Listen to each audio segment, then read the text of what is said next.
ready?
Let the house please be in order. Please stand as we are led in prayer this morning. The gentleman from Itawamba is going to introduce our guest for the day. Good morning. I'm honored today to introduce the speaker. He's a good friend of mine. If all the trees were cut between my house and his, we could see each other. So he's a good friend of mine. But it's Brother Terry Booker from the Fawn Grove Free Will Baptist Church. To begin, I want to thank you for this opportunity and this invitation. I represent a small group, 46 churches, but I also represent those pastors who labor in anonymity, but whose prayers go up on your behalf, ladies and gentlemen, that you know that you have an army that bombards the throne of God most every day to ensure that you have the hand of God upon your work. May we pray. As we pause for this time of prayer, it's more than just a formality or ritual, but a moment to approach, acknowledge, and appeal to you, Almighty God, as the supreme authority to which we are accountable. Even though I may be the appointed spokesman for this prayer, I'm not the only one who is actively engaged in praying at this time. Together, we are dependent upon your Spirit to make intercession for us in the name of Jesus Christ our Lord. We pray that clarity of thought and reason be given through the anointing of heavenly wisdom and holy knowledge to reveal answers to complex problems and issues. We pray, enable each one to possess and demonstrate an attitude of being a servant of yours for the people whom they represent. We pray that as a result of your guidance, the efforts of this distinguished assembly will result in acceptable decisions that please you. We pray, accomplish your perfect plan for what is in the best interest of all the people of our great state, that we may lead quiet and peaceable lives in all godliness and honesty. May you be honored and glorified in our hearts as we humbly submit this petition to you, Almighty. Amen.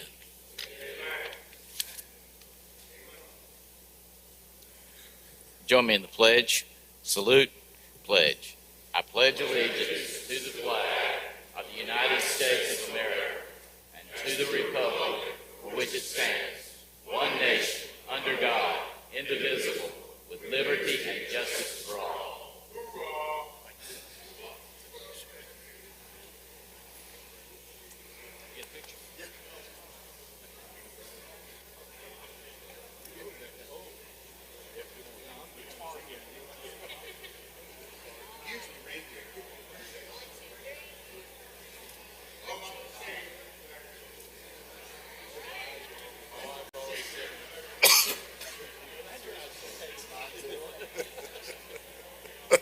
Thank you. Open machine, Madam Clerk.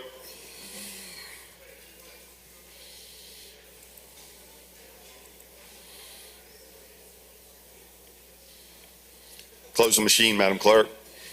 There's a quorum, Mr. Speaker. We will have the reading of the journal. The gentleman from Rankin, Representative Weathersby, moves we dispense with the reading of the journal. All in favor say aye. Opposed, no. The ayes have it. Report of select committees. We have none, Mr. Speaker. Report of standing committees. We have reports on the calendar, Mr. Speaker. Introduction of bills and constitutional amendments. The gentleman from Marion. Gentleman from Marion, you're recognized. Thank you, Mr. Speaker. I ask unanimous consent to dispense with the reading of the introductions. Is there objection? Hearing none, Mr. Clerk, we will follow that procedure. Resolutions, petitions, memorials, and other papers. We have none, Mr. Speaker. Introduction of guests and visitors.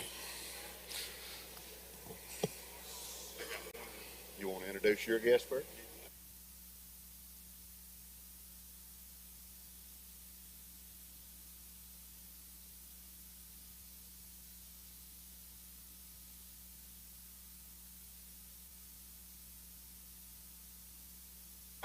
All right, that's enough, that's enough, that's enough.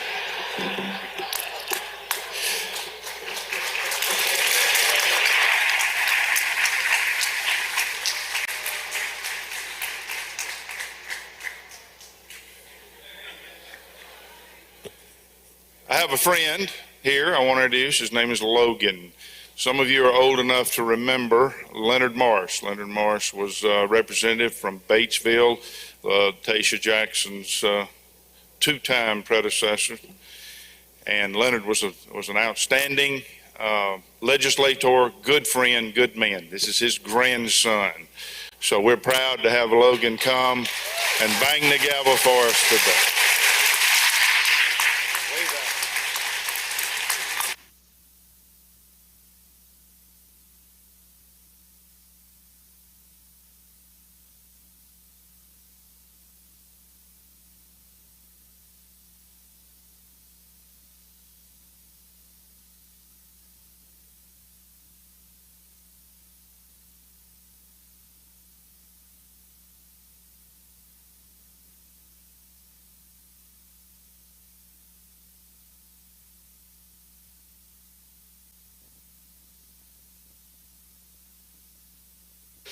Introduction of other guests. The gentleman from Humphreys, Mr. Straughter. This is a gentleman from Washington, Mr. Hines. I'd like to ask the House to please help me make welcome a dear friend of mine who I used to dominate on the basketball court and the football field, Reverend Lionel Hines. Please help him make welcome. He's with the 4-H today.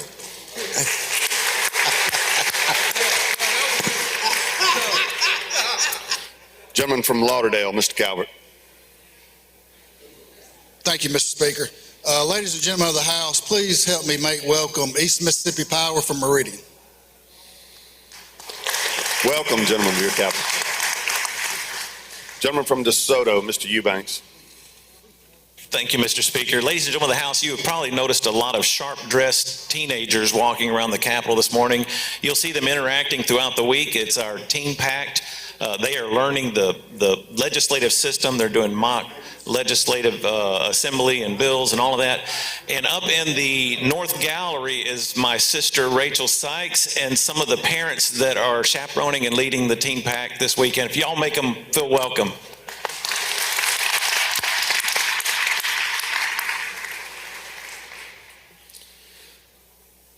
Gentleman from Chickasaw, Mr. Lancaster. Thank you, Mr. Speaker.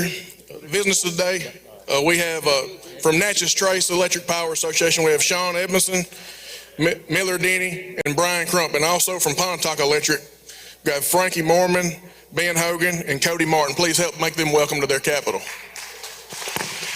Welcome today. Gentleman from Lowndes, Mr. Boyd. Thank you, Mr. Speaker.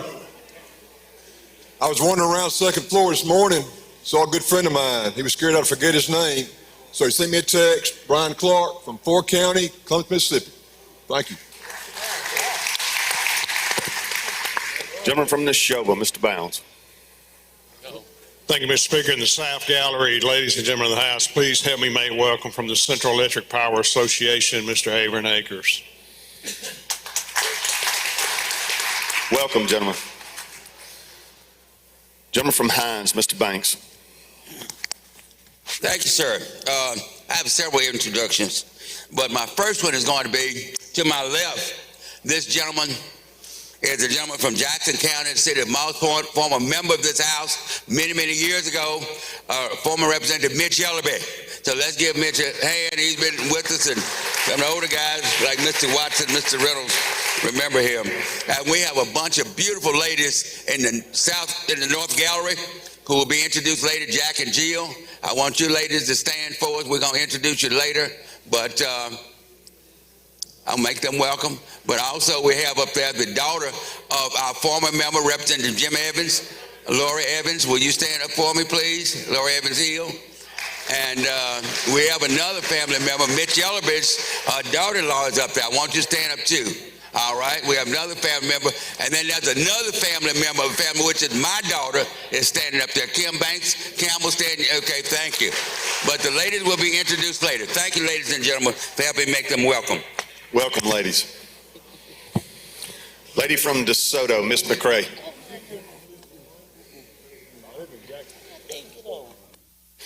We've got some special guests this morning, but before we do that, our head page, Benjamin Adams, is going to introduce our pages for the week.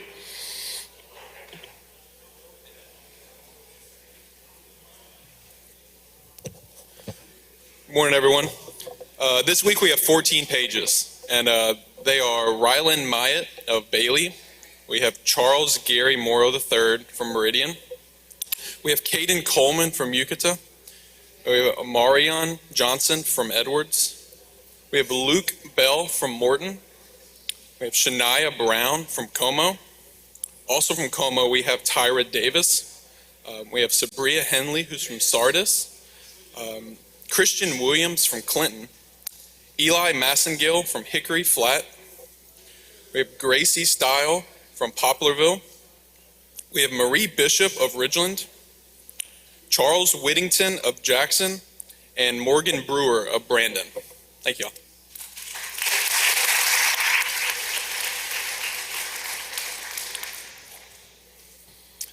At this time, I believe the gentleman from Walthall, Representative Pygott, will introduce our special guest, if he would bring them in.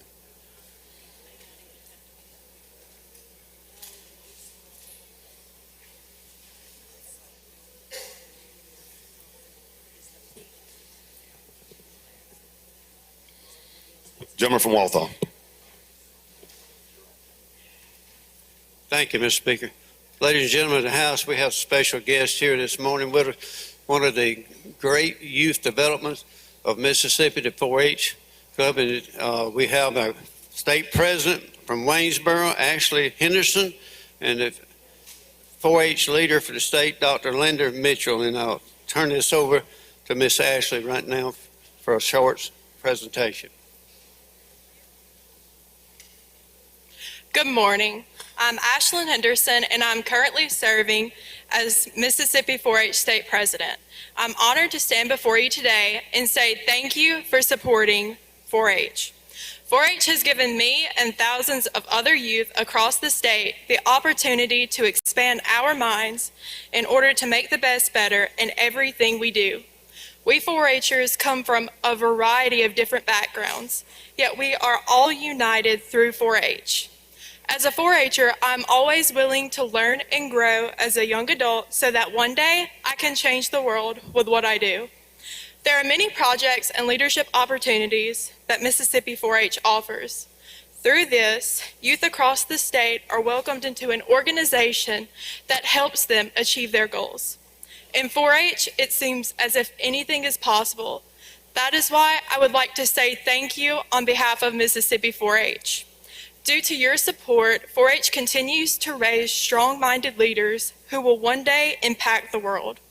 I can't wait to see how 4-H will grow in the future as it continues to implement working with others, giving our best in everything we do, not giving up on any dream we may have, and using our 4-H knowledge to change society for the better. I would like to invite you all to the 4-H Legislative Reception and Award Ceremony that is taking place tonight at 4:30 at the Mississippi Trademark Center. We would love to have you there. And finally, to conclude, I would like to say that I'm proud to represent Mississippi 4-H, an organization that is making the world a better place for everyone, one day at a time. Once again, thank you.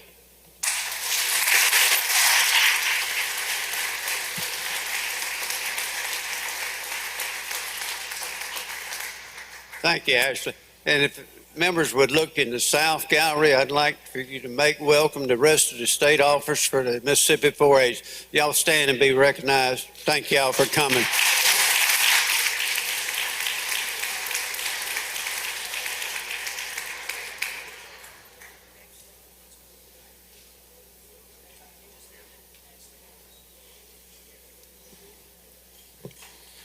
Gentleman from Hines, Mr. Banks, will now introduce our next.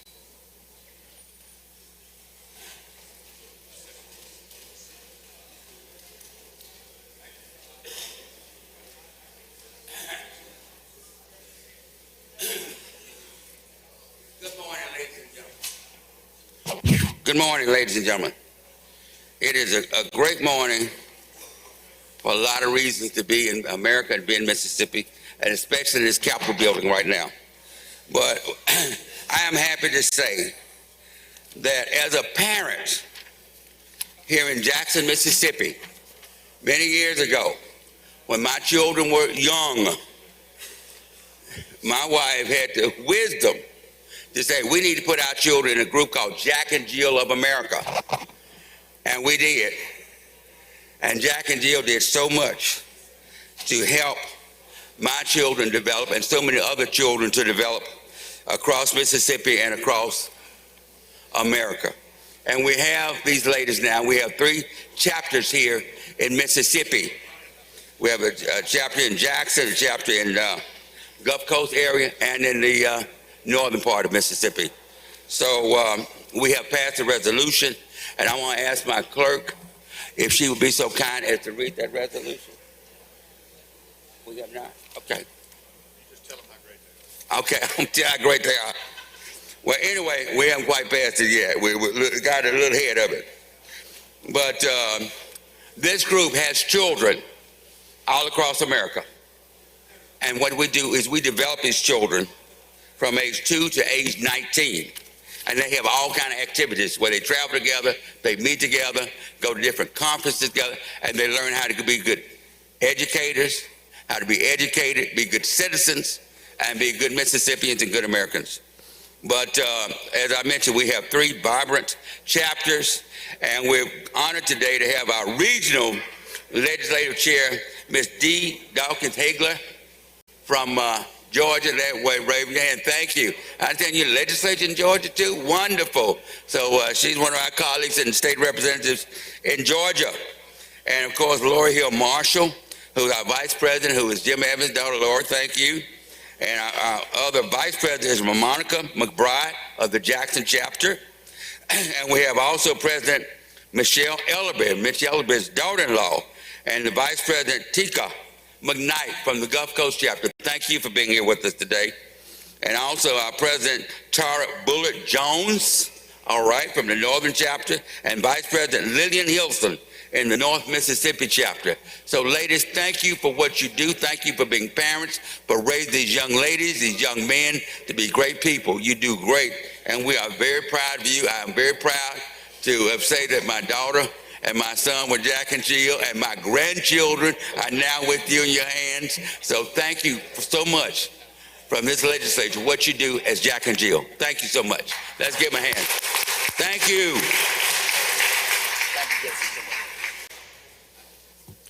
And I believe Representative Bell has a resolution that we've already passed. He's going to present it to them this morning. So thank y'all. Thank y'all for being here and what you do.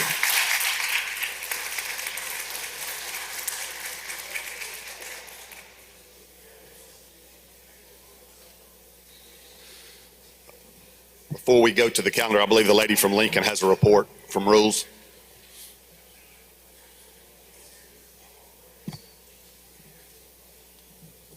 Thank you, Mr. Speaker. Madam Clerk's going to read the report. Report of Committee on Rules, H.R. number 47. Ms. Emmy Perkins, commend and congratulate her being crowned Miss Mississippi 2022. Time sufficient, do be adopted. You recognize, lady. This is a resolution just expressing our best wishes for continued success for Miss America pageant and in her full endeavors, Miss Emmy Perkins, who is Miss Mississippi 2022. And that's my explanation of the bill. Don't see any questions on the resolution. If you favor the resolution, indicate by saying aye. Opposed, no. The ayes have it. The resolution is adopted. And I've been informed, lady from Lincoln, that this special guest is now here if you want to go and escort her in. I would also like to ask for immediate release. No objection. We'll proceed in that manner. You going to receive our guest?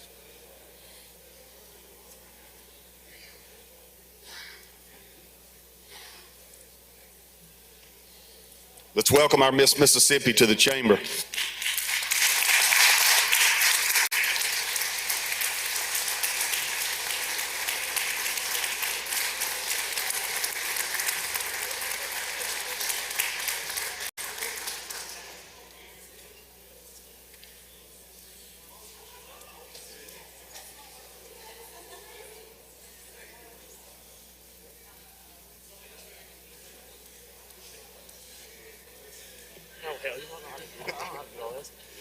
All right.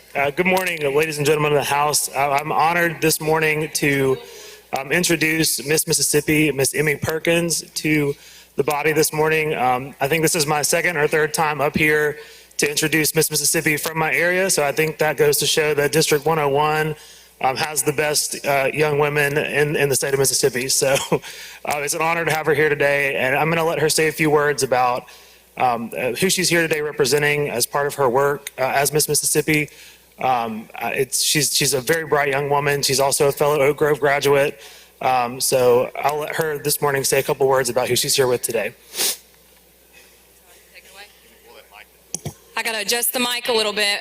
Thank you guys for having me here today. It's such an honor to be with you. I'll keep it brief, but I love everything that our state does to better the people of this great state, because that's what it's really about. When I was crowned Miss Mississippi in June, I realized the impact that I could have on the people of our great state from the very top to the very bottom. I have a platform about music, and I also partner with the Mississippi Academy of Family Physicians to take that platform across the great state of Mississippi. I have the lofty goal of going to all 82 counties. So I'm almost halfway through that tour, and by the end of my reign, I will be completely done seeing every single county in our great state. It's been so enlightening. Mississippi is diverse from the very top to the very bottom. Our students are our future, and so it's been incredible to spread the joy of music and then also to spread the message of anti-vaping and tobacco usage to those students as well. So once again, thank you for having me. It's an honor to represent our state. I really love my local supporters as well that are here in this room today, and thank you once again. It's the greatest honor of my life to be a Mississippian and to get to love on Mississippi people each and every day. Thank you.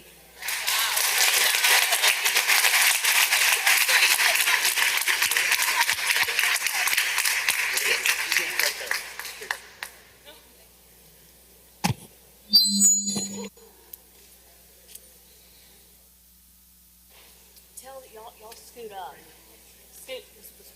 Scoot this way, yeah.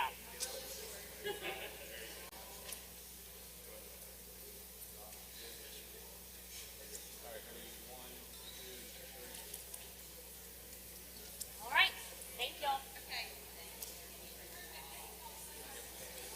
Go ahead.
We will go to the calendar. Motion to reconsider calendar.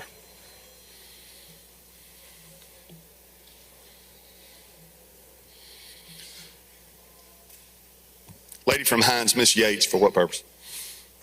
Introduction, please. You're recognized. Thank you, Mr. Speaker. I'd like to introduce the doctor of the day. We have Dr. John Vanderloo with us again today.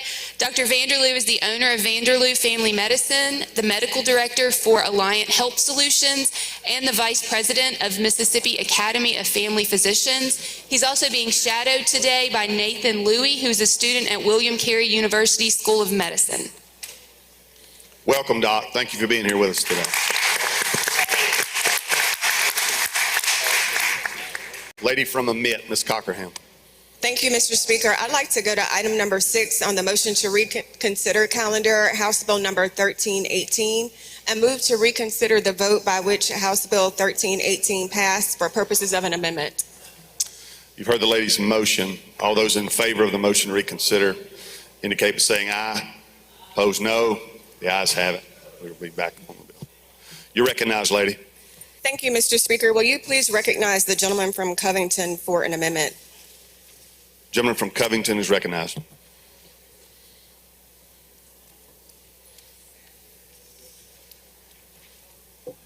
Thank you, Mr. Speaker. There are two bills that are very similar, and this basically is going to combine them into one to send on to the Senate. But this would amend the number of days from 90 to 45 as far as the age of the child. It would add that the child could be dropped off by a parent or a person designated by the parent. And that is and it also would amend to take out, no, that's not correct. It would add some locations where the child could be dropped off. And that's a description of the amendment. Questions on the amendment? Don't see any. Question now occurs on amendment number 1 to House Bill 1318. If you're in favor of the amendment, indicate by saying aye. Opposed, no. The ayes have it. Anything further on the bill, lady? Move final passage. Lady moves final passage. Open machine, Madam Clerk. If you're in favor of House Bill 1318, vote aye. If you're opposed, vote nay. Has everyone voted? Has everyone voted? Close the machine, Madam Clerk. By a vote of 116 yeas, 0 nays, the bill passes. We are still on the motion to reconsider calendar. Gentleman from Tate is recognized. Mr. Speaker, I would ask that we go to item 2, House Bill number 1375, and move that we reconsider the vote by which this bill failed. Gentleman moves to reconsider the vote by which this bill passed. All those in favor indicate by saying aye. Opposed, no. The ayes have it. Next, Mr. Speaker, I would ask that you recognize the gentleman from Newton to handle an amendment. Gentleman from Newton, you're recognized.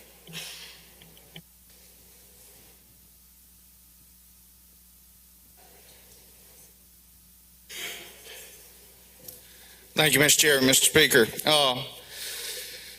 Those of you that were monitoring this particular piece of legislation, I just wanted to bring up a couple of things, but before I do, I want to offer an amendment which would move it from a 3-year requirement for a municipality to provide services. This amendment would move it to 5 years.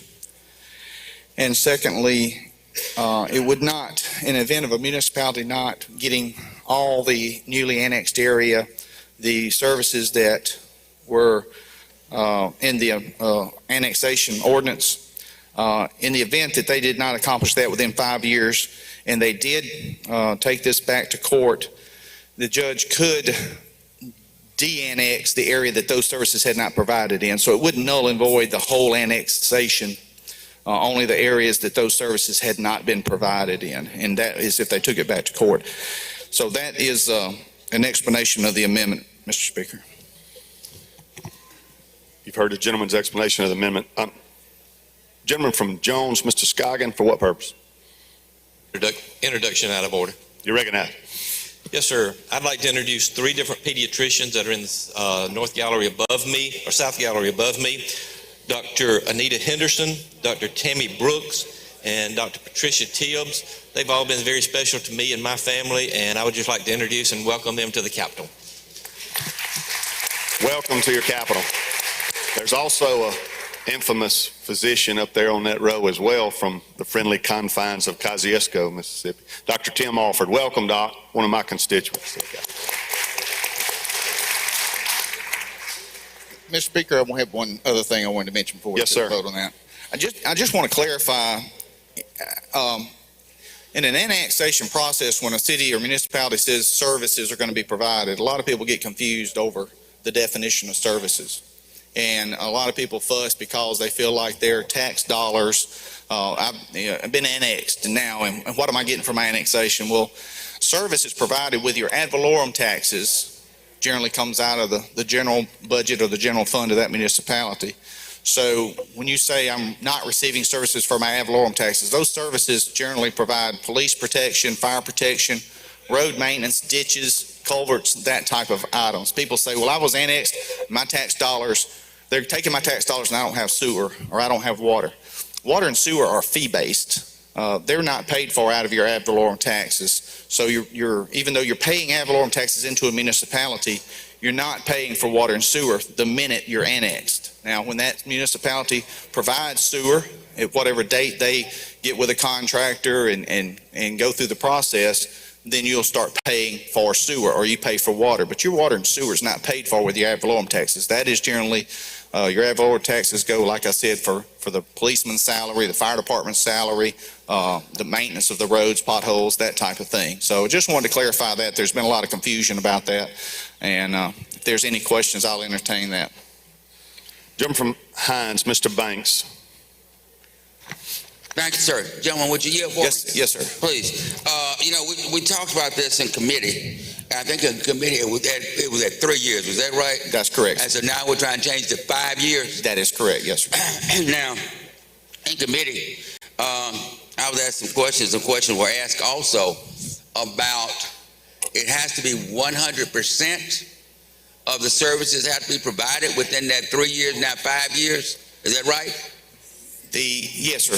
They now have 5 years to complete the services that were in the ordinance or the resolution that municipality passed upon the annexation process. So I'm saying they annex 5 square miles or 10 square miles or whatever, they have to do 100% of that 5 square miles. If they do 4.5, they just won't do. Gentlemen, the residents in that annexed area at the time that 5-year period is up, if they feel like they have not received their services or they don't feel like they're soon to receive the service, they can take it back to court. Ultimately, it's up to the judge to determine whether or not that annexation is void in that particular area. Well, my question is now with the whole, let's say we use hypothetically a 5 square mile area, and you got 4.5 miles that services have been rendered or whatever is going on with it, but you got a half mile that has not been. So in de-annexation, would it be the half mile that will be de-annexed or the whole 5 miles? According to this amendment, in addition to changing it to 5 years, it's also changing it to the area that's not been serviced can be taken out. Because that was my question in committee. Would remain. Yes, sir. Thank you. Because I see what the horrible reality of what just happened in Turkey with earthquakes. We have global warming. We had COVID. We don't know what might be on our horizon and what municipalities may be faced with. So I like the fact that y'all did listen and get this amendment done. Thank you, sir. Yes, sir. Thank you.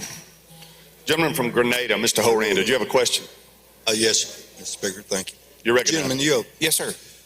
correct me if I'm wrong, but this 5 years that y'all have changed this to, is this not consistent with what the Supreme Court has indicated that they deem to be reasonable under the circumstances? Yes, gentlemen. In fact, I spoke with a council this morning that handles. Time's up on the gentleman's amendment. We could continue this line. That's fine. He answered my question. Thank you, Mr. Speaker. He answered your question. We're good. Thank you. Question now recurs on amendment number 1. If you favor. Does the chair wish to respond before we vote? Yeah, give me that top of this thing. Or close? Somewhere. We have no objection to the amendment. You've heard the explanation of the gentleman's amendment and the chair response. If you're in favor of amendment number 1, indicate by saying aye. Opposed, no. The ayes have it. Amendment's adopted. I'll entertain any further questions, Mr. Speaker. Further questions on the bill? Lady from Lincoln, Ms. Curry. Thank you, Mr. Speaker. Will the gentleman yield? Yes, ma'am. Okay, so you're saying that if you double my taxes, which you're annexing me in, that you're responsible for police, fire, something else, and I want to make sure everybody hears roads, culverts, ditches. But why? I mean, you're saying that it's a fee base, but if everybody else in town gets water and sewage, and you've doubled my taxes, why wouldn't I get that? Because if they run water and sewer to you, you're going to pay a water bill and sewer bill at the end of the month. That's not covered under your ad valorem taxes. You are receiving what everybody else in town is receiving from their ad valorem taxes. So another thing is that we really, with this bill, have changed nothing. Is that correct? There is currently a clawback, or if you will, there's a reasonable amount of time, as the gentleman stated, that the Supreme Court has given in past. It's kind of a assumed 5 years that the courts have entertained opposition to come back and say, hey, I haven't received those services in 5 years. So now it is 5 years. It's kind of got 5 years in the statute, where, and prior to that, it's just kind of been assumed, I guess, is for lack of a better word. But at the end of the day, the residents have to get counsel and go back to the courts to have it unannexed if they feel like they're not getting what they should be getting. So one more question. And so they have to hire an attorney to get the services that they were supposed to have. Yes, lady, that's correct. Yes, but that's the way it's always been. Thank you. Move final passage. There's no more questions.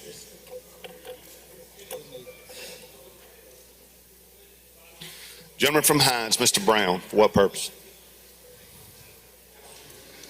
Gentleman yield. Yes, sir. Thank you, Mr. Speaker.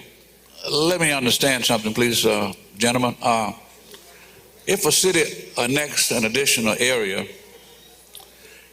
isn't the city obligated already to pay for infrastructure and public services that all other citizens of that municipality would be entitled to? That's correct. Yes, sir. That is they would put that in their ordinance, if you will, or a resolution when they start the annexation process. They would list the services that they intend on providing to the newly annexed area. In some cases, if it's a less populated street, the city may not say we're going to run sewer down that street. Those people may have septic tanks and don't want to pay a sewer bill every month. So there's some give and take there, but ultimately, to answer your question, a newly annexed area, the goal would be that those people in that area would have the ability to, or would have the same services as the people in the original city. Right. And so this bill would kind of like guarantee that the services would be provided in a due time. Huh? It puts a 5-year I guess if you would say a goal. Are there any exceptions to this that the city might have to extend the time? Perhaps the city may not be able to do it because of the judge would have I talked to an annexation lawyer earlier today, and he said that if someone were to want to take it to court after 5 years, that the judge would have the flexibility based on the city's argument. Let's say they were having trouble getting a contractor, or they were having trouble getting supplies due to our. But there's no wiggle room in this bill, sir. There's no wiggle room for the city in this bill. Yes, sir. That's what I'm telling you. They can go back when it goes back to court. The city will have an argument to the judge saying, "Judge, we've got some pipe arriving in 6 months. We're going to do it." And the judge can say, "Okay, I'll give you a year. I'll give you 6 months." In other words, there's no wiggle room unless you take it to court. That's what you're saying. Well, if you don't take it to court, it's not going to be de-annexed anyway. I mean, the court's not sitting there watching the annexation, and they're going to rely on citizens coming back to them with counsel to have it de-annexed. And at that time, the city will have to plead its case as to why they have not done what they said they would do. Thank you. Yes, sir.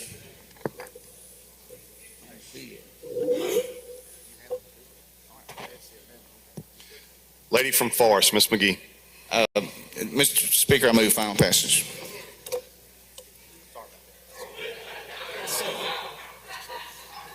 Anything further from the chairman? We've adopted the amendment, gentlemen. We're now on the bill. Anything further from the chairman?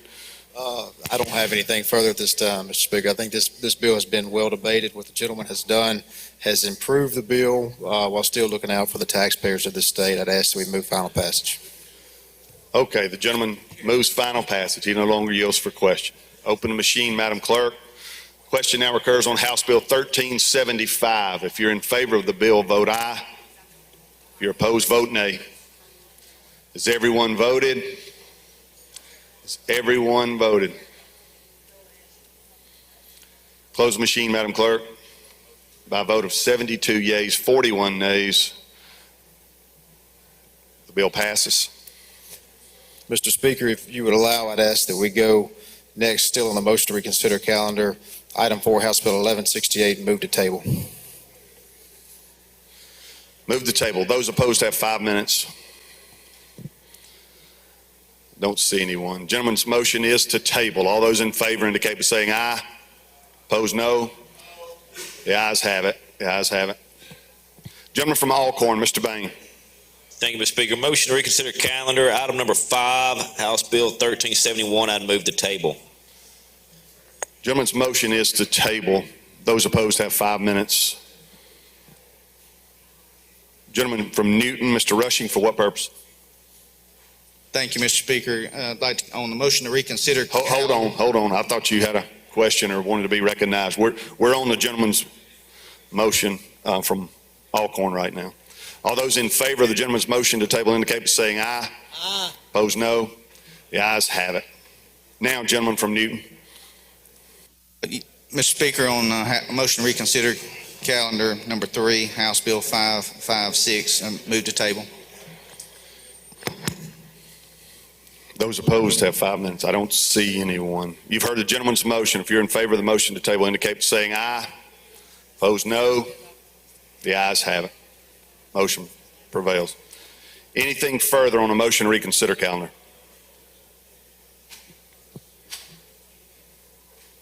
Rules.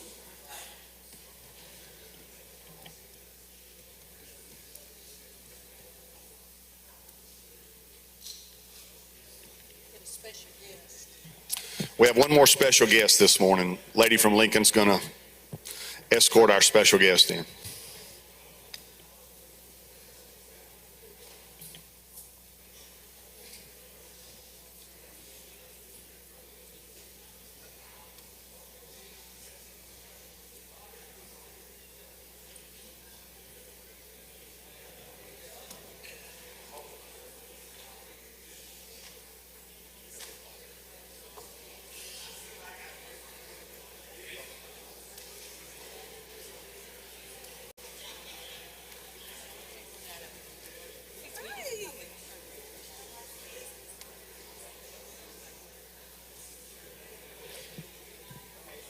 Y'all give your attention to the gentleman from Union, Representative Creekmore. He's going to introduce our special guest.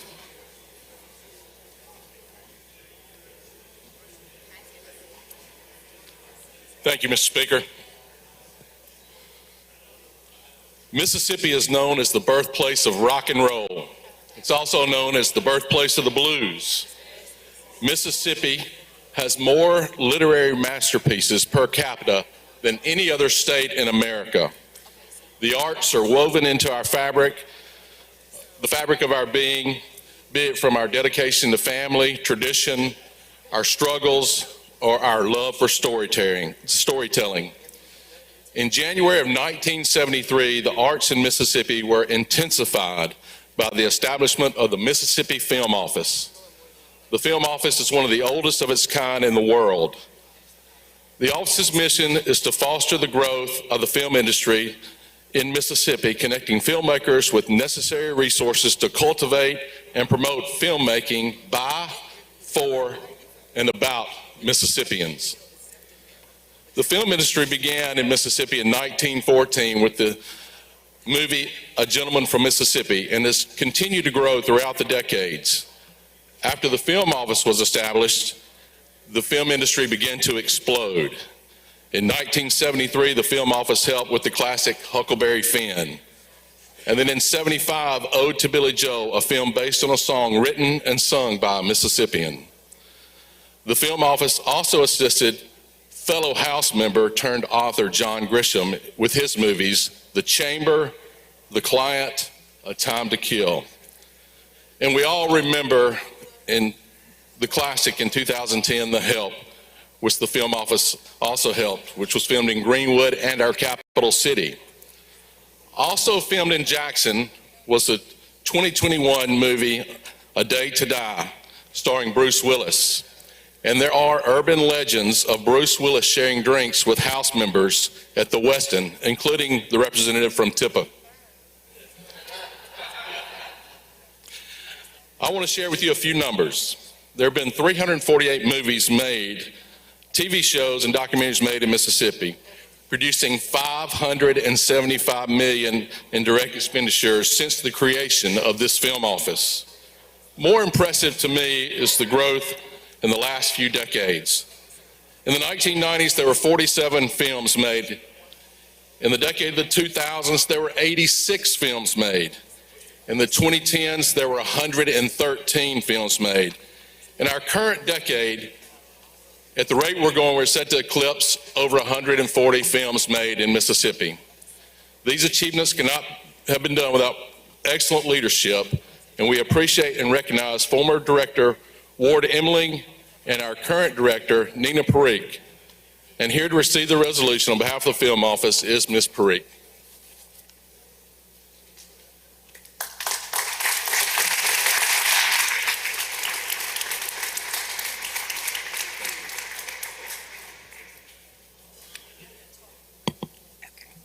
Thank you, Representative Creekmore. Thank you, Speaker Gunn. Thank you, Representative Curry, the Tourism Committee and the Ways and Means Committees who have always been so supportive of us.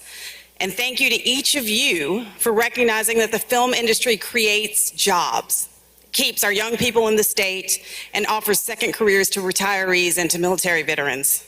Thank you for understanding how our industry makes a significant economic impact in your communities.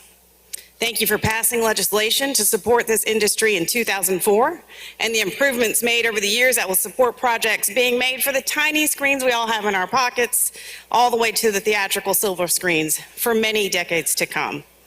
And thank you for playing a role in making the dreams of a young man with Hollywood aspirations come true, like Tate Taylor, the director of The Help, who is a Mississippi resident currently in Churchill, Mississippi, and he's made 3 other movies besides The Help in the state.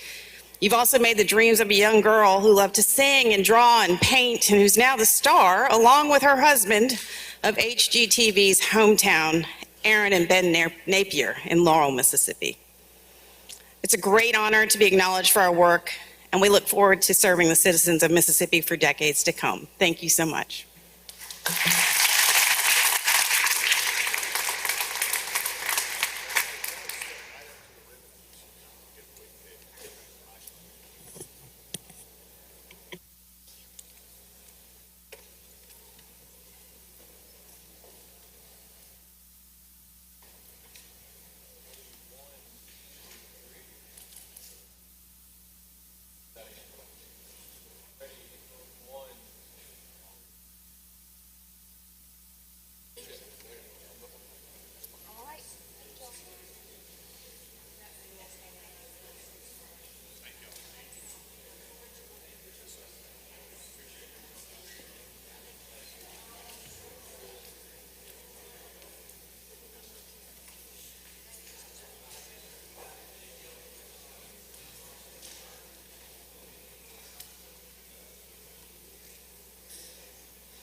We'll go back to the calendar. I'm sorry, gentlemen, from Harrison, Mr. Haney, for what purpose?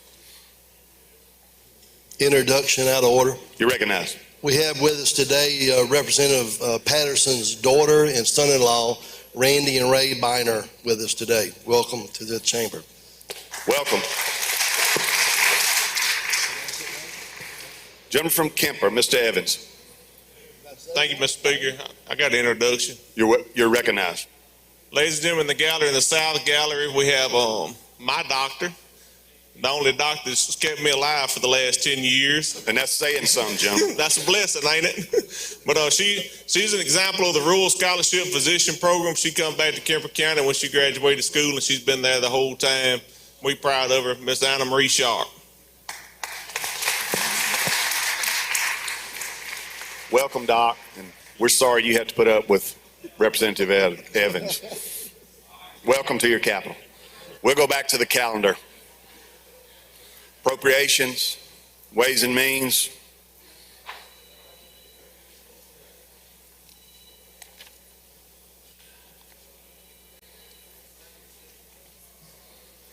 General calendar.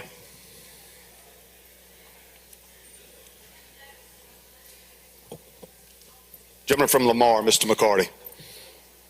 Introduction out of order. You're recognized. The House will please help me welcome the Mississippi Academy of Family Physicians here in the South Gallery. Thank you, Pikett. We're welcoming them here today for Primary Care Day at the Capitol. I especially want to commend the Academy for their 15 years of the Mississippi Rural Scholarship Program, and we really appreciate their hard work and dedication to that. They've had a vision to improve access to care in Mississippi, which is obviously a big problem. So if you all please make them welcome, and be sure to see them in the halls before they leave today. Thanks so much. Welcome. Good to have y'all here at your capital today. Lady from Lincoln, Miss Curry. Thank you, Mr. Speaker. I have an introduction. You're recognized. One of my good friends, Dr. Jennifer Golson. We've known each other for a long time. If you'll stand, from Summit, Mississippi. Thank you, and please make her welcome.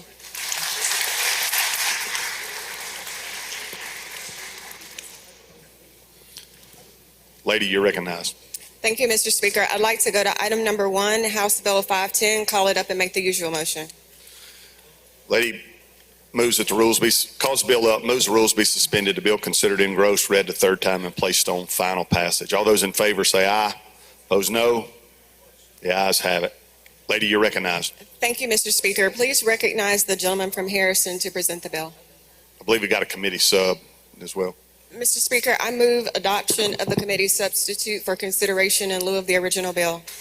Lady moves the committee sub be adopted for consideration in lieu of the original bill. All those in favor say aye. Opposed, no. The ayes have it. We're on the committee sub. Thank you. Gentlemen, you're recognized. Thank you, Mr. Speaker. Thank you, Madam Chair. I have an amendment at the appropriate time, Mr. Speaker. You may proceed with that amendment. You want to explain it? Yes, sir. This amendment simply adds a reverse repealer to the bill, and that's my explanation of the amendment. You heard the gentleman's explanation. I don't see any questions. If you're in favor of amendment number 1, indicate by saying aye. Opposed, no. The ayes have it. Amendment's adopted. Anything further on the bill? Yes, sir. I need to do an explanation of House Bill 510. This bill establishes the Foster Parents Bill of Rights and requires the Department of Child Protective Services to provide the Foster Parents Bill of Rights and list of responsibilities to all foster parents when they attend foster parent training. This bill ensures that foster parents will know what rights they have under our current laws and exactly what will be expected of them as foster parents. The rights are outlined and covered. They range from foster parents being provided with a clear understanding of the role while providing care, to the foster parents being provided with an advance notice of information regarding scheduled meetings, appointments, and court hearings concerning the foster child. The bill also outlines the requirements of foster parents, including the level of care that they are to provide, confidentiality involving the foster child, and the cooperation expected with Child Protective Services. The committee sub addresses concerns that CPS had over the bill. Mr. Speaker, that concludes an explanation. Gentleman from Washington, Mr. Hines. Thank you, Mr. Speaker. Gentlemen, yield. Gladly. Gentlemen, what is the position of the youth court judges on this piece of legislation? The youth court, that is the reason for the reverse repealer, gentlemen. We need to consult with them and see what effects it would have on the youth court. They did express some concerns with that, and that's why we added the reverse repealer, so we can work with them. Okay, so you're telling me you're aware that there have been issues with foster parents trying to deny the rights of parents regaining custody of their children? No, sir. What I was telling you is we're aware the youth court has issues with the bill that we're going to work out, and that's why we put the reverse repealer in it. Okay, I would like to know what are some of the issues that have been brought to your attention, because I've got several emails from different youth court judges that have concerns about this. So can you tell me a little bit what? I can't lend any specificity to it because none were brought to me directly. Okay, but you are aware that youth court judges have some issues? It's apparent they do is the reason we put the reverse repealer in it, gentlemen. Yes, sir. Okay, John. Lady from Jones, Ms. Scott. Thank you, Mr. Speaker. Will the gentleman yield? Yes, ma'am. Gentlemen, over on line 3, well, starting, I believe, at 317 and going on, where it talks about all of the things that we are allowing the prospective foster parent or the foster parent. Can you tell me right now, does the court determine this visitation between the foster parent, the child, and the biological family? 1 second, ma'am. I think they do. Yeah, absolutely. The court does determine that. And so if we adopt this piece of legislation, that changes that, doesn't it? Well, no, it doesn't. And that's exactly why we're going to work with the youth court judges on that particular matter. But even right now, I'm told it does not change that. Well, gentlemen, if you go to line 347 of the bill, 46, it talks about involvement in all of the agency's crucial decisions regarding the child.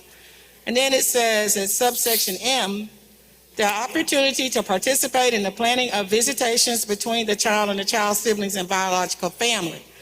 Is that taking that away from the youth court judge? Is that what that does? If this becomes law?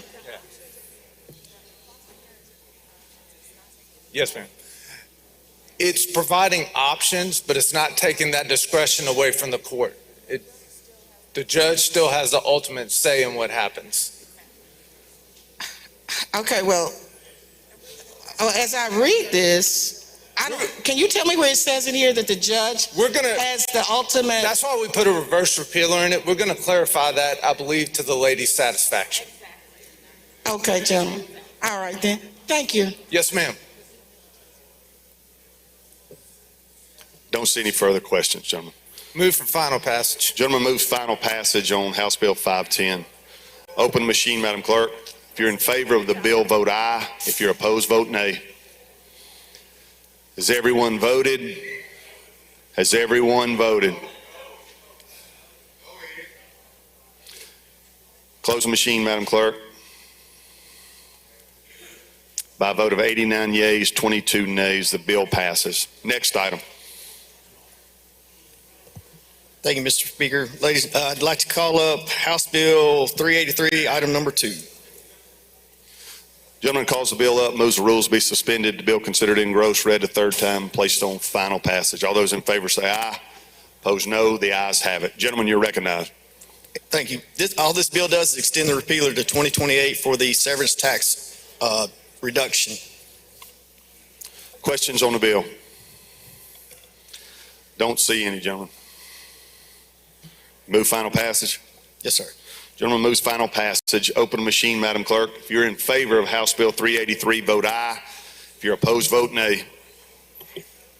Has everyone voted? Has everyone voted? Close the machine, Madam Clerk. By a vote of 116 yeas, 0 nays, the bill passes. Gentleman from Newton, Mr. Rushing. Thank you, Mr. Speaker. Introduction out of order. You're recognized. I wish the House to help me make welcome the East Central Health Net family, medicine residency, Dr. Tiffany Chapman, Dr. Shelby White, Dr. Stephen Burkett, and Dr. Raymond Biner in the South Gallery. Please help them make them welcome. Thank you.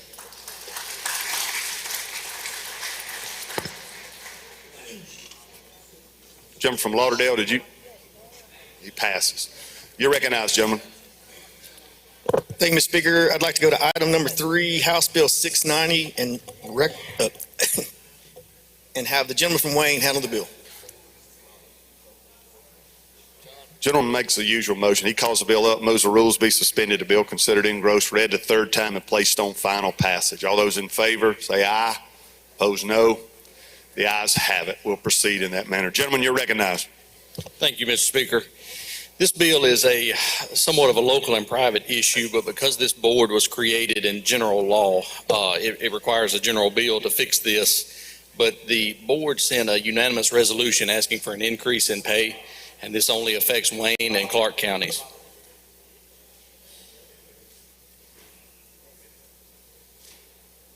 I'll yield for any questions.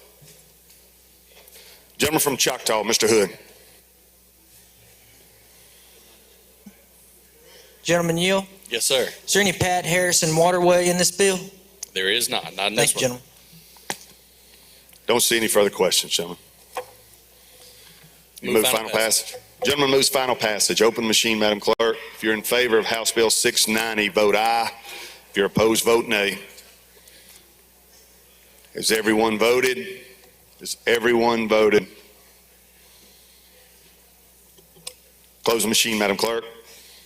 By a vote of 110 yeas, 5 nays, the bill passes. Next item, gentlemen. Mr. Speaker, on item number 4, House Bill 264, I was notified last night we may need to do a floor amendment on that. I would like to skip it for now and let it remain in place. We will do that, gentlemen. Judd B. You're recognized, Mr. Chairman. Thank you, Mr. Speaker. Item number 5, House Bill number 400. I'd call it up, make the usual motion. Gentleman calls the bill up, moves the rules be suspended, the bill considered engrossed, read the third time, and placed on final passage. All those in favor indicate by saying aye. Opposed, no. The ayes have it. You may proceed, gentlemen. Mr. Speaker, would you recognize the gentleman from Pearl River to handle the bill? I believe we've got a committee sub as well. No, we don't. I'm sorry. I'm looking at the wrong bill. You're good. Keep me straight. Thank you, Mr. Speaker. House Bill 400 looks at our penalties for violating our various election crimes, whether it be double voting or voting in an area where you're not registered in or whatnot. Looking at the statute, our penalties for violating our election crimes were relatively weak, whether being misdemeanors or felonies with minimum jail time.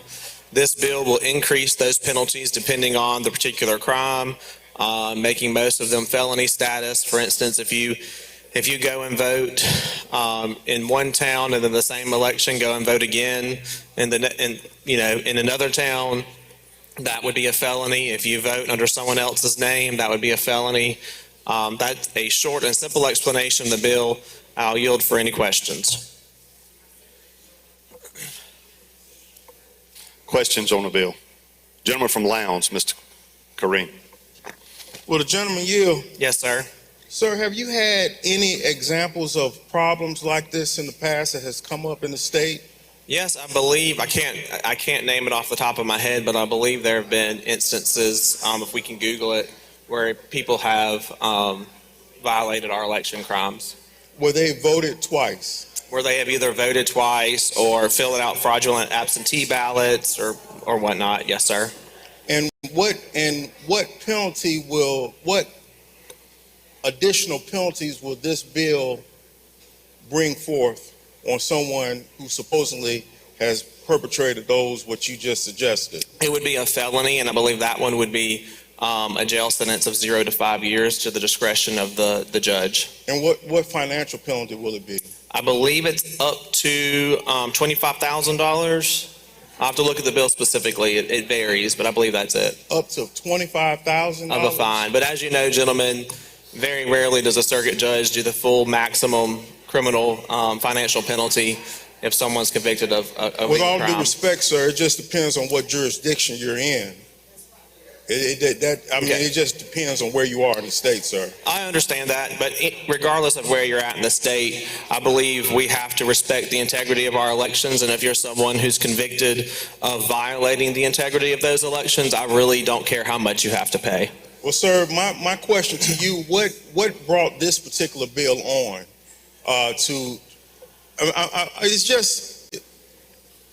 I'm just surprised that we're talking about this particular bill, and I wish you had more examples of where this has taken place across the state, where people have voted twice or have violated some type of election laws. Did you ask a question there? I'm sorry, I can't hear. I did. I wish you had more examples. Okay. I mean, just one. I believe there was an example out of Madison County a couple of years ago where an individual was filling out fraudulent absentee ballots. Yes, but we have criminal statutes on the book that are very rarely prosecuted, but we have a responsibility to make sure that we think of all potential scenarios when we are passing legislation in this body. Just because it's very rarely occurs does not mean that we should not try and keep it from continuing to occur by passing legislation to discourage that type of behavior. I beg to differ, sir. I think it's a solution looking for a problem. But thank you. I appreciate your questions, gentlemen. Lady from Hines, Ms. Summers. Thank you, Mr. Speaker. Will the gentleman yield? Yes.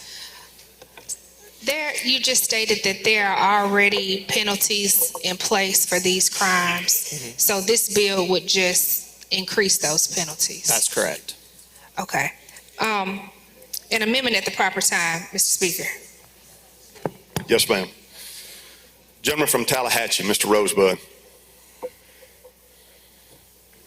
Thank you, Mr. Speaker. With the gentleman yield. Yes, sir.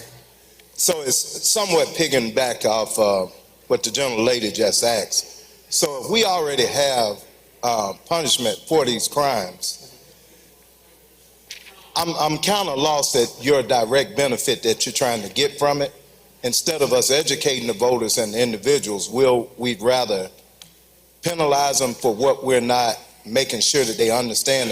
Am I hearing that correctly? I don't really understand your question. Can you Are we penalizing individuals because we have not properly educated them based upon the election system, because all the restraints that we have applied to make sure that they are not educated in this process? I would hope that most people understand that you cannot vote more than once in an election. And on the average, as you explained to the gentleman earlier, you only have one incident that you can recall. Mm-hmm. So do you feel that it's necessary to give somebody 5 years of their life, where we're talking about prison reform and all these other types of reform, for making a simple mistake as going in to vote more than once? And because it's going to take more than one individual to assist in that error. You have the poll workers and all those individuals. Well, I wouldn't necessarily, I'm sorry, were you finished? Would you agree with that? That it's other individuals that sit within that poll that should be registering and restricting these actions as well? Of course, we have many mechanisms in place to keep this from happening. Of course, a poll worker in one precinct cannot keep an individual from voting in another precinct. There's many ways that this could occur. Do you not think that 5 years prison and $25,000 is far-fetched? No. And could you give a reason why? Because our elections is one of the most important parts of our democracy. I do not believe that a penalty of that, in fact, sometimes I think it should be more. I do not believe that penalty is too much for someone who intentionally and willfully violates our democracy, disrespects our institutions, and tries to vote more than once in an election, or otherwise violates our other election laws. No, I do not. So currently it's rated as a misdemeanor, correct? Mm-hmm.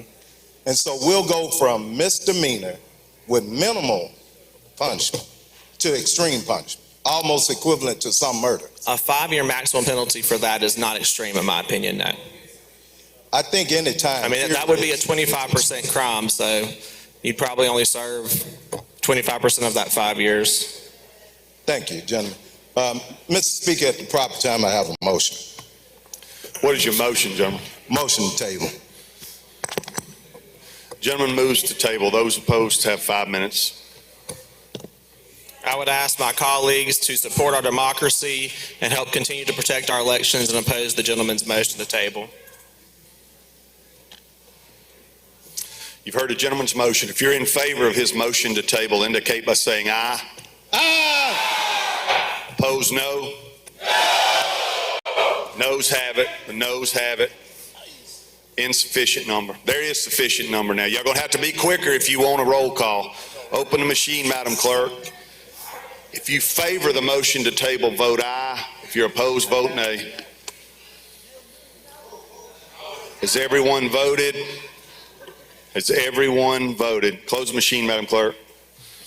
By a vote of 40 yeas, 75 nays, the motion to table fails. We're back on the bill, gentlemen. Do you yield for questions? I'll continue yielding. I believe the lady has an amendment. Gentleman from Harrison, Mr. Hulam.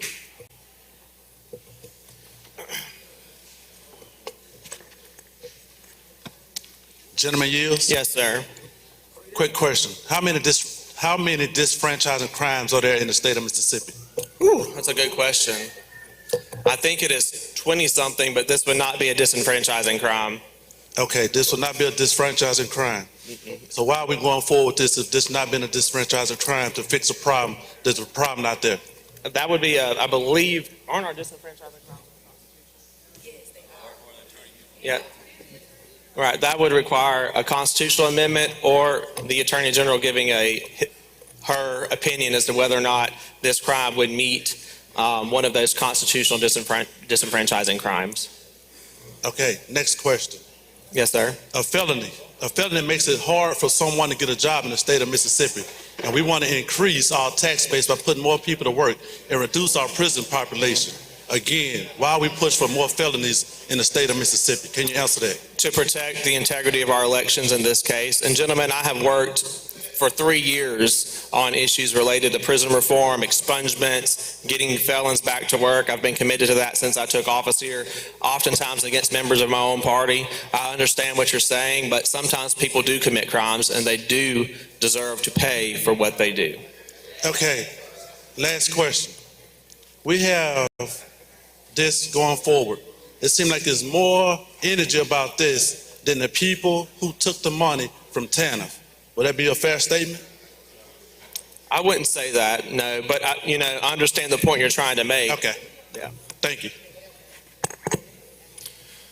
Gentleman from Marshall, Mr. Faulkner. He passes. Gentleman from Washington, Mr. Hines. Thank you, Mr. Speaker. Gentlemen, you here? Yes, sir. I have a question. Who will be the one to file the charges? Will it be the election commissioner, circuit clerk, DA? Who will be the one to make the accusation against the fraudulent voting? Like with any crimes, gentlemen, anybody can make an accusation. It's up to law enforcement to investigate, build their file, turn it over to the district attorney to be presented to a grand jury pending indictment. All right, gentlemen, will you allow me to give you a scenario and maybe you can give me an explanation? Of course. So, gentlemen, what happens if Mr. Brown is going out of town for his job and he fills out an affidavit ballot for the election, and then Mr. Brown returns home early, and then the election is going place, and he said, "Oh man, election day, I'm going to vote." And so subsequently, he's voted twice. Now, some say the machine will kick it out, some say the clerk will kick it out, but in essence, he has voted twice. Mm-hmm. What happens to Mr. Brown? Can that election commissioner, the clerk, or anyone bring charges against him, a poll worker, knowing that he has voted twice? Can he be charged with this crime? The poll worker or Mr. Brown? Mr. Brown, can he be charged with this? I don't believe so, because mistake of fact and, the knowing requirement within the statute, I don't believe he could be charged with a crime. He would have a defense. So would he have to prove his innocence?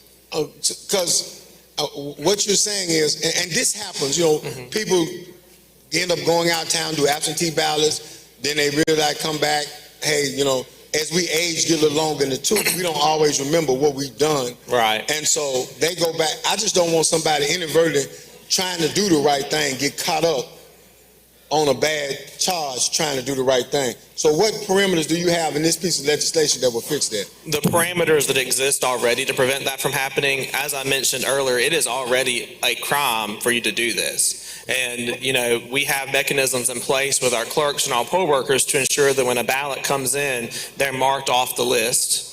Okay, and when they come in to vote on election day, I believe it was 2 or 3 years ago, we made that absentee ballot vote the final vote. So when they come in to vote on election day, they're told, "Oh, sir, you're marked on the poll book. You can't vote. You've already voted."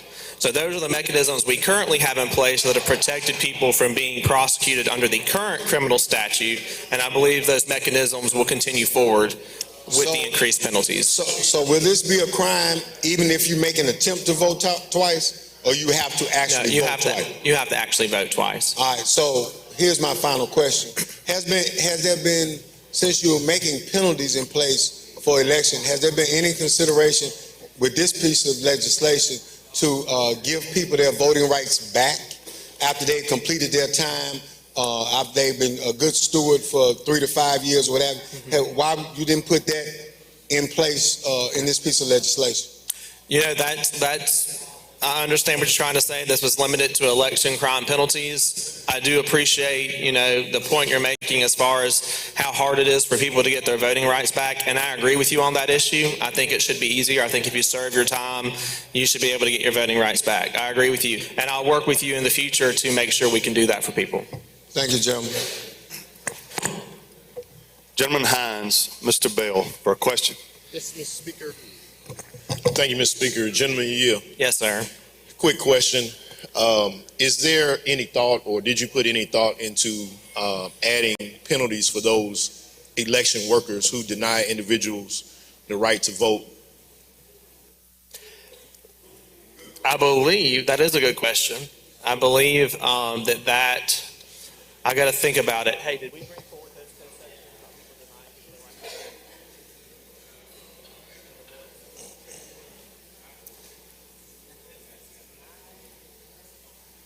the right to vote? If they've denied it, I know we brought forward all the criminal penalty code sections. I'm not sure. I'll look into it. The goal was to bring forward all election crimes and look at all election crimes. In my opinion, that would be an election crime. I'll go back to the bill and see if that's in there. And if not, as it goes through the process, we should add it. Yeah, would you be amenable to an amendment on that? Would be admissible to an amendment on that? To add a penalty for somebody who denies somebody the right to vote? You okay with it? Sure. All right, appreciate it. Thank you. Gentleman from Amendment at the Copiah. proper time, Mr. Yes, sir. Gentleman from Copiah, Mr. Holloway. Thank you, Mr. Speaker. Gentleman Yield. Yes, sir. Who asked for this bill? Gentlemen, I write my own legislation. People don't go, groups and all that stuff. If I come up with an idea, I draft my own legislation. That's what I did here. Very good. So you're asking, you want to severely punish someone who inadvertently voted twice or whatever the case may be. 5 years in prison, $25,000, whatever the case may be. Let me ask you a question. So what is the requirement for a legislator? What do you mean? Yeah. What is the requirement to become a legislator? 21 years of age, living in your district. Say that again. 21 years of age, living in your district for 2 years. Correct. So is there a penalty for legislators that don't live in their district? I'm not aware of one that I know of, other than the fact that if you don't live in your district, then you don't represent your district anymore. But you say it's a crime though, right? I'm sorry, what? You say it's a crime because it's required by law that they live in their district. No, I didn't say it was a crime. Pardon? I didn't say it was a crime. Okay, well, if it's required to live in your district in order for you to qualify, what is that? You're just not living in your district. You don't meet the requirements and qualifications of the office. Just because you don't meet the qualifications doesn't make something a crime per se. You got to make it a crime. Okay, so you want the simple person who voted twice for, say, a legislator to be punished severely, but you don't want to punish a legislator who is not following the law by staying in their district? The punishment for that legislator by not living in his district, if you read the statute, is they no longer represent this district. They resign by the fact that they have moved residency. That is their punishment. Where is that happening? I don't know anybody in this body who don't live in their districts. You may know something I don't. I'm not sure what you're talking about, so. Welcome to the real world. Well, I would also like to correct you when you say inadvertently. There is a requirement that they do this intentionally. Well, the gentleman from Washington just stated that if someone voted by absentee ballot and then got home and realized that they that they wanted to vote in person and they went and voted, that's voting twice. I told the gentleman that there are mechanisms in place. That is voting twice. And I also told him that I did not believe he would be prosecuted for that. This is a knowing and willful violation. This is not an inadvertent or an accident. Knowing and willful are requirements of this law. But you just said that you only had maybe one incident like that, right? One incident specifically that I can think of that I remember seeing in the news. But, we pass laws all the time to protect things from happening. That's what we do here. So if you have one incident of a legislator not living in the district, there is no punishment for them, right? Not that I'm aware of. However, I'm not familiar with, that statute per se. Be happy to ask counsel about it. So, gentlemen, let's be realistic now. You want to charge somebody for voting for someone who is not following the law themselves, but you want to punish the person who is just simply trying to vote for somebody? Have you ever heard of impersonation? Not if they're voting once. I don't care if they're voting once. If they're voting more than once, yes, I want to punish them. Okay, but have you ever heard of impersonation? Yes. Okay, where someone voted on someone else's behalf, and then you take a poor person who can't defend themselves, don't have the financial resources to go get a lawyer to clear their name, and you're going to give them $25,000 fine, 5 years in prison? Well, we have mechanisms in place in this state that we've passed several years ago to prevent that from happening. As long as poll workers are adhering to our voter ID requirements, I don't think impersonation would be a likely occurrence. Okay, but so I'm glad you recognize. So what prompted you to do this if there's not a problem out there? You only said that you knew of a few problems. What necessitated this piece of legislation then? Problems in Mississippi is one thing, but there have been problems throughout the country and in other states, which we often see things occurring in other states, and we want to prevent it here from happening. The goal of this legislation is to do just that. So would you be amenable to an amendment to include other folks, municipal, local, county officials who violate the law by not living in their district, their wards, their districts, or even legislators? No, that's a separate bill you should draft. Did you draft it this year? No, but you should have included that. I'm doing the existing election crimes. If you want to create a new crime, you should draft that. So you want to impose something on someone else that you're not going to do yourself? I live in my district. Yeah, but that's what I'm saying. We as a body, I'm not talking about you individually, we as a body. I can't hear you anymore. Everybody's being loud. I wouldn't want to hear it either. Let's maintain order. Let's maintain order. Gentlemen cannot hear each other. Okay. Yeah, but what I'm saying is if it's not what's good for the goose, good for the gander? Gentlemen, this is existing law, existing criminal acts, okay? We're increasing the penalties. If you want to make what you're talking about a crime, you could have authored legislation at the beginning of the session to do that. Well, why do you want to increase the penalties, though? If it's already there, why do you want to increase the penalties if there's a problem not there already? To deter it from occurring in this state. There's nothing to deter. You said there's only a few instances. There might be a few instances of murder. We don't want it to happen even once, okay? Well, that's already on the books. Murder. We're not talking about murder. Gentlemen, I think you're being unrealistic about this, and I don't know where you could come up with some cockamamie idea like this to penalize some poor person who you're looking for a solution for a problem that don't exist. I mean, if it's not pervasive, why do we need to deal with this? One instance is pervasive enough. One incident of a legislator living outside his district is not enough though, right? Again, gentlemen, I will vote for that bill if you write it, draft it, present it, pass it. Well, I won't vote for yours. Thank More than welcome not to. Gentleman from Washington, Mr. Bailey, for a question, you're recognized.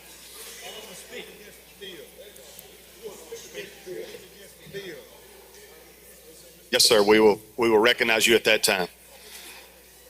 Gentleman from Chickasaw, Mr. Lancaster. Thank you, Mr. Speaker. I have an introduction out of order at the appropriate time. I believe now would be a good time.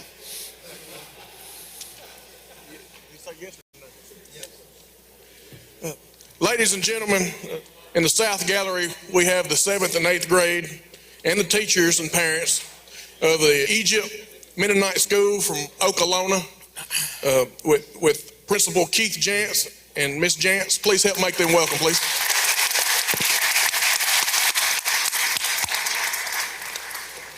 Welcome to your capital. Good to have you here today. Gentleman from Sunflower, Mr. Anthony. Gentlemen, do you yield? Yes, sir. You asserted earlier that you drafted this legislation on your own.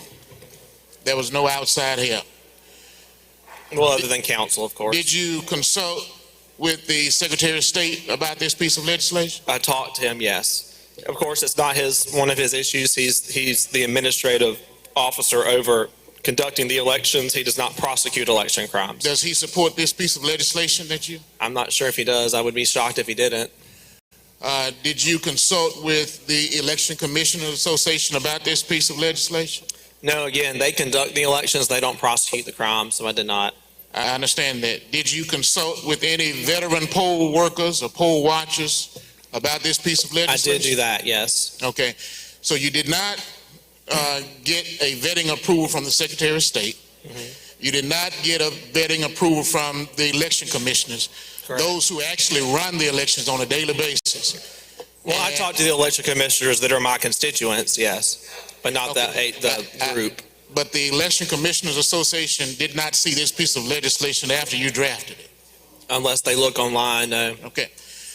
So would you not agree that it would have been a little more feasible to have those who conduct elections, those who are in the field who may see these potential problems that you assert, those are the ones that on the front lines, would they not, don't you think they would have been beneficial in seeing this piece of legislation? Well, everything that is in this bill, they're already trained to detect because everything in this bill is already a crime. We're not creating any new crimes unless the gentleman brings up his amendment. We're not creating any new crimes in this bill. The poll workers, they're not involved in this bill. They're trained to detect already. Anything after that is the responsibility of law enforcement and the prosecutor. So no, I don't believe it was necessary. Okay. Well, gentlemen, I would like to say that those who are on the front lines, those who are actually dealing with the elections, they see these potential crimes that you are asserting. Do you not agree that they would have a little more working knowledge than you would, and you have not worked in elections? I worked in elections for 5 years before I was elected. I have plenty of working knowledge as it relates to conducting elections. So. Well, if you had that much knowledge, it would seem to me that you would have gotten a vetting approval from the Secretary of State's office, as well as those who are election commissioners, those who actually deal with it on a day-to-day basis. Was that a question, or is that? You're an idiot. Gentleman from Tallahatchie, Mr. Reynolds. For what purpose? I had an amendment. You have an amendment at the proper time? You'll be recognized in order. We got a few ahead of you on that, gentlemen. Thank you. Gentleman from Madison, Mr. Blackman. Gentleman Yale. Yes. So far, I've heard a lot of questions and answers regarding voting, the actual voting that's covered in this legislation. But this legislation covers more than just that, correct? Correct. And I heard you speak a moment ago about your experience in involving elections. Aren't there more issues raised after the election, during the canvassing process, during the challenging process, as opposed to the issue that's being discussed here about perhaps voting more than one time? There are a lot of issues raised after the election, when you're counting votes, processing absentee ballots, all that stuff. Yes, sir. And in Mississippi, we don't have a vetting process for filing affidavits charging a person with committing a crime, do we? We don't. And oftentimes, these events that occur after the vote, such as during the canvassing process, during the challenging process, are hotly contested and contentious. Correct? I can agree with that. Yes, sir. Sides line up, not just concerning the vote, but they line up against each other, don't they? Yes, sir. Have you been involved in any of those type of contests? I have. Yes, sir. All right. Now, notice in the bill, we're increasing the penalty for an exposure for the clerk, the circuit clerks, and the deputy clerks who handle the ballot boxes, who have to secure the ballot boxes properly. We're exposing the potential exposure that is for criminal penalties regarding their work too, are we not? Yes, but that is already there are already criminal penalties. This is just increasing those criminal penalties. I know. I mean, you get 20 years now? I thought I saw in one section, right? Increasing their exposure, yes. Up to 20 years. Now, did the committee talk with the circuit clerks associations or individual clerks and say, look, we're about to increase your exposure here? You are elected official here as a clerk, and your deputy clerks, when you're securing these ballot boxes, making sure the seals are properly placed, making sure that they're properly recorded, and if they have to be reopened and for inspection during a challenge or during canvassing, you had better be real careful, because you will have a great exposure for criminal penalties up to 20 years in prison. Well, the penalties that are going up to 20 years are only those penalties that are currently set at up to 10 years. So another 10 years means a whole lot. So the penalties you're referring to, as far as the clerks are concerned, I believe is the 5-year penalty, which clerks are already trained that a violation of that part of the statute could result in criminal penalties if they are convicted for doing it. That's their training as it stands. This just simply increases the penalty. Gentlemen, you told me that in the House that you have a lot of experience with election contests. I told you I've had experience with some election contests. All right. Yes. Now, my experience is pretty extensive too. And in the heat of the battle, after the election, where parties are accusing one side or the other of not doing things right, pointing fingers at the clerk, pointing fingers at the workers, and knowing that you can charge someone with a felony resulting in a serious penalty is an awful temptation for somebody who's upset and hot-tempered about the results of an election, like the one we had this last presidential election. Right? I can agree with that. Don't you think you might want to talk to the people who are going to be facing these additional exposures before we undertake this substantial change in the possible exposures they may have by simply working in an election? Gentlemen, I would say again that these are already crimes. They're already trained not to commit these crimes. And I would also say that, if there have been instances of somebody filing false reports against people who, may have been upset during an election contest, then that would have already occurred. And I would also add, that our system is set up, affidavits filed, but that doesn't mean you're convicted. There's an investigative process, law enforcement, the DA, the grand jury. There's a whole process to prevent these false accusations from making it all the way to an indictment and a conviction. I would ask you this question. It's not to prevent it, because you can't stop anyone from filing an affidavit charging someone for the crime in Mississippi, can you? You cannot, no sir. And once the charge is made, and it may not ever be prosecuted, you'd have to go through a process of having that record expunge if you can. Maybe not completely, but to the extent that you can, correct? Correct, which are still vulnerable to occurring right now because, again, these are not new crimes. These are existing crimes. So someone could falsely allege that you're violating criminal acts as far as the elections are concerned. Tomorrow, today, the next election, they can do that now. Well, you're not, on these misdemeanors, you're generally not fingerprinted, taken into jail, and a record created for which you would have to have removed that, if you can. You always can't have them expunged, but it's there. I believe all of these would be expungible.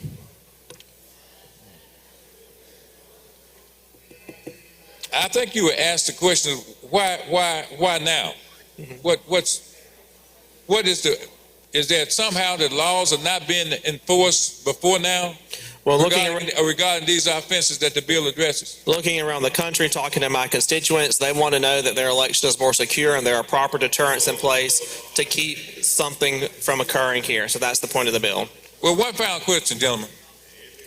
Every citizen of the state of Mississippi who is of age should have a right to cast their vote for the person of their choice, correct? Correct. And would you agree that voting is a fundamental right of citizenship and democracy? Yes, sir. That's right? Yes, sir. And that should not be taken lightly, Yes, correct? sir. Yes, sir. No one should be denied their right to vote for the person of their choice. I believe I told somebody that a few minutes ago. Yes, sir. To that extent, we're on the same page then.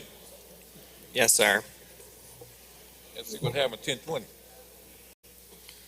Gentleman from Prentice, Mr. Arnold. Gentleman from DeSoto, Mr. Hale. Gentleman Yield. Yes, sir. Hadn't it been proven in the past that there's been people... Hold on just a second. Hold that mic closer. Ladies and gentlemen, the gentleman indicates he cannot hear. Please hold your conversations down. You may proceed, gentlemen. Hasn't it been proven in the past that people from cemeteries have ended up voting? I have seen instances of that. Yes, sir. Okay. I like your bill. Right is right and wrong is wrong. If people are going by the guidelines and the law, there's nothing wrong with this bill. I support your bill. Thank you, gentlemen. Gentleman from Prentice, Mr. Arnold. Thank you, Mr. Speaker. Gentleman Yield. Yes, sir. Gentlemen, would you believe in my own district there, a guy went and he signed that voter roll, looked on the list, his son's name was on that voter roll, and he said, I sure do wish my son would come by and visit his mother and father when he comes in from Atlanta to vote. So, gentlemen, would you agree that there evidently is an issue? Yes, I would. Thank you. Gentleman from Hines, Mr. Brown. For what purpose?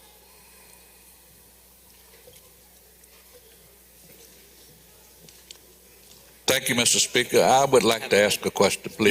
You're recognized for a question. Gentleman Yield. Yes, sir. Just two questions.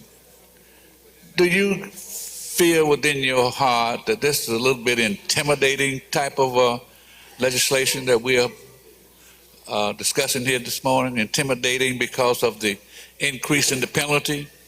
No, sir. If you're not violating our election laws, then there should be no problem.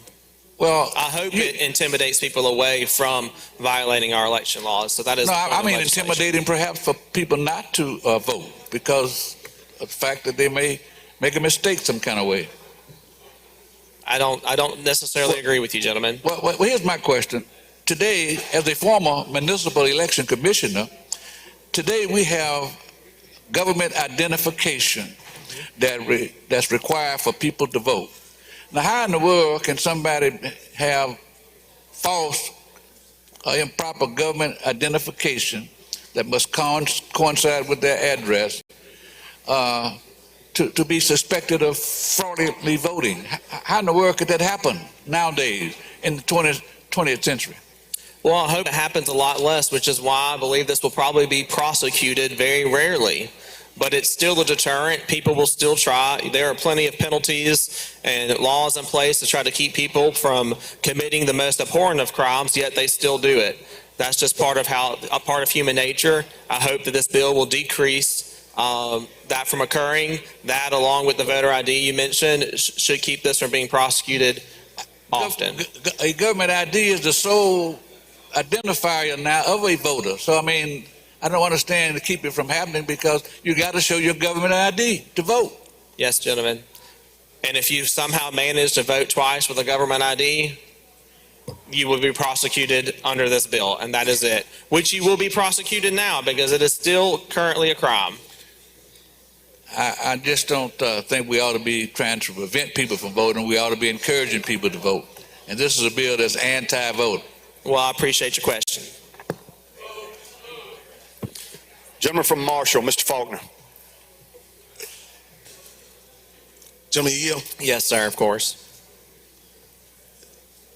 my colleagues who have discussed this bill today with you in opposition to it, do you feel that they are in favor of election crimes?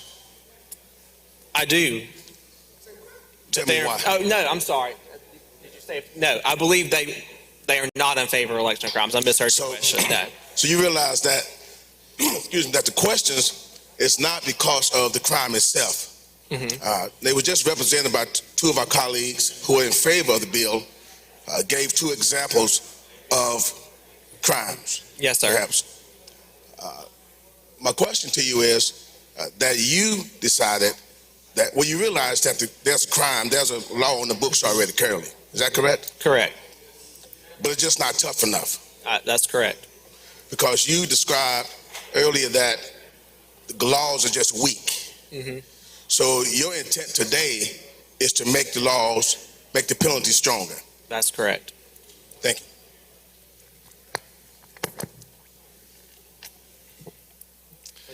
Don't see any further questions. Lady from Hines is recognized at this time to present her amendment.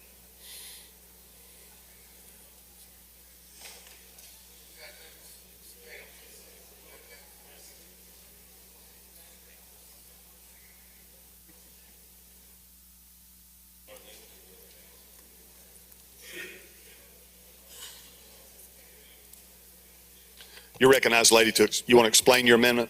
Thank you, Mr. Speaker. Would Madam Clerk please read the amendment?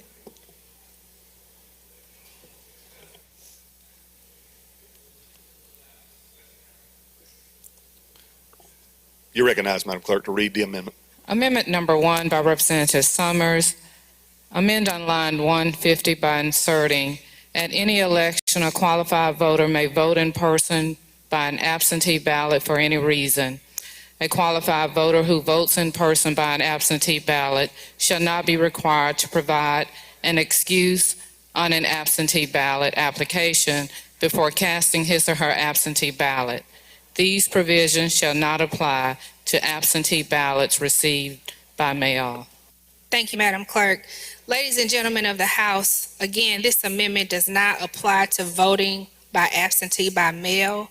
This is only when you come into the circuit clerk's office and you request to vote by absentee. You would not have to provide an excuse in order to vote by absentee. So you still have to ask for complete the affidavit, request the application, but you would not have to provide an excuse to be able to vote by absentee. Questions on the amendment? Gentleman from Rankin, Mr. Powell. Lady, you yield? Yes, sir. So this is basically early voting? It's not early voting. It's no excuse absentee ballot? It's no excuse absentee voting. Okay. Because again, you have to, still attest to the affidavit. I don't see any. Gentleman from Warren, Mr. Denton, for what purpose? Question. You're recognized. Lady, will you yield? Yes, sir. So we have excuse voting right now today, right? Correct. You have to just go down there and tell them give them a reason why you're not going to be able That's to right. vote on certain days. Is that correct? That's correct. And what you're trying to do is just say, no excuse. If I don't want to, I'm not going to be there on that voting day. All I should have to do is ask for a ballot and vote. Is that correct? That's correct. Thank you. I don't see any further questions. Chairman, you want to respond?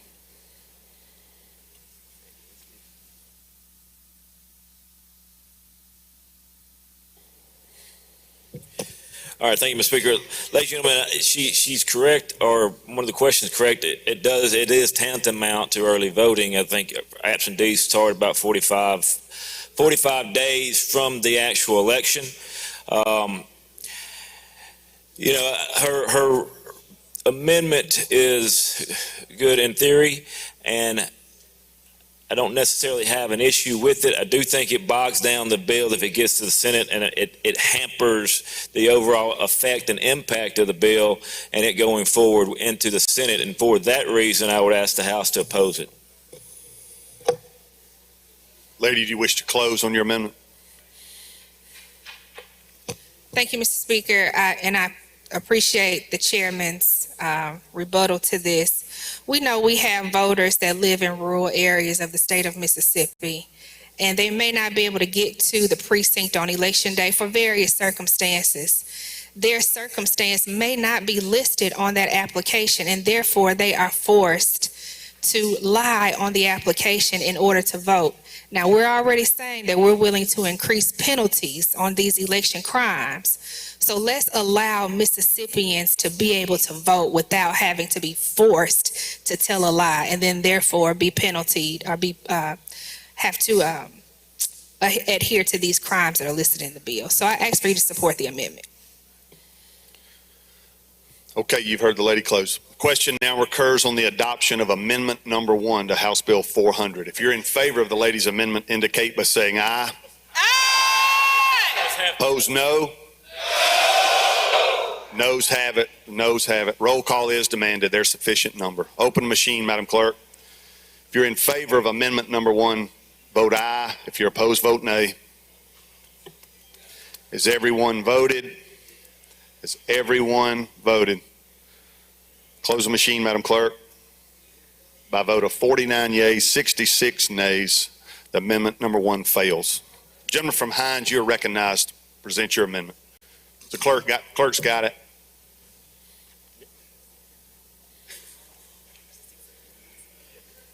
You want her to read, or you want to explain it? Yes, could you read the amendment, and I'll explain it briefly. Amendment number 2 by Representative Bell. Amend by inserting the following after line 380 and renumbering the succeeding sections. Any person who shall deny a person the right to vote for a reason that is not provided in law shall be deemed guilty of a crime and punished by a fine not exceeding $10,000 or by imprisonment in the Department of Corrections not exceeding 10 years or both. It's a simple amendment, ladies and gentlemen, just ensures that no one will be denied the right to vote by elected officials, poll watchers, poll workers, and individuals such as that. And that's the explanation of my amendment, and no questions. Thank you. You're recognized to respond. Thank you, Mr. Speaker. Gentleman came to me about the amendment. I do not oppose the amendment. All right, you've heard the chairman. Question occurs on the adoption of amendment number 2. The House is in favor of amendment number 2. Indicate by saying aye. Aye. Opposed, no. No. The ayes have it. The ayes have it. Amendment number 2 is adopted. Gentleman from Lauderdale, Mr. Young, for what purpose? Introduction out of order, Mr. Speaker. You're recognized. Thank you, Mr. Speaker. Today, in the North Gallery, I would like to recognize members from Mississippi Power. We have one of the legislature's own, Attorney Akilah Hutnall, former member of the Senate. We have Ms. Joyce Saucier, and we have 3 of their Uplift students that are with us today. We'd like to make them welcome, please.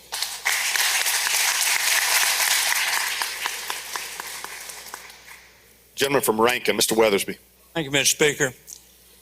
I'd like for you in the House to help make welcome in the South Gallery a group from Rankin County, the Rankin County Leadership Group with their advisor, Blake Ainsworth. Let's make them welcome.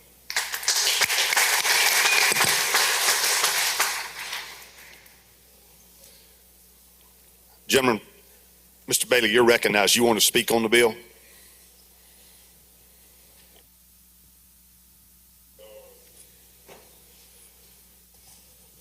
Ladies and gentlemen, it's my first time up this year. And I'm upset because I'm tired of all this voter suppression stuff that's going on across the country. It's going on everywhere in the country where we have certain parties in charge, and they're trying to make it difficult for people to vote. All of my life, we had to fight to get the right to vote. When the federal courts gave us the right to vote, now we fight hard just to keep the right to vote. I don't understand, but it's Mississippi. Mississippi has to be on the side of suppressing people. It's just like kicking a sick dog. We continue to kick sick dogs in the state for things that we can do to help people we don't do. We don't do. We don't say anything about them stealing all this welfare money, the TANF money from poor people. We don't talk about that. Nobody goes to jail. But yet here's John Doe trying to vote and make a mistake. We want to put him in jail. We want to make it a felony. And this come up every election cycle because they have to have something to run on. They tough on crime. They tough on people who voting. I have seen more of the other party stealing votes and violating the rights of vote than I have of the people that live personally in the community.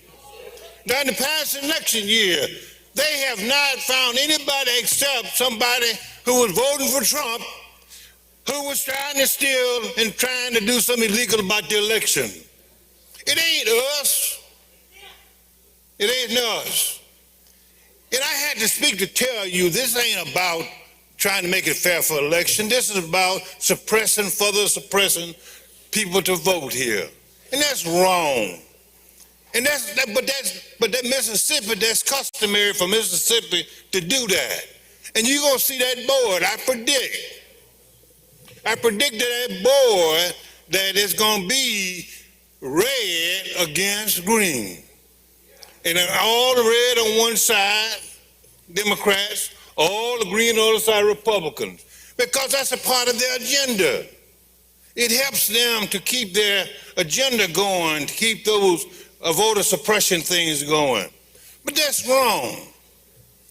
But you're suppressing not just some people, you're suppressing the rights of all people. And anytime you suppress anybody's right, you're going to pay for it. You may not think you will, but you're going to pay for it. But we continue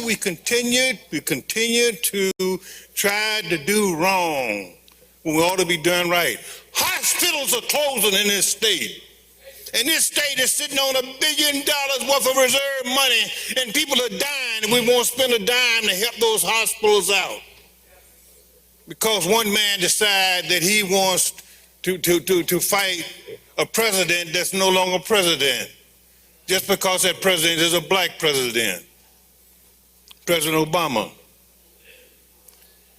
And it doesn't make no sense. It doesn't make no sense to let people die and suffer because of your hatred for a black president. The man hasn't done anything. And you look at the next president who followed him, has done all kind of crimes, tried to do an insurrection, tried to take over the country, and nobody has put him to jail. Nobody has indicted him. Nobody has done anything. And the majority of the people who control the House now don't want to do anything about it. They don't want to apply the law to him. That's wrong. Mississippi will never get it right. We've never gotten in a race in Mississippi without going to court. And we have to spend money and money and money. Mississippi has always tried to put the downtrodden in jail and make them criminals and put a bad face on them. That's wrong. That's wrong. There's no problem here with this election. This man got up and told you that all this stuff was rampant out there. This man is lying. He can't prove, I mean that. He can't prove it. He can't bring you not one piece of data to show where this has been a problem in this state. And it's wrong to come up here and bring misinformation to people on the pretext that you're doing something good to try to help somebody. I remember, Ed, in your race, back then it was real hard. Yeah, I've heard of people coming out the graveyard voting. I counted 19 of them one day. They didn't look like me. They all came in there and voted for the other party and trying to keep Ed out of here. Nobody said anything about Ed won, and so we didn't challenge it, but we had all the documentation of it during that time. But that was okay for them to do it back then.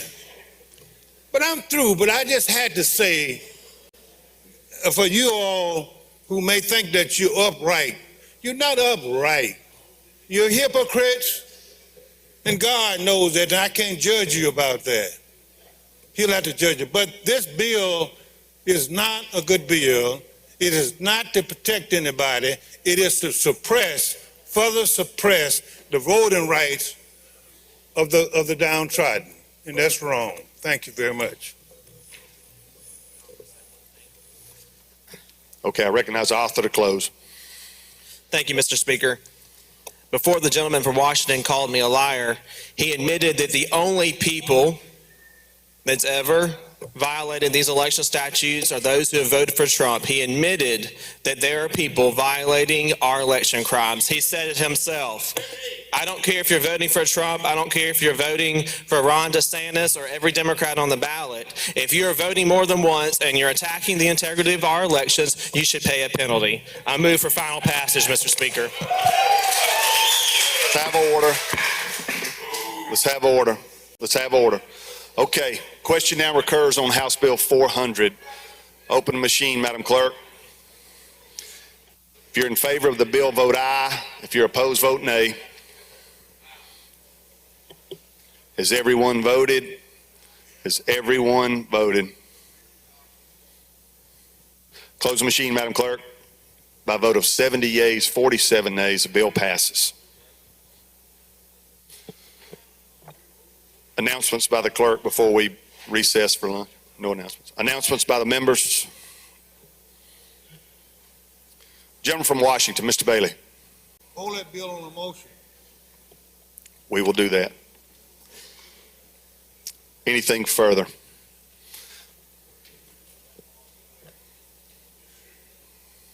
If not, I would entertain a motion from the gentleman from Benton that we recess until 2. Thank you, Mr. Speaker. Move the House stand in recess to 2 p.m. You've heard the gentleman's motion. All those in favor of the motion indicate by saying aye. Opposed, no. The ayes have it. The House will stand in recess until 2 p.m.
Please let the House come back to order.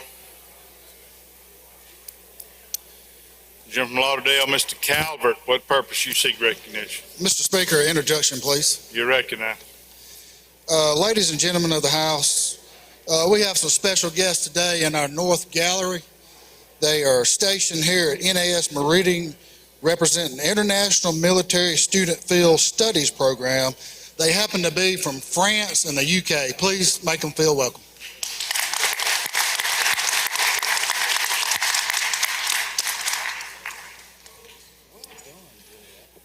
All right, I don't see any further introductions. We will return to the calendar. Looks like we left off item 6. I don't see the chairman. 7, 8, 9, 10, 11. All of them. Judd B. Anybody know what it? Okay, I would request we hold those until the chairman returns. Any objection to doing that?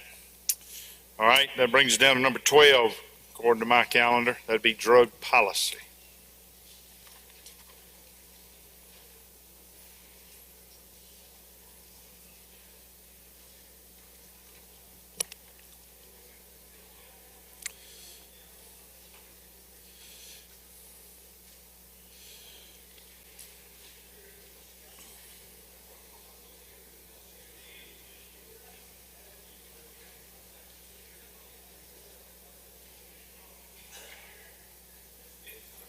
Testing 1, 2. Thank you, Mr. Speaker. I ask that we go to item number 12, House Bill number 4. Call the bill up and make the usual motion. Gentleman calls the bill up, moves the rules to be suspended. Bill considered and gross read the third time, placed on final passage. All in favor say aye. Opposed nay. The ayes have it. Gentleman's recognized. Thank you, Mr. Speaker. This bill deals with the drug tianeptine. It simply makes it a Schedule 1 drug. There are a number of bills out there dealing with this drug. This would give us a strong negotiating position when dealing with the Senate, and I'd ask that we pass it. The changes are in lines 193 to 196. The name for this drug sold in gas stations is Jaja Red. It is very addictive, and there are a number of states who have already banned it. This bill comes to us from the State Medical Association and from law enforcement, Bureau of Narcotics, Department of Public Safety, from sheriffs. A lot of mayors and other jurisdictions have already banned it, so I'd move adoption if there are no questions. Questions, gentleman from DeSoto, Mr. Criswell. Thank you, Mr. Speaker. Will the gentleman yield? Yes. So I just want to make sure I understand. When you put this on a Schedule 1 drug, that means the day after this becomes law, it is a felony to own even whatever you can. So what you bought in the store the day before, then you go to prison for how long? So I believe that what I just said when I was presenting the bill was that this gives a strong negotiating position with the Senate. They have passed Schedule 2. The chairman of Judd B has a bill that regulates both tianeptine and kratom. So in conference, we're going to have to all get together and decide what to do with tianeptine, and I'm just trying to establish a firm position to negotiate from. That's what I'm asking to let me do. Okay, thank you, sir. Gentleman from the floor, Mr. Osborne. He passes. All right, I don't see any further questions. Open the machine. Madam Clerk, question occurs on House Bill 4. You favor the bill, vote aye. If you're opposed, vote nay. Everyone voted. Opposed the machine. Madam Clerk, by a vote of 100 yeas and 11 nays, the bill passes. Next item. I'd like to go to that item number 13, House Bill 231. Call it up and make the usual motion. Gentleman calls the bill up, moves that the rules be suspended. Bill considered and gross read the third time, placed on final passage. All in favor say aye. Opposed nay. The ayes have it. Gentleman's recognized. I'd like to recognize the gentleman from Union to present the bill. Gentleman from Union, recognized. Thank you, Mr. Chair. Thank you, Mr. Speaker. Move to table the committee amendment.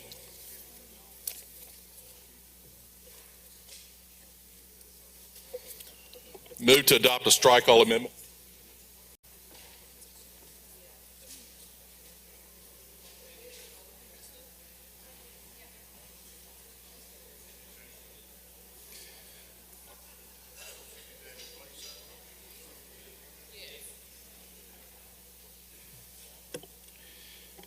right, gentleman moves to table the committee amendment. All in favor say aye. Opposed, nay. The ayes have it.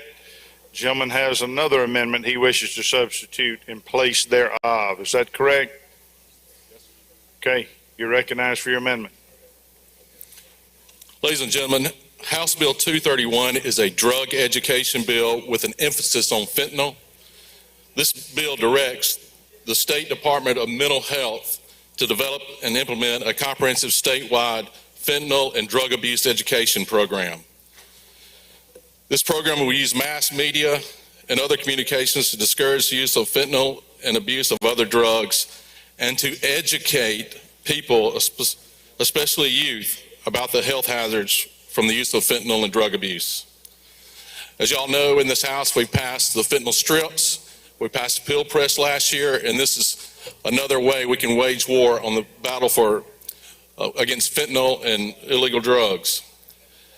Drug overdose, specifically fentanyl, is the #1 cause of deaths in adults 18 to 45, and over 70% of drug deaths in Mississippi are due to fentanyl. Drug deaths among children 10 to 14 have tripled since 2019. It's almost impossible to stop the supply of fentanyl into our state. Fentanyl is odorless, tasteless, and very easy to smuggle. The only way and the best way we can control this crisis is to reduce the damage in Mississippi is through education, and that's what this program will do. And that's a brief explanation of the bill.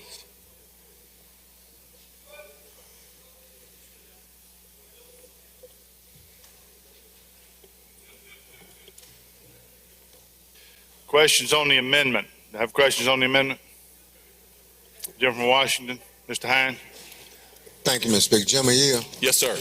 I support what you're trying to do, but I have a couple of questions. What other drugs are listed alone besides fentanyl?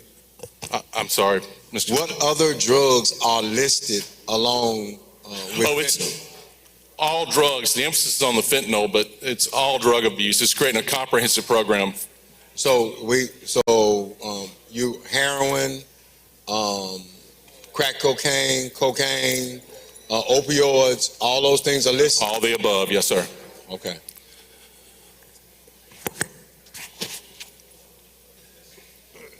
Lady from Jones, Ms. Scott.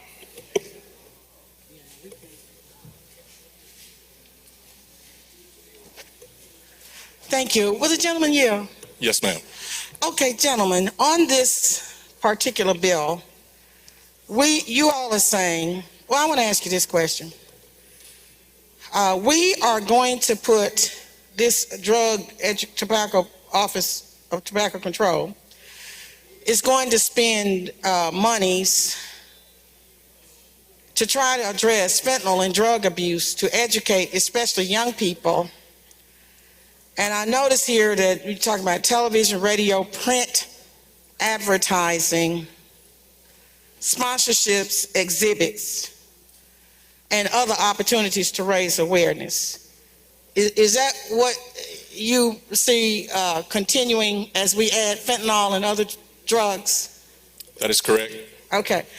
Now, in this bill, because I don't know what's in it or what, because we can't locate the amendment, but it discussed having a report from the Office of Tobacco Control.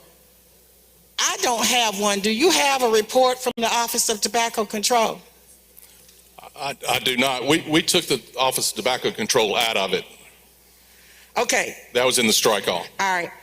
But prior to that, so that I guess we would have some direction as to why we're doing what we're doing, have you seen a report from the Office of Tobacco Control?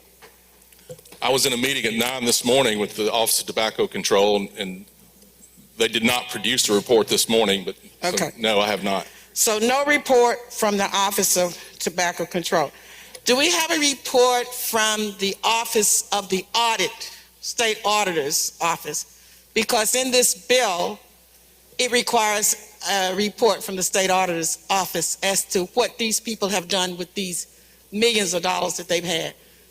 Have you seen that report? I have not. Okay. So, the only thing that we're doing in this bill is basically changing and adding fentanyl, and as you say, we're going to emphasize fentanyl, and then other drug abuse.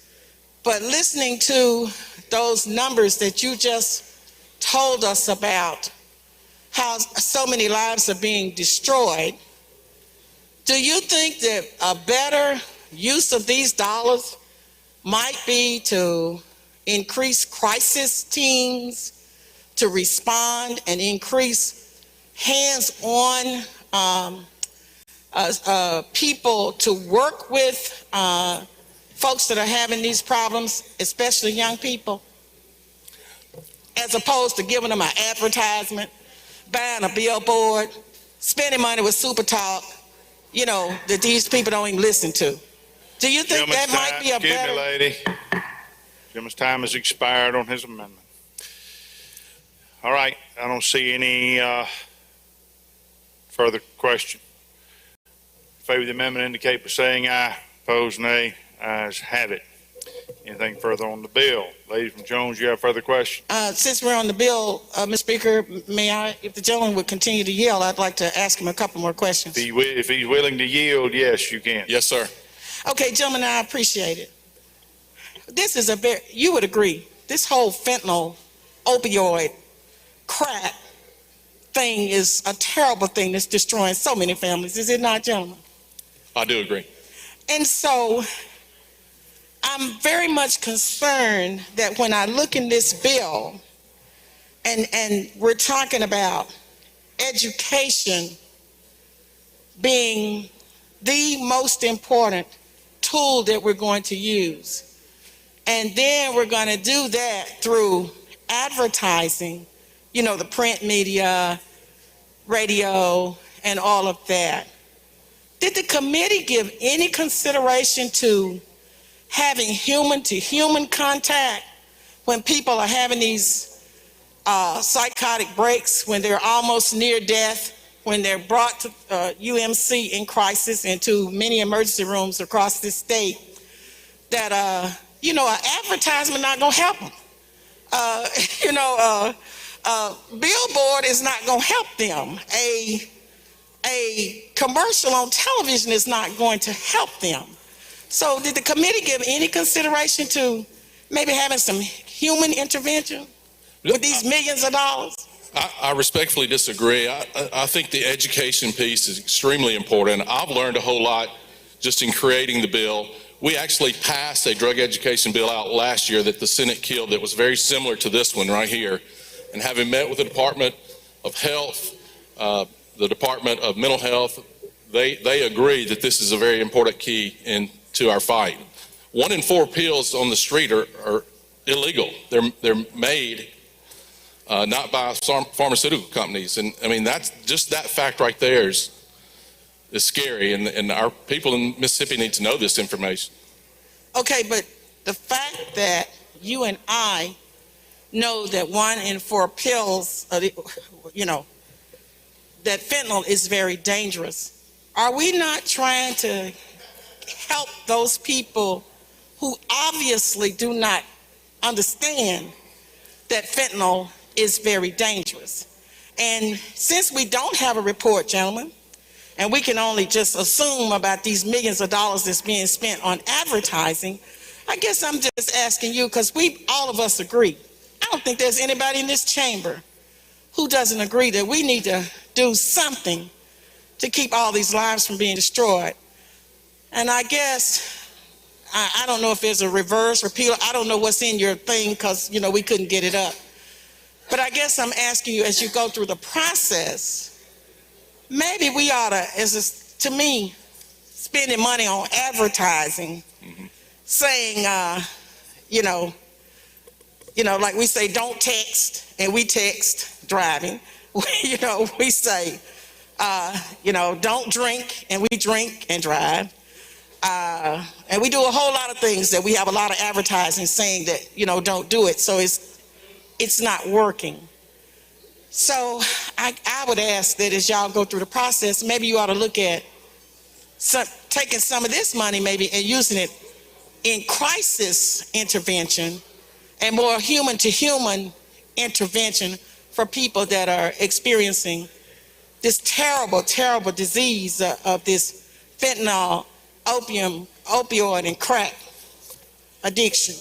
Gentlemen. All right, gentleman from DeSoto, Mr. Eubanks. Thank you, Mr. Speaker. Will gentleman yield? Yes. What is the funding source for this? Is this general appropriation or?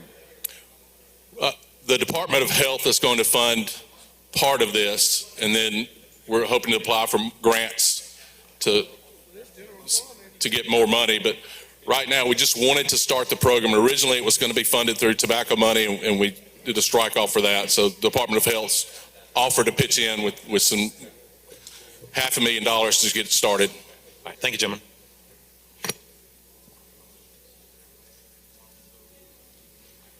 Jim from Hines, Mr. Brown. Thank you so much, Mr. Speaker. Gentleman Yale. Yes, sir. I would just like to know, why wouldn't the health department be the originator of this type of advertisement and what have you, rather than the legislature? Well, I'm saying be the catalyst in doing this. It seems to me it would be more meaningful coming from them than from a bunch of politicians.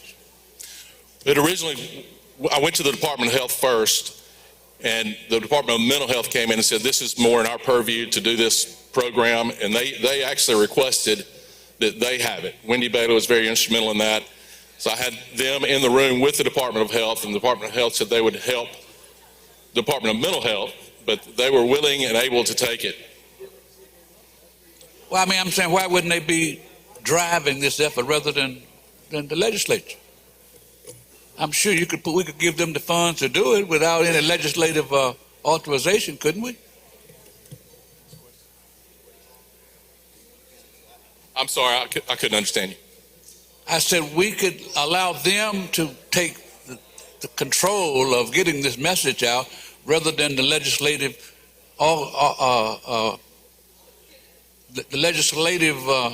enactments that we're trying to do. Why would we let them just handle it? That's what I'm trying to understand. They do other programs and they do other advertisement about various health and mental health issues. Why does the legislature have to get involved in it? That's all I'm trying to find out. This is all about educating, and this will be in our schools as well as mass media. It's all about teaching our children and our parents. I understand. Okay. All right, I don't see any further questions. Open the machine, Madam Clerk. Question occurs on House Bill 231. If you favor the bill, vote aye. If you're opposed, vote nay. Everyone voted. Everyone voted. Close the machine, Madam Clerk. By vote 111 yeas, 5 nays, the bill passes. Next item. Thank you, Mr. Speaker. I'd ask that we go to item 14, House Bill number 249. Call it up and make the usual motion. Gentleman calls the bill up, moves that the rules be suspended. Bill considered in gross read the third time, placed on final passage. All in favor say aye. Opposed, nay. The ayes have it. Gentleman recognized. This bill is with the Mississippi Medical Cannabis Act. Excuse me, Jim, we have a committee substitute. Do you wish to adopt it? I do wish to adopt the committee substitute in Gentleman lieu of the moves original committee bill. substitute be adopted for consideration in lieu of the original bill. All in favor say aye. Opposed, nay. The ayes have it. Gentleman recognized. Thank you, sir. This is with the Mississippi Medical Cannabis Act. We're extending 2 repealers that got left out of the first bill. They both deal with ITS, extending them for 1 year. Happy to yield for questions. Questions? I don't see. Move any. adoption. Open the machine, Madam Clerk. Question occurs on House Bill 249. If you favor the bill, vote aye. If you're opposed, vote nay. Everyone voted. Close the machine, Madam Clerk. By a vote of 112 yeas and 1 nay, bill passes. Next item. I'd ask that we go to item number 15, House Bill number 1071. Call it up and make the usual motion. Gentleman calls the bill up, moves that the rules be suspended. Bill considered in gross read the third time, placed on final passage. All in favor say aye. Opposed, nay. The ayes have it. Gentleman director. This bill comes to us from the Department of Health. It is the Uniform Controlled Substance Act, the bill that we pass every year to make our state drug laws compliant with the federal drug laws. And that's an explanation of the bill. Happy to yield for questions. I don't see any. Open machine, Move Madam final Clerk. Question occurs on House Bill 1071. If you favor the bill, vote aye. If you're opposed, vote nay. Has everyone voted? Close the machine, Madam Clerk, by vote 115 yeas and 2 nays. Bill passes. Drug policy yields Next the floor. item, corrections. Thank you, Mr. Speaker. I call up item 16, House Bill 799, advance the usual motions, and I have an amendment at appropriate time. Chairman calls the bill up, moves that the rules be suspended, bill considered in gross read the third time, placed on final passage. All in favor say aye. Opposed, nay. The ayes have it. Gentleman's recognized for his amendment. Thank you, Mr. Speaker. The amendment authorizes Mississippi Department of Corrections to increase the reimbursement to regionals from $31 to $34. That's the explanation of the amendment, Mr. Speaker. Questions on the amendment? I don't see any. If you favor the amendment, indicate by saying aye. Opposed, nay. The ayes have it. Amendment is adopted. Thank you, Mr. Speaker. The House Bill 799, in addition to the increase per diem to the regionals, the $34, it authorizes Mississippi Department of Corrections to pay $2 million out of the Inmate Welfare Fund, as opposed to $1 million we authorized last year in the Inmate Incentive to Work program. That's the explanation of the bill as it presently lays. Questions on the bill? Gentleman from Prentice, Mr. Turner. Well, Gentleman Yield, Yes, how much is in that inmate welfare fund at this time? about $10,600,000. All right, how much is in this fund that you're going to deposit in? In that incentive to work program, I think there's probably $500,000, a little bit more in that fund, I believe. They began the program, incentive to pay, basically in October of last year, gentlemen, and they anticipate, they've got about 1,900 inmates working. They anticipate having around 5,500 by the end of the calendar year. So what you'll be talking about here is $1.5 million. It'll be taken out of the inmate welfare fund. And be $2 million taken out of the inmate welfare fund to be placed into the incentive to work program, authorizing them to do that, into that program to pay inmates for working. As I read that, it says to provide a balance not to exceed $2 million. That's correct. Or if you got $500,000 in there, then No, we got $500,000. We did $1 million last year. Right. We put $1 million in last year. They got about $500,000 from paying from last year left over. And the commissioner indicates to me that they anticipate they will need another $1 million to pay inmates to get through the next year, a total of $2 million. Okay, and I understand this to be pay for the inmates working? It is. The gentlemen, they pay anywhere from somewhere around 15 cents an hour to 50 cents an hour. And a commissioner indicates to me that he incentivizes those inmates to, based on good behavior, work, history, to get up to the 50 cents an hour. And there's a number of them that have been doing that, and anticipates that they'll have somewhere around 6,000 working, somewhere average around 35 cents an hour. These are inmates that have not been getting paid to work up until we authorized this move. Would I be wrong in my assumption that these inmates had been paid prior to this out of the receipts of what the product that they did? Well, some of them have, gentlemen, but not all of them. Some of them have been paid out of some of these inmates are just working not through MPIC or MagCorp. These are inmates outside of that program. These are in addition to MPIC and MagCorp. These are individuals that may be actually working at regionals, or may be working at other facilities outside of that programming. Okay, then would this fund be with MPIC, or would that be under the Department of Corrections? This will be at MDOC. Some of the MPICs can get paid out of this fund, but majority of that is paid out of the MPIC. This will be inmates being paid out of this program for work independent of the MPIC. Well, He just started paying through this program independent of MPIC last year. The commissioner did, if that makes sense. But this was the news. Yes, basically. Thank you, gentlemen. Gentleman Marshall, Mr. Kincaid. He's not there. He passes. Jump from Harrison, Mr. Hullum. Gentleman yields. Yes, sir. Sir, just two quick questions. Sure. Do you have a proper accountability account from how much was generated last year out this fund? Excuse me, repeat your question. The question is, do you have, or can you produce a report of an accurate accountability of how much It's was in raised? the inmate welfare fund? Yes. Yes, sir. This audited by the state audit department every year. Okay, and lastly, will the inmates receive any of this increase of the funds? This money is, prior to the time the Commissioner Kane became commissioner, there was not payment to inmates for general labor within the Department of Corrections. Had been at some point in time, but that had ceased. He reinitiated that under this program. And he reported to me at the corrections meeting that there were about 1,900 to 2,000. He anticipates up to 6,000 by the end of this next fiscal year. Hence the need for the additional additional $1 million. All right, and lastly, Sure. does this help enhance or affect the reentry program through this funding? The reentry programming? Yes. Yes, sir, it does. All right, gentlemen, thank you. Jump from Lawrence, Mr. Evans. Thank you, Speaker. Gentlemen, yield. Yes, sir. Gentlemen, I just happened to get a letter from a constituent yesterday questioning some of this stuff, and this is serendipitous today, I guess.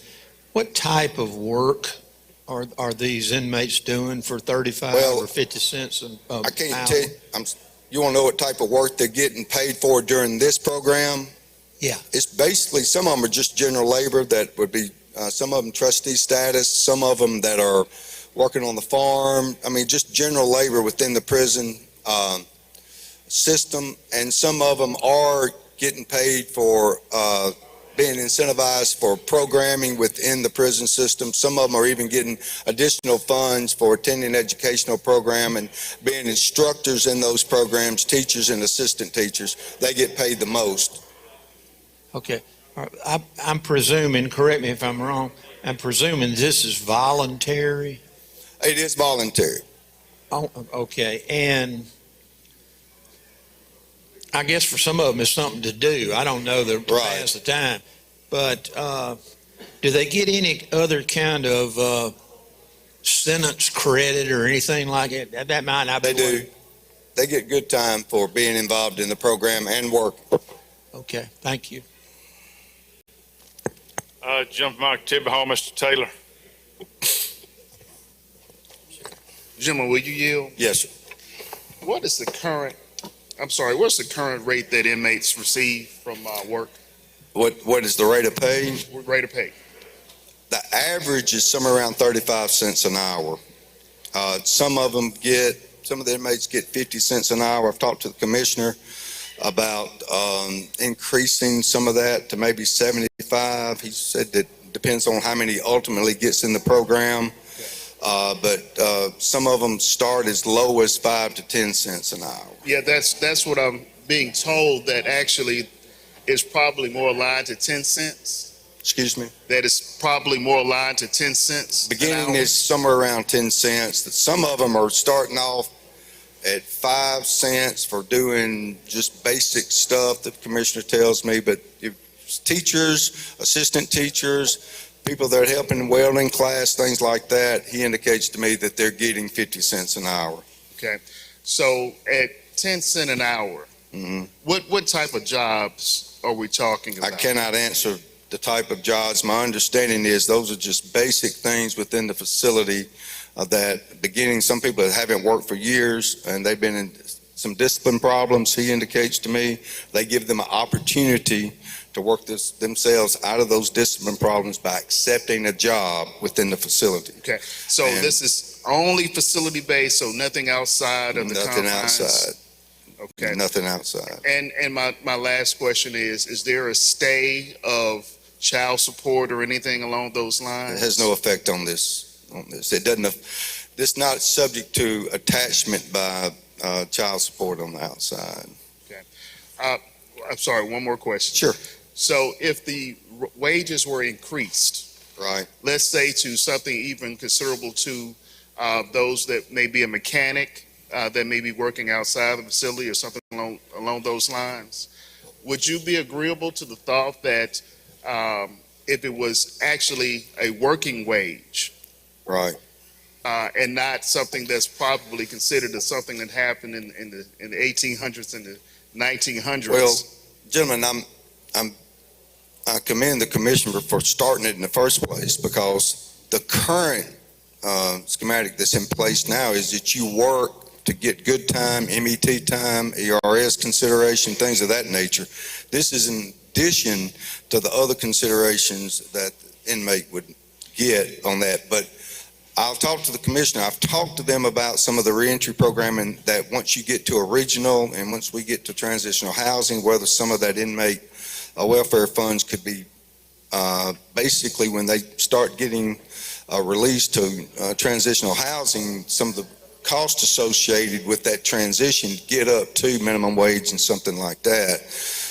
And he's not opposed to that. It's just that that programming is not in place at this time, gentlemen. Okay. Well, gentlemen, I would like consideration at some point in time for us to increase these wages and to make sure that when individuals are released, that they're able to take care of themselves. Right. At least for a great portion of the time, so that it increase recidivism. We're hopeful that, gentlemen, that kind of getting this to the regionals and also getting to some transitional housing, that some of these funds can be transitioned into reentry outside the gate. Hopefully we can do that. Thank you, gentlemen. Thank you. Jim from Washington, Mr. Hines.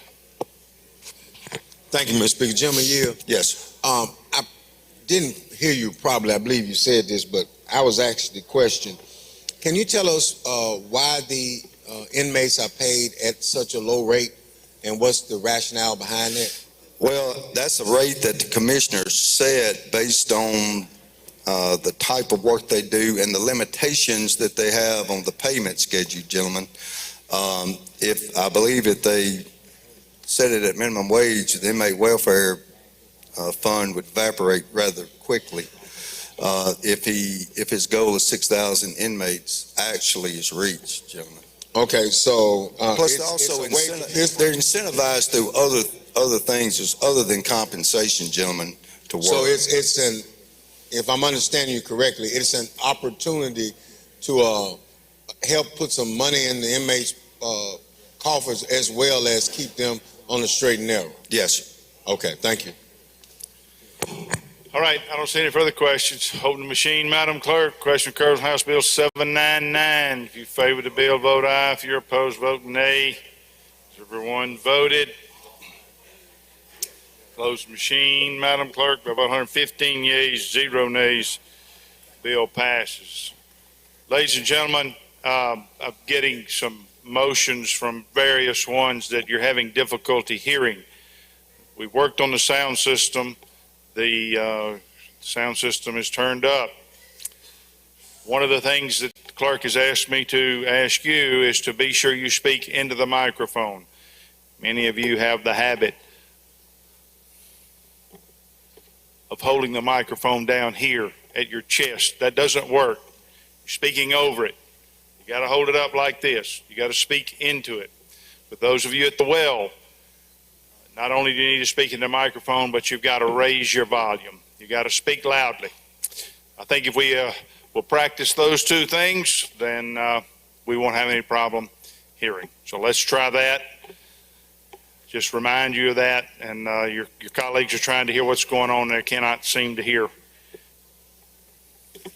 All right, we will move on to the next item, Judd A, item 17. Mr. Speaker, I'd request to pass items 17 and 18 and request that they retain their place on the calendar. Okay, any objection? Hearing none, we will do that. Next item. Universities and colleges.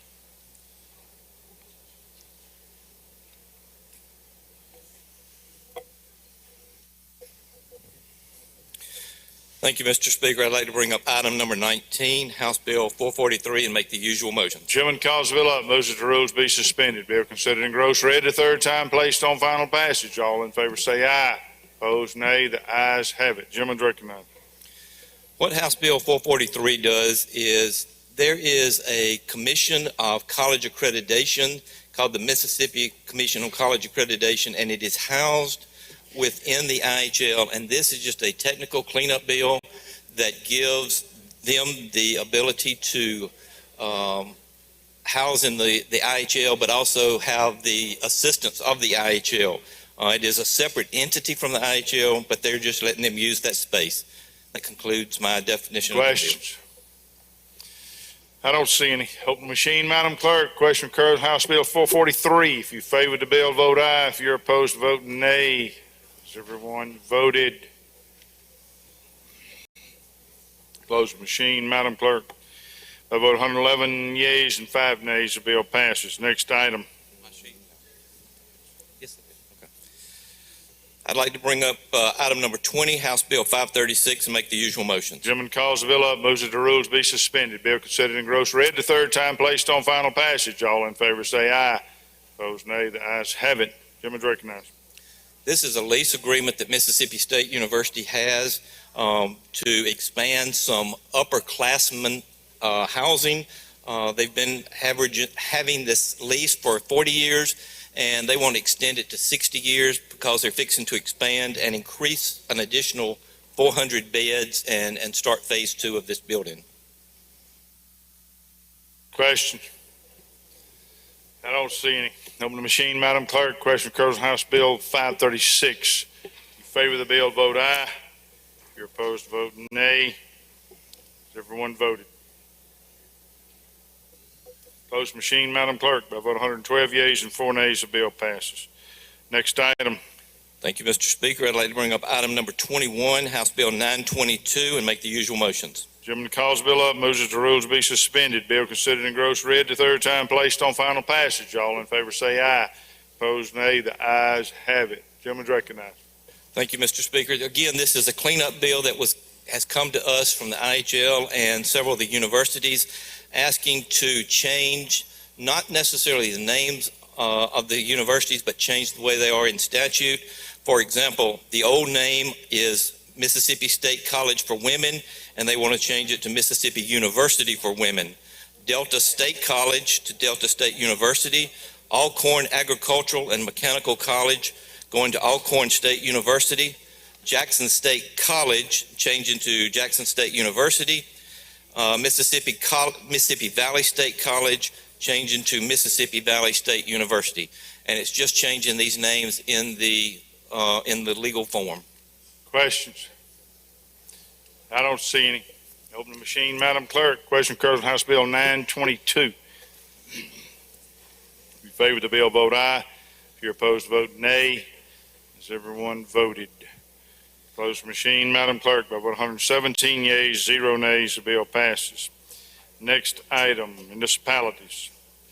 Mr. Speaker, if with unanimous consent, I would like to go ahead while universities and colleges here and take up item number 108, House Bill 770. Any objection? All right, No. we'll go to that one. You want to call it up? I'd like to call it up, make the usual motions, and ask the gentleman from Harrison to handle the bill. Gentleman calls the bill up, moves that the rules be suspended. Bill considered and gross read the third time, placed on final passage. All in favor say aye. Opposed nay. The ayes have it. Gentleman from Harrison is recognized. Mr. Speaker, I have an amendment. Okay, you're recognized for an amendment. This is just a technical change on line 23. Would like to insert the following before the semicolon. And contracting authority. Any questions on that amendment? I don't see any. If you favor the amendment, indicate by saying aye. Opposed nay. The ayes have it. You're recognized for the bill. It's what this bill does at NASA, the Stennis Space Center on the coast there. We're wanting to give MDA the authority to market that, and is what it is the Space Center is getting away from space technology. Well, they're not getting away from it. There's competition now in the industry. And a lot of the space out there, they're developing for other things. This is what Florida has done with some of their property over there and the exploration Commerce Park or whatever it's called over there. We're trying to do that. We're giving MDA the authority to go out there and market this land for the state of Mississippi. Stennis does not have the authority to negotiate tax breaks and things like that. All we're doing is giving MDA the authority to go out there and be able to market that property. It's a land management type thing. Questions? I don't see any. On the machine, Madam Clerk, question occurs on House Bill 770. If you favor the bill, vote aye. If you're opposed, vote nay. Has everyone voted? Close the machine, Madam Clerk. By vote 113 yeas and 5 nays, the bill passes. Next item, municipalities. Yes, sir, Mr. Speaker. With unanimous consent again, I'd like to skip down to number 142 and 143 and take both of those up while we're here.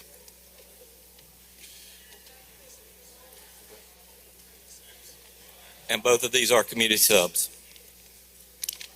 How many more you got? Those two. Those are the last two. Sir? Those are the last two. You promise? Yes, sir. All right. Any objection? We'll go down there. Item 142. You recognize, gentlemen. Thank you, sir. You call the bill up. I'd like to call item number 142, House Bill 1207, up and make the usual motions. Gentleman calls the bill up, moves the rules to be suspended. Bill considered and engrossed, read the third time, placed on final passage. All in favor say aye. Opposed, nay. The ayes have it. Got a committee sub. Gentlemen, you want it? Yes, sir. Gentlemen, moves committee substitute be adopted for consideration of the original bill. All in favor say aye. Opposed, nay. The ayes have it. You recognize. Thank you, sir.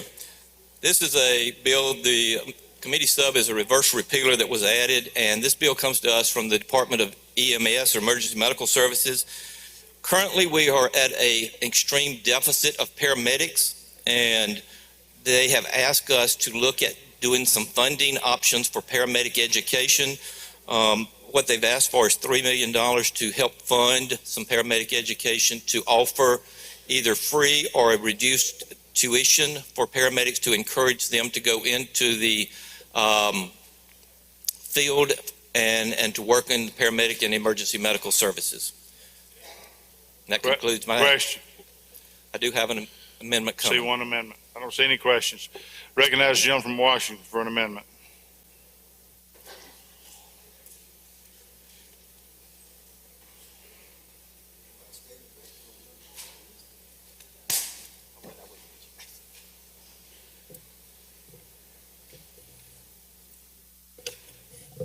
You recognize, gentleman. Thank you, Mr. Speaker. Ladies and gentlemen, this amendment is a simple amendment. A few years ago in Greenville, we had a young man that died on a football field trying to tackle somebody. And part of the reason that he didn't make it was because we didn't have enough paramedics working. We had 5 games that particular night and only 1 ambulance, and they had to rotate between the schools. And unfortunately, this young man lost his life because of that. And what we did, the school district, the hospital, Coahoma Community College, Mississippi Delta Community College, and Pafford came together along with the assistance of the gentleman from Coahoma. We met and put together a program. This particular program allowed high school students to join a program to become paramedics. The problem was they couldn't take the class unless they were 18 years old. So we had like 27 kids signed up to take the program, but only 4 of them could participate because they were not 18. And so what this amendment does, I found out that the kids could take the program, take the classes through dual enrollment, and become certified. They just couldn't take the national exam until they turned 18. What this will do would help backfill the shortage that we have in paramedics. Now, we've had those kids that went into that program finish at the top of the class. And so I believe it's a desire to help with the shortage that we have of paramedics. It also creates a workforce development tool for young people, and it's just good public policy. So all my amendment does is allow the kids to start the class at 17. They cannot take the national exam until they turn 18, but then they were going to work. Now, you know there's a nurses shortage, but there's also a paramedic shortage. And I believe that this would help backfill that issue. So I'm asking you to support that, this amendment, please. Questions, Gentleman Bolivar, Mr. Sanders. Thank you, Mr. Speaker. Gentleman, here. I do, sir. You know, first of all, let me thank you for introducing this bill because there's definitely a need for paramedics. I wish you had introduced one for law enforcement as well because we need some police. But the thing is that it gives them a chance, and I wanted to say this, and I see you looked at the age factor. Yes, sir. And what this does is that it helps them to get an early start, to really get a feel for this thing. Because one thing about being in this field is you have to have a desire to do it. So I want to applaud you for really just trying to look at the age factor. Well, thank you, gentlemen. I can't say this without giving kudos to the gentleman that's handling the bill. He was very open-minded in having the discussion, and it seems that sometimes we can, if we set our issues aside with DNR, we can really get some good stuff done. All right, I don't see any further questions. I'm going to recognize the chairman to respond. We're not opposed to the amendment. Okay, question occurs on Amendment 1. If you favor the amendment, indicate by saying aye. Opposed, nay. Ayes have it. Anything further on the bill? No, sir. I'm sorry, anything further on the bill? No, sir.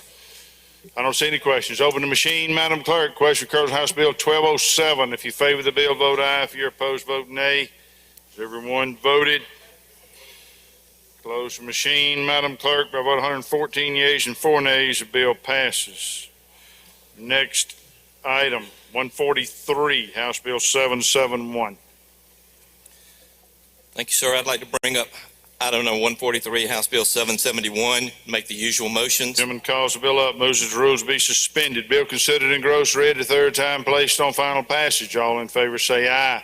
Opposed, nay. The ayes have it. Also, I'd like to bring up the committee sub. Gentleman moves committee substitute be adopted for consideration in lieu of the original bill. All in favor say aye. Opposed, nay. The ayes have it. Gentleman's recognized. Have an amendment I'd like to bring up at this time.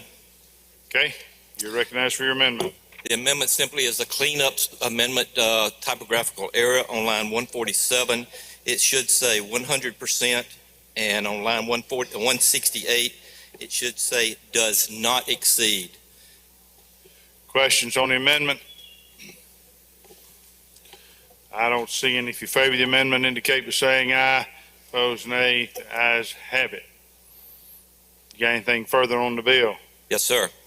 I'd like to talk about the HELP grant and the MTAG grant. This comes to us from the IHL and from the Community College Board. The HELP grant is the higher education legislative plan for needy students. The plan is for this grant, which you have to have a GPA of 2.5 and an ACT of 20 or greater. But hopefully we're going to change that just a little bit and bring up the income to help support some students that are in need. Currently, there is a $90,000 cap on this grant. We are open to changing that in committee because it does have a reverse repealer on it as we work through the process and get to the conference weekend, that hopefully we're going to end up changing that and removing the cap and opening on up depending on what money is available for appropriation. On the MTAG grant, it's the Mississippi Tuition Assistance Grant. It was created for the purpose to provide financial assistance to residents of Mississippi attending a state-approved 2-year or 4-year university. Again, this has an ACT of 15 or greater. Currently, it has to be a full-time student, and we're going to change that to either full or part-time. And currently, it has $500 and $1,000, depending on if you're in a 2-year or 4-year college. The new guidelines will actually increase both of those. On the HELP grant, it'll go from $3,300 for a freshman or sophomore, $8,900 for a junior or senior, and maintains the current eligibility requirements. And as we redesign the MTAG, it will have a maximum income, like I said, of $90,000 For a freshman or sophomore, it's a $1,000 benefit, and for a junior or senior, it will go up to $2,000. So we're going to increase both of those simply to try to involve more students and get more students involved in the program. That concludes my explanation. Question? All right, I don't see any. Jim from Holmes, Mr. Clark indicates he has an amendment.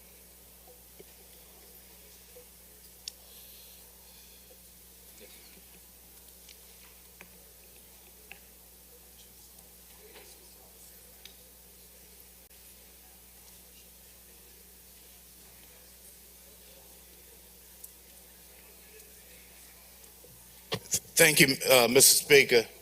Ladies and gentlemen of the House, this was a bill that we discussed in appropriation, and because it was a double referred bill, I told the chairman that I would hold off on my amendment and offer it in the floor, and that's basically what I'm doing. But let me tell you what my amendment does.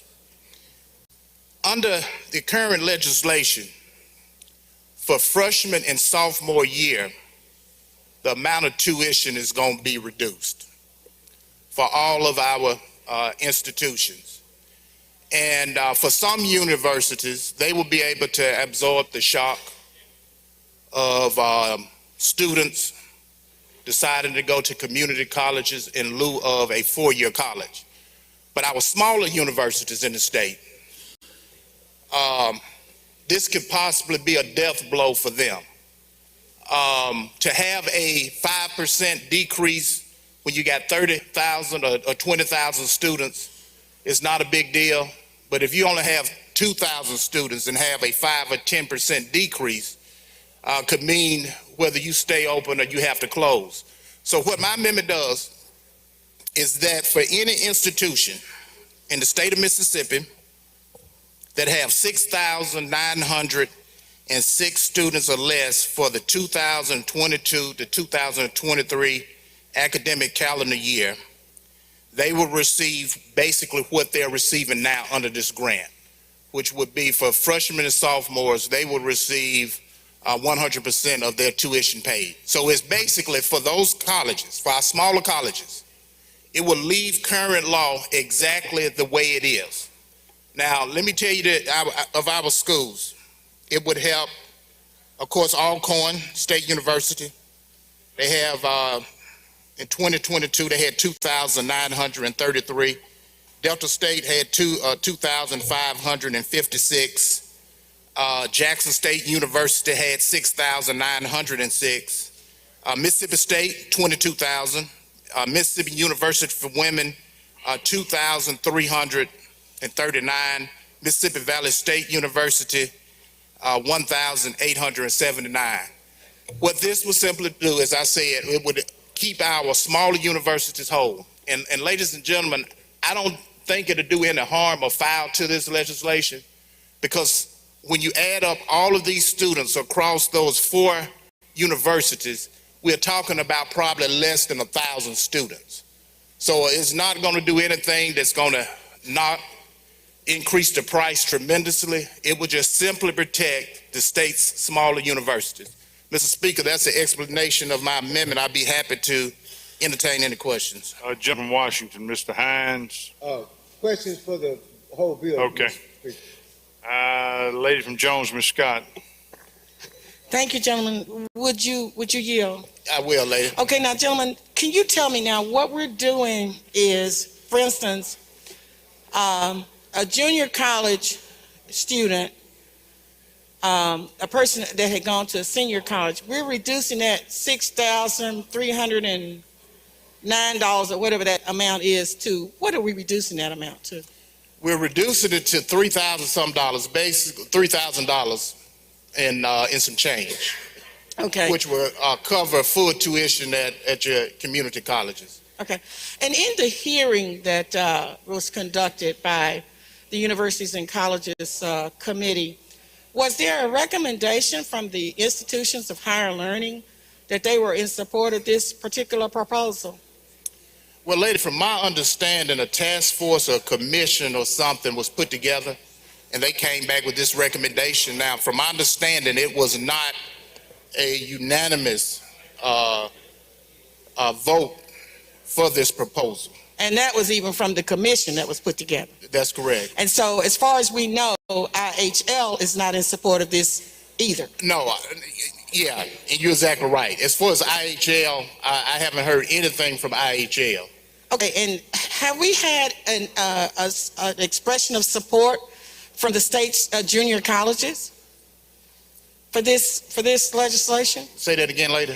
Have the junior colleges said, look, we want you to reduce this amount of money because we have the capacity to take on this influx of young people that will be coming to our schools? If they have, I'm finna say Your Honor, the lady, I'm not aware of it. Thank you, Mr. Jim. Jim's time has expired on his amendment. I'm recognizing the chairman to respond. Ladies and gentlemen, I would ask that for right now, let's not support this amendment. I have talked with the IHL. I have talked with the junior colleges and the community colleges. The community colleges are in support. The IHL is willing to work through the process, work through this, and as we get toward the end conference weekend, then look at how much money is available and make some recommendations at that point in time. But yes, currently they are in support, and for that reason, I ask you to oppose the amendment for right now. All right, I recognize the author to close on his amendment. Thank you, Mr. Speaker. Ladies and gentlemen, I'm just going to close with saying that, again, we're talking about probably less than 1,500 students. The problem with this line of thinking is, will this help your community colleges? No doubt. I don't have any proof of this, but I kind of believe that this whole idea has come from the thought that we need to do something to send or direct our students to go to community college over our four-year university. And if that's the policy statement that this body want to make, that's fine. But in doing so, I think we need to ensure that our smaller colleges, the universities from women, Mississippi Delta, Mississippi Valley, Jackson State, that we don't end up putting them in the exact same situation that our community colleges are in. So again, this bill is tailored for our four smallest universities. I got up this morning at 4 o'clock, turned on the TV, Delta State is running commercials. 48 years old, I've never seen Delta State run commercials on TV. You know why they're running commercials? They're trying to get students.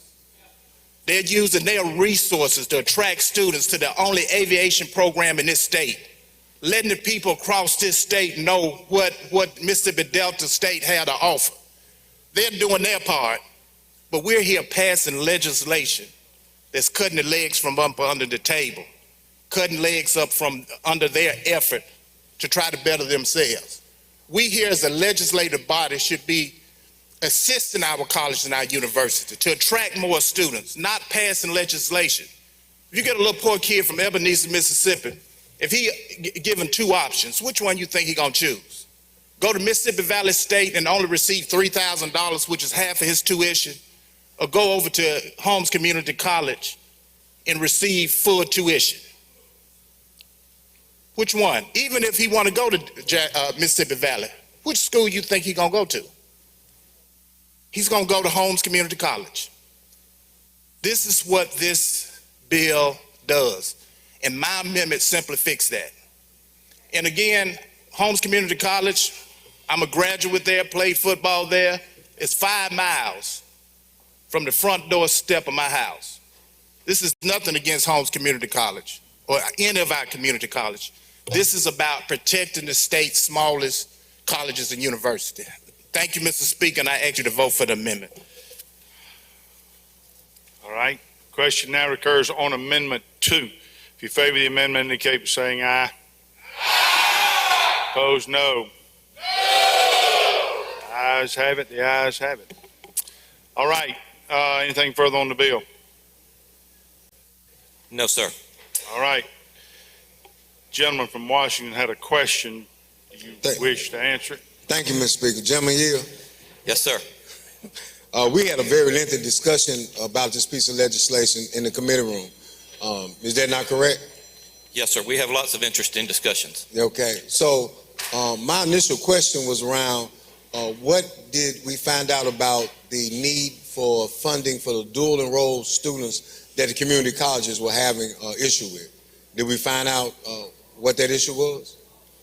I'm sorry, I didn't hear the whole question. The question is, did we not have a discussion about the funding for dual enrolled students at community college, and that they had a shortfall because of the dual enrolled students? What did you find out about that?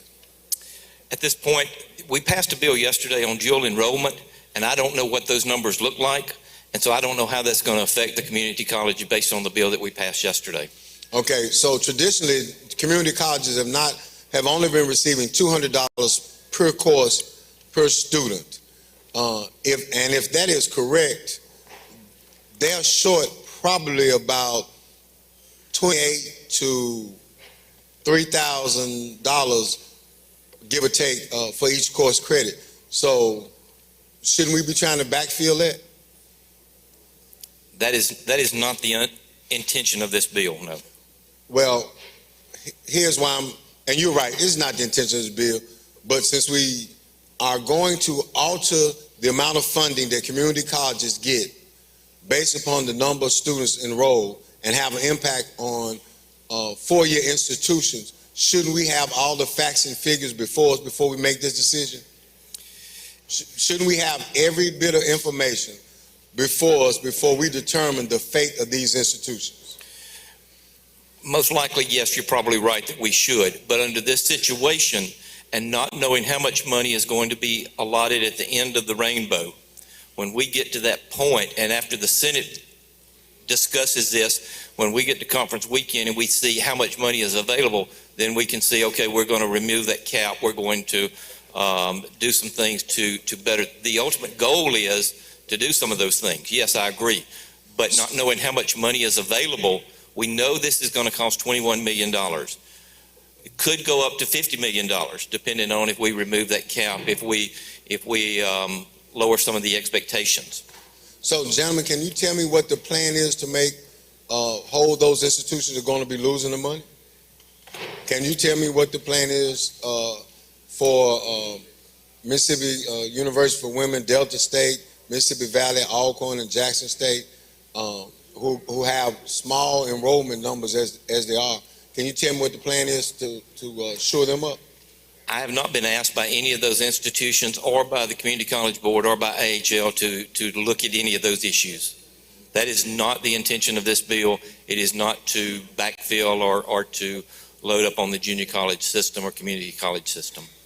Thank you, gentlemen. Thank you. All right, I don't see any further questions. Open the machine. Madam Clerk, question occurs on House Bill 771. If you favor the bill, vote aye. If you're opposed, vote nay. Has everyone voted? Everyone voted. Close the machine. Madam Clerk, by vote of 90 yeas, 19 nays, the bill passes. University and colleges yields the floor. All right, that brings us back to item 22, municipalities.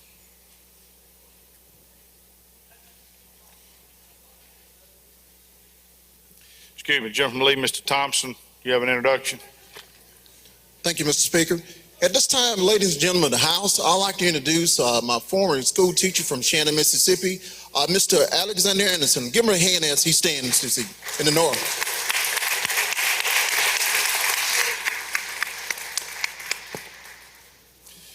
Jump from Pike, Mr. Porter, you have an introduction? Yes, sir, Mr. Speaker. Ladies and gentlemen, if you would help me make welcome a friend and colleague of mine, Mr. Chaz Mangum, in the North Gallery.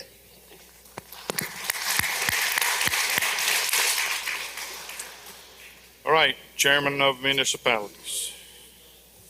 Thank you, Mr. Speaker. I'd like to go to number 22, House Bill 133, and make the usual motion. Gentleman calls the bill up, moves that the rules be suspended, bill considered in gross read the third time, placed on final passage. All in favor say aye. Opposed nay. The ayes have it. Gentleman's recognized. Please recognize the gentleman from Covington to handle the bill. Gentleman from Covington is recognized. Thank you, Mr. Speaker. House Bill 133 would create the Mississippi Joint Municipal Law Enforcement Act. This would permit two municipalities in the county to come together, pool resources, and have a joint police department. And that's a very brief description of the bill, but if there's any questions, I'll be glad to answer them. Questions on the bill? Gentleman from Pike, Mr. Porter.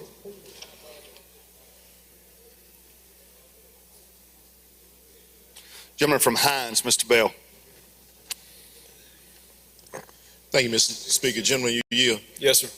Can you explain a little more? I see the title of it, but can you give me a little more information about it? The two municipalities have to be in the same county.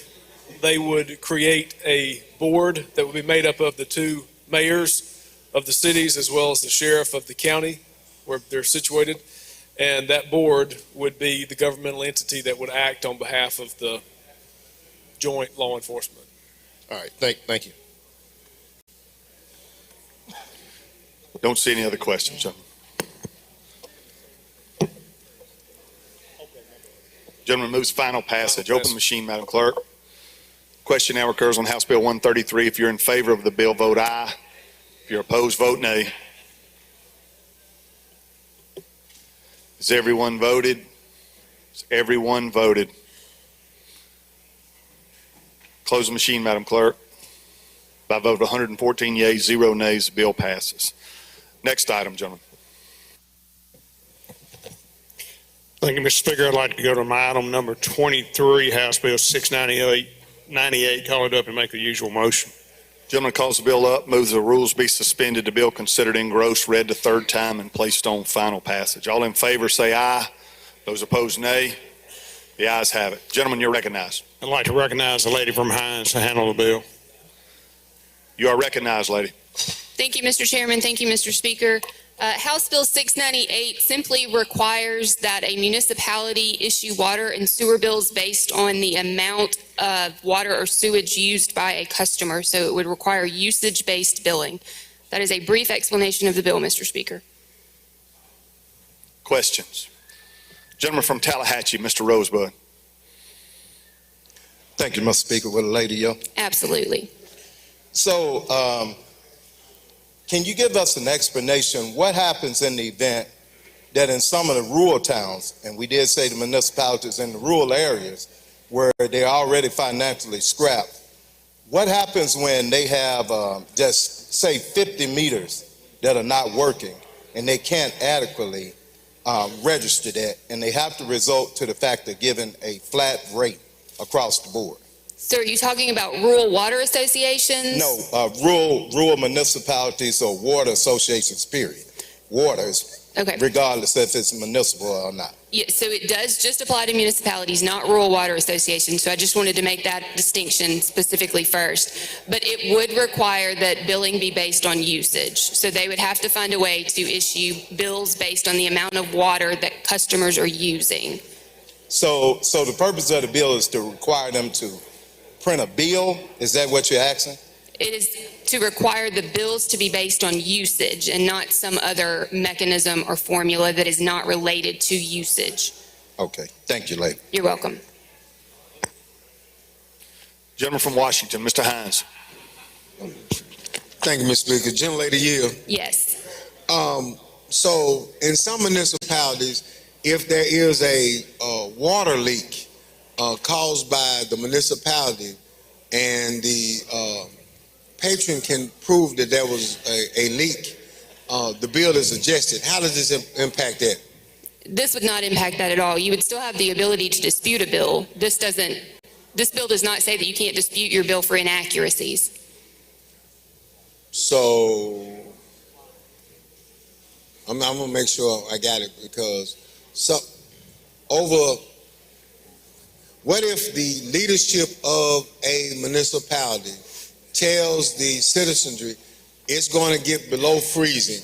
We encourage you to keep your water running so we don't have a bunch of bust pipes. Mm-hmm.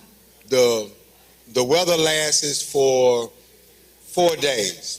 People have had their water running, and then they receive a bill which normally be $60. They receive a bill for $340.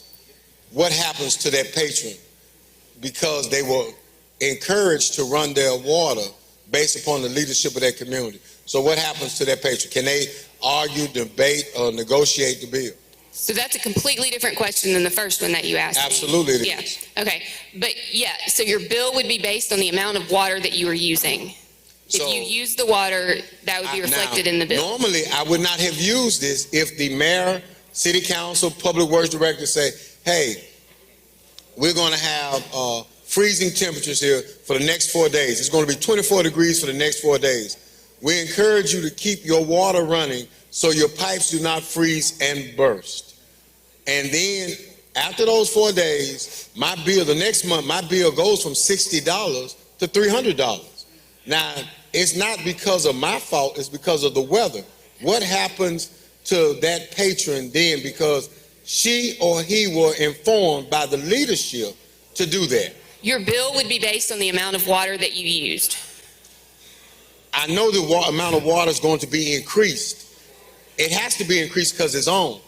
I was told to leave it running by the mayor of the town. What happens because... You can choose to do that or you can choose not to do that, but your bill would be based on the amount of water that you use. So... I can choose to fill my pool or not fill my pool. My bill would be based on the amount of water that I use. So let me tell you what happened. Would you not agree with me that in small communities, the leadership of that community offers a suggestion and citizens then follow? I cannot speak to what all citizens listen to and do not listen to. Okay, so gentlelady, I'm actually trying not to be against your piece of legislation. I'm literally trying to help you, but I have some concerns because I had a lady who lived in my district that was told to keep her water running, and she ended up with a $1,500 water bill, and she had been paying $45 a month. So I'm looking for some relief for this senior who had to get her water cut off and choose between getting her medicine and paying her water bill. So I'm asking you again, will you consider putting a caveat in this piece of legislation where a senior will not end up having to endure some form of hardship based upon weather conditions and the leadership of that community telling her to keep running her water? That's what I'm asking you. Will you consider that? Yes or no? There is language in the bill, if you will look on lines 30 through 36, that allows specifically for payment assistance to be continued and to be allowed. So this would not impact that. If there is a rogue $1,500 water bill for some illegitimate reason that she should not have used that amount of water, or somebody told her to leave her faucet running for a month or whatever the case may be, I don't know, and that person worked for the city works department or whatever. I mean, that's a very specific example. But there is language in here that would allow the municipality to still engage in payment assistance and subsidize those types of situations. So that is addressed in the bill already. All right. Gentleman from Hines, Mr. Banks. Thank you, sir. Lady, if you'd yield for me. Yes. Now, this legislation that you've drafted, is this applicable to all cities within the state of Mississippi? All municipalities. Only what? All municipalities. All municipalities? Yes. Okay, now, so we could still, that person, that municipality, wherever it may be, from DeSoto County all the way down to the Gulf Coast, they could still dispute an irregular bill that they think where their usage was too high because of a leak they didn't know of, whatever that municipality rules and regulations are. Is that correct or wrong? Absolutely. This bill does not have anything to do with whether or not a customer can dispute a bill or not. All right, now my next question is going to be this.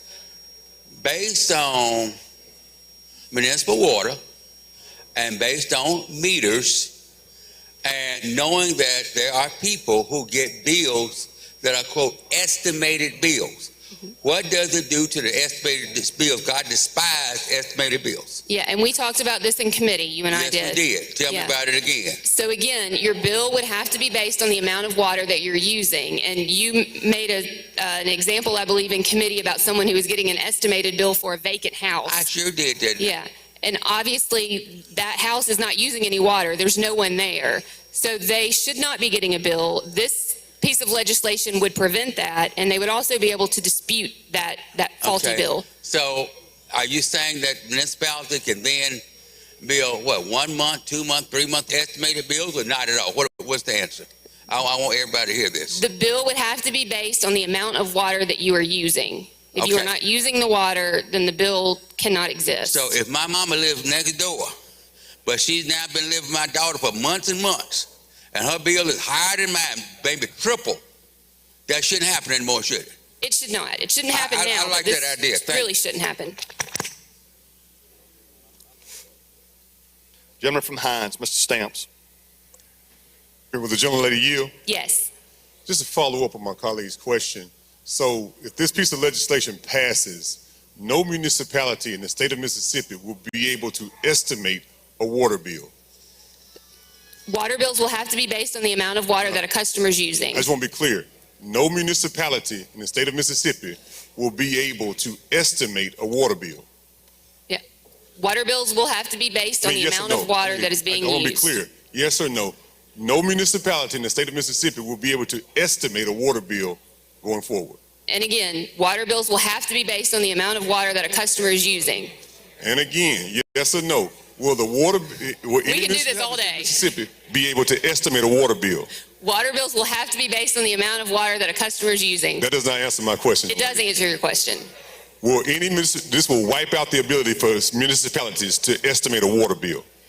I don't know the answer to that 100% because I don't know what every municipality does, but I can But tell this you bill affects 100% every municipality. certainty that what this bill does is say that water bills have to be based on the amount of water that a customer is using. Now, as many of y'all know, I am thoroughly pissed off with the water situation in Jackson and the billing situation in Jackson.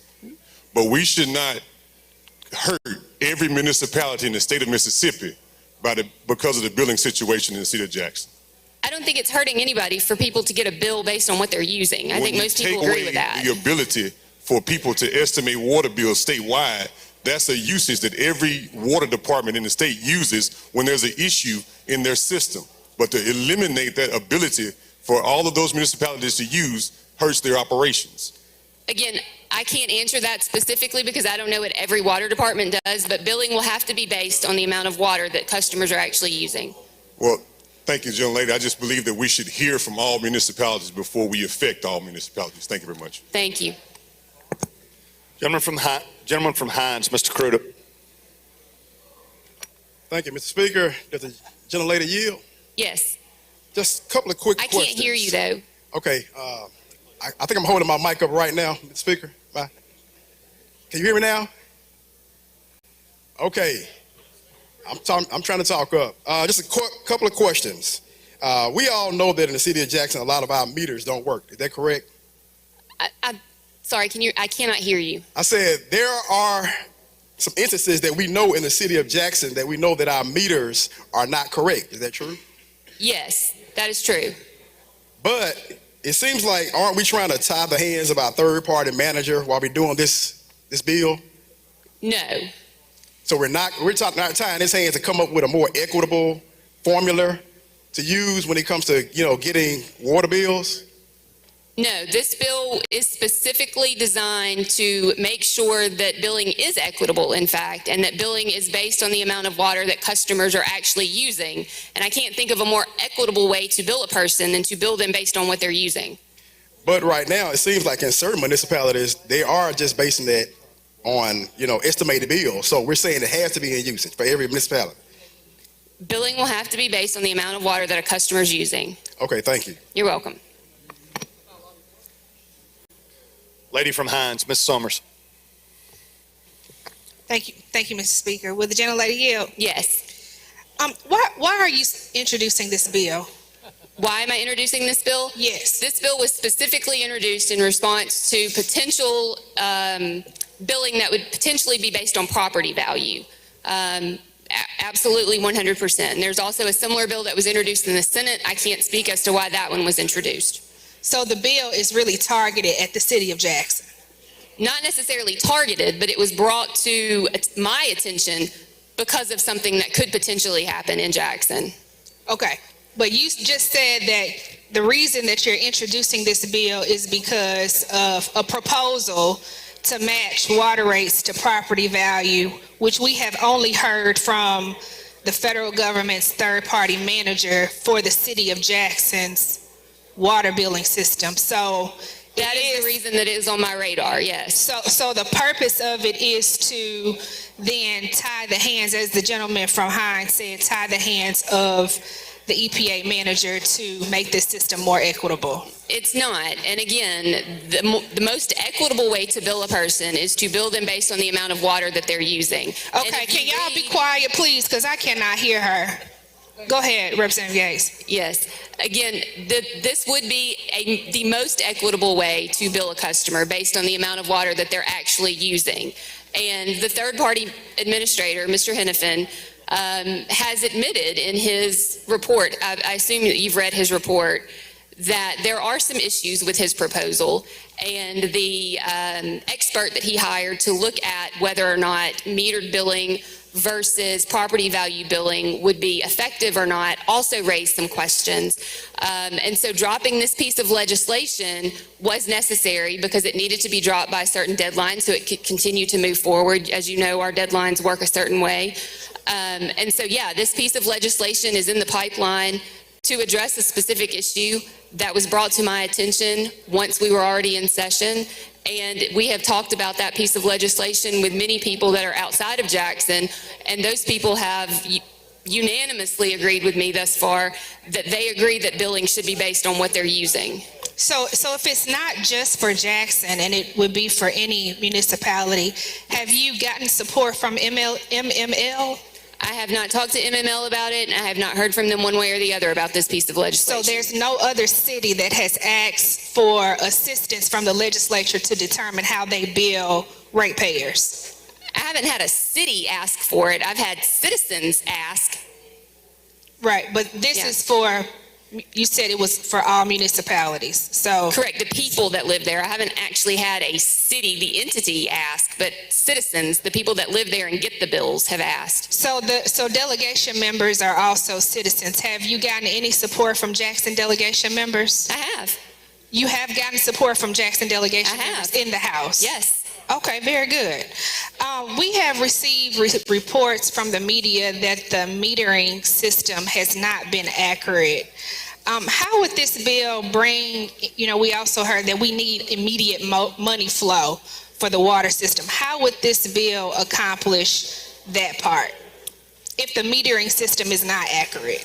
Well, the third-party administrator has stated multiple times and in his report that he believes the metering could be fixed within a year, 2 years at the most. So I think that the immediate need for money would be that the city needs to, if we're talking about Jackson, actually start issuing bills and collecting the bills that has been issued. But that doesn't have anything to do with this particular bill. Well, if we trust the third-party manager to do the metering system, why don't we trust him to do the billing system as well?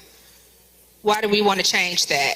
Why do we want to change from a system that every other state municipality uses to something that no one else is using and is based on property value that could be attached as a lien to your house? Yes, because apparently the metering system is not working. You can't base usage on the metering system because it's not accurate. The metering system is currently broken, but it can be fixed, and it can work like every other metering system in every other municipality. Right, okay, so then would you entertain an amendment to hold this process from going into play until the metering system is fixed?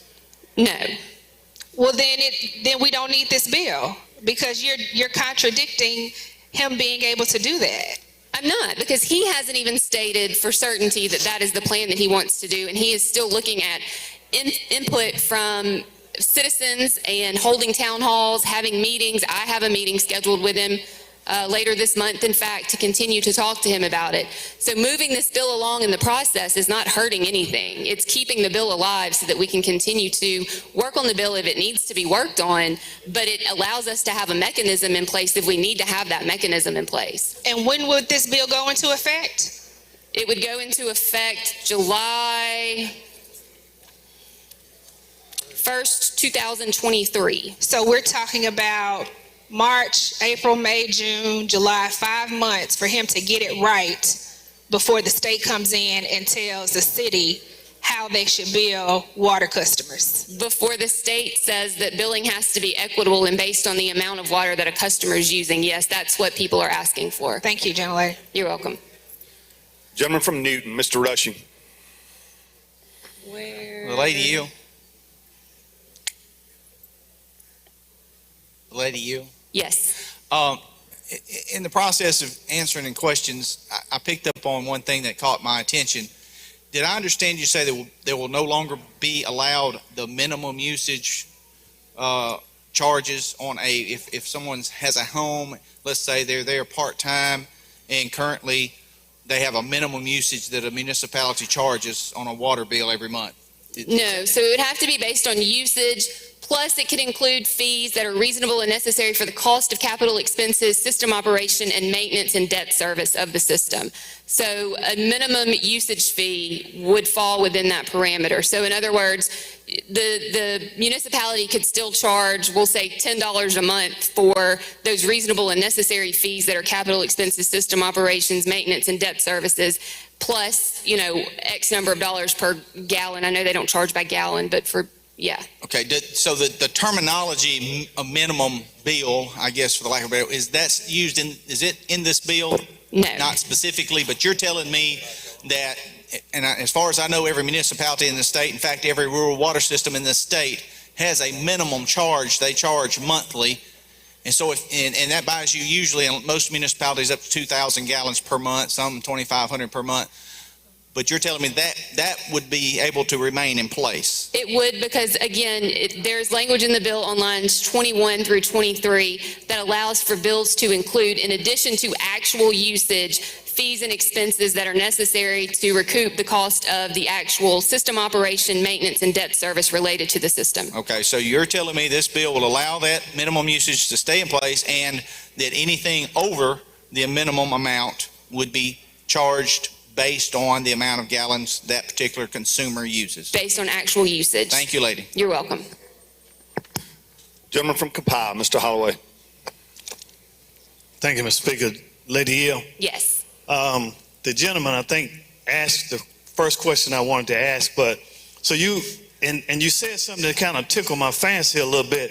So you said that if I have a house that I didn't use any water last month, I won't get a bill at all? I shouldn't get a bill? That's not what I said. I was answering a very specific question to a very specific scenario that Representative and I had already previously discussed in committee, where he had, I believe it's his mother who has a house and she no longer lives there, and she's getting a water bill that is like twice as high as the house where his sister lives, I believe. So no, it's not a minimum charge that was just discussed previously. It is an inflated, irregular, incorrect bill. Okay, well, give me that phrase you've been using so many times. Say that again. Which one? The one about the amount of usage. Say that again. The billing will have to be based on the amount of water that you're actually using, that a customer So is if I'm using. actually using the water, why should I get a bill then? Well, if you have an account that is set up and you haven't disconnected services, again, the bill, not the bill that you get from the water department, this bill, this piece of legislation has language in it, again, lines 20 through 23, that allows for the bill to include, in addition to the amount of actual usage, reasonable fees and expenses that are necessary for capital expenses, system operation, maintenance, and debt service. So if I'm not using water, I could just get charged for the services and all that. Or you could have your water turned off, yes. Okay, if it's already turned off and I'm still getting a bill. If your water is turned off and you don't have an open account, you should not get a bill at all. That's a completely different scenario. Okay. Yeah. One final question. So how is it calculated, the usage of a water bill? I mean, how do you calculate how much you use? With what water is that meters. based on? With water meters. Okay, so what is that? What is the calculation? Is it 100 gallons, 100,000 gallons? It's not based on 10,000? gallons, and again, this is not my area of expertise, but I think it's something called a CCF. Go ahead, I'm listening. That's about all I can tell you. So, I mean, I think that's how your water bill, they send it to you in the amount of CCFs that you've used, which is some metric measurement that's not a gallon, but it's some measurement of how much water you're using.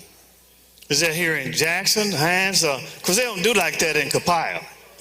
They don't do it. It's based on the amount of water per 1,000 gallons or whatever. So I think that's what a CCF is, per 1,000 gallons or something. I don't know the exact mathematical breakdown of what a CCF is, but yeah, that's how a water meter reads, is based on the amount of water that you're using. Okay, so I turn my water off, I don't get a bill. If I do, it's just for the services, right? This, under this bill, right? What are you asking? If I'm not using any water, Correct, then I then your don't get meter's a not bill. flowing. Right, so I shouldn't get a bill, so I should take that up with the mayor and the board of aldermen. Yeah, if you're getting a bill for water that you're not using, you should take that up with the water department or whoever issues your bills. Yes. Thank you, lady.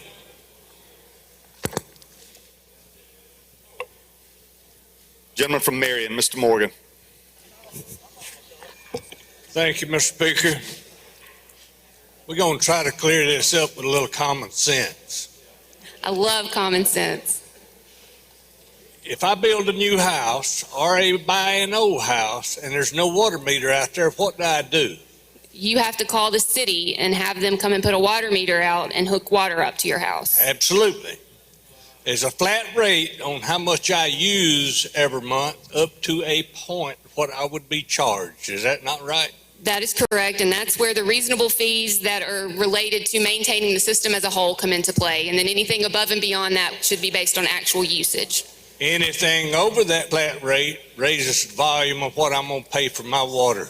And we're paying for it by usage, just like electricity. Is that not right? That is correct. Okay. We got the water hooked up to the house now, and we're paying a bill every month. Hopefully. Decide we're going to go out of town for 3 or 4 days, and it's freezing weather, and the media said, you could leave your pipes dripping and whatever and let them run a little bit, and it keep your pipes from freezing. What did I rather do, let it freeze and burst and call a plumber to replumb my house, or let the water drip a little bit?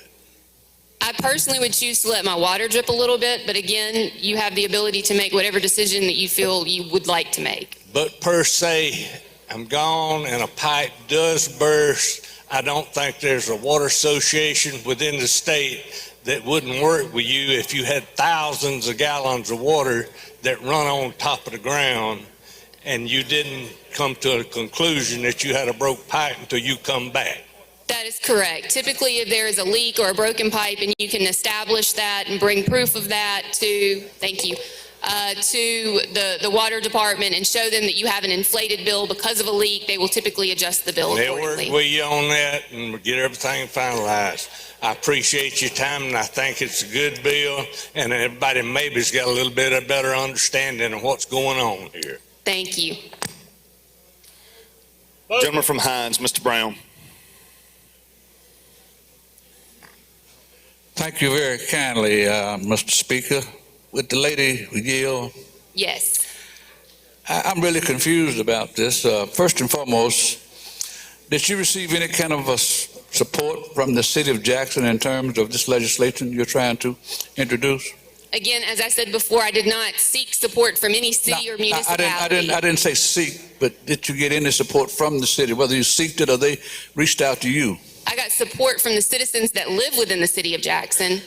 Okay, well, not from the city officials of Jackson, is that I right? did not, no. Secondly, Jackson got in trouble with their water system because of meters. Now, we're going to have the same meters, or you're going to have to buy all new meters to go to the usage method? According to the third-party administrator, the meters that we have now can be fixed. So this doesn't mandate. What cost is that? Do you have any idea of fixing all this 150, 60,000 meters? I do not have that number. Okay. Second thing, they've used meters for 25 years in Jackson, I do believe, since how long, and the meters seem to be the thing that put us into this trouble in terms of citizens paying their water bill. So we're going to keep with the same system of using meters, and that's what's got us in trouble? It's my understanding that the metering system worked fine until maybe 2017 or so, and then after that, there were some hiccups and some problems. So I don't think that it's fair to say that using meters for 25 years got us into this situation. I think that something happened with bad meters or a bad situation with a particular set of meters that caused a problem, and that problem can be fixed, and we can go back to functioning meters. Well, my final question, lady, is the fact that Jackson has gone into contract with a third party to fix our water problems here. Why not let the consultant do his thing, so to speak, before we get in there and try to give him an alternate route to take? And he has already decided which way he wants to go with it, and I think he got the city's blessing. Why would we want to disrupt what's already on? He hasn't decided one way or the other. Well, I thought he was going to go by the method of value of homes. He has proposed that, and he has said that he is still looking into that, and he is still talking to residents and talking to citizens about whether or not he's going to do that and whether or not that is supported across the city by the residents who live there. He has not made a final determination. Well, lady, I would suggest and ask that you consider perhaps laying this on the table. No. Thank you. Let's maintain order. Members are indicating they cannot hear. Gentleman from Jackson, Mr. Busby, I believe you have an introduction. Thank you, Mr. Speaker. Ladies and gentlemen in the South Gallery, a lifelong friend of mine, Mr. Lamar Gordon. Please make him welcome.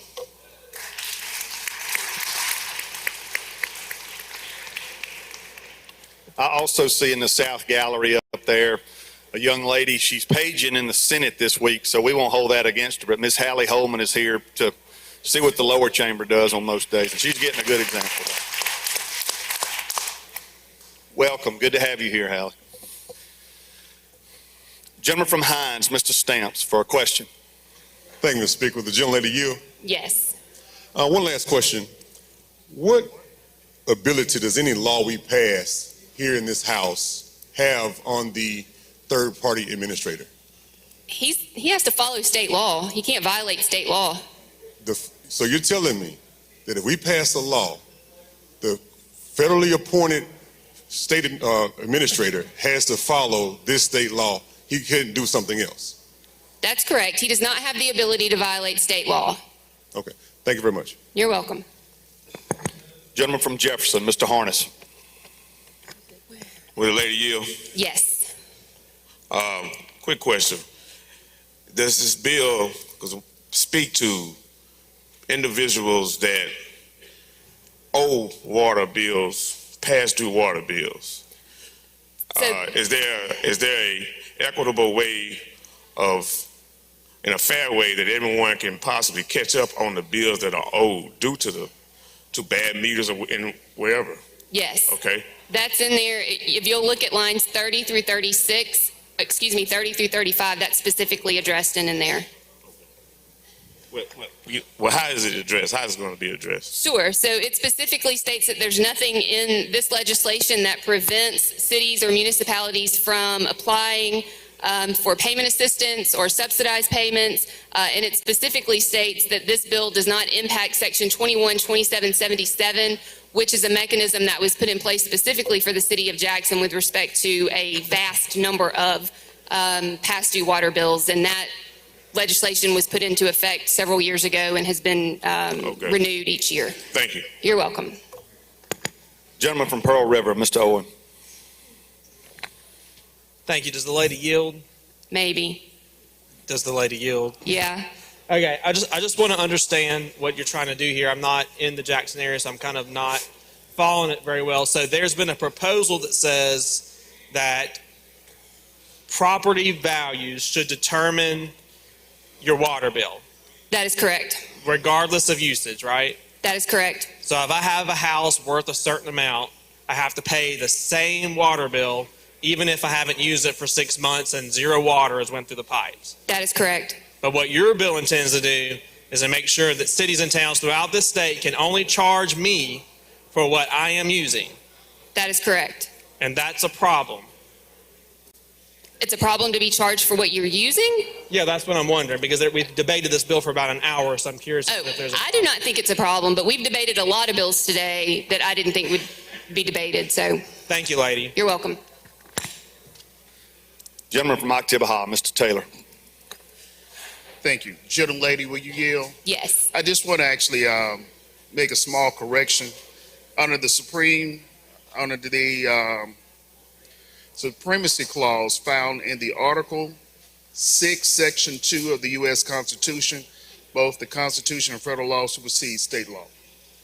So he's not operating under a federal law. There's no federal law that states how billing of water can and cannot proceed. What the third-party administrator is operating under is an order from the federal court that says that he is allowed to work on the water and sewer system.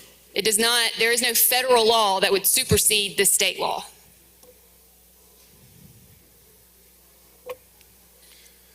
Don't see any further questions. I believe the gentleman from Washington, Mr. Hines, had an amendment. Okay.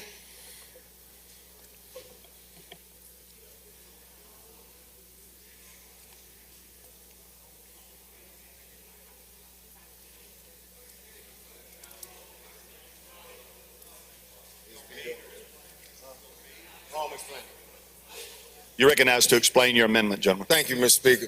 Ladies and gentlemen, I'm asking your indulgence because this happens in communities a lot over this state because we're not used to having inclement weather.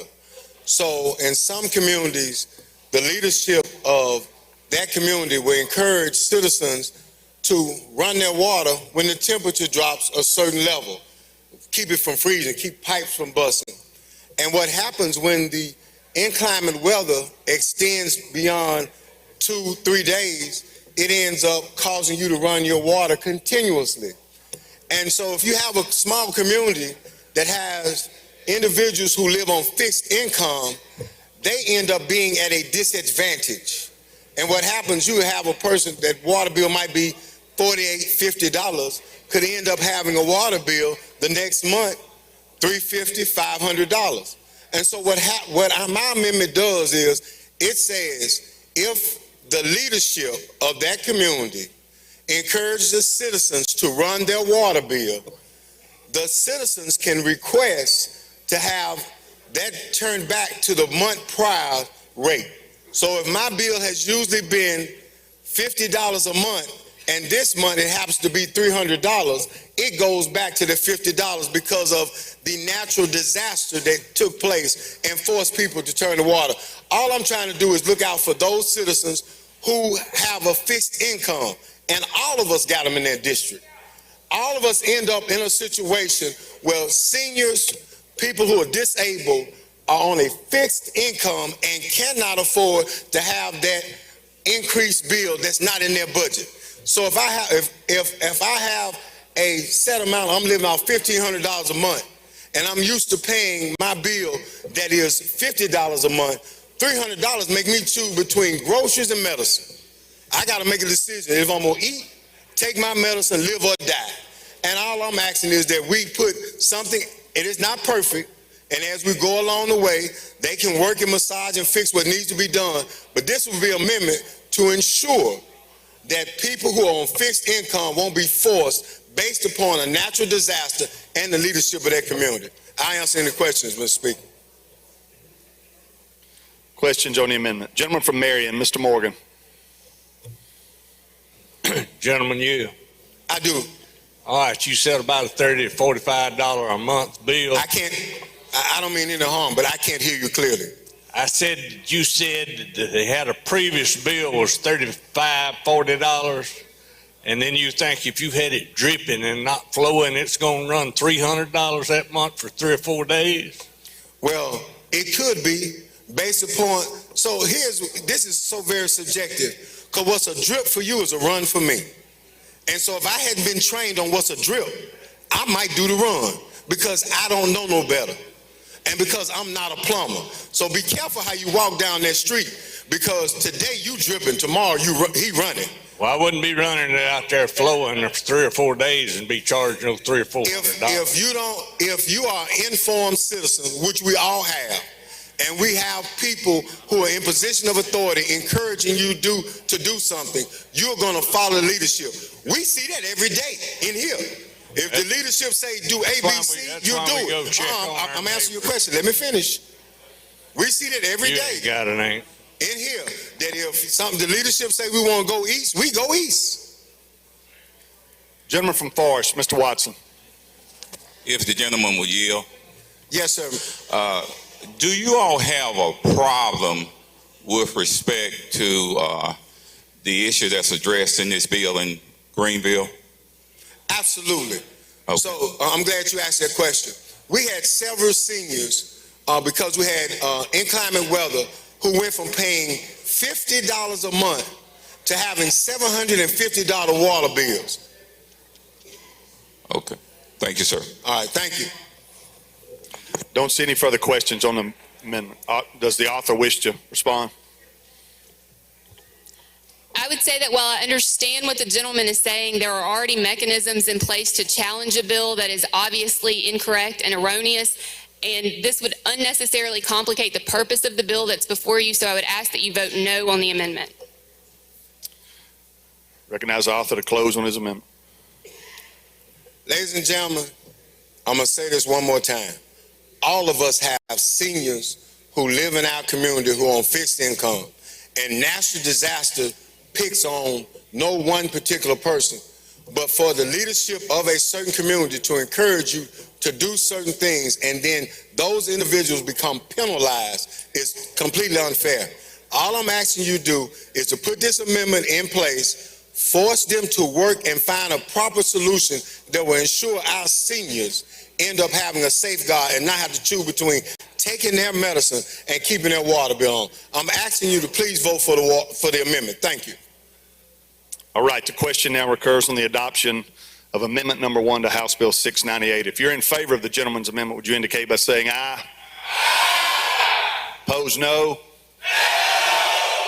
Noes have it. Noes have it. Roll call is demanded. There is sufficient number. Open machine, Madam Clerk. Vote me. Yeah. If you're in favor of the gentleman's amendment, vote aye. If you're opposed, vote nay. Has everyone voted? Has everyone voted? Close the machine, Madam Clerk. By a vote of 40 yeas, 76 nays, Amendment Number 1 fails. Anything further on the bill, lady? Move for final passage. Lady moves final passage. Open the machine, Madam Clerk. Question now recurs on House Bill 698. If you're in favor of the bill, vote aye. If you're opposed, vote nay. Has everyone voted? Has everyone voted? Close the machine, Madam Clerk. By a vote of 83 yeas, 28 nays, the bill passes. Thank you, Mr. Speaker. I'd like to go to the next item on the calendar, item number 24, House Bill 697, and skip it and ask that it retain its place on the calendar. We'll do that. Next item, gentlemen. Okay, I'd like to go to the next item on the calendar, House Bill number 25, House Bill 397, and recognize the gentleman from Hancock to handle the bill. Gentleman from Hancock, you're recognized. Thank you, Mr. Speaker, Mr. Chairman. All House Bill 397 does is extend the repealer on the Mississippi Gulf Coast Regional Utility Board. The explanation, Mr. Speaker. Questions on the bill? I don't see any, gentlemen. You move final passage? Final passage. Gentleman moves final passage. Open machine, Madam Clerk. Question recurs on House Bill 397. If you're in favor of the bill, vote aye. If you're opposed, vote nay. Has everyone voted? Has everyone voted? Close the machine, Madam Clerk. By a vote of 113 yeas, 3 nays, the bill passes. Next item, gentlemen. Thank you, Mr. Speaker. Item number 26, House Bill 809. I'd like to skip it and retain its place on the calendar also. Next item, gentlemen. House Bill number 27, House Bill 288. I'd like to call it up and make the usual motion. Gentleman calls the bill up, moves the rules be suspended, the bill considered engrossed, read the third time, and placed on final passage. All those in favor indicate by saying aye. Opposed, no. The ayes have it. You may proceed, gentlemen. Thank you, Mr. Speaker. Ladies and gentlemen of the House, this is just a bill that comes to us from the Public Utility staff. They are asking to have the authorization to hire certain professional people by consulting, and it doesn't restrict them from putting somebody in a state service position, but if that position is, they can't find anybody for that, and they have to have an immediate need for a engineer or CPA, something along those lines, that this would give them the ability to contract with a consultant, and that's what the bill does, Mr. Speaker. questions on the bill? Don't see any, gentlemen. You move final passage? Move final passage, yes. Gentleman moves final passage. Open machine, Madam Clerk. Question recurs on House Bill 288. If you're in favor of the bill, vote aye. If you're opposed, vote nay. Has everyone voted? Has everyone voted? Close the machine, Madam Clerk. By a vote of 115 yeas, 0 nays, the bill passes. Next item, gentlemen. Go to item number 28, House Bill 1060, and recognize the gentleman from Hancock. Gentleman from Hancock is recognized. Thank you, Mr. Speaker. 1060 is just to allow a third party. Let me stop you, gentlemen. The chairman called the bill up, moves the rules be suspended, the bill considered engrossed, read the third time, placed on final passage. All those in favor indicate by saying aye. Opposed, no. The ayes have it. You may proceed, gentlemen. Thank you, Mr. Speaker. This allows a third party person who builds a electric vehicle charging station to be able to sell power by the kilowatt within a certificated area of a power company. This explanation of the bill, Mr. Speaker. Don't see any questions. Final passage. Gentleman moves final passage. Open machine, Madam Clerk. Question recurs on House Bill 1060. If you're in favor of the bill, vote aye. If you're opposed, vote nay. Has everyone voted? Has everyone voted? Close the machine, Madam Clerk. By a vote of 115 yeas, 1 nay, the bill passes. Next item, gentlemen.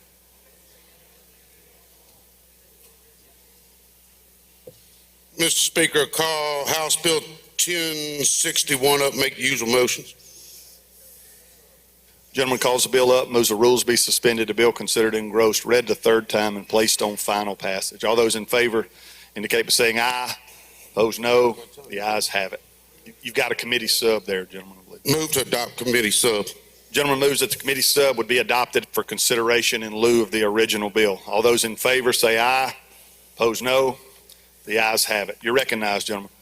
All this does, the amendment is it allows any entity to construct transmission electric lines if they follow the commission in that regulated area. Does that conclude your explanation, gentlemen? Of the amendment.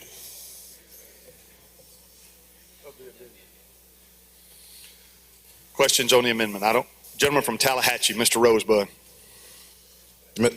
Thanks, Mr. Speaker. Will the gentleman yield? Yes, sir. When you referred to following on the guidelines of commission, are you referring to making sure they fall within the guidelines of the electrical grid that they're operating in? No. It is transmission lines. Yes, and I'm going to explain that in the bill. I might as well explain the bill to you. Thank you. This out-of-state companies come into Mississippi and build transmission electric lines. What this bill does is we want to be able to hold an out-of-state company to the same regulations that we hold a Mississippi-based company to build in these transmission lines through the Public Service Commission. Thank you. Mr. Speaker, that's an explanation of the bill also. Okay, let's adopt the amendment first. I don't see any further questions. The question recurs on the adoption of amendment number 1 to House Bill 1061. If you're in favor of the gentleman's amendment, indicate by saying aye. Opposed, no. The ayes have it. Amendment's adopted. Anything further on the bill? No, sir. Final passage. Gentleman moves final passage. Open the machine, Madam Clerk. Question recurs on House Bill 1061. If you're in favor of the bill, vote aye. If you're opposed, vote nay. Has everyone voted? Has everyone voted? Close the machine, Madam Clerk. By a vote of 109 yeas, 7 nays, the bill passes. Next item, gentlemen. Thank you, Mr. Speaker. Go to item number 30, House Bill 1067. Call it up, make a usual motion to have a committee sub. Gentleman calls the bill up, moves the rules be suspended, the bill considered engrossed, read the third time, and placed on final passage. All those in favor say aye. Opposed, no. The ayes have it. Gentlemen, you've called up the committee. The gentleman moves that the committee sub be adopted for consideration in lieu of the original bill. All those in favor say aye. Opposed, no. The ayes have it. We're on the committee sub, gentlemen. Yeah, and I have an amendment also, which I can explain, Mr. Speaker, at the appropriate time. You're recognized to explain your amendment. Okay. Ladies and gentlemen of the House, the amendment is basically the bill. All we're doing here, we're creating a state broadband grant program on the same provisions that we created the Beam Office provisions last year. There is no money in this bill. We have made a request for money for a state grant program, but applications would follow the same process as we allowed last year in House Bill 1029, which established the Beam Act. The vote on that bill last year at the end of the session was 112 to 6. And when we brought this bill forward, did a committee sub, we left one code section out of the bill that was necessary for the Beam Act to be put into there, and that's all we're doing is adding this code section, necessary code section in here. But I want to say this, and those of you in the rural areas, this bill is specifically designed for expansion of broadband into unserved areas, and we have asked here again, it does not have any money in it. We are hoping that if we go through the appropriation process that we will be able to put some money in it, but it just creates a state grant program, and that's the exact explanation of the bill, Mr. Speaker. Okay, we're on the amendment one. Questions on the amendment? Question occurs on the adoption of amendment number 1 to House Bill 1067. If you're in favor of the amendment, indicate by saying aye. If you're opposed, ayes have it. Amendment 1 is adopted, and you've said that's an explanation of the bill, gentlemen. You yield for questions? I yield for questions. Lady from Jones, Ms. Scott. Are we on 1067? Is this, or are we on? 1067, ma'am. Okay. Please forgive me, gentlemen. I thought we were on another bill.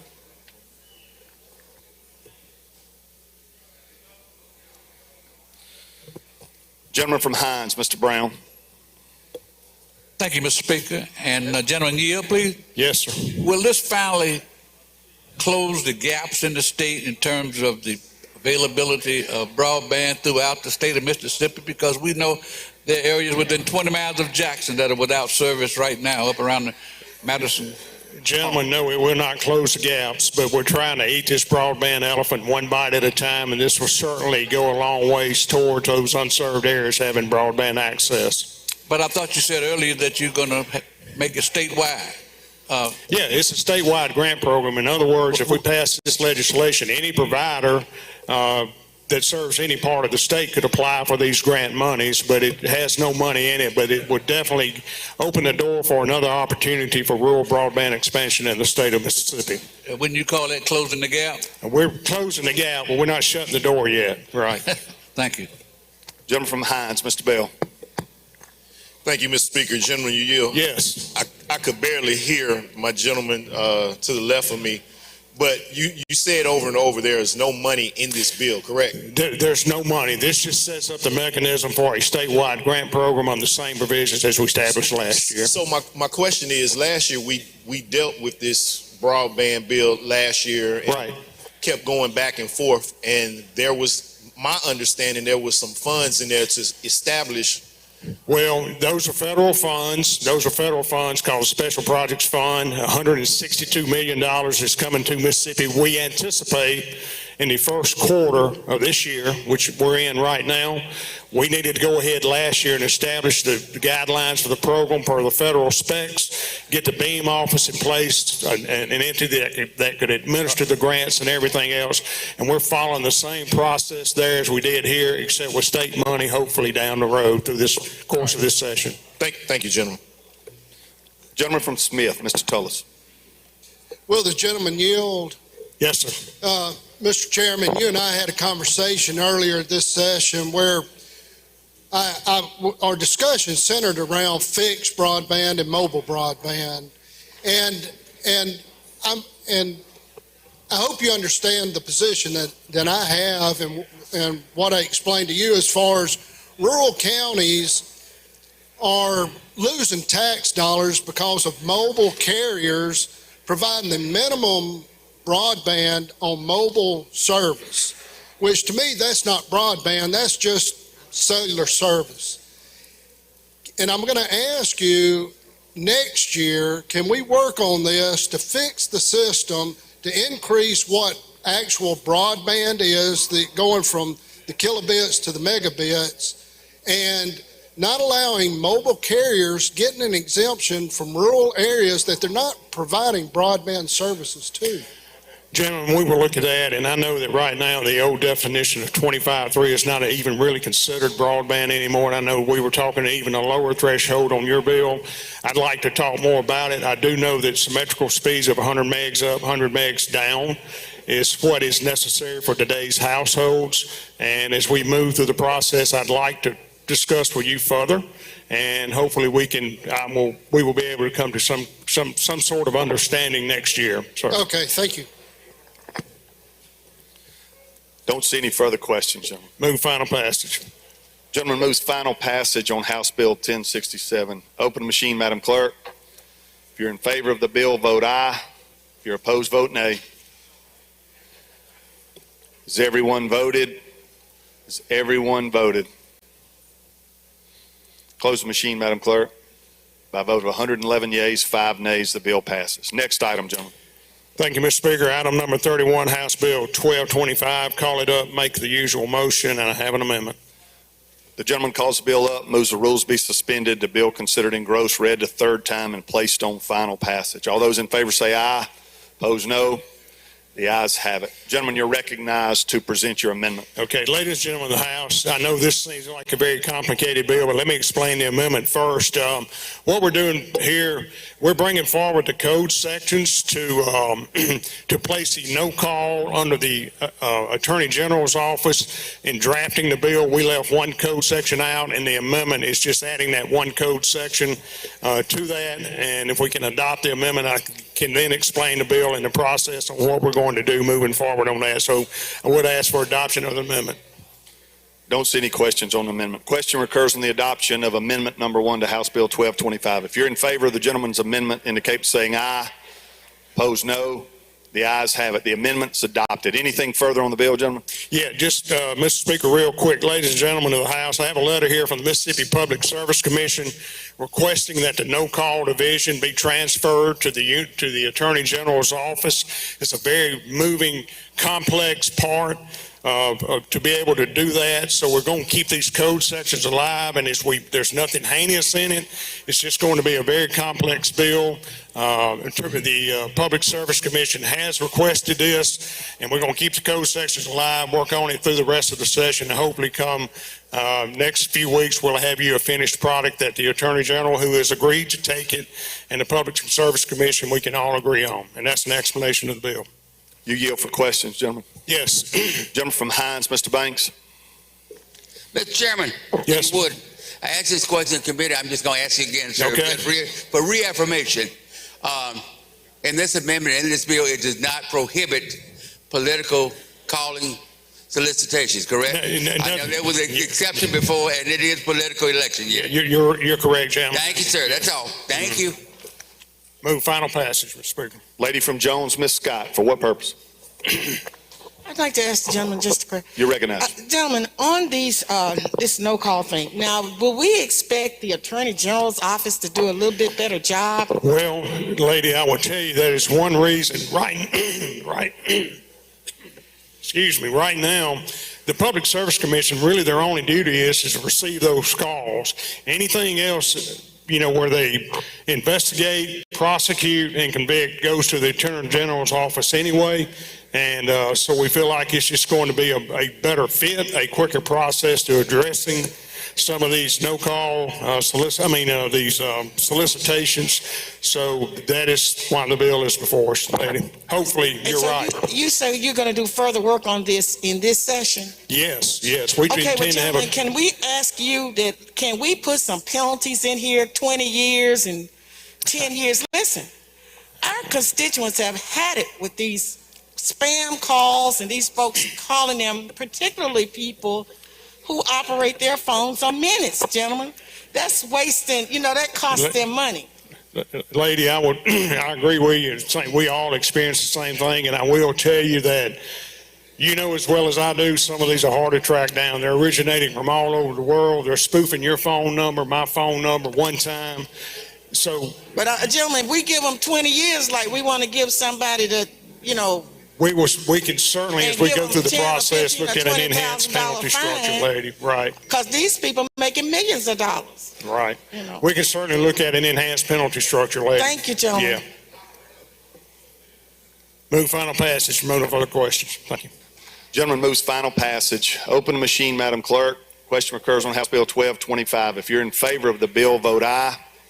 If you're opposed, vote nay. Has everyone voted? Has everyone voted? Close the machine, Madam Clerk. By a vote of 115 yeas, 2 nays, the bill passes. Next item, gentlemen. Public utility yields. I believe the chairman of Judd B's up next. Thank you, Mr. Speaker. I want to go back to item number 6, call up the committee sub. Make the usual motion, call up the committee sub. We're going back on your general calendar to item 6. I've marked it out. I can't see it. Item number 6, House Bill 412. Gentleman calls the bill up, moves the rules be suspended, the bill considered engrossed, read the third time, and placed on final passage. All those in favor say aye. Those opposed, no. The ayes have it. We're on the bill. Gentleman's called up the committee sub. Moves that the committee sub be adopted for consideration in lieu of the original bill. All those in favor say aye. Those opposed, no. The ayes have it. Committee sub's adopted, gentlemen. You're recognized. I have an amendment. Gentleman has an amendment. You want to explain your amendment? Yes, sir. Ladies and gentlemen, all the amendment does is place a reverse repealer in this bill. Go ahead and we'll talk about the amendment, then I'll explain the bill. That's the amendment. Question recurs on the adoption of Amendment 1 to House Bill 412. If you're in favor of the gentleman's amendment, indicate by saying aye. Opposed, no. The ayes have it. The amendment's adopted. You're recognized, gentlemen. All right, now on the bill, Mr. Speaker, House Bill 412 it amends 4547-1, which says that every person who is arrested for the commission or attempted commission of any felony shall provide a biological sample of DNA testing. That is an explanation of the bill. Basically, that if you're arrested for a felony, law enforcement is authorized to do a DNA collection. They already do this, or they already are empowered to do this for violent offenses. Would include all offenses. The bill later goes on and explains the expungement process and allows for this material to be expunged and discarded if a person goes through that. But again, it does have some concerns. I have some concerns with it. I know people in this chamber do. That's why I'm putting a reverse repealer in it and moving it along in the process. So that's an explanation of the bill. You yield for questions, gentlemen? Yes.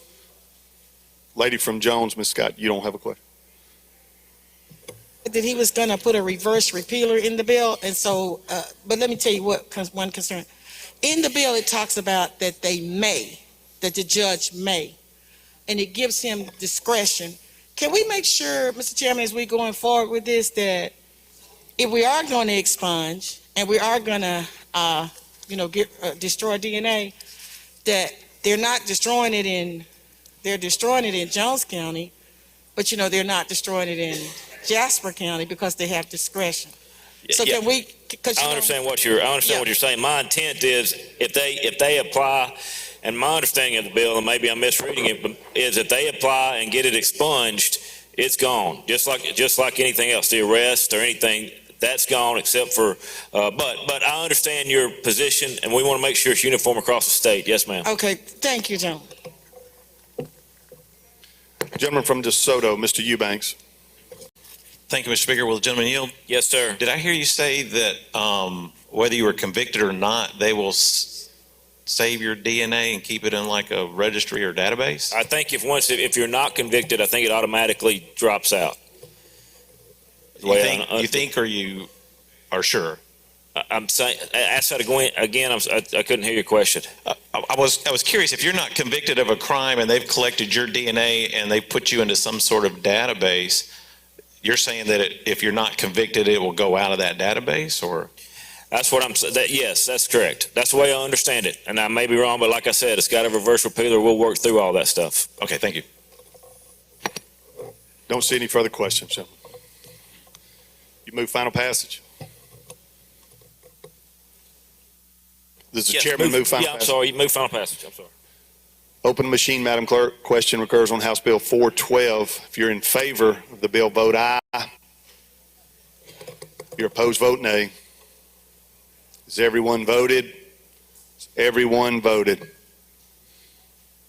Close the machine, Madam Clerk. By a vote of 71 yeas, 42 nays, the bill passes. Anything further, Mr. Chairman? Just ask that all remaining bills for Judd B just retain their place on the calendar. Thank you. We will do that. I believe at this time we are going to go back to the Ways and Means calendar.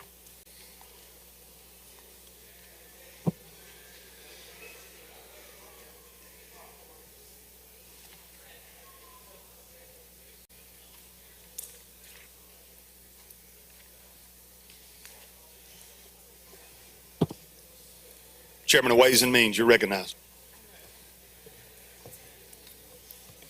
Mr. Speaker, I would move that we go back to the Ways and Means calendar and move to call up House Bill 1020.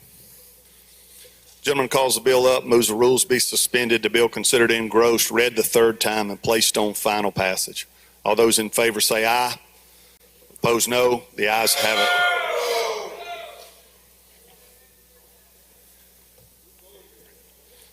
Excuse me, gentlemen. The bill's already been read the third time, so we don't need the usual motion. My mistake. I should have seen it. We are on the bill. You are recognized. Thank you, Mr. Speaker. I have an amendment that I would like to present on this bill, but before I do that, I would like to make a few statements about the bill in general. So, just a few stats and some information. This bill is designed, I don't know what you've heard, I'll say that, but this bill is designed to help make our capital city of Mississippi a safer city. This bill is designed to assist the court system of Hinds County, not to hinder it. It is designed to add to our judicial resources in Hinds County, not to take away, to help and not hurt. I think we all have to acknowledge, though, ladies and gentlemen, that we do have a crime problem in the city of Jackson, and we do have a backlog in the Hinds County judiciary. A few stats that bear that out. Between January of 2021 and January of 2023, there were 10,904 cases opened in Hinds County Chancery Court. There were an additional, those are Chancery Court cases. There were an additional 1,964 civil cases opened in Hinds County Circuit Court, and an additional 1,764 criminal cases opened in the Hinds County Circuit Court system. Those are staggering numbers. In addition to that, this is not the first time the people of this state, nor the media, nor the citizens of the city of Jackson, nor local leadership, nor people that serve in this body, nor national media have discussed the crime problem in Jackson. A few other stats. According to Mississippi Today, there are record level of homicides in the city of Jackson. 153 homicides in 2021, 130 in 2022. The mayor of the city of Jackson has stated, and I quote, "The criminal justice system is overworked, which is evidenced in policing and investigation." The current Hinds County District Attorney is further quoted as saying more collaboration to help with prosecution and investigations is needed.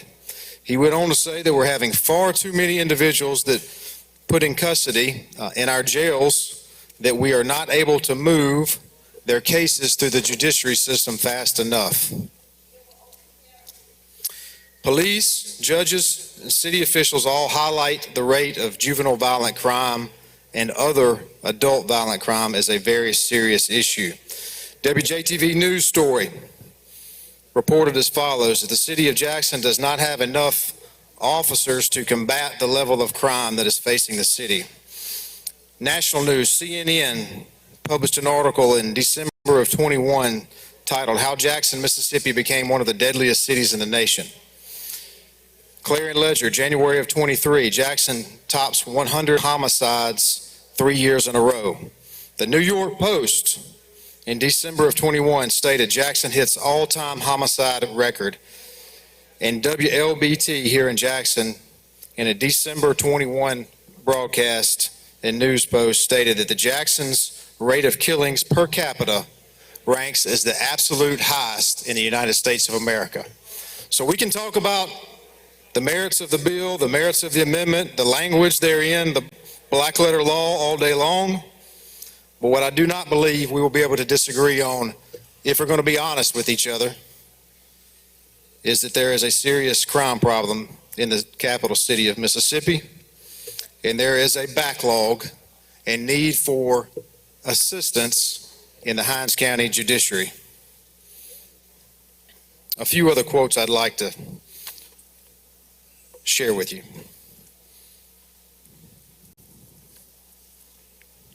Excuse me, gentlemen. Calendar says you have a committee substitute. You don't wish to take that up, do you? I do, gentlemen. You do want to take the committee sub? Excuse me, Mr. Speaker. We're going to call the committee sub up, and then we'll have an amendment to the committee sub.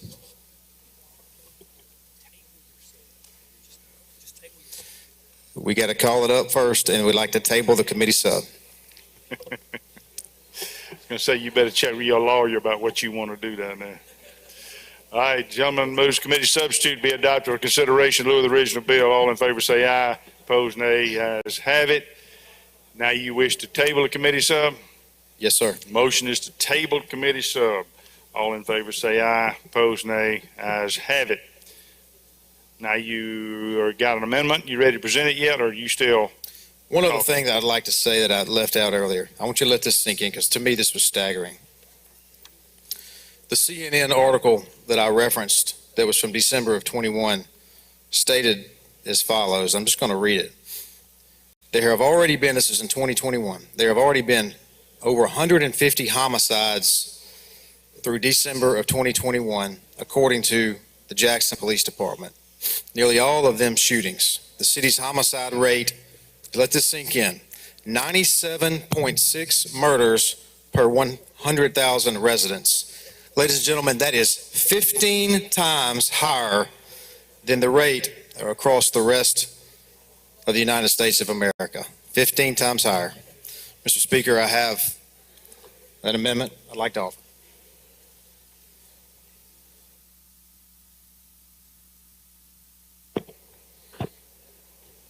You want to explain your amendment now, Jim? Do we need to wait till it gets online? You good? Okay. I think the clerk says she's good. Thank you, Mr. Speaker. The amendment, as you will notice, which I've asked to be handed out to every member of the body, so you should have it, is roughly 35 pages. The bill that was online was over 1,000.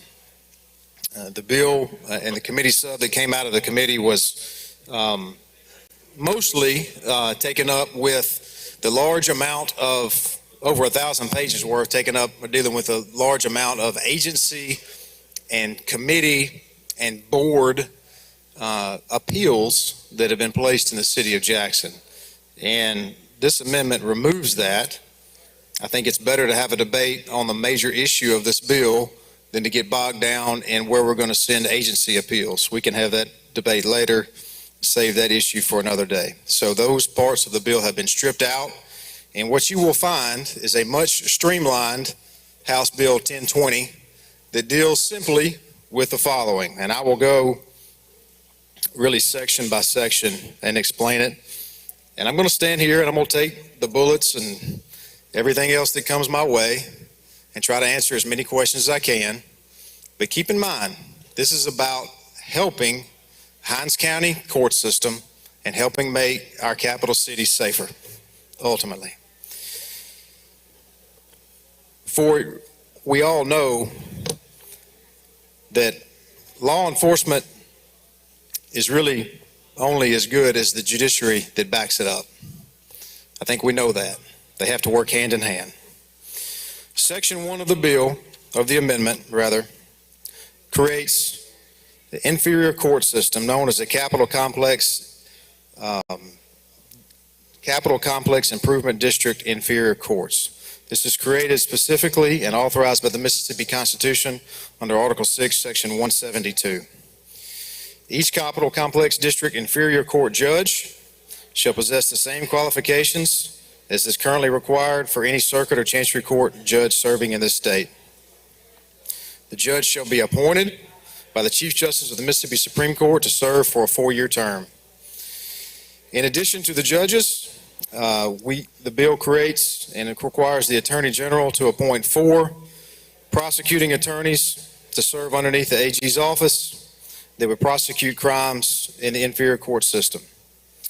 The CCID inferior courts prosecuting attorneys are authorized to file indictments, though, in other courts, meaning Hinds County Circuit Court as well.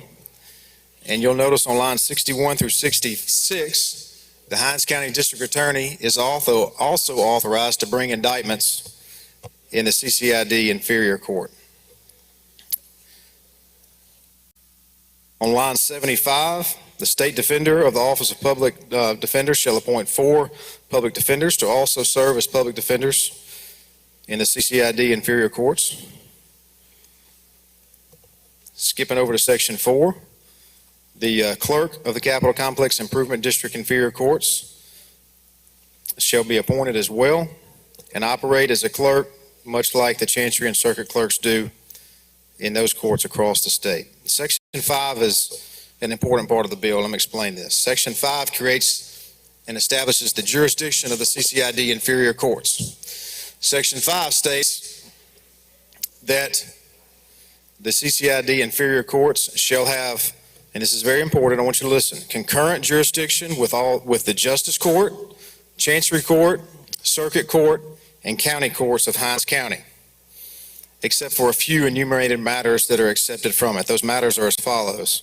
On line 155, the jurisdiction of the CCID inferior court shall not include matters regarding treason, actions filed against a municipality or a county of the state, appeals from a decision of any agency, board, or commission or other department of the state, bond validations, divorce, alimony, all matters relating to adoptions, matters of testamentary and administration, minors business, and cases of lunacy, which would be reserved specifically for the courts of original jurisdiction thereof. That's on the criminal side. On the civil side, the CCID inferior courts shall have civil jurisdiction over cases originating in the CCID district where the amount of controversy is greater than $200,000 but less than $20 million. Gentlemen, time's expired to explain your amendment. Is there a request for 2 minutes? 2 minutes is requested. Additional 2 minutes will be granted for you to. Thank you, Mr. Speaker. I'll wrap it up. Go on to say on line 178, appeals from the CCID inferior courts shall be to the Hinds County Circuit Court. And there's an appeal process labeled there beginning on line 193. Section 6 establishes basic court powers, very similar to what other courts have. Section 7 deals with transfer of cases. Section 8 establishes generally that the CCID court shall be a court of record. Section 9 establishes the term of court system. Section 10 deals with the expansion of the CCID, which I can give that generally. If you're a law enforcement officer that has jurisdiction limited to the CCID, currently it starts around Jackson State, goes up to around a little north of UMMC. But it's a zigzag, if you will. It's not clear. That law enforcement officer may have jurisdiction on road Street A, but a block over on Street B, they don't have jurisdiction. So as a result, we've created an expanded CCID boundary that is much more recognizable geographically. It would go to the existing boundaries. Nothing would be taken away from the existing boundaries. It would be expanded south to Highway 80 It would be expanded north of the existing boundary to State Street to the west, County Line Road to the north, the Pearl River to the east. And so that describes what's going on in Section 10 of the amendment.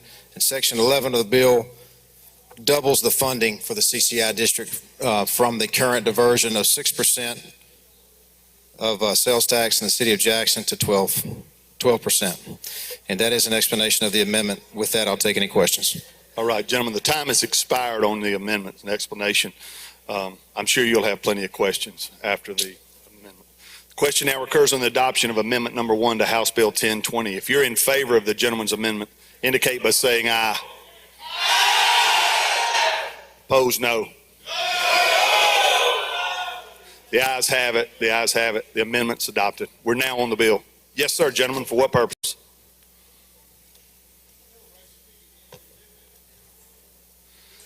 You've cut us off from speaking against the amendment. We have the right to speak against the amendment for the adoption of the amendment. We've always had that, Mr. Speaker. Yes, sir. I understand the urgency to go on ramrod this thing through, but there is no urgency, gentlemen. Let me stop you. I misunderstood. I thought you were wanting to question him on the bill. You're welcome to come and speak on the amendment. Come and speak on the amendment now.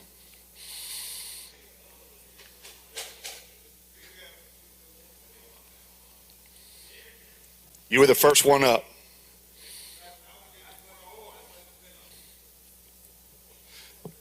Gentlemen, you have a point of order, or you want to speak against the amendment? Gentleman from Washington.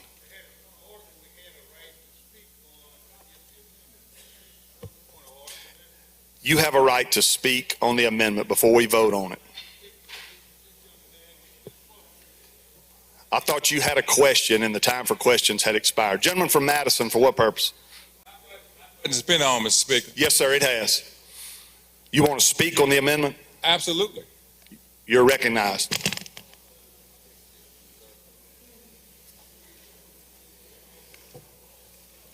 Gentlemen, before you speak on the amendment, I want to reconsider the voice vote by which the amendment passed. So if the chairman would make that motion so that we can go back, because we did call the vote. Thank you, Mr. Speaker. I'd be glad to. Y'all heard the speaker's motion. It comes from the chair as a motion to reconsider the vote by which the amendment passed. You've heard the gentleman's motion. All those in favor indicate by saying aye. Aye. Opposed, no. The ayes have it. We're back on the amendment. The gentleman from Madison is recognized to speak against the amendment. Yes, thank you, Mr. Speaker. I want to address the reason that's been given for this amendment. As I understand it, it's because of the crime situation here in Jackson, Mississippi, and this piece of legislation is intended to help out with that. I have not heard that anyone from the city of Jackson, Mississippi, who is an elected official, is in favor of this bill. It's the kind of help that's being offered that no one who's responsible for governing in Jackson, particularly its courts, have asked for it.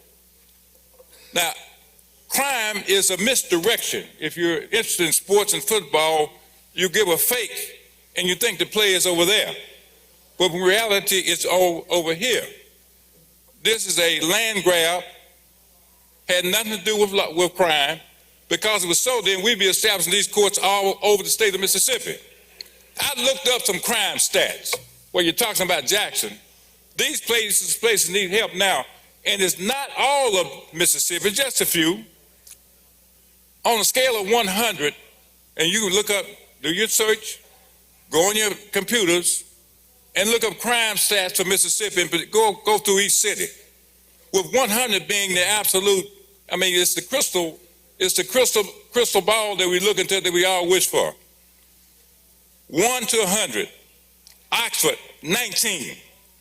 Forest, Mississippi, 8.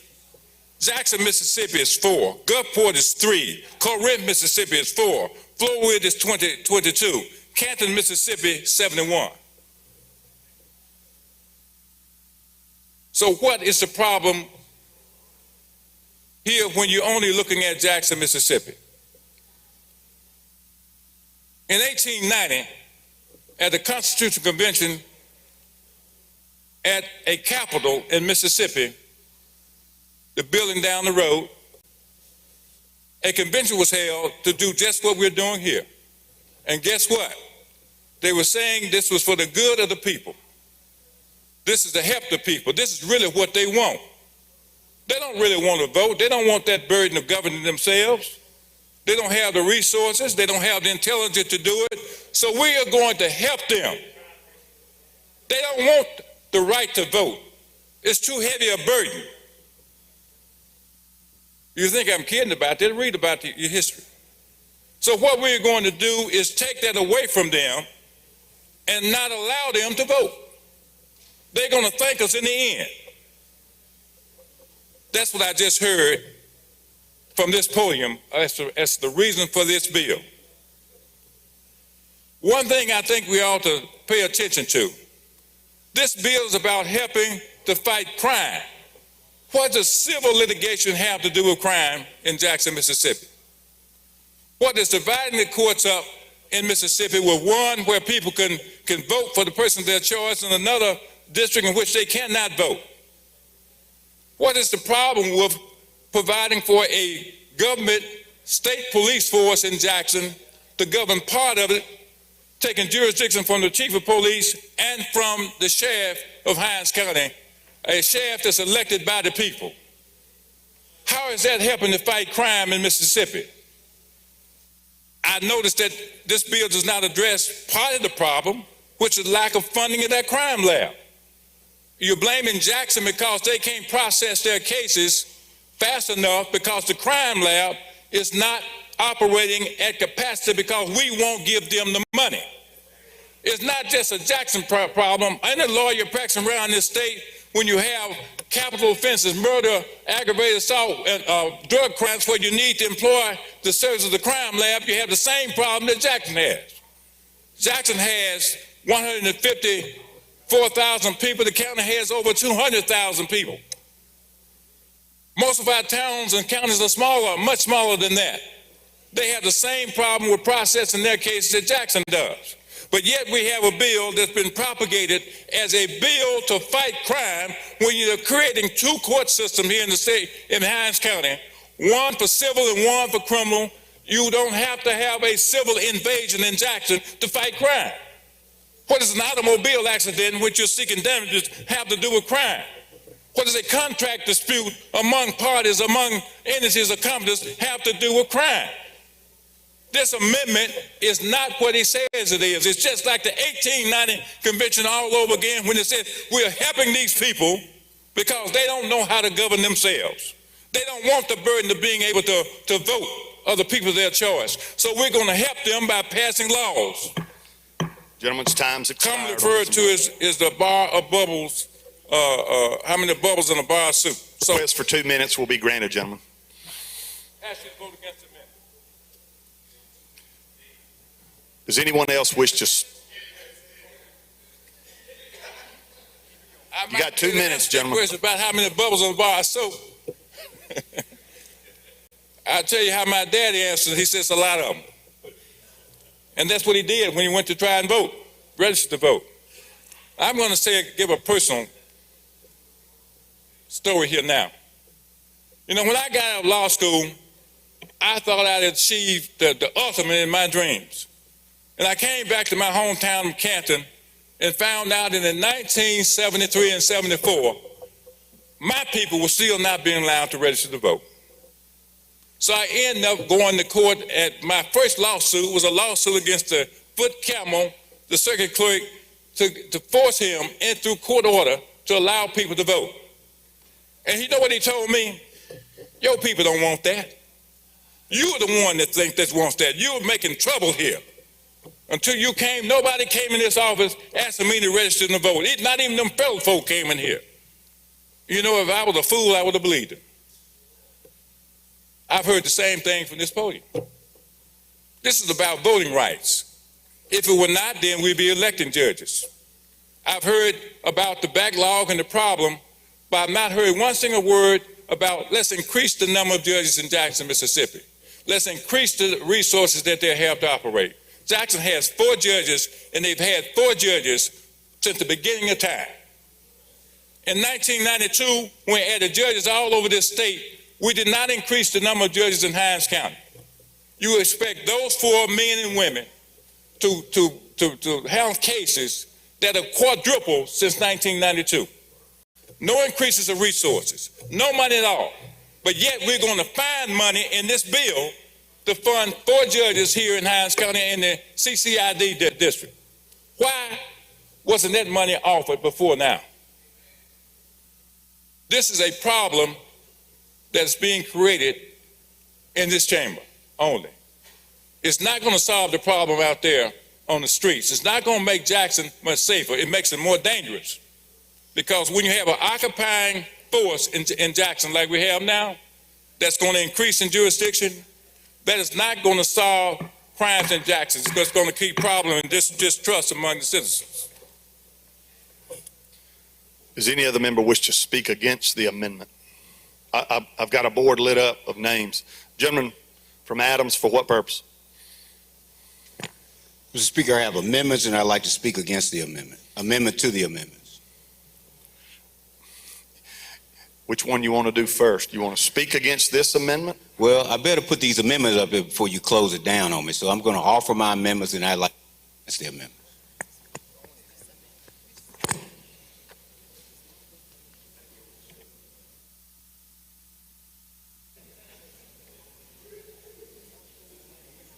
One thing I know.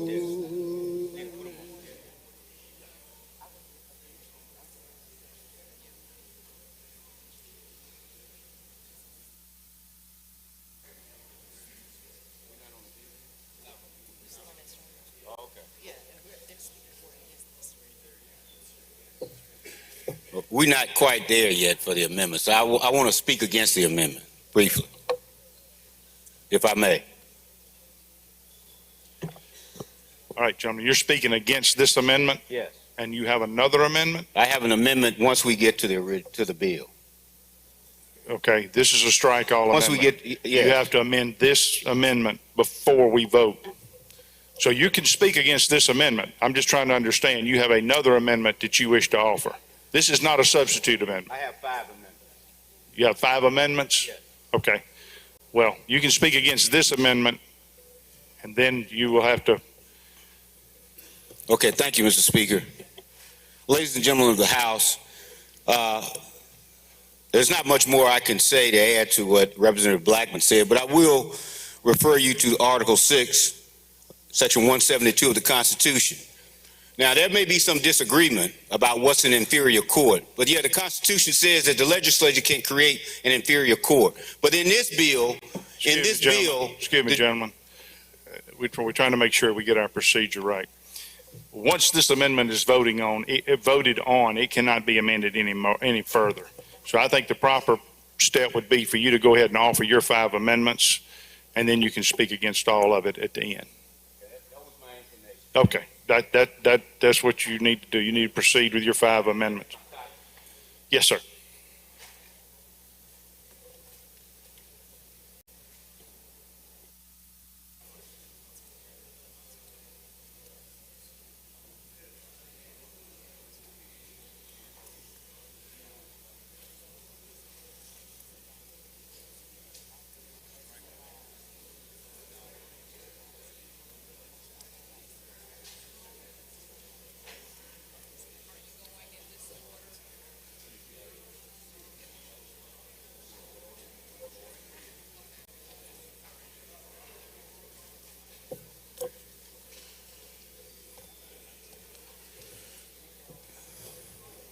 You recognize, gentlemen?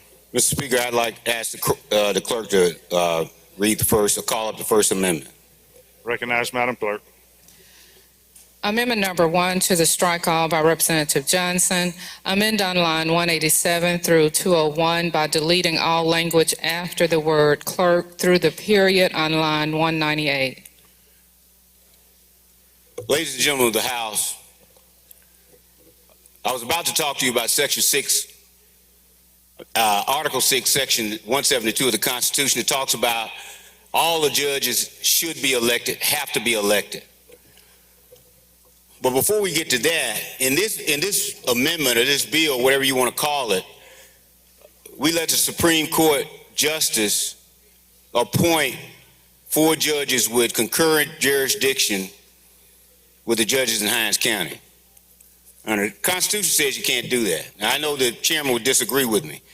But at the very least, if you're going to appoint judges, they shouldn't come from anywhere in the state if they're going to be governing and ruling on issues that concern the citizens of Jackson. So this amendment simply says that those judges have to come from Hinds County. They have to be residents of Hinds County. That means the prosecutors, the public defenders, the clerk, they have to be Hinds County residents. So if you're going to violate the Constitution, let's do it at least with a certain amount of dignity. So that's my amendment. My amendment to the amendment.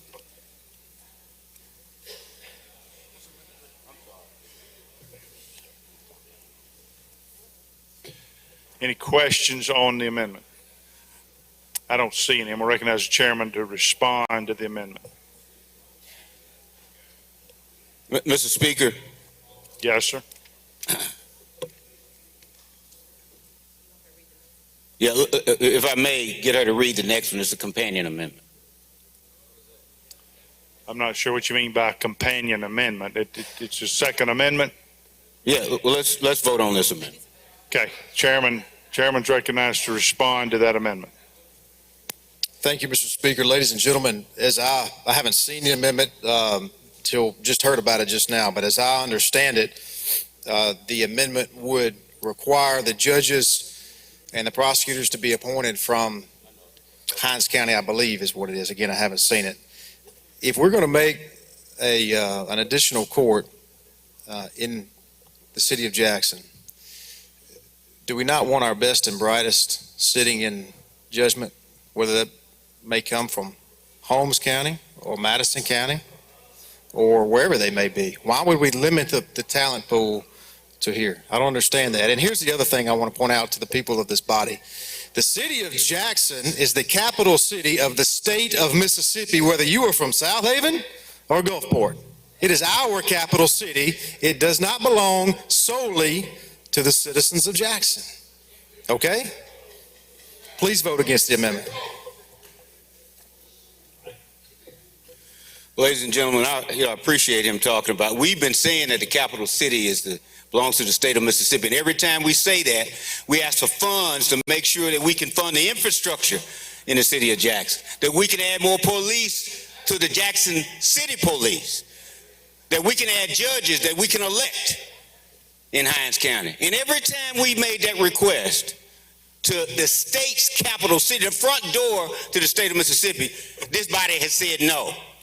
But when you want the lawyers, the clerks, the judges, and everybody to come from the best and the brightest, but they can't be in Jackson, right? When you want them to come from all over the state, all of a sudden then it's our city. Well, ladies and gentlemen, that's a little bit disingenuous. I would ask for you to vote for the amendment. Question now recurs. Gentleman from Madison. Gentlemen, do you yield for questions? Yes.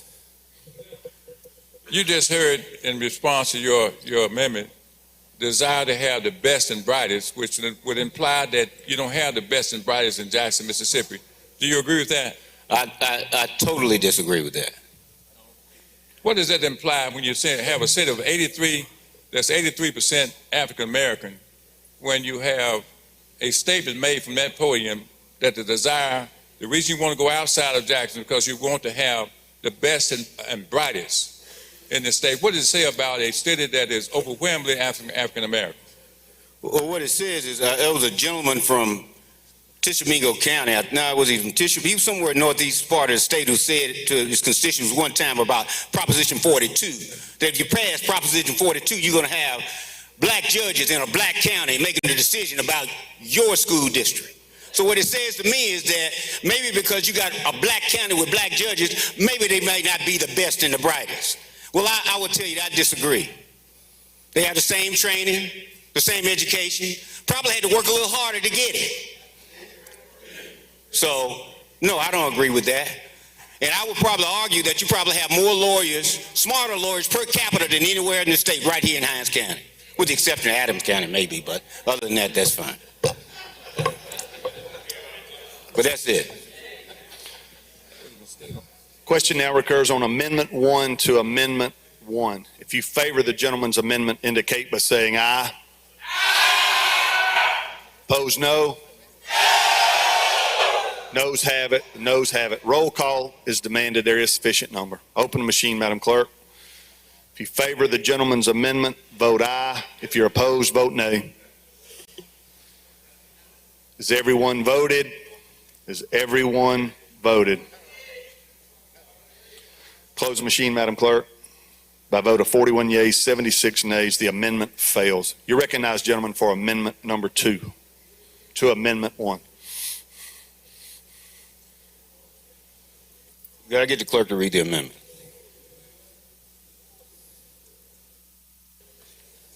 Amendment number 2 to amendment number 1 by Representative Johnson. Amend by inserting the following language after line 848. Any cause of action, including indictments that are born out of any incident involving the state of Mississippi and the misappropriation, embezzlement, or theft of public funds, or any crime connected or associated with such action, shall be within the exclusive jurisdiction of the Hinds County Circuit and Chancery Courts and the Hinds County District Attorney's Office. You know, ladies and gentlemen, let me explain this amendment. You know, there's been a $95 million theft in the state of Mississippi. And right now, the prosecution of that theft by people in the highest branches of our government, the prosecution and the adjudication of that theft will take place in the circuit courts of Hinds County by elected judges, by an elected DA, in the circuit court of our capital city. So, I don't think it's right to cede that authority, that jurisdiction, to a court that's appointed by a Supreme Court. By a Supreme Court in every instance since they've been elected has ruled in favor of one of those high-ranking officials that is implicated in this incident.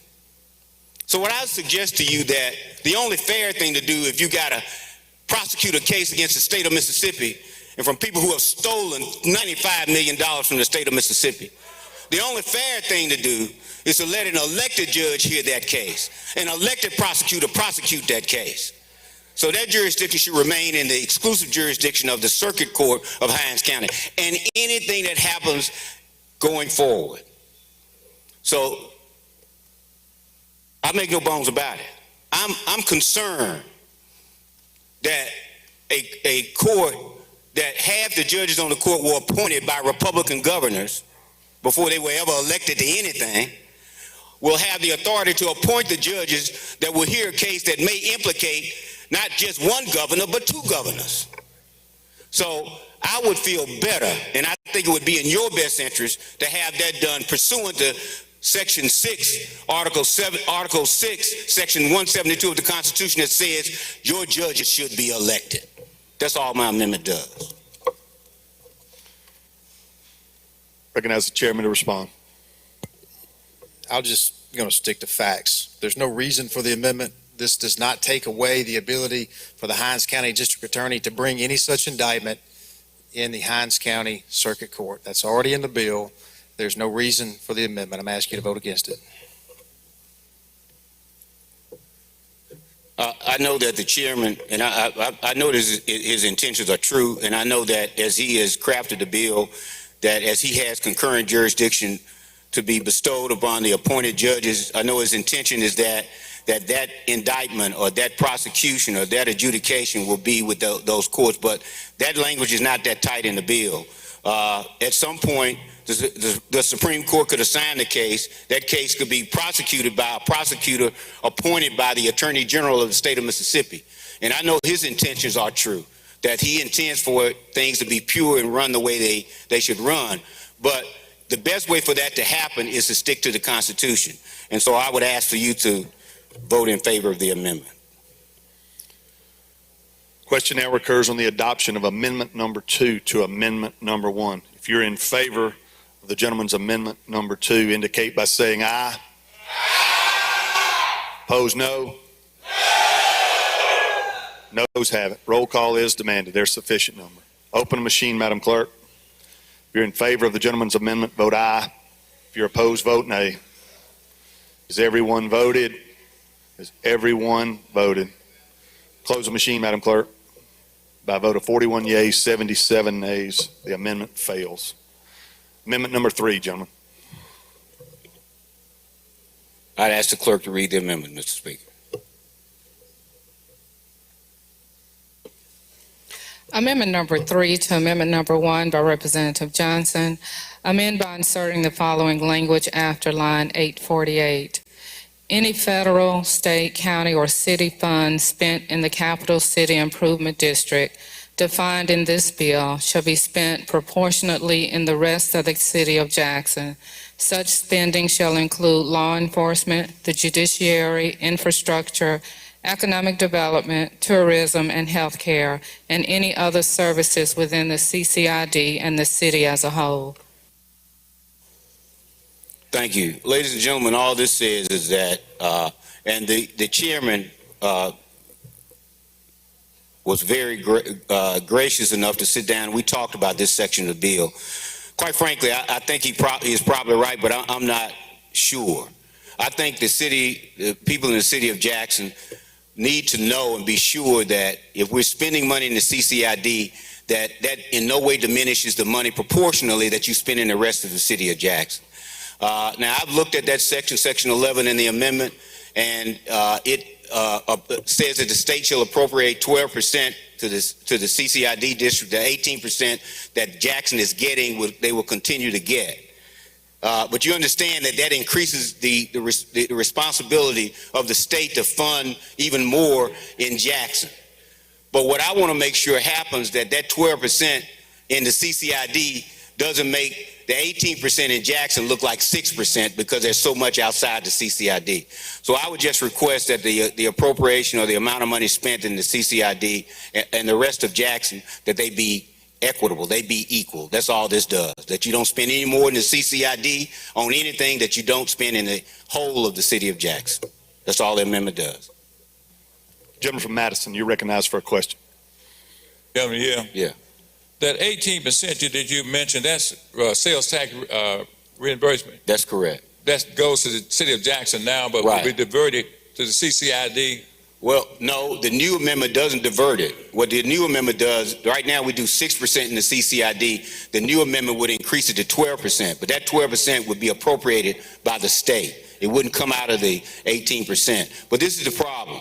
I don't know how many black folks live in the CCID. I understand it may be about 55%, but more importantly, I don't know outside of the CCID how many people and how much need there is. And there should not be an imbalance about money spent outside of the CCID, whether I know that those percentages are higher African American than they are in the CCID. As I understand it too, that if the amendment provides for the police chief of the CCID district to more or less serve shall be in attendance at all proceedings in the CCID court, Right. correct? Right. And he is to be paid a fee for that service? Right.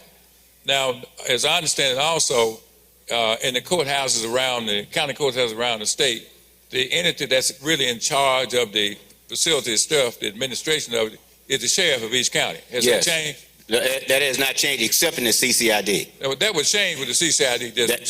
That would change, and it also, I'm glad you asked that question, could imply or could mean that they were spending more on court staff and service and law enforcement in the CCID than they would be any other courts in the area. I also understand from the amendment that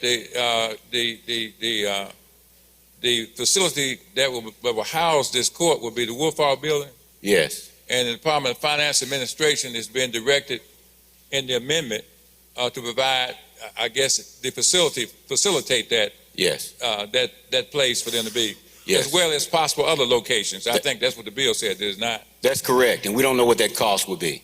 All right, but that will obviously be out of the treasury of the state of Mississippi. That's correct. Any reason why the state can find all this money now for this new court, when the court and law enforcement in the city of Jackson for years have been requesting money, and we've steadfastly denied those resources, but now in this new district we can find that money?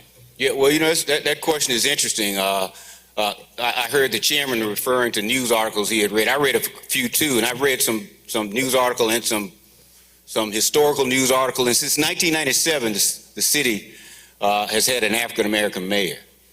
And every time an African American mayor has come and asked this state for help, whatever he asked for, he either didn't get any or he got a whole lot less than he needed. And so now all of a sudden, you still got an African American mayor and he's still asking for money. But the state has said, okay, we're going to make this our capital city, even though we've been saying it's your capital city, but we were governing it. Now it's our capital city. We're not going to give you the money. We're going to take the money and use it the way we want to do in this capital city. Why do we have it now? Why are we doing it now? I can't answer that question, except to say, as long as somebody black doesn't have control of the money, that'll be okay. Recognize the chairman to respond.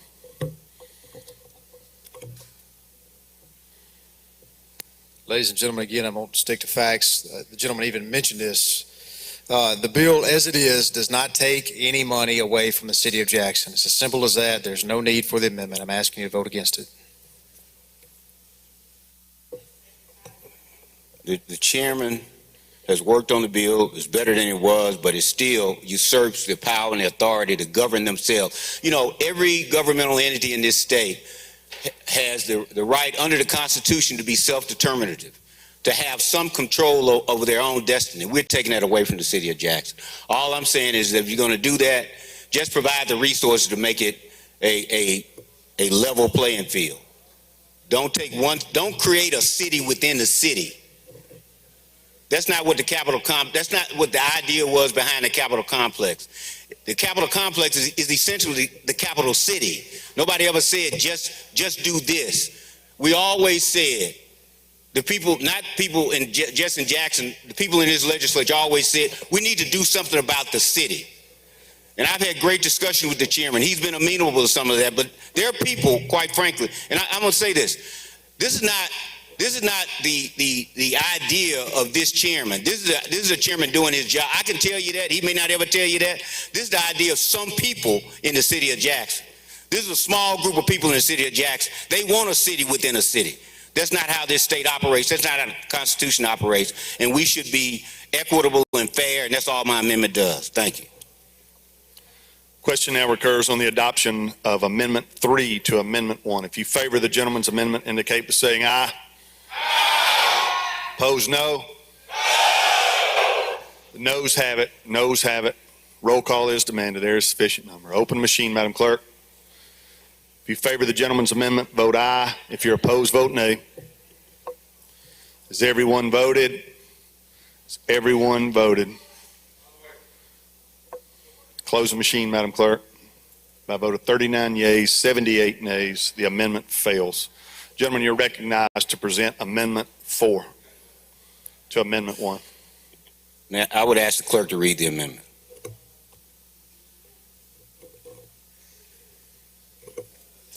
Amendment number 4 to Amendment number 1 by Representative Johnson. Amend by inserting the following language after line 848. This law cannot take effect until the state of Mississippi expands Medicaid and commits the funds necessary to restore suspended or discontinue its services at the public hospitals in Hinds County and commits the necessary funds to restore neonatal intensive care unit in the Delta and prevent the closing of any hospital that is in imminent danger of closing or has closed within the last year. Thank you. Well, I did all I could for the city of Jackson. So now, since everybody cares about the people in the state of Mississippi, and this is our capital city, we have 181 children in poverty. We have over 170 people without health care coverage. We have over 4,000 residents in the Delta who don't have access to neonatal intensive care. We have emergency rooms closing all over the Delta and places west of I-55 where African American people live. In the city of Jackson, you have major metropolitan hospitals who have gone from 8 nurses a floor to 2 nurses a floor. People in hospitals with the best facilities structurally that you could have now have people in hallways because they don't have staff to take care of them in rooms. We have people having to drive 60 to 70 miles if they want to have a baby or they have a major injury. They can't get to an emergency room. So I have a chairman here who expressed, I think sincerely, his concern about crime in the city of Jackson and what it's doing to the people in the city of Jackson. So before we appropriate money to create a city within a city, why don't we just accept $1 billion from the federal government to keep hospitals open? Why don't we take part of that $3.9 billion and make sure that people will have a hospital, even though the governor says there are alternatives to people having brick and mortar hospitals. But I don't live on Lakeland Boulevard. I don't live near Merritt Hospital. I don't live near, my mother doesn't live near Women's Hospital. It's just a small hospital, county hospital in Adams County, whose services are slowly being depleted. And a lot of you out here, it doesn't have to do with white, black, or anything. This issue touches 80 to 90% of the people I'm looking at out here. So if you really care about the people of the state of Mississippi, before you take over Jackson, let's do something to keep people alive. Please vote for this amendment. Gentleman from Choctaw, Mr. Hood, for what purpose? Point of order, Mr. Speaker. State your point of order. Gentleman's amendment tries to amend Mississippi Code Section 4313-115 by reference. Put that in writing, bring it forward. We'll set this amendment aside and we will look at your point of order. Gentleman from Adams, I believe do you have one more amendment, gentlemen? That was it? I can write one up while they're working on that. I think the gentleman from Holmes is ahead of you on that. Gentleman from Holmes, I believe you have an amendment.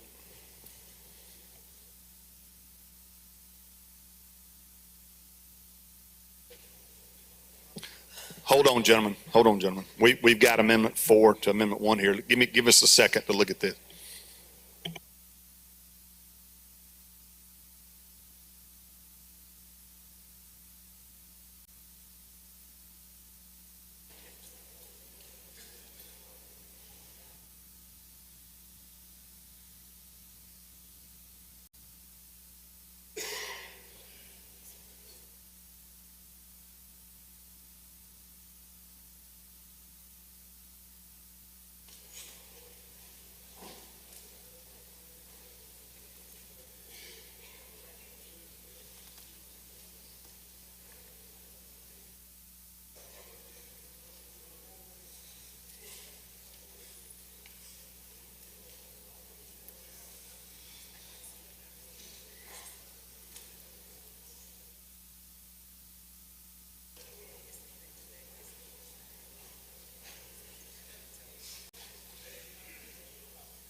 The amendment is on a conditional effective date, so the gentleman's point of order is not well taken. We will be back on Amendment 4. You wish to respond, Chairman? I would just say that the gentleman has made his point, but this is not the time or the place for that debate. I'd ask you to vote against the amendment. Author of the amendment be recognized to close. I don't think there's much more. I think we've all had discussions about it. I just think if you care about Mississippi, if you want to create 10,000 jobs, you don't care about people living or dying. If you want to create 10,000 jobs at $60,000 a year, vote for my amendment. If you want to save babies and children, you care about mothers and babies, and you want to make sure they stay alive and stay healthy, vote for my amendment. I move for final passage on my amendment. Question occurs on the adoption of Amendment 4 to Amendment 1. If you're in favor of the gentleman's amendment, indicate by saying aye. Opposed, nay. Noes have it. The noes have it. Roll call is demanded. There is sufficient number. Open the machine, Madam Clerk. If you favor the gentleman's amendment, vote aye. If you're opposed, vote nay. Has everyone voted? Has everyone voted? Close the machine, Madam Clerk. By a vote of 40 yeas, 75 nays, the amendment fails. Gentleman from Holmes, you're recognized to present your amendment.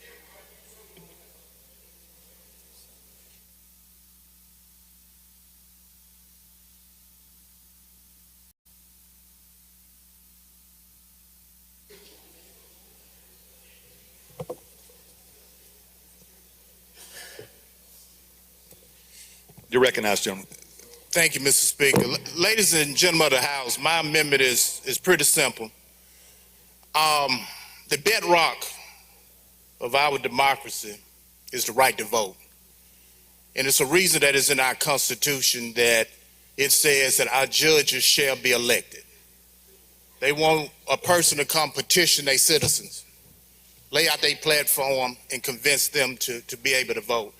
And what my amendment will do is we'll create two judges, these inferior court judges. One will be elected from the city at large, the entire area that takes up the city, within the city limits of Jackson. And the second judge will be elected from this CCID district. They will serve for 4 years. The election will be held as a general election at the same time that the President of the United States is elected. That's the explanation of the amendment.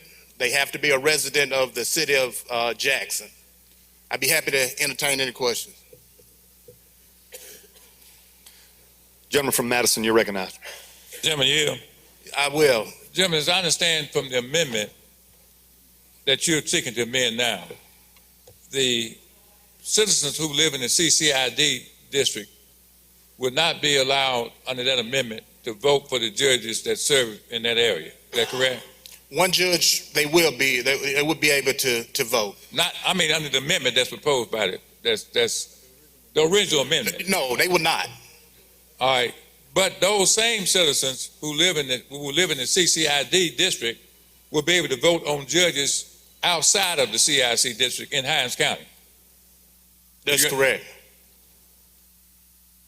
So in effect, they'll be voting for judges who will be serving a part of the county that's outside of the district in which they will have no vote. Correct. Gentlemen, as I understand it, and we all know that we elect justice court judges, don't we? That's correct. We elect county court judges. That's correct. We elect circuit court judges. That's correct. We elect chancery court judges. That's correct. So if this bill amendment if you're not successful, then the only judges, and this becomes law, the only judges sitting in this state who are not elected will be the CCID judges. That's correct, gentlemen. That's a big concern because that's a slippery slope. We're doing the CCID today.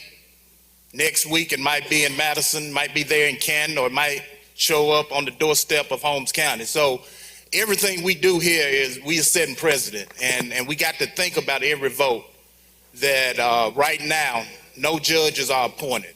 And this is going to be a new way of selecting judges in the state of Mississippi.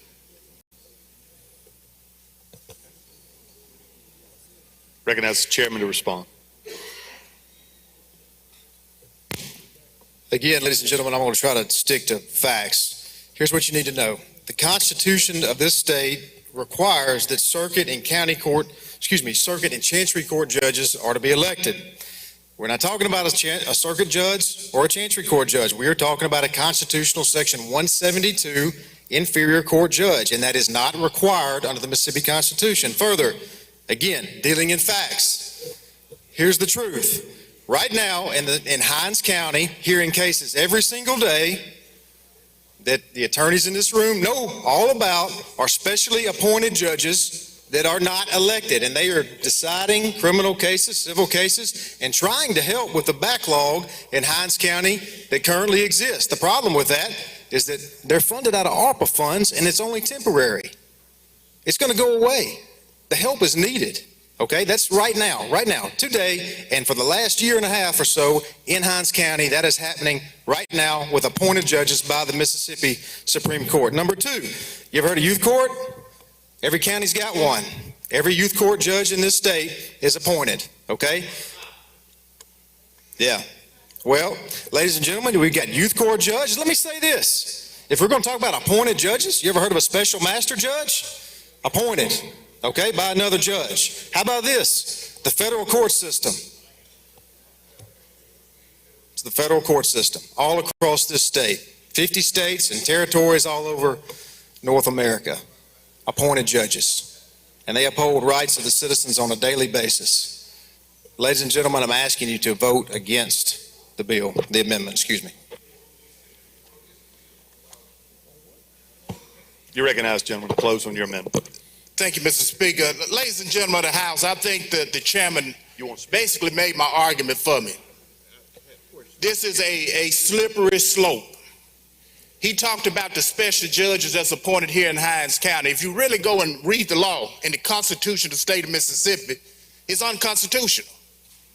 It's very unconstitutional. Anybody who's cracked open a law book and can read and know that that's unconstitutional. But when when they said Hinds County needed judges, everybody kind of turned a blind eye to the fact that it's unconstitutional. But if you give them an inch, they're going to take a mile. We're coming back now using that as what? A precedent that is being done. This thing is going to go further and further and further. How many of y'all had a school district consolidated in your area? I'm not going to ask for no hands. You remember they came down at first and just said, got a couple of school districts we want to consolidate? Every year, they came back, year after year, for about 5 years, consolidating schools all over the state. A slippery slope. We started up another slippery slope. Now, ladies and gentlemen, before I sit down, let me ask you this. Do we want to politicize our judicial seats? Do you want people to run for office because they want to go and be good jurists and make right decisions? Or do you want somebody to run because they want to become the Chief Justice of the Supreme Court so they can get appointed CCID judges? Do you want the CCID judges making the right decision based on the merits of the case and not that they don't want to make the Chief Justice or some other political figure mad that they may lose the position? We do not want to bring our judges into this political fray that we are in. We want our judges to stay partisan. We don't want to put them in a situation where they're afraid to make the right decision because they may lose their appointments.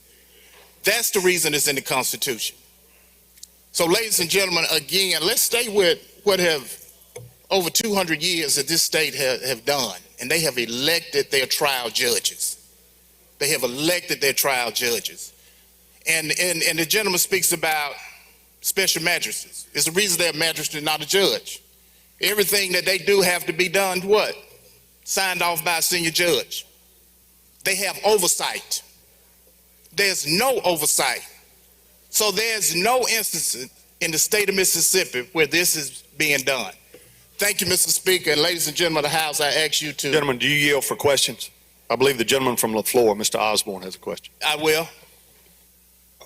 Now, the powers of these CCID judges, what powers do they have? Don't they have the same power as the circuit judge to hear felonies? They do. And quite frankly, in some ways, I think they have more power than the circuit. Okay. So these would be these would be appointed judges exercising the same authority as elected circuit judges. Same authority. Okay, thank you. Gentleman from Adams, I yield. Gentleman from Adams, you're recognized for a question. Thank you, Mr. Speaker. Thank you, gentleman from Holmes. I want to direct your attention to Section 5 and line 146, and you don't have to find out, I'll read it to you. They says, shall have jurisdiction concurrent with justice courts in all matters, civil and criminal, and shall also have concurrent jurisdiction in the county court of Hinds County. All criminal matters are not excluded by provisions of this section. It shall also have concurrent jurisdiction with the Circuit Court, Chancery Court of First District of Hinds County regarding all civil criminal matters that are not excluded by the provision of this section. Now, you referred to the Constitution, I did too, and we have looked at it. And doesn't the Constitution say the only thing that the legislature can do is create an inferior court? Is that correct? That's correct. And the chairman made reference to youth court, but youth court judges don't have they don't have concurrent jurisdiction with county court judges. They don't. They are limited in their jurisdiction, aren't they? I would agree. They are true inferior courts. Right. So if you have concurrent means to me the same, is that what it means to you? That's what I was told. So if it's the same, then it is not inferior, and so this is clearly in violation of Section 6 of the Constitution. Yeah. Article 6 of the Constitution. And gentlemen, I think the term inferior was used for the sole purpose of trying to get by those constitutional provisions. But just because you say it's so doesn't mean it's so. That's correct. Yeah. My eyes tell me differently. Isn't that correct? Thank you.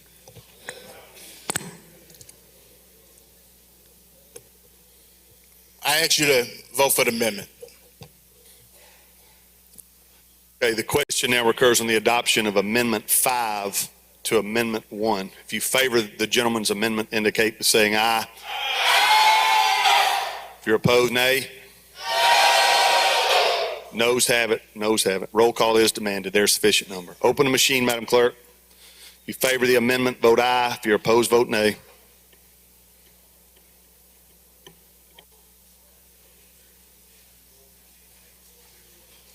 Has everyone voted?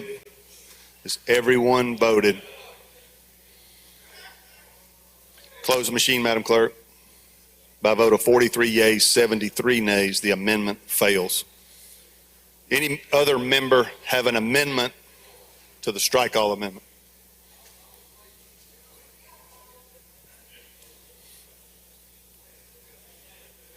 Gentlemen, you have an amendment?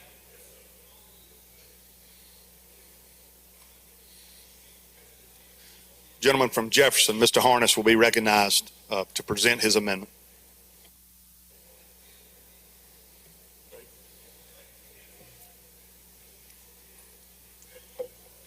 I'd like the clerk to read the amendment. Madam Clerk.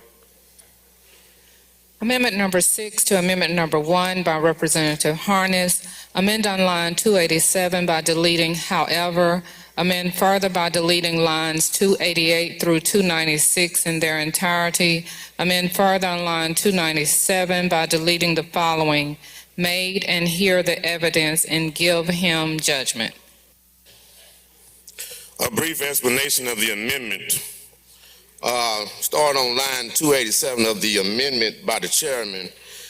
It seems to, in my interpretation of this portion of the amendment, that law enforcement officers would be able to write a citation to a person. If they're not residents of the CCID, then they can just pick them up, take them to jail, take them to the judge, and pay their fine like that. And I think this is completely unjust, unconstitutional, and I will ask that you all will support this amendment. I yield to questions. Questions on the amendment?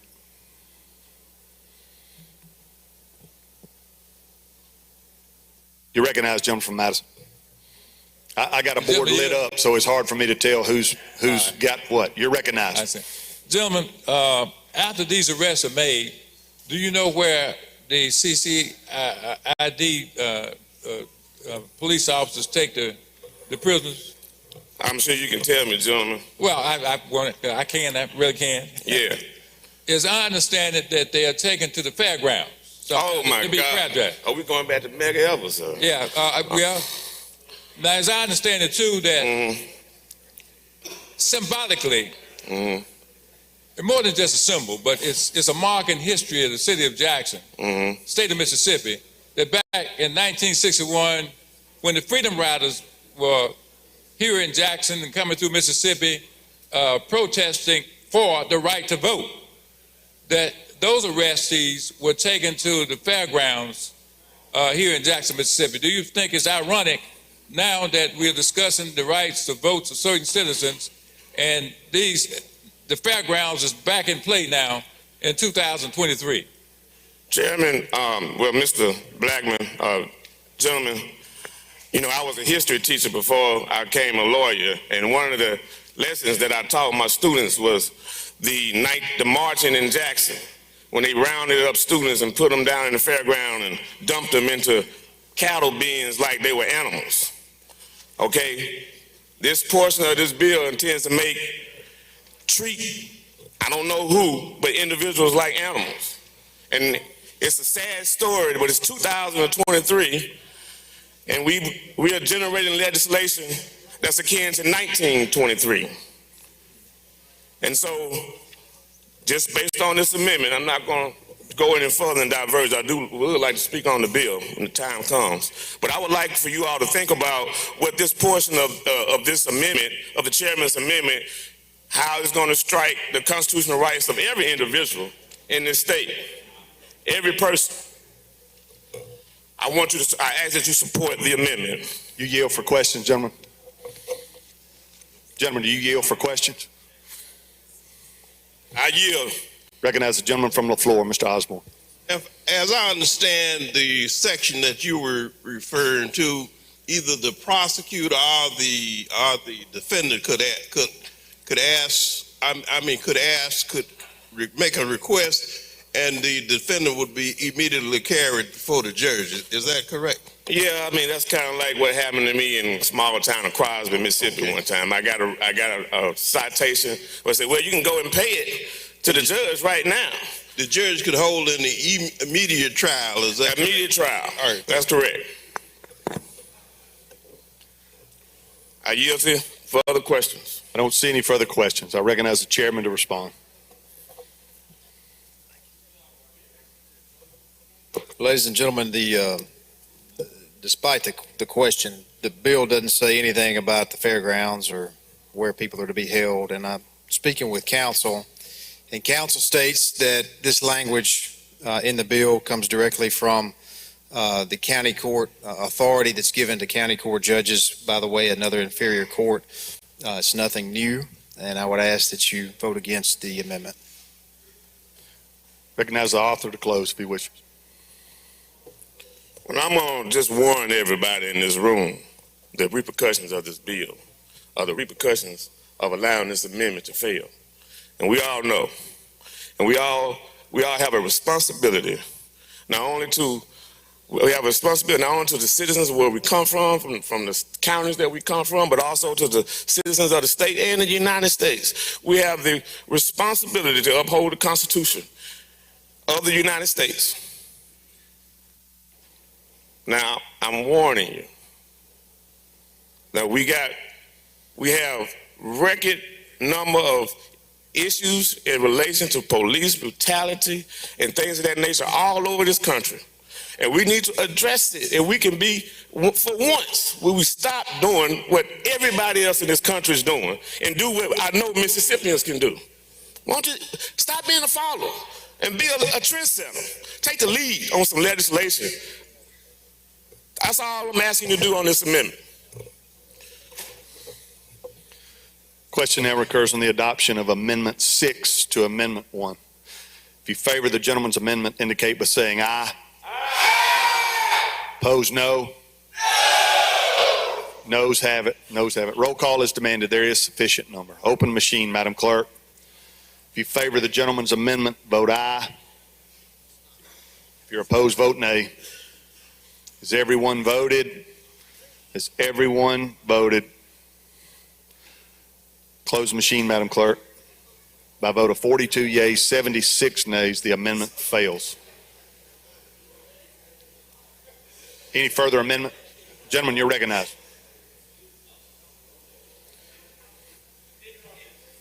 Gentleman from Pike, Mr. Porter, is recognized to present his amendment.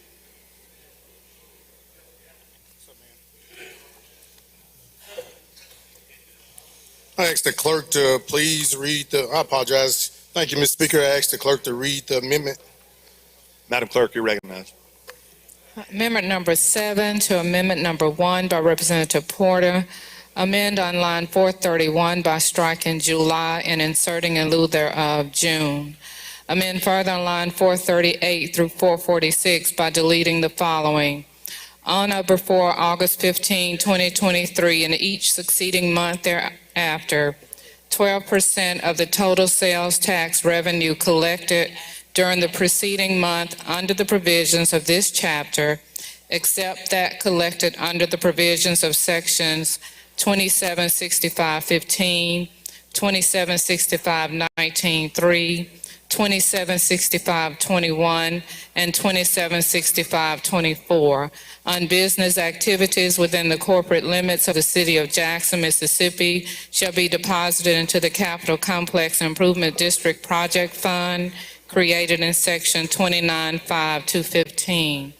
Amend further by inserting the following after line 842 and renumbering succeeding sections accordingly. Thank you. Ladies and gentlemen of the House, this is a simple amendment. What it does is currently the City of Jackson takes 6% of their sales tax and it diverts into the CCID. The bill, the amendment that's on the board actually increases that from 6% to 12%. What this amendment does is it strikes that language. The reason being, if the citizens of Jackson don't get a say-so in the CCID, if the mayor of Jackson, the city council of Jackson, the judges in the county of Hinds don't get a say-so, then the CCID shouldn't have any of their tax dollars. So what this bill does is it deletes the language giving any sales tax to the CCID.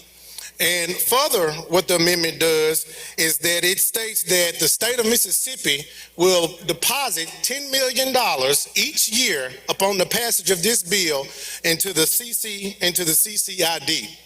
So if the state of Mississippi is so gung-ho from taking the rights of Hinds County and the citizens of Hinds County away, then the state of Mississippi should be taking up the bill and putting that money in and not the citizens of Jackson. Questions on the amendment?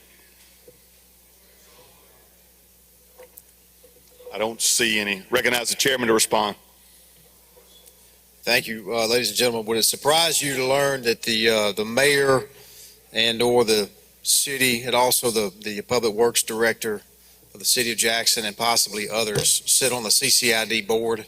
So to stand before the body and state that the City of Jackson has no input into where these dollars are spent is just not factual. Again, we're going to deal in facts. The CCID board was created back in 2018. It's funded, again, with the 6% that we discussed earlier, and I would ask that you vote against the amendment. Recognize the author to close on his amendment.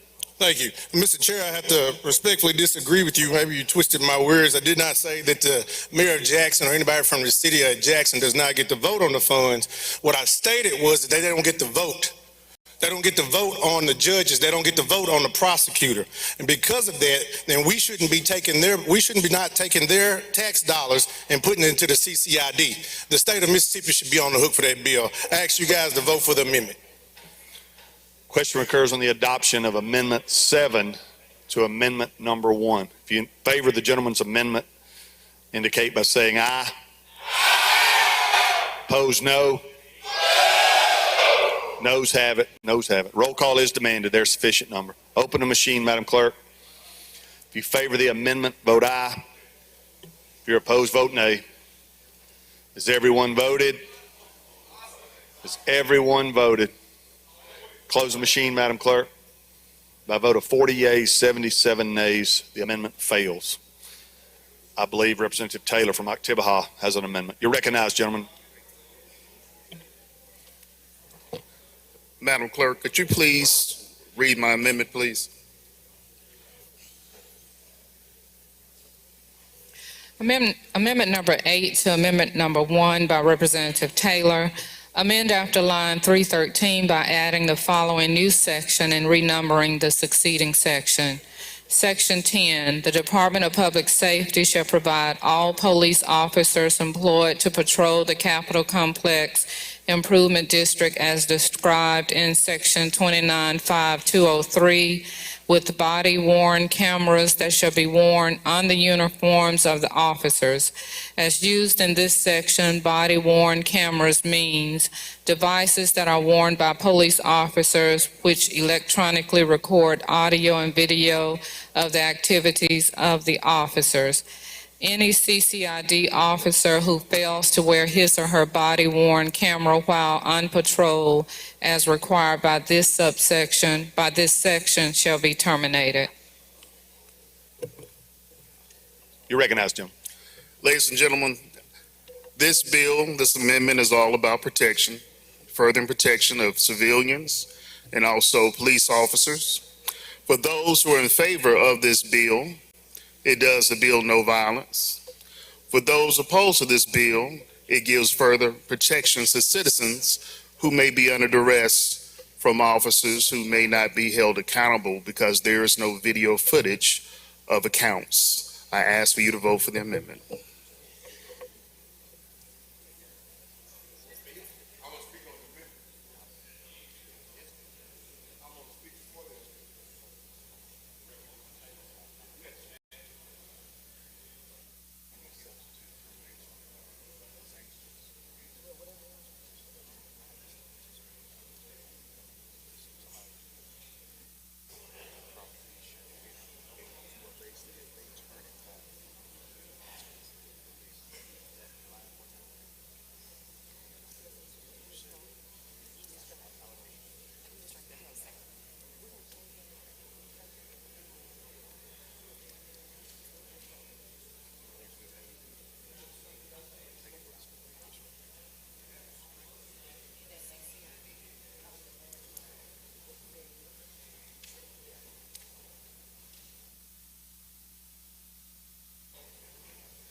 To make sure that this amendment passes, there has been an agreement to strike the language that says mandated termination. But the requirements for body cameras are still there. Does that complete your explanation of your amendment, gentlemen? Yes, it does. And the clerk has it before her in the proper form as now. We're in agreement on that. I recognize the chairman to respond. The gentleman came to see me. Have great respect for the gentleman. I think it's a good amendment with this small change, and I do have no objection to the amendment. I'd ask that you vote for it.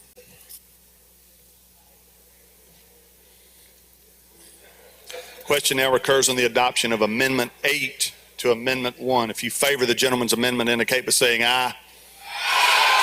Opposed, no. The ayes have it. The ayes have it. Amendment 8 is adopted. Does any other member have an amendment to offer? Any other amendments? Don't see any. Now we'll be on the strike all amendment, number 1. Lady from Jones, Ms. Scott. For what purpose? Mr. Speaker, I have a point of order. That the bill, House Bill 1020, on the Ways and Means calendar, which has on the board now a majority vote, that this bill violates Rule 112, that there is no revenue bill or any bill providing for assessments of property taxation. And the reason that I am saying this is because it amends Mississippi Code Section 276575 starting August 15, 2023 at 18.758% of the amount allocated and paid to the City of Jackson shall be deposited into the CCID project fund created in Section 295215. and the amount that would otherwise have been allocated, paid to the city of Jackson shall be reduced by such amount. The amount paid to Jackson of the 18.5% up to 18.758% of that amount would go to the CCED. For example, December 2022 amount paid to Jackson, $2,456,226. Of that amount, $460,738 would go to the CCID. The Jackson amount of $1,995,487 estimated yearly to deposit in the CCID of $28,856. Now, the 6% collections of the business activities within the corporate limits of the city of Jackson deposited. Lady, is this in the form of a point of order? Yes, sir. You're registering a point of order on the points that you make now? Yes, sir. I believe the chairman indicates that may not be the exact bill that we're on, but if you will bring your point of order in writing, we will suspend business and Okay, well, look my at it. point of order is, gentlemen, that this is not a diversion, that this is a tax raising, and it raises it to 12%, and that in itself would change the definition of diversion on a sales tax. And I will bring it right on up. Thank you, lady. We will suspend business shortly while we take up the point of order. Gentleman from Hines, Mr. Brown, for what purpose? I would just like to make a comment, if I could, please, on the bill. There'll be a time if you want to speak on the bill or question the author in a minute. We're not recognized to make comments on the bill at this time. Thank you.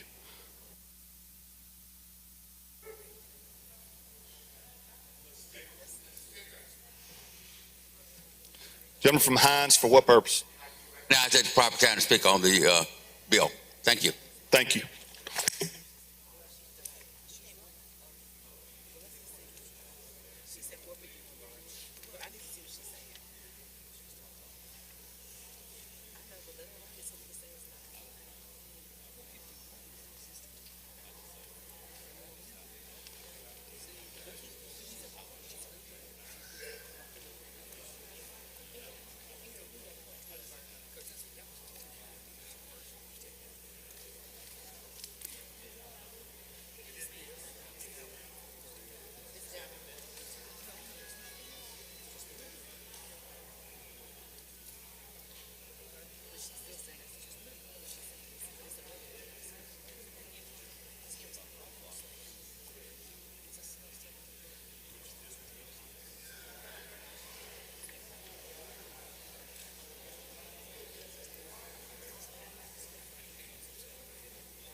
You didn't pick a good day to come back.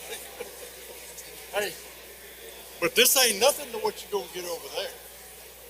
It's a whole lot worse over there because there's a lot more lawyers.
If it gets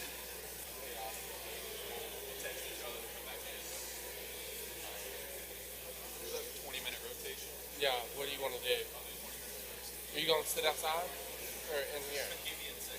Okay.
We'll come back to order. Regarding the lady from Jones' point of order, no 3/5 vote is required because the language referred to is a change in the distribution of existing state sales tax revenue. It's not a revenue provision for purposes of House Rule 112 because it does not provide for any assessment of tax. It's simply a change in the distribution of existing sales tax. So the lady's point of order is not well taken.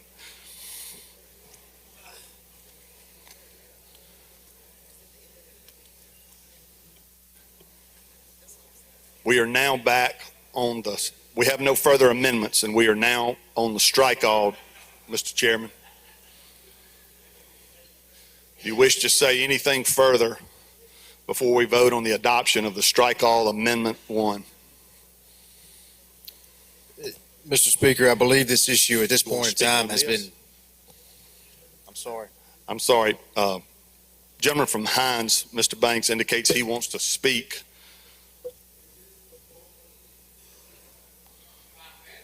Yeah, this is not final passage. This is adoption of the strike all.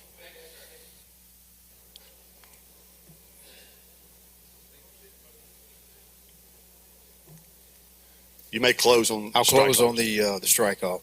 Ladies and gentlemen, the strike all has been well debated. We've talked about it. I don't have anything else to add. I've explained it. I think the body knows what we're voting on. I'm going to ask you to adopt the strike all, and let's move on to the bill. Okay, the question now recurs on the adoption of strike all Amendment 1 to House Bill 1020. If you favor adoption of the strike all amendment, indicate by saying aye. Opposed, no. The ayes have it. The ayes have it. Roll call is demanded. There is sufficient number. Open a machine, Madam Clerk. If you favor adoption of the strike all amendment, vote aye. If you're opposed, vote nay. Has everyone voted? Has everyone voted? Let's maintain order. Close the machine, Madam Clerk.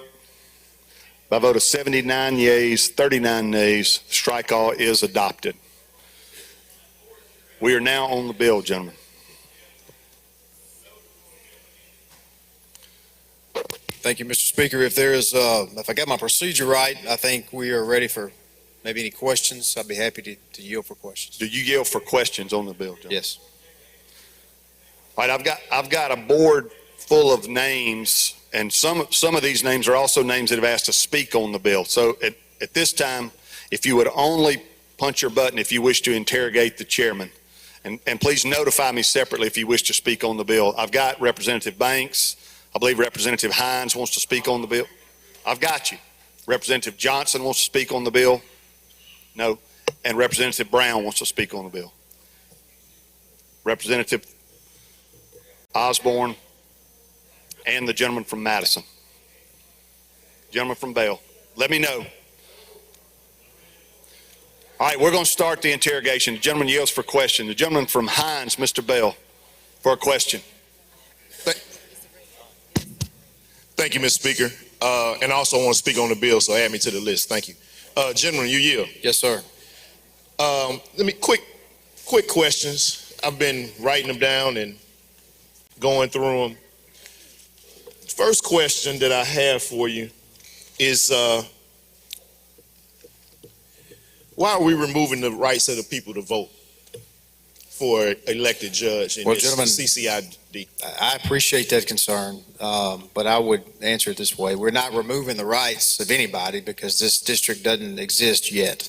So we're not removing the rights of the people of Hinds County to vote for their circuit judges or their chancery judges. This is an inferior court, as I have already described it. And so we're not removing anybody's rights, so I would disagree with that. So can you distinguish between the inferior court and the tribunal court? Slept at a Holiday Inn Express a couple of times. Well, I'm trying to figure that out. Sure, gentlemen. I think I've already explained it, but I'll say it again. There are several parts of the bill that make the inferior court an inferior court under Section 172. There's prior case law. This state has a history of enacting an inferior court system. Our county courts are an example of that. Our youth courts are an example of that. We've already talked about that. And there are several factors that our Supreme Court has stated that it would consider in determining whether or not the court is a true inferior court. One of which is that there are things that this court cannot consider that a court of what we'll call original jurisdiction underneath the Constitution, such as a circuit or chancery court, can consider. I've gone through that list before. I'll go through it again if you want me to. And on top of that, this court, any final judgment in the CCID inferior court would be appealable to the Hinds County Circuit Court, among others. All right, so you've answered those questions for me. So have you considered the tax consequences for the city of Jackson with respect to this CCID legislation and how it'll affect individuals outside of the CCID? Gentlemen, I don't believe there would be any adverse tax consequences to the citizens of Jackson. When you are asking for double the amount that is currently being being sent to the CCID, that's not... It does not come from the city's coffers, no, sir. Okay.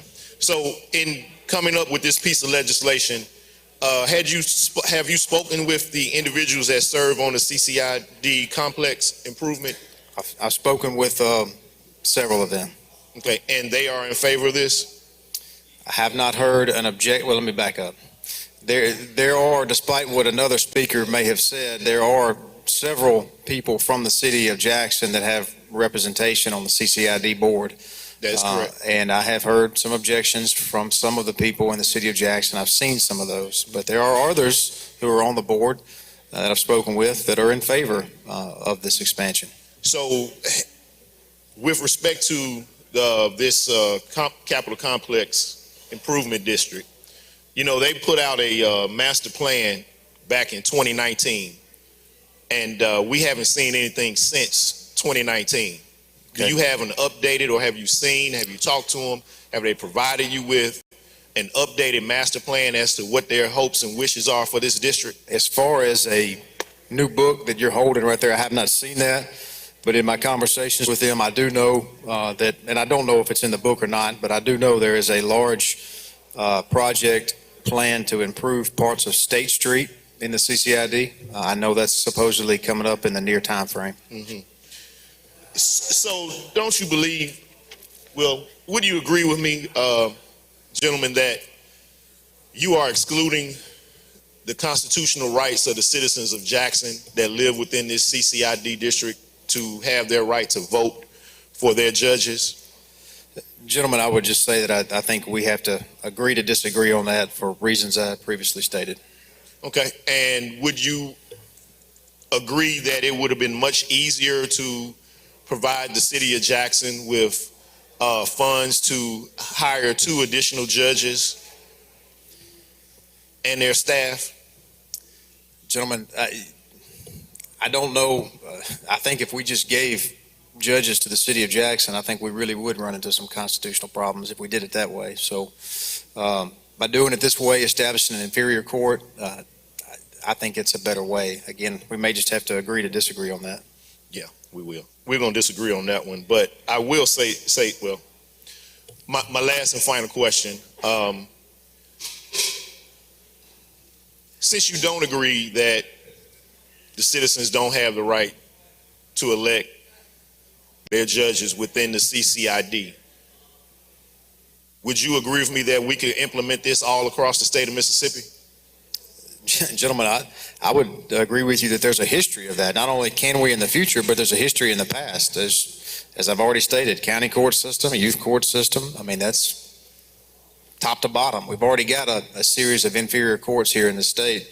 You know, Jackson being the capital city, it has its own unique set of challenges. I think although some may consider what has been done by this body and the other end of the hall as far as state assistance over the last 8 years or so, some may consider it not enough. You can't say that this body has not shown a preference to assist the capital city in certain ways. I mean, I think we talked about last week how the city of Jackson has received $160 million in new infrastructure money since 2014.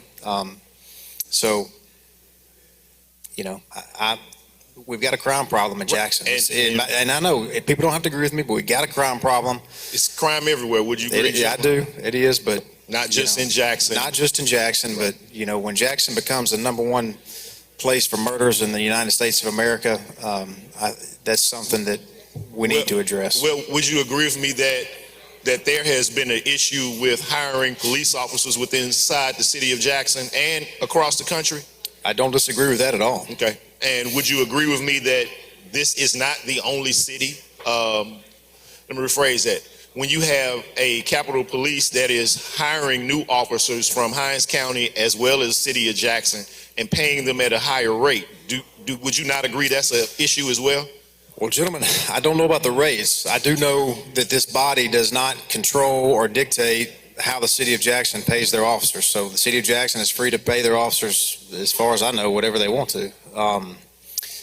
This body does control what we pay those who work for the state, though, and I assume you're talking about the Capitol Police. Correct. You know, Yes, sir. I would argue that having the Capitol Police assist in the CCID with law enforcement is actually helping JPD. I mean, I'm not aware of a situation where the state has forced cities to hire law enforcement officers.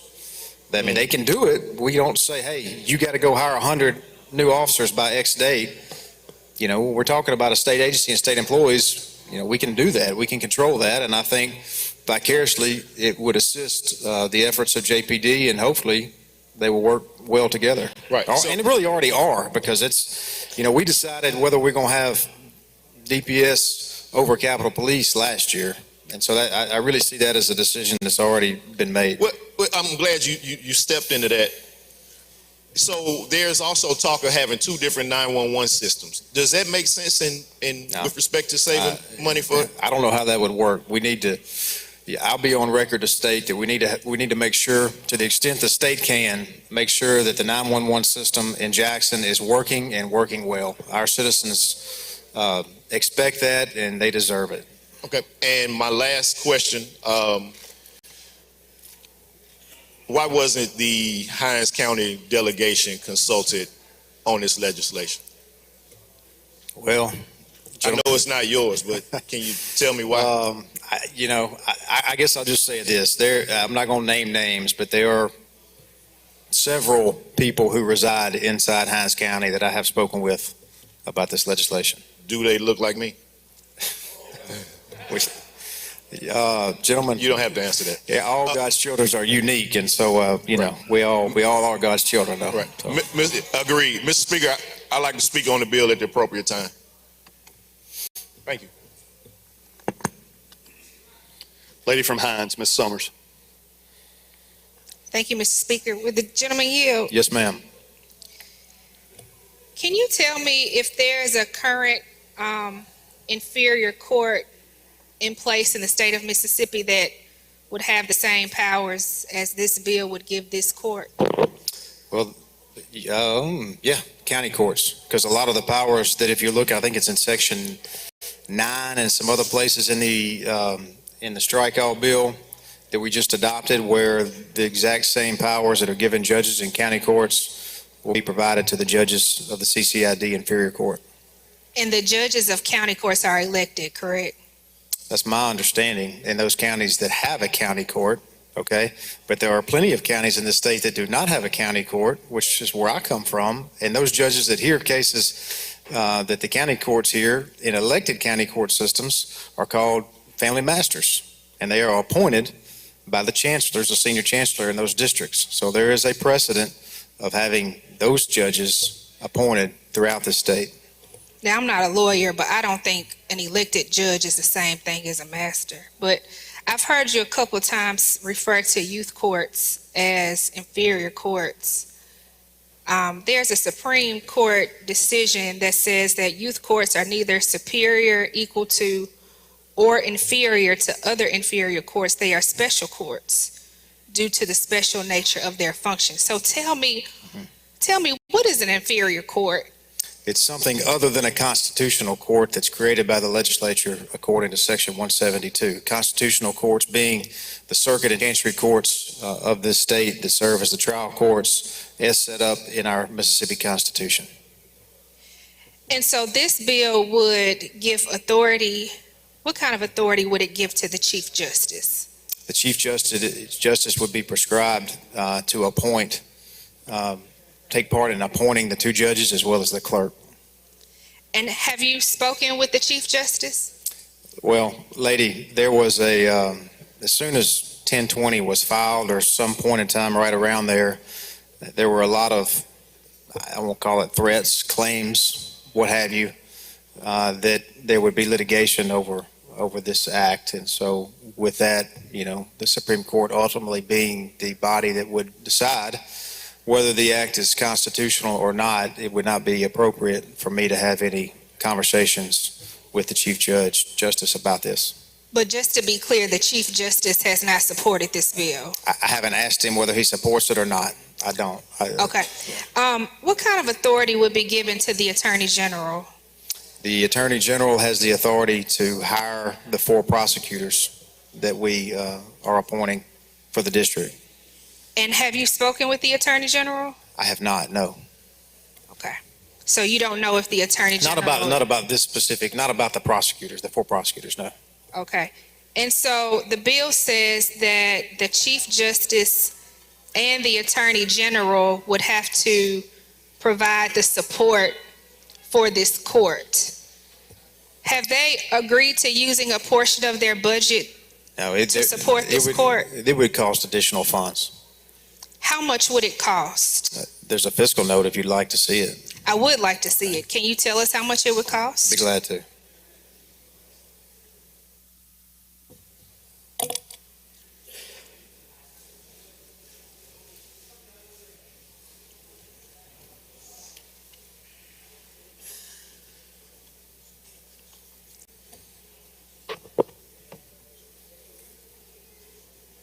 For the 2 judges, the clerk, deputy clerk, support staff, 4 prosecutors, and 4 public defenders, the total is approximately $1.6 million. $1.6 million. Yes, ma'am. That's it. That's it. That's it. Have you considered any other proposals that would address the public safety challenges in the city of Jackson that this $1.6 million could actually be used for? Did you say public safety? Is that what you said? Yes. You framed this bill around addressing public safety. So my question is, have you considered other proposals to address this issue? I would say yes, lady. We reformed the Capitol Police last year, and Capitol Police, it's been told to me, are almost 100 strong now, and that's been ramping up over this past year. So I'm on record of supporting, as far as I know, every public safety measure that's come before this body as it relates to the city of Jackson and really statewide. Was the Capitol Police expansion a request from members of the Jackson delegation? Actually, I've had that request from people inside Jackson, outside Jackson. So many I couldn't even name them, but there's been several. So we're willing to spend $1.6 million on a concentrated area of the city of Jackson. Well, if this body passes it and the Senate passes it and the governor signs it, I would say yes. But the members of that area will not be able to elect the people for this court. Not this court, and we've talked about that. I just would remind the body that the Supreme Court has appointed several special judges that are here in Hinds County cases today that the people in Hinds County did not vote for. There's an established precedent for that. Well, those appointed judges were to supplement what's already in place, not to create a separate system. Is that right? They are to assist the Hinds County courts with their dockets, is my understanding. We appropriated ARPA funds for that purpose. And lady, that's what you just mentioned is one of the main reasons that we made this court have concurrent jurisdiction with both the circuit and chancery courts of Hinds County. And the use of the ARPA funds is so that they're temporary. So this was to help with the temporary issue, correct? It was. That's right. But this bill would provide for a permanent court. Yeah, I don't know that anybody ever finally adjudicated that the issue was temporary. It's just temporary relief was all that we had over the last year or two with the extra ARPA funds. That came as a request from the Supreme Court. The Supreme Court acknowledged that there was a severe backlog of cases in Hinds County, and it requested these funds to assist. But the money funding that is going to run out soon, but I do not believe the need for additional assistance is going to run out anytime soon. Well, I think that's the whole idea of the ARPA funds, is that it would only be temporary because funds would only be allowed for a certain point of time. But you bring up the backlog. How would House Bill 1020 curtail the backlog?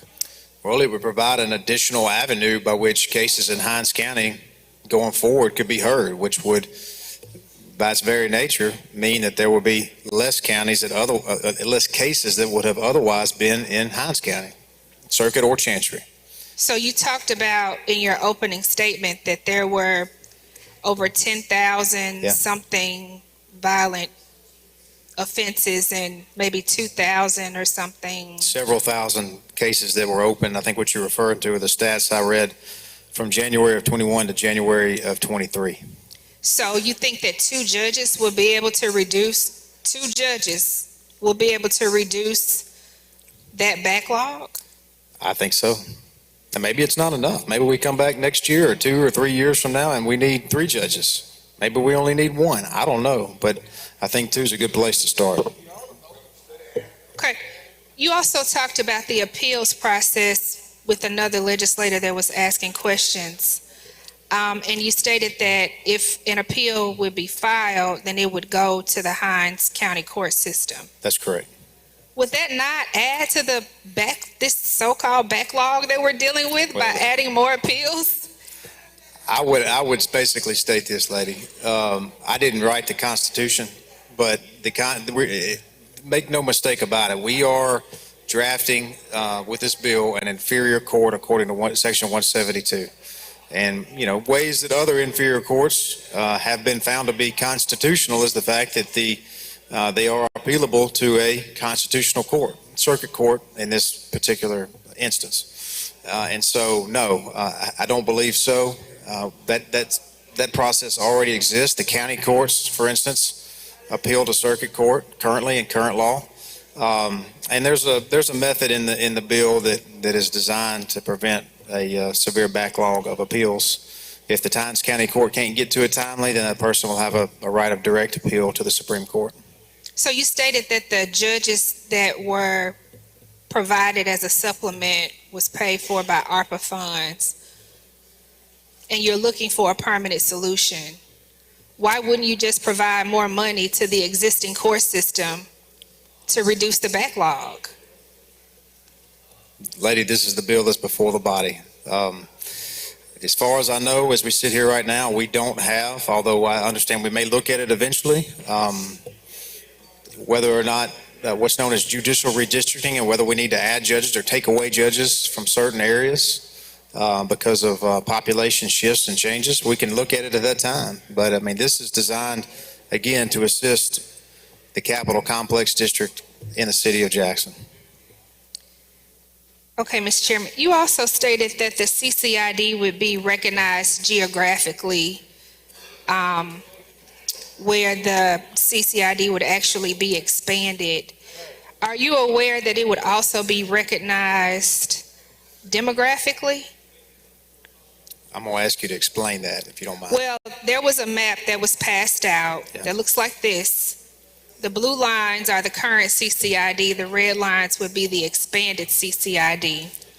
On this map, you see blue dots and green dots. The blue dots represent the white residents, and the green dots represent the black residents. This is according to the census numbers. I can't see that far, lady. My eyes aren't that good. Somebody please get him a map. I'll take a look at it if somebody. And so we are providing $1.2 million, a separate but unequal court that is not elected by the people of the city of Jackson or Hinds County for a now majority white area, more affluent area in the city of Jackson that does not experience the same level of crime as everybody else in the city of Jackson, primarily due to the income. Are you aware? Lady, what I would tell you is that I disagree with your statement for the following reasons. Okay, the stats that have been provided to me is that the expanded boundary would result in a majority African-American district of anywhere from 52 to 55% majority African-American. So the connotation or the assertion that we're doing this to protect a majority white area is just not based on fact. Well, that's actually not factual because the census numbers, which is what we go off to do our redistricting maps, show that there are more white residents that live in this expanded CCID than black residents. I've seen numbers that suggest otherwise, so I'm gonna have to just disagree with you on that point. Did any of your constituents ask for this bill? My constituents, I don't live in Jackson. At Say least it not- again? I don't live in Jackson full-time. Oh, you know don't that, right? live in Jackson. I do not, but you know what I like so to do? where do your residents live? I like to come to Jackson because it's my capital city, and so do my constituents from back home. And whether they be black, white, yellow, brown, it doesn't matter. When they come to the capital city of Jackson, they want and expect to feel safe and to avoid carjackings and other types of crime. You're talking to a guy who has been carjacked in Jackson. I know the gentleman, chairman of appropriations, has had it happen twice to him, okay? My citizens, I'm not interested in a turf battle between Hinds County or Madison or Jackson, this part of Jackson or that part of Jackson. All I'm interested in is helping make the capital city of the state of Mississippi safer. That's it. It's interesting that you bring up your unfortunate incident about being carjacking, and I'm sorry that happened to you. I had a constituent that was recently carjacked as well, and mine was a failed carjacking. They only stole my stuff inside my car. They didn't make it all the way with my truck, but they tried. Okay, well then it wasn't a real carjacking, but okay, Mr. Chairman. The constituent that I'm speaking about was carjacked and would be a part of this expanded district, and they have told me, my constituents do live in the city of Jackson. In fact, this CCID covers a portion of my district. Yes, ma'am. And my constituents have told me they do not want this bill. What do you say? What should I tell my constituents that do not want this bill, that they don't have a choice? Not only do they not have a choice in this matter, but they won't have a choice of the judges or the DAs that will be prosecuting these cases just because of the fact that they live within the area. Well, what do I tell them? lady, I guess you would tell them the same thing I tell my constituents who also would not have a choice on the prosecutors or the judges. You would tell them that the people who voted for this bill are trying to make Jackson safer. That's all they're interested in. And if you're not committing crimes in Jackson, you really don't have anything to worry about. Well, the people of those courts, the judges on those courts that you're referring to would not have the same authority as what's written in this bill. Thank you, gentlemen. Yes, ma'am. Mr. Speaker, I'd like to speak on the bill at the appropriate time. Thank you, lady. Gentleman from Hinds, Mr. Brown. You have a question, gentlemen? Yes, sir. Yes, sir, Mr. Speaker. You're recognized. Thank you so much. Gentlemen, yield. I would say this, I will yield and I will continue to yield as long as people are asking me new questions. I'm not going to continue to Well, I answer don't the think same you ought to exact dictate questions what over and questions over we again. ask you. We all got a right to ask you what's on our mind and also what our constituents wanted us to relate to you. Yes, sir, and I understand. I will stand here and I will answer any questions you got, but I will not. I've done a continue to survey repeat of myself over and the over again. constituents that have called me about this particular bill. Yes, sir. And I've had numerous of constituents to call because this district, the new district, does encompass quite a bit of my district as a representative. And they've overwhelmingly, like 95% say they did not want this bill as well. And so, obviously, the people of Ms. Summers' district and my district don't want it, and that's a good indication probably of the rest of the district. But my question, Mr. Chairman, is the fact that Constitution calls for taxation with representation. This is kind of a taxation without representation, in so much as these judges are going to be appointed and the people would not have voted on them. And so that's against the Constitution, isn't it? I disagree, gentlemen, for the many reasons that I have stated up to this point. Again, we just may have to agree to disagree on that. I think we're disenfranchising a group of people by expanding this this district. I think that we're going against the will of the people, and you made a big point about Jackson being the number one crime murder center in America, but I just picked up on the internet that it was actually New Orleans. Did you double check that? Gentlemen, I think the stats speak for themselves. Well, I mean, I'm just saying it's actually New Orleans, and you said it was Jackson. And I got a witness right over here. Within the last 3 years, Jackson has been ranked number one in the nation for murders. That's a factual statement. Well, I wish we could get some kind of consensus on this, because I think the majority of our residents in the city of Jackson do not want this particular bill passed. I don't think the city of Jackson wants this done. So it looks to me like you ought to yield to the yield of the people. Thank you. I understand your position. Gentleman from Marshall, Mr. Faulkner.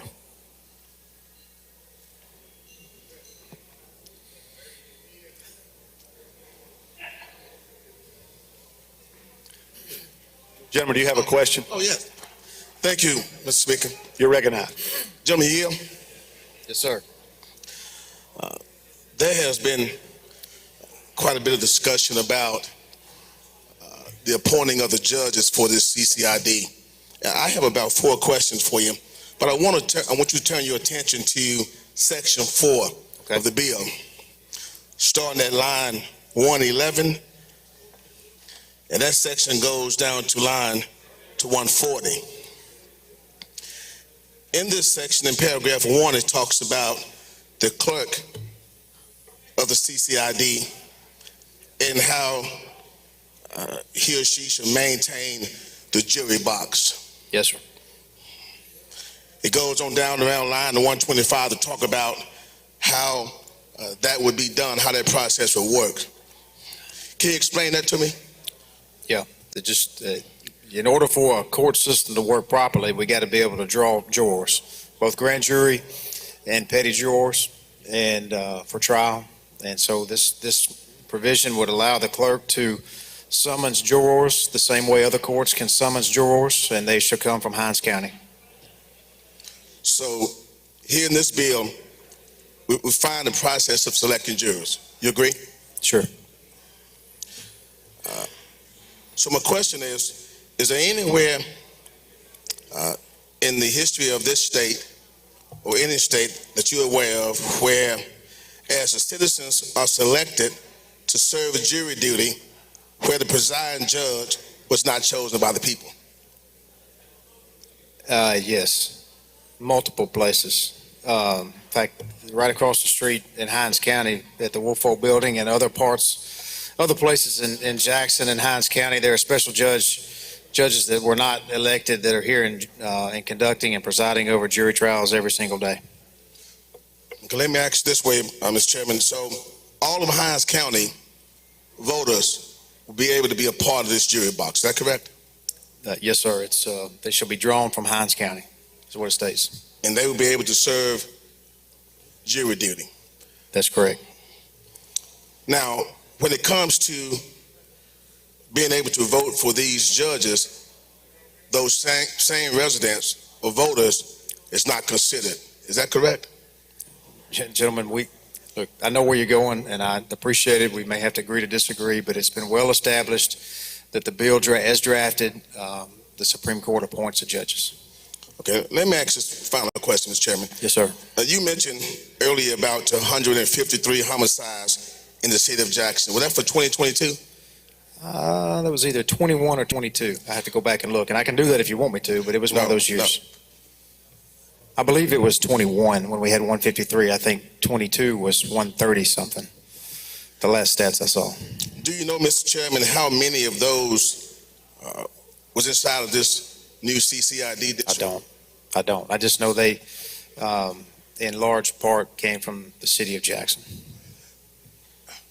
I guess what I'm getting at is, if we're concerned about making Jackson safer, and we form this CCID, what about the rest of the city? I actually believe that that's a very good point, and actually will help make the rest of Hinds County safer as well, because it's going to help clear some of the backlog that we have in the Hinds County Circuit Court system. So I believe it would assist in that way. Well, I have to agree, Mr. Chairman, that may work when it may work and help out when it comes to the court system. But we are hiring new police officers to do patrol and that sort of thing to also make the CCID safer. Is that correct? I'll give you another example. The state of Mississippi, as this body well knows, has different resources than the city of Jackson does. And when this body, as well as the Senate and the governor, decided to turn Capitol Police over to DPS and increase their training and make them sworn law enforcement officers that actually patrol the streets, that increased law enforcement officers that are on the city streets of Jackson. And if there is more Capitol Police officers on the city streets of Jackson, then that is going to assist JPD. JPD wouldn't be spread so thin because they will have assistance. I hope you're already seeing some of that take place just a year into it, but I think that's another way it would help the criminal element we have. I will finish by asking this question, Mr. Chairman. So going forward, I would hope that we put this much energy in helping the city of Jackson and not just the CCID when it comes to making it safer. I'm not quite convinced that creating a city inside of city and protecting those people only would help make the entire city safer. Thank you. But request, Mr. Speaker. I understand. State your request. Speak on the bill. Yes, sir. Gentleman from Holmes, Mr. Clark, for a question. Question, Mr. Speaker. Would the chairman yield? Always. Now, Mr. Chairman, I want to follow up with the gentleman from Marshall a little bit. He raised a good point. Is it anywhere where a judge outside of the area in which he has jurisdiction able to pick a jury pool? You talking about the grand jury? Grand or petty? Yeah. My understanding, gentlemen, we can sit down and we can talk about this later if you want to, but my understanding is the Constitution requires all jurors to come from the county in which the judiciary sits. So I would imagine, knowing you for the last 12 years, being a smart, talented lawyer, if I had limited the jurors to just the CCID, you would be standing up right now telling me the exact opposite. That doesn't the Constitution require the jurors to be pulled from the county? And I would agree with the gentleman. I think that's more so the reason that the framers of the Constitution never anticipated pieces of legislation such as this. But you would agree, nowhere in the United States can a judge outside of their jurisdiction summons a jury pool. Let me give you a hypothetical. Have you ever heard of change of venue? And that's not quite the same thing, but you can change a venue. So what if we had a few cases in Panola County where I'm from, and those jurors were not picked from Panola County; they were picked from somewhere down south. So it was a change of venue, exactly. You right. transferred it to that county. Yes, sir. So they was picked. And in that situation, those jurors came from outside the county in which the court had jurisdiction. Okay. So it does happen from time to time. One last question as relates to that. If the judge only have jurisdiction over the CCID, a juror from Raymond don't show up at jury duty, can he issue a contempt or, it's outside, this person lives outside his jurisdiction, never submitted themselves possibly to the city of Jackson. What recourse would this judge have? I think the same thing any other judge would have. Okay. If Chancellor in Holmes County, I think we all agree, could issue a contempt order or a contempt citation against someone living in Hinds County. The court has that authority. Now, gentlemen, I know you said you didn't want to, I just want to tread a little bit on the lady from Hinds, just a little bit. How many people live in the boundaries of the CCID? I can't answer that exactly. I've been told somewhere 40 to 50,000, somewhere in that range. And there's a total of about 150,000 people live in Jackson, so roughly 1/3. If assuming that's right, yeah. How was that area decided? What was the thought process? What studies was done? How did we come up with from Highway 80 all the way to county line and from the Pearl River over to? Sure, I've already said that, gentlemen, but I sure don't mind saying it again. It came really at the request of law enforcement from a jurisdictional standpoint. You know, when this body back in, was it 17 or 18, first formed the CCID, and you look at the map, it's a little bit, it's got some zigs and some zags to it. You know, I don't know if it's an exact science back then. But what you end up with is now that we have officers this past year on the streets, you know, they may be on Street A, and they may be well within their jurisdiction, but a block over on Street B, they may not be within their jurisdiction. And it's hard to know that when you're out there driving a patrol car and, you know, you're chasing the bad guys. So we started looking at very well-defined geographic boundaries, and that's how we got Highway 80 to the south, State Street to the west, County Line Road to the north, and the Pearl River to the east. It's just so law enforcement will know where they are, where they have jurisdiction, and where they don't. Okay. And as gentleman so eloquently started off his presentation, talking about the murders and the violent crimes in Jackson, would you say majority of these violent crimes and these murders have taken place within the CCID? And that's the reason. I think the gentleman asked me that, and I don't have those stats with me. Okay. Be happy to look at them. I know they come from the city of Jackson, so I assume it's all over. There's some that have said, "Hey, why didn't the CCID expand to the whole city limits?" I think that's too much, at least at this point. Let me just kind of let you know where I'm going with this. Would you agree that the CCID probably is the most affluent area of Jackson? Would the gentleman agree with that? Gentlemen, I don't live here. I said that before, but I'm not familiar with all the ins and outs of what is in that part of Jackson. There may be other areas of Jackson that are well affluent. I've been told Northeast Jackson was, at least at one time, considered pretty affluent. Okay. You know, I don't know. And gentlemen, would you also agree that majority of all of the murders and these violent crimes probably occur outside the CCID? I really don't know that information, gentlemen. Well, I watch the news when I'm here in town and I'm in the Jackson media market, so I represent to you that probably 70% of the murders probably is outside of the CCID. I can speak from personal experience. I can't give you those stats, but I can tell you the carjacking that I was personally involved with, where I had my property stolen, and both carjackings where the chairman lost his vehicle. All three of those happened within the CCID. And I guess in determining this area, gentlemen, don't you think if it's about crime, if it's about violent crimes, it's about murder, that you or whoever drew it up should have taken in consideration where a majority of the crime in Jackson is actually taking place? You saying you want to further expand the CCID? I'm just trying to get your thought process into making this decision. Well, you know, as I said, I have had requests from others in your own delegation and own party who have asked that it be expanded further. You know, my personal opinion is this is a more reasonable approach at this time. Okay. I get two more line of questions. The appeal process. Yes, sir. And as you said, you're doing the appeal because the inferior court and have to go to the trial court and work his way up to the Supreme Court. Now, on line 178, and tell me if I'm not reading this correctly, and I hope I'm not.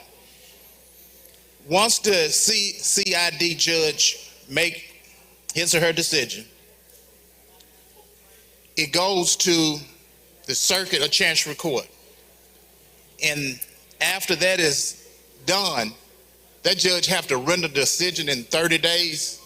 Once the appeal is made final, that's right. And explain that to me. What do they mean by final? Gentlemen, you're a learned attorney. You know what that means. When a final appealable judgment, it's usually 30 days after the judgment's entered. It becomes final, and then there's an appeal process to be a notice of appeal, and I think that the legislation actually states the full record has to be filed with the clerk. And when that happens, at that point in time, the court would have 30 days. And I'm not being facetious, but I don't see that in the bill. And I think that's what I'm concerned about. It says Hinds County Circuit Court fails to render a final appellate judgment within 30 days after the Hinds County Clerk receive notice of appeal and the full appellate record as described in paragraph B of this subsection. And when you go to paragraph B, it says appeals from CCID inferior court should be filed with Hinds County Clerk within 30 days. So, I mean, I'm trying to figure out what that record is. Is that It states within 30 days from the date of the entry of the final judgment or decree. and do you write an appeal? Most of the time when you appeal, you write briefs. No, you They just gonna brief the case? I think there would be in my practice, we'd file a notice of appeal. I don't know how you handle that. But You file a notice of appeal then, and that's the reason I don't see how it can be done in 30 days. Because the gentleman, the chairman would agree, you file a notice of appeal, the Supreme Court comes down with a briefing order, and they tell the appellee, the appellate, you got 30 days to file. Then the other party got 30 days to respond. Here, once it's final, it just says the judge in 30 days have to render a decision. Gentlemen, I believe you got to read subsection B in conjunction with subsection C. We may be getting our 230-day, there's 230-day requirements there. We may be getting them conflated. And the burden of proof here is a prejudicial error. That's pretty high burden. Would you agree? Where you at, gentlemen? I'm sorry, I didn't hear you. I'm going to move on for sake of time. Thank you. Last thing, the 12%. Explain that to me. I'm kind of confused. Where does that 12% diversion come from? Yeah, back in 17 or 18, whenever the CCID was set up, it set it at 6% of the total amount of sales taxes that are rendered to the state from the city of Jackson. And so this doubles it. That 6% brings in about 10 million right now. So that's not diverting. That's not a diversion of the diversion that comes back to the city of Jackson. That's correct. That's just coming out of the coffers of this. Yep. Thank you. Yes, sir. Gentleman from Tallahatchie, Mr. Rosebud. Fiscal name? Yeah, hold on. I can find it. Would the gentleman yield? Yes, sir.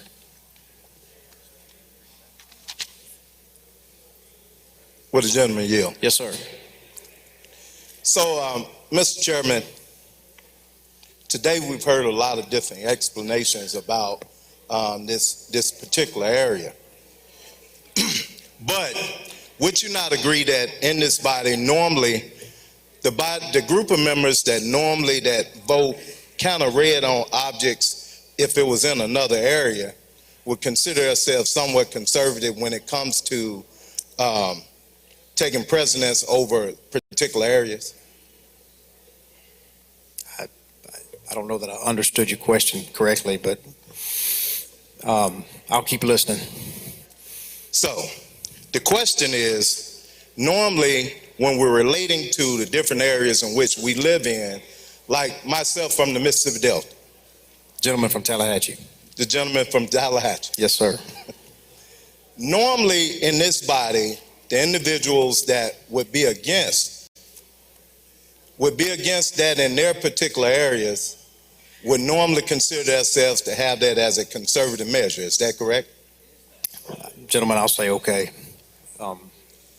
If your point, are you saying that normally we don't go and, I'm from Senatobia, and so I go and enact legislation that only affects Tutwiler? Is that what you're saying? We normally wouldn't do that. That's correct, Joe. Okay, I think that's what you're saying, and I guess I would just say that normally you're right, but this bill is an exception to that. And I think on one hand, the opposition is appearing to be saying, we're Jackson, we want all this help, And on the other hand, they're saying, you leave us alone, don't help us. I'm sitting there saying, which is it at times? So, gentlemen, is it anything that says here within this bill, and I've looked over it several times today throughout the discussions, to say that this can extend beyond the boundaries in which you've drawn? Now, if your question is, could in the future the boundaries change? Sure, they could. This body, if this body so chose. So those boundaries can extend all the way up to that Tallahatchie County area, if so. Well, the Capitol complex probably needs to stay in Jackson. I would say. Right. That'd be my position. Understood. Now, I understand that part about the title of it. Now, But a the future president's- legislature may disagree with me. That's up to them. I don't know. But the precedents that were set, Mr. Chairman, is saying that we can now extend boundaries based upon what we feel are threats. So if that threat had a tendency to extend into Canton, would we be amenable to extend that direction as well? I guess, gentlemen, I'll just stick by what I said, is that the Capitol Complex District probably needs to stay in the Capitol. This body in the future may have all sorts of things, whether they be related to crime or other problems that the state may have that we may need to address, and hopefully this body will address those at the proper time. Mr. Chairman, would you be opposed to add writing into this bill to say that it cannot exceed those boundaries? So I guess that's kind of a twofold question, a little confusing. If you're saying that the authority in the current legislation only exists to the current boundaries of the CCID, I think it already provides for that. In other words, the jurisdiction only applies inside the CCID to this judiciary and to the Capitol Police. But if you're saying, let's put some more language in there to say that this body couldn't expand the boundaries further in the future, we would just be wasting our time, because in the future, if this body wanted to expand the boundaries, we just remove that language and do what we wanted to do. So I see what you're saying, but I don't think that would be necessary. Thank you. Mr. Speaker, at the proper time, I'd like to speak on the bill. Yes, sir, gentlemen. Gentleman from Hines, Mr. Crudup. Thank you, Mr. Speaker. The gentleman yield. Yes, sir. A lot of my questions already been asked and answered already, but I just got a couple of simple questions. Okay. Do you think that it probably would have been proper to get with the Jackson delegation and bring us to a room and see what's the best way to kind of handle this bill, gentlemen? I mean, gentlemen, if you're asking if I've spoken with people from Hines County and Jackson, City of Jackson, the CCID, then the answer is yes, I have. I've also been told that many members, it's been alleged that the whole Jackson delegation, and I say delegation, I don't mean just limited to people in this room, are against the bill, and I would tell you that's not factual either, because I've heard from many people that are associated with Jackson leadership, and just citizens of Jackson that are in favor of this. Well, I'm saying, if this was affecting your area, do you think it would have been fair to just create a bill that set a whole precedence for your area, your city, your town? Gentlemen, I understand where you're going with that, and again, Jackson's the capital city. It belongs to all Mississippians. That would be my response. But you know, gentlemen, very well that you're welcome in my office anytime. And if you want to talk about this bill, we can discuss it whenever you want to. I've actually had that very conversation with many people in this room already. Well, gentlemen, I'll definitely be coming to your office to talk about more things. Also, last quick question. Do you know the crime rates that may be associated in this area, this expansion of the CCID? Tell me what you mean by crime any rates. statistics of crime rates, murders, carjacking? well, you said you were carjacked. Yeah. All those things. I've already mentioned some of the murders. Those are extensive. And I think I mentioned, I can read them again if you want me to. But I'm saying just within the CCID. The criminal cases in Hines County? No, just within the CCID. Within the CCID? Yes. No, I don't have that data in front of me right now. I know from conversations with DPS, since they took over Capitol Police, they've been very busy. Okay, my last question, gentlemen. And I know we've talked a lot about this, about, the expansion. Are we expanding this just to kind of to higher income areas, more affluent areas? Gentlemen, I guess I will defer to my answer. I think the lady asked me about that previously. I've been told that the proposed area is approximately 53% African American. And as far as the land values, I couldn't answer that. I don't know. I don't have a comparison of land values in this area versus other parts of Jackson. Well, gentlemen, I've been in Jackson all my life. I can tell you the answer is yes. Those are more affluent areas. If you want to talk about dealing with crime, I think we need to talk about other parts of the city of Jackson and how we can handle that. But I think, gentlemen, that it would be great if we can all come together at the table at some point to talk about how we can really address crime in the city. Gentlemen, I'll be happy to sit down with you and have further discussions whenever we need to do that. Okay, thank you. Mr. Speaker, I would like to speak on this bill at the proper time. Gentleman from the floor, Mr. Osborne, for a question. Mike, would the gentleman yield? Yes, sir. Gentlemen, you have decided that the addition of 2 judges and the other resources will aid in the crime problem and and expedite the process of cases. Well, I can't say it's a magic pill that's going to absolutely fix it, but I do believe it will assist. Okay, and are you now, so I guess you say 2 judges will assist with the crime problem and process of the case? Well, just will help with the backlog in the Hinds County court system. The backlog and the crime. Well, what about the crime problem? As far as the addition of 2 judges? Will sure. that- Well, if gentlemen, if a criminal defendant never, goes to trial, or the trial is prolonged so long that the judge is required for constitutional reasons to put that criminal defendant back on the streets, they're out there committing more crimes. An efficient judiciary is paramount in an effective criminal justice system. I hope we can agree on that.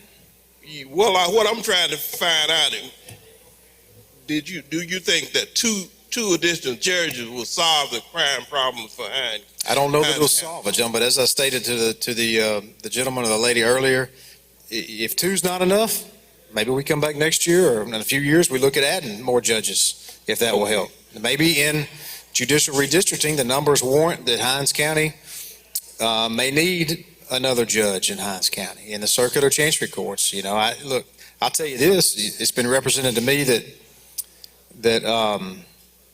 there's approximately 150 to 160,000 people in Hinds County, and Hinds County has 4 circuit judges. Okay. I'll tell you this, there's about 180,000 people to 190, somewhere in that range, in DeSoto County, and DeSoto County has 2 circuit judges. So somebody explain to me how that's equitable.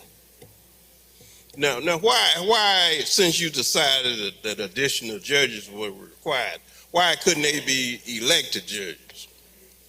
Gentlemen, for the reasons I think stated, we've gone over many, many times, the best person for this job, I believe that the Chief Justice should have the authority to appoint quality, experienced legal minds in those roles.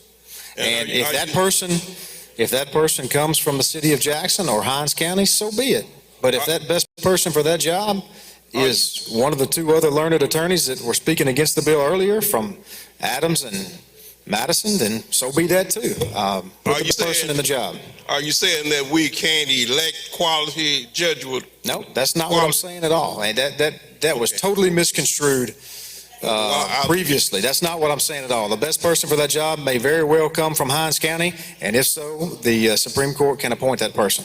Now, when you indicated that one reason for these judges to be appointed was because you wanted the best and brightest, are you saying we don't have such people in Hinds County? Gentlemen, I think I just answered that question. That's certainly not what I said. So what now?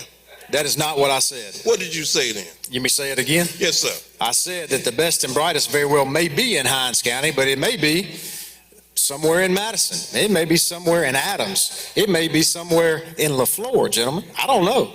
But you gave that as a rationale for the judges being appointed. That's right. Okay. Were you concerned at all about the dilution of the black vote in Hinds County? I guess you're going to have to help me get to where you're going with that, because you just told me they're not elected. Say what now? You just told me they're not elected, but we agree on that. But I'm saying, were you concerned that by having these judges appointed, that would minimize and cancel out the vote of citizens of Hinds County? No, sir. I believe this body has the authority under prior precedent, both constitutionally and through case law to have inferior judges appointed. Now, when you indicated that county judges were similar to these judges being inferior judges. Is that Yeah, that's my understanding. They are an Okay. inferior court. and you are aware that the county judges are elected? They may be. They may be, they are. Well, it just depends, gentlemen. In counties where you have a county court, they are elected, but in counties where there is no county court, and the special master hears those types of cases that would normally may go to the county court, they're not elected. They're appointed by the senior chancellor. A special master is not a county judge. Are you aware of that? I am, but well, I guess it depends on what you're hearing, but a special master is also a judge. Would you not agree with me? He's a special master. I Okay. would agree to that. Either way, Judge, the criteria for an inferior court is not solely that they're elected or unelected. That's not it. I think this body has the discretion to require inferior judges to be either elected or appointed. You gave the example of county court, that these judges was the same as the inferior judges in the county court, and that's why I'm asking. Yes, sir. I also gave the example of youth courts in this state and many places. Those youth court judges are not elected. And I also gave the example of special judges that exist all over the state that are not elected. They're appointed. You're talking about special masters, aren't you? No, I'm talking about the four The youth court specially judges. appointed circuit court judges that are hearing cases every day in Hinds County right now, and the appointment of senior status judges in both Chancery and circuit courts all over the state that happen on a regular basis. You are aware that the Supreme Court normally use circuit judges when in case of a conflict? That'd be an example of what I'm talking about. Okay.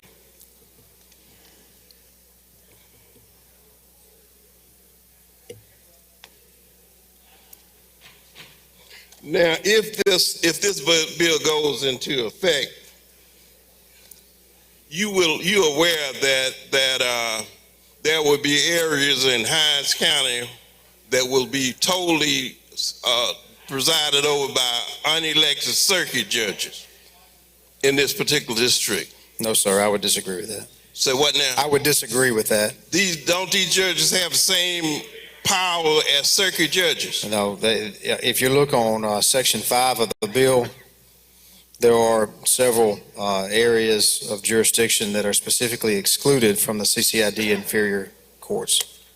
Do they have the authority? Will these judges have the authority to hear felony cases? Yes. And that's not all felonies, but several felonies in this district. Well, there are some felonies that the court would not have the authority to hear. Which ones are those? Treason. Oh, treason. Oh. What other felonies will they not have the authority to hear? For generally, they would be able to hear most other felonies. Will they hear robbery cases? Yes. And will they hear burglary cases? Well, I would point this out, gentlemen. They would only hear those cases if the prosecutor brings an indictment in that court. The prosecutor could also choose to bring the indictment in the circuit court. But I'm saying where the prosecutors bring an indictment in this particular area, Yeah. these judges can hear criminal cases, felony cases. Yes, sir. And that's a power that circuit judges exercise now. Is that correct? That is a power. It is not. Yeah, that is a power. The exclusive power, but it And is that's a one power. of the powers that these judges will exercise. But you see, gentlemen, we're taking away jurisdiction from the inferior court. Hence the name, we're making it an inferior court. Wait, I didn't understand your statement. I didn't hear you. What did you say? We are taking away certain jurisdiction from the inferior courts that rightfully and originally belongs to the circuit court in this bill. But you're not taking away felony jurisdiction, are you? No, well, some felonies. Treason. We just talked about that. Treason. Okay. Now, is this a bill? Is this bill a throwback to Jim Crow? I don't know what you're talking about, gentlemen. I would say no. I mean, you have certain elected judges whose powers are not the same as elected judges in the other parts of the state. the Hines County judges will not have same, some of their powers will be taken away. Gentlemen, I disagree with that. I think through the inferior court system that this bill establishes, we would just be adding an additional avenue by which cases could be brought to justice. Again, I've already enumerated the ways that the inferior court is indeed inferior to the circuit and chancery courts. I've also spoken about the appellate process where the final judgments have to be appealed to Hines County Circuit Court. Now, do you have any plans to bring these kind of courts to other parts of the state? Gentlemen, that's not in this bill. Now, I know it's not in the bill, but are you as chairman of Ways and Means, do you have any such plans in the future? To do what?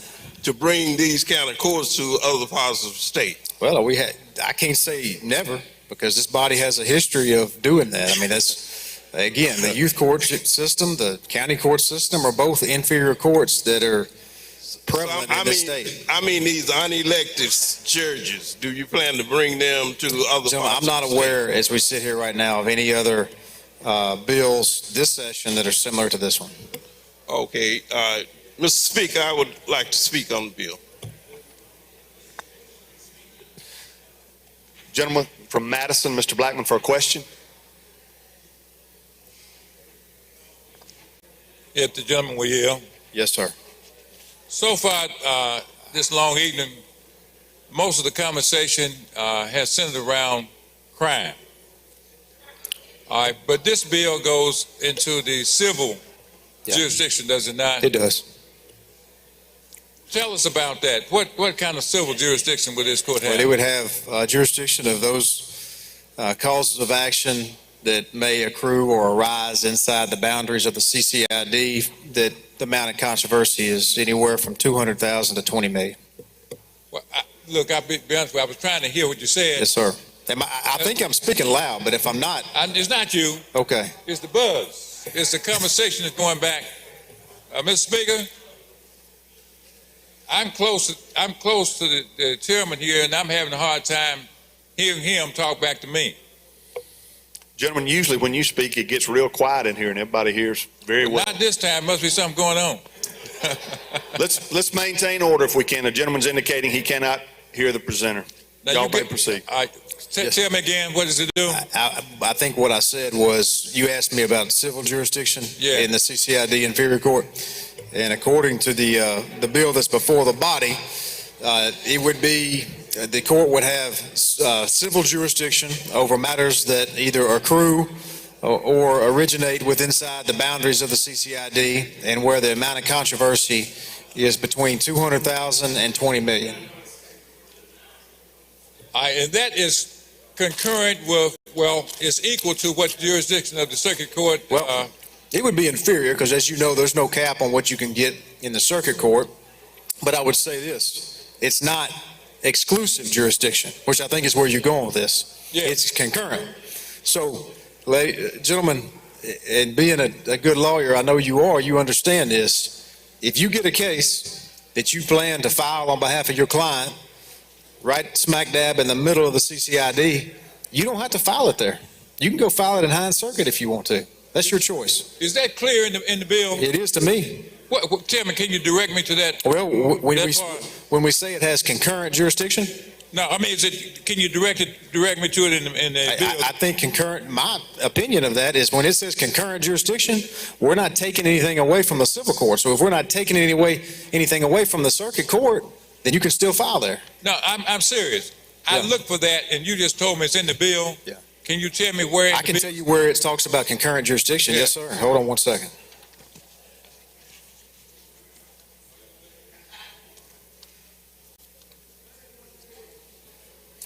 What section?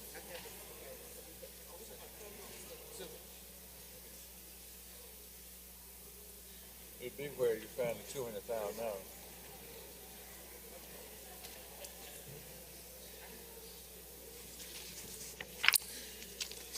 Gentlemen, I look at section 5, starting on line 141 of the bill. Section 5? Yeah. where it states that the inferior courts shall have jurisdiction over criminal and civil matters authorized by this act. That's the first sentence, that occurred or accrued in whole or in part within the boundaries of the district. Goes on to state that CCID inferior courts shall have jurisdiction concurrent with the justice court. I'm and sorry. concurrent with the county court, and also concurrent with the circuit and chancery court for all matters civil and criminal. That's on line 151 through 154.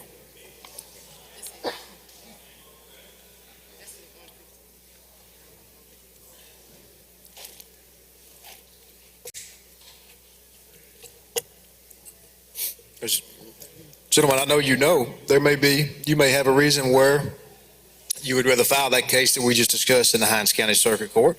But surprisingly, you may from time to time have a case that you want to file in the CCID court. You would have that option. I hope not, but who knows what the future holds.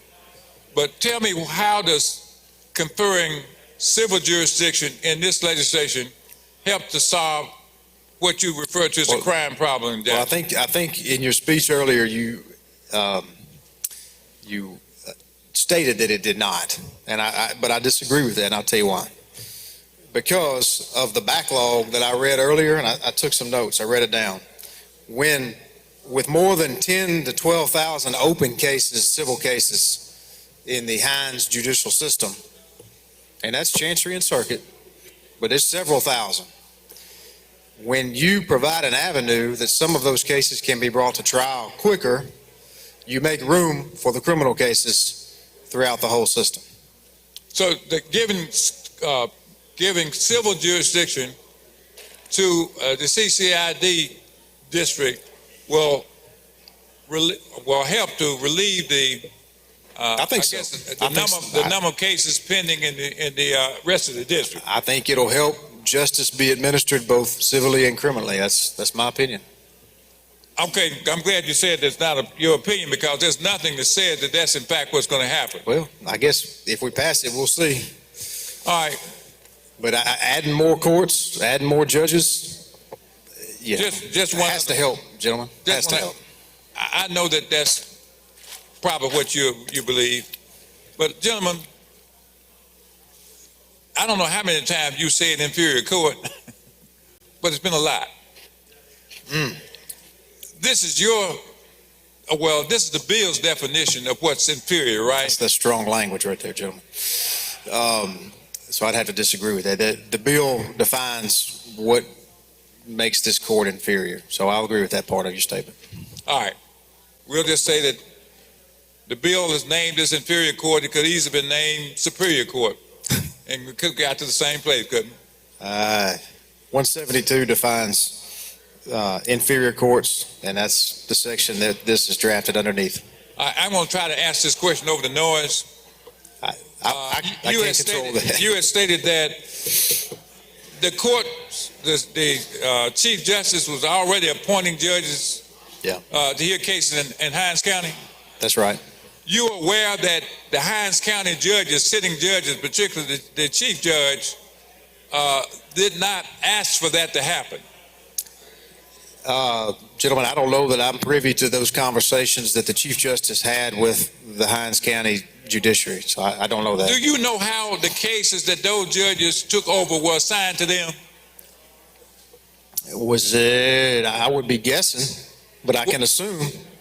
Well, if you want me to assume, but so I'll just say no. Why don't you tell me? Let me tell you what I believe, what I understand happened.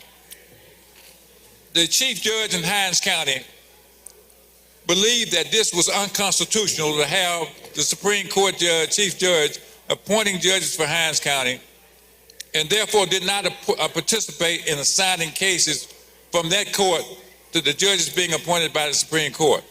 Okay. All right, having so refused, then the court directed the administrative office of the court to assign cases from the Hinds County docket to those appointed judges. Were you aware of that? Well, for whatever it's worth, that was going to be what I assumed. So I guess my assumption was proven correct. So, given the fact that Hinds County, this is taking Hinds County further, meaning that this legislative body, if this passes and becomes law, is taking the Supreme Court's efforts to, I guess, take over the judiciary of Hinds County, and now you're taking and giving to a court that's going to be appointed, have judges appointed by the Supreme Court, or the chief judge that is. Well, for the reasons I stated earlier, gentlemen, I disagree that we are taking away authority from Hinds County. Again, concurrent jurisdiction means what it means, and if the prosecutor wants to indict somebody in Hinds County Circuit, they still have that ability to do that. All right, now one final area. I know you've explained what you meant by the best and the brightest. Yes, sir. Which will be appointed by the Supreme Court. Are we going to assume that the elected judges on the Supreme Court are in fact the best and brightest that we have in Mississippi? Gentlemen, I'll just say this, to borrow a line from the interrogation that I'm enduring. They were elected by the people. All right, granted. And the people can elect the best and brightest, and they can elect people who are not necessarily the best and brightest. We know that to happen, don't we? I think that's something we can agree on. All right. So let's just take it for granted our current Chief Justice is one of the best and brightest. But let's suppose his successor is not one of those people, who I don't know who that would be. It'd be Justice King. You tread lightly. Well, it may not be him. It depends. We don't know what the future holds. We don't know. Yeah. Might not be the best and brightest. So we're going to assume that whoever assumes that position is going to be in a position to choose from among all the lawyers out there, you and me, the rest of them, yeah, and pick from among us the best and brightest to come to Hinds County and administer justice. Isn't that how it's done now for special judges? No, but the Hinds County officials not in accord with that. That's being imposed on them now. And I'm talking about when the Supreme Court appoints special judges to hear cases. Well, I would disagree heartily that they don't always pick the best and brightest to preside throughout this state when they appoint judges. I'm a witness to that. Understood. I say that with good faith. But what I'm saying now is that the assumption is made that Hinds County residents are not in a position to choose from among them first the person of their choice, like the rest of the state, to represent them in the judiciary and to act as sheriff in their county. Just in this inferior court.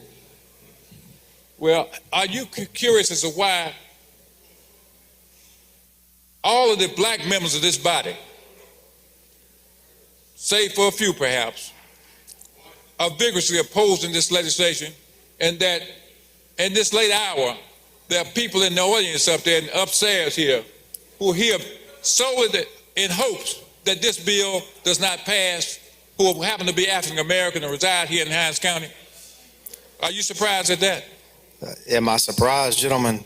Look, whether you're African American, Caucasian, red, yellow, it doesn't matter. You have a right to oppose or support any piece of legislation that comes before this body. I'm not going to get into the racial issue. There is no racial intent whatsoever in this legislation. There was no racial intent in it? No. What about the effect of it? Gentlemen, you're talking about, look, the effect, I hope, is to reduce crime and to help the judicial system of Hinds County. Then if that's racial, somebody's going to have to tell me how. Thank you. Gentleman from Lee, Mr. Walker. Gentleman Yale, Yes, sir. I have a question. Since the CCID is basically a separate entity, have its own police force, own fire, own judge and everything, so who's going to treat the wastewater? Did you say wastewater, gentlemen? The wastewater, yes. Yeah, my understanding is this doesn't affect any of that. Well, if it's a separate entity operating on its own. Well, it's not a separate entity. I mean, now, I believe, I could check with council, but when the CCID was set up 5 or so years ago, that it does have the ability to spend the funding that it gets, a limited amount of funding, on infrastructure needs. So when the CCID goes and fixes a street, I certainly hope they're considering the sewer underneath that street as well as part of that repair. I think they already have that authority.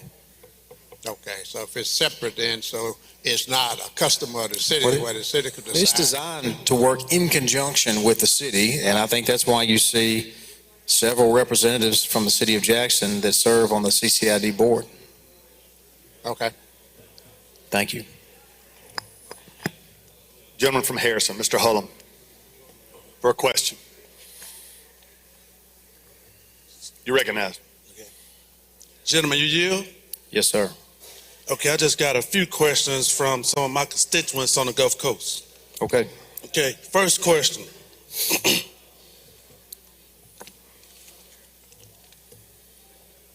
If this was in the city of Gulfport, would y'all would have done something like that?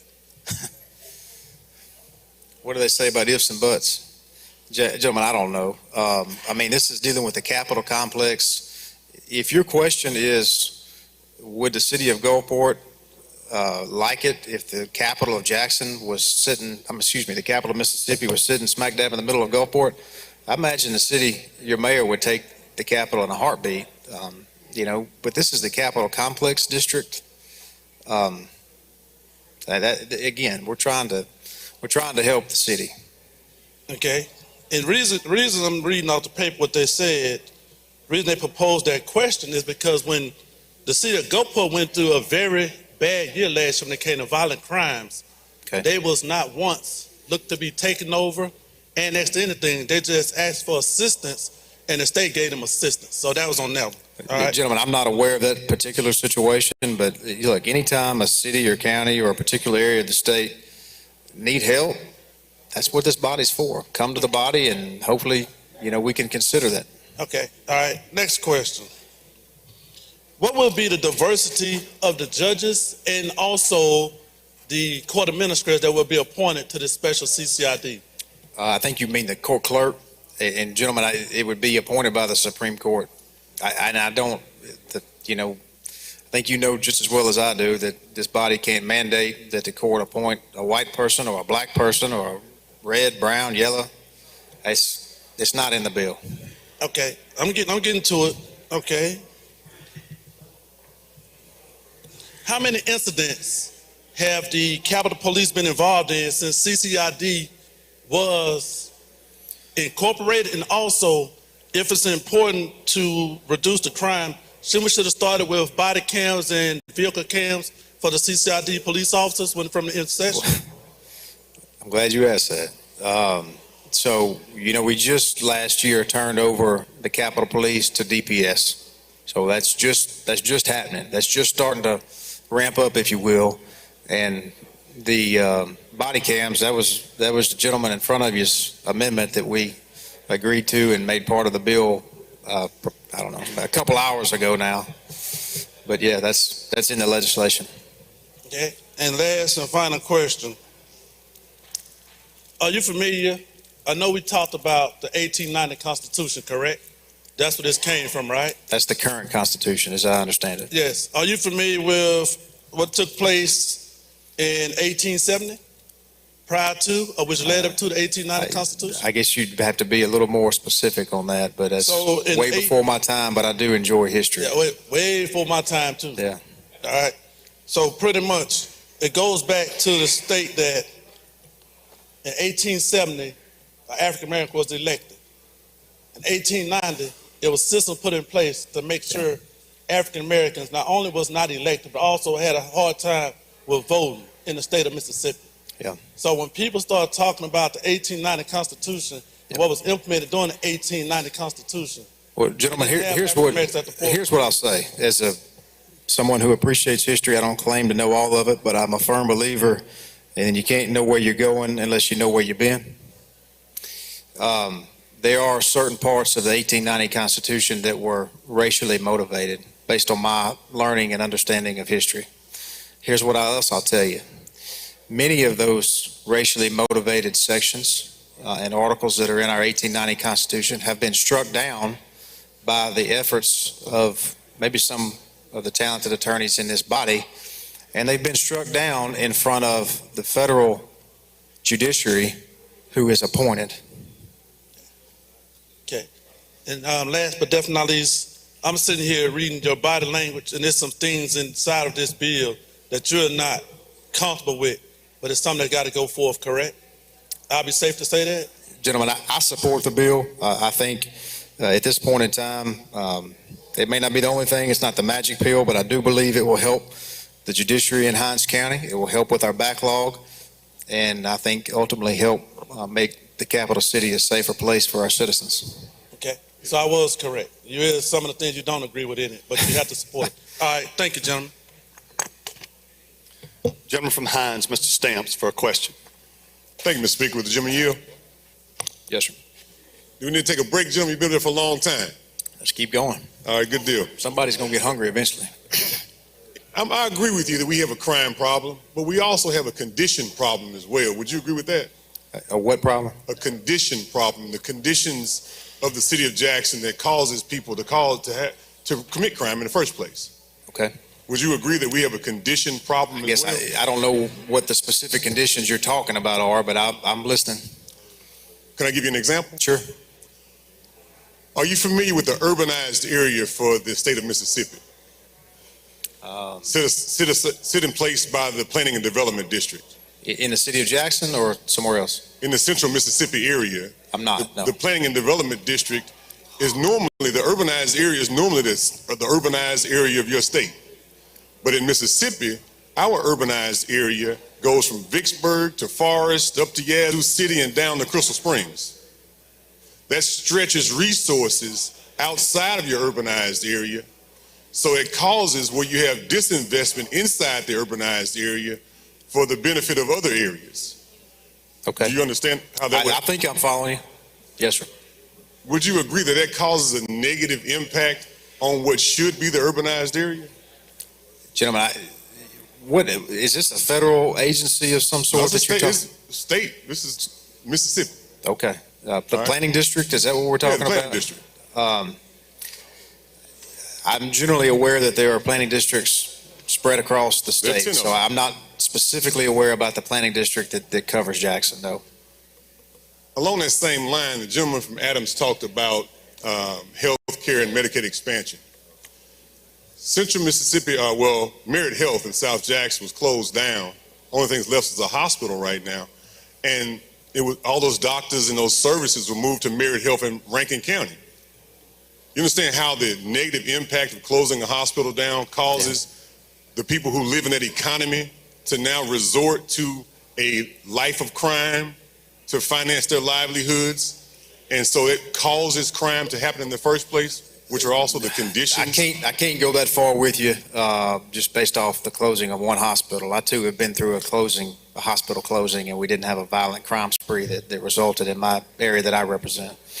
But that said, I understand and certainly appreciate that lack of opportunity for citizens, lack of somebody at home to steer young people in the right direction and to mentor them, are two of many, many factors that go into that. Would you also, well, thank you for that, Mr. Chairman. Would you also agree that when you pull out so many resources for so long, and I'm probably one of the more conservative Democrats in the building and have taken my lumps and bruises for those positions. Understand. But when you pull out so many resources for such a long period of time, that causes the crime to be, or the conditions that cause crime to exasperate. So, gentlemen, I'll say this. When you say resources, what I understand you to say are, in large part, private businesses leaving the city of Jackson for other areas. No, federal funds that come to the state of Mississippi come through your planning and development district and are routed through your urbanized area for this district. Okay. Well, you mentioned Merit Health, which is a private corporation, so that's where I was going with that. Well, if you expand Medicaid, then we can keep hospitals here, which I was referencing the point with That's the gentleman what some from Adams. say. Right. Okay. So what I'm saying is, as much interest and time and effort and attention that's been put on the CCID bill or the expansion bill that's before us, would you also commit to that same time, attention, and tenor to working on the conditions that caused the crime in the first place. Because if we don't stop these conditions from happening, you're going to have almost a genocide over the next 10 or 15 years in Jackson. No matter how much you try the cases, but we're not focused on the conditions. Gentlemen, that caused the crime in the anything first that can place. make Jackson safer, that can provide more, that can improve the private sector economy, which creates opportunities inside the city of Jackson, I'm in favor of. And I'm telling you, if Jackson doesn't get a hold of its crime problem and the backlog in its judiciary that goes hand in hand with that law enforcement issue, then if I'm a businessman and I've got millions to invest somewhere, I'm not coming somewhere where my employees are going to get carjacked leaving the parking lot once a week. I'm not doing it. So I think they go hand in hand, and I hope, you may not agree with me, but the spirit of where I'm coming from with this bill is to assist the city of Jackson and Hinds County in helping providing for a safer capital city. One more question, Mr. Chairman. Why is a chancery court included? Sir? Why is a chancery court included in this bill? Well, if you notice, gentlemen, we removed several of the authorities, or excuse me, not authorities, but several types of jurisdiction over, or jurisdiction over several types of causes of action that the Chancery Court normally hears.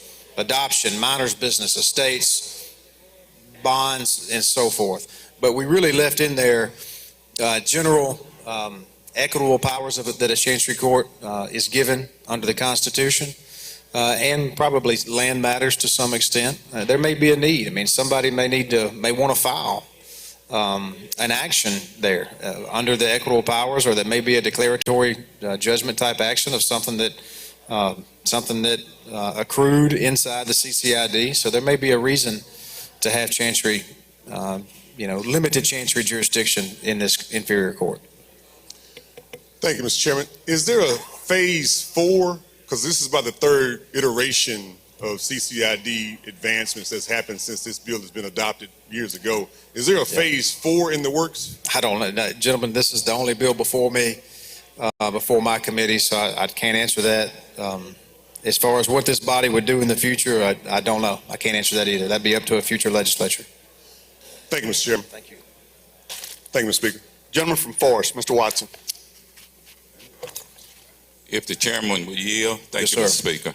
Be glad to. Yeah, I'm trying to ask a question that hadn't been asked before, and I believe that this is perhaps one of the longest debates that I have been engaged in since I've been a member of this body. But could you tell me How long is that, gentlemen? I need to make sure I make note of that.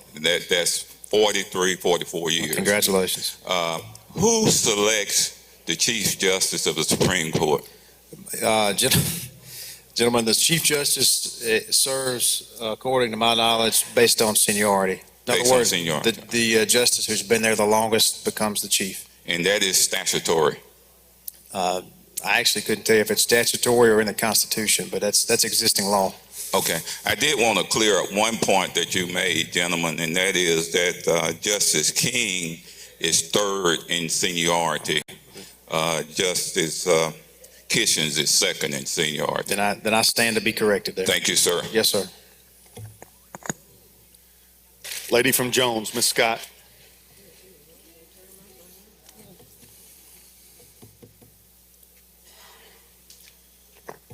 Thank you, Mr. Speaker. Will the gentleman yield? Yes, ma'am. Okay, gentlemen, we've had a long discussion about violent crime in Mississippi and violent crime specifically in Jackson, Mississippi. Were you aware that Empower Mississippi released a new report on violent crime in the state of Mississippi? Who? Empower I have not seen that. Mississippi. I haven't studied it. I may have seen it generally, but I haven't studied it. And were you aware that the report was entitled Violent Crime in Mississippi, a data-supported analysis of evidence-based solutions? Okay. And were you aware, gentlemen, that the senior advisor, Forrest Thigpen, discussed that crime affects everybody directly or indirectly, but to quote him, he said, we need public policy solutions that are based in evidence, not just ones that sound right on the surface. Otherwise, we spend a lot of taxpayers' money and it doesn't actually reduce violent crime. Were you aware of that? Am I aware of what? That Forrest Thigpen made those statements? I neither knew it or didn't know it. It can neither confirm it or deny, but if you say it's true, then I'll take your word for it. And gentlemen, the report, and I'm just going to tell you, I know you say you're not quite aware, but the report examined whether recent criminal justice reforms adopted by the Mississippi legislature contributed to spikes in the state's violent crime rate by comparing Mississippi's trends with those seen in other states. Were you aware that Forrest Thigpen had that in his report? Okay. Okay, and then they made a few recommendations as to how we needed to address violent crime in the state. They talked about, gentlemen, that we needed to focus the limited law enforcement resources on the most serious offenses, and we needed to address mental health and addiction issues at the community level. Had anybody discussed that with you from Empower Mississippi? What page is that on? It was in the, you can Google it. The report is named Report on Violent Crime in the State of Mississippi. Okay. And it was done by Forrest Thigpen and Empower Mississippi. Okay, I'll Google it, but tell me what page, what you're referring to is on. When I Google it, I can go to the right page. The article is going to come up, gentlemen. It's just 3 pages. Okay, Then it talks about, you want me to read the whole thing? I think it would be beneficial since we got a bill up here before us that's talking about violent crime. And one of your staunch supporters, Empower Mississippi, is recommending that what we have been doing in the past, that's what they said, that these are their words, that what the legislature has done has contributed to spikes in the state's violent crime rate. That's what Empower Mississippi said. The last thing, gentlemen, they asked us to do, or you to consider, or somebody, is that they thought to change the trajectory of violent crime in Mississippi, we needed to prepare people with job skills, life skills, mental or addiction treatment while they were in prison. They found that most people who commit crimes after leaving prison do so within the first year, often because they go back to the same circumstances that they left, without the knowledge or skills or mental health to lead a different life. And then they say that the full report is available online at Empower Mississippi. I just thought I would share that with you, gentlemen, because everything in this bill is not talking about anything that Empower Mississippi said, and they put out a report, Violent Crime in Mississippi, a data-supported analysis, and evidence-based solutions. Thank you, sir. Okay. Mr. Speaker, at the proper time, I'd like to ask to be able to extend more than 100 words in the journal for remarks. Yes, lady. Thank you. Okay, I don't see any further questions on the bill. I've got an exhaustive list of individuals who wish to speak on the bill. We will go to that at this time. I believe the gentleman from Madison, Mr. Blackman. You're recognized, gentleman.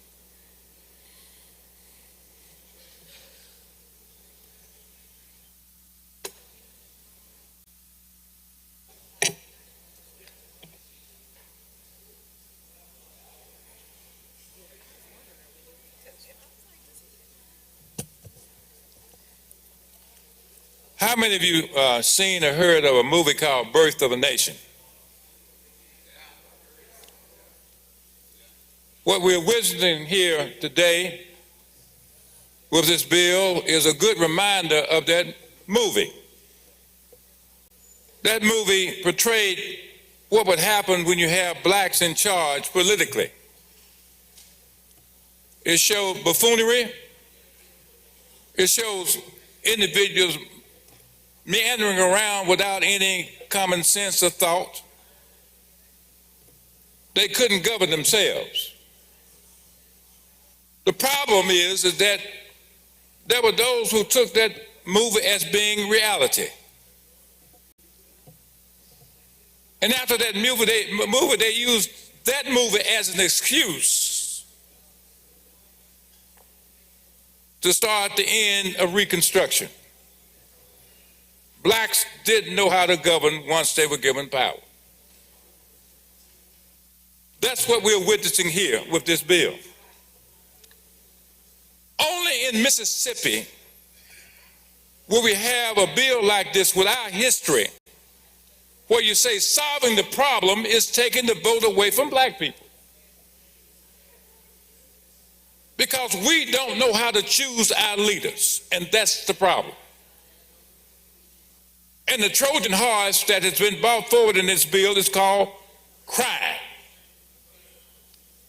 We have a crime problem here in Mississippi, in Jackson, Mississippi. And this bill will help solve that crime problem.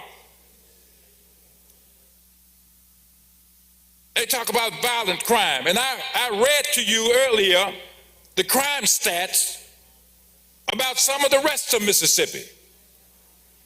Jackson, Mississippi does not stand alone in Mississippi because of Mississippi's socioeconomic discrimination and problems caused thereof spreads across this state. And the crime stats bear that out. This is a property grab, a land grab in this bill because they said the state of Mississippi can do better. One elected official in the Supreme Court can find the best and brightest minds all around this state because they don't exist in Hinds County. I thought we'd gotten past that. I'm old enough to know and understand that the right to vote has not always been ours. And perhaps I'm a little more sensitive to the idea that that vote can be taken away. It's time for a memoriam now, because some of us have forgotten. Reverend Joyce Lee, Willie Bailey. Reverend Joyce Lee gave his life for the right that we have now that is about to be taken away, because this bill is going to pass. Make no mistake about it. We'll be back in the federal courts again, doing what we were doing in the 60s, 70s, to regain our rights again. Lamar Smith, 1955. Herbert Lee. I know, O'Meara, you know that name. William Lewis Moore. These people who gave their lives for the rights that we're about to take away from the citizens of Jackson, Mississippi. Medgar Evers. James Earl Chaney. Andrew Goodman. Henry Swanner. Vernon Damer, gentleman from Hattiesburg. Ben Chester White. Benjamin Brown. Martin Luther King. These names, plus hundreds and hundreds of others who died, who suffered to bring Mississippi from its treacherous past, only to now face this evening, this night, the passage of legislation that will take away that precious right that those men and women died and gave their lives for and suffered for. When I was 15 years old, not old enough to understand what the right to vote for, but I knew others thought it was important. When I went to jail in Canton, Mississippi, but before they took me to jail, they put me in a chicken poultry truck in July and left me on a parking lot for over an hour, so I get the message. Well, I got the message. If they thought it was that important, I thought too it was more important to me and to us. This bill is a mark on the state of Mississippi. House Bill 20 will be forever remembered for what it's doing to the citizens of Jackson, Mississippi, and I would dare say to the citizens of the state of Mississippi. None of us will escape this tonight. You will cast your vote, and you will vote along racial lines, because that's the way it is in this body now. On matters of importance, matters of life and death, we vote along racial lines. You want to hear some statistics? We rank last in every significant statistical category when it comes to the health of our citizens. How many people have died over the last 12 years? How many people have suffered because we will not accept the money that we are rightly entitled to enrich our healthcare system? That's the crime. That's the crime. People who die when they don't have to, people who suffer when they don't have to. But yet we're here with this nice, soft-sounding bill, this inferior court. It's not going to hurt anybody. We're just going to find judges, very smart judges now from around the state. We're going to let them come here and sit over your people in Jackson, and they're going to sit in judgment over you. Well, I'm going to close with this. James Vonderman, in 1903, a former governor of the state of Mississippi whose history is well known, whose racist legacy is well known, he said, I'm going to cut to the chase. Y'all keep talking about how good this Jim Crow is and how it's helping everybody and keeping black folk happy and keeping them in the place. He said, I'm going to tell you what this does. It's nothing more than to keep the N-word out of politics. That's what James Vonderman said, and that's what this bill does now. It's going to keep the citizens of Hinds County out of their politics. But this is not the last word. I spent the better half of 10 years doing nothing but this kind of work, going after the laws of oppression here in Mississippi. Now, I won't do it for the next 10 years, but I'm glad there are young folk out there who will. And as one gentleman said the other day on the steps of the Capitol, see you in court.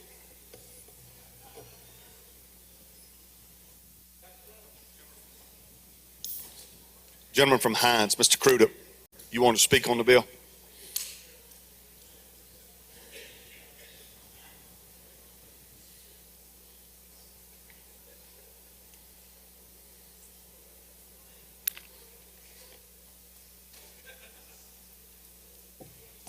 Thank you, Mr. Speaker. Ladies and gentlemen of the House, coming to you today as a third generation Jacksonian, someone that has been here all of my life.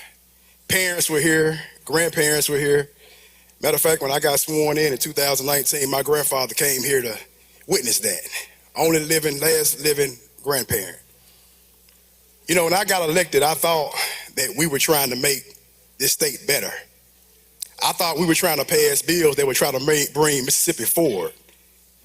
But it seems like we continue to do things over and over again that drive us backwards and bring more and more division. You know, I try to treat everyone I come in contact with every day with respect and dignity. You know, I'm not an attorney, but what I try to be is a good Christian man.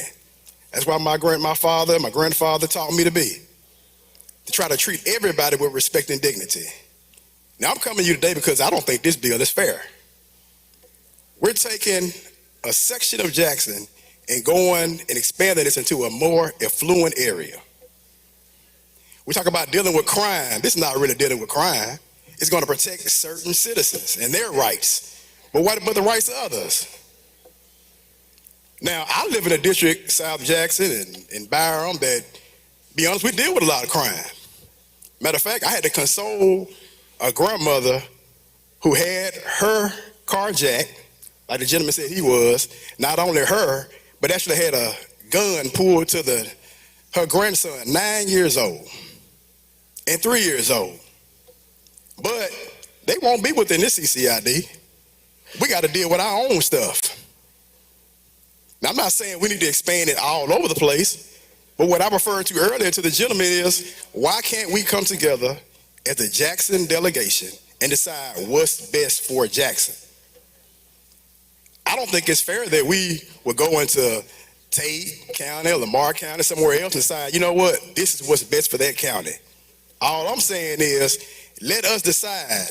Let us come together. Let us make decisions that's going to be fair and help protect all the citizens of Jackson and not just a certain section of Jackson. You know, I want to be able to go back to my constituents and the folks in my district and say, you know what? We want to have a safe city. We want to have a safe area. We don't want to just go downtown and say, okay, it's safe down here. It's always safe up North Jackson. But then in South and West Jackson, we still deal with the same things over and over again. All I'm asking for us to be fair, us to do things right, and I'm asking you to vote no on this legislation. Gentleman from Hines, Mr. Bell, speak on the bill.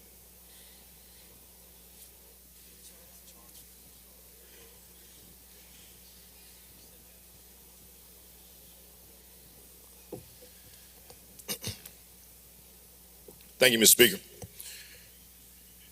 There's a blues song by Bobby Blue Bland and later sampled by Jay-Z. It's called The Heart of the City. And in that question, in the heart of the city, there's a line that says, ain't no love in the heart of the city. Ain't no love on this side of town. This piece of legislation is a clear example of no love for the city of Jackson or its residents. This is a simple, incremental takeover by the state of Mississippi, not allowing its residents and the citizens of Jackson to vote for their elected judge. There are further issues that go on with this piece of legislation. We didn't get here by accident. There's been a number of incidents or pieces of legislation that have been introduced that talk about taking over Jackson's assets. One of the first when I got here was the school district. The second became the airport. And now we're talking about our water system being taken over by the state. And now we're talking about the heart of the city. Ladies and gentlemen, I know that you are going to vote among party lines and how you feel about the city of Jackson. But as a resident of the city of Jackson who represents a portion of the city of Jackson, which this CCID encompasses, is an issue. It's an issue because none of the members of the Hinds County delegation, the city of Jackson, nor on the Senate side as well, were informed about this piece of legislation. The most individuals who have more concern about their areas which they represent are the people that live within the city. You cannot come into a community and try to change it without having input from the community. And we have not had that. And since I've been here, it's been an issue with not understanding the values that we have in the city of Jackson. We are not incompetent. Our judges are not incompetent. Our mayor is not incompetent. Look,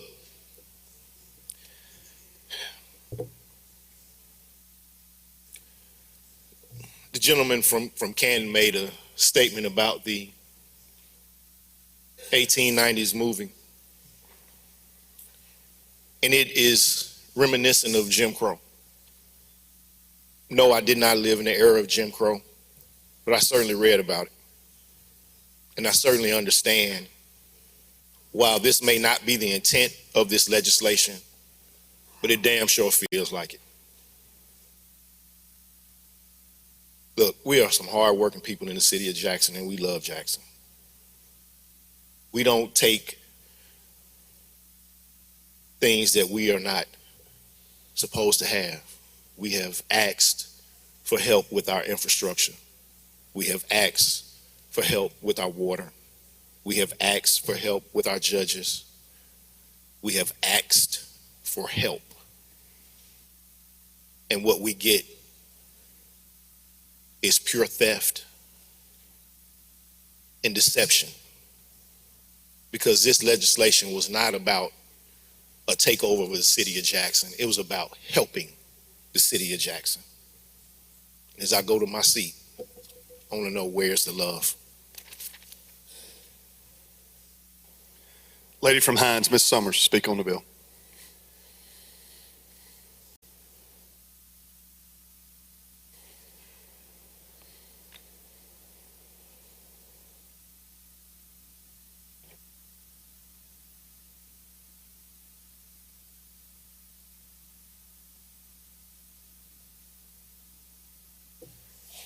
Thank you, Mr. Speaker. We've heard from the chairman that he likes to talk in facts. So let's talk about the facts of this bill. Fact number one, House Bill 1020 violates Article 6, Section 153 of the Constitution of the State of Mississippi that provides the judges of the Circuit and Chancery Courts shall be elected by the people and serve 4 terms.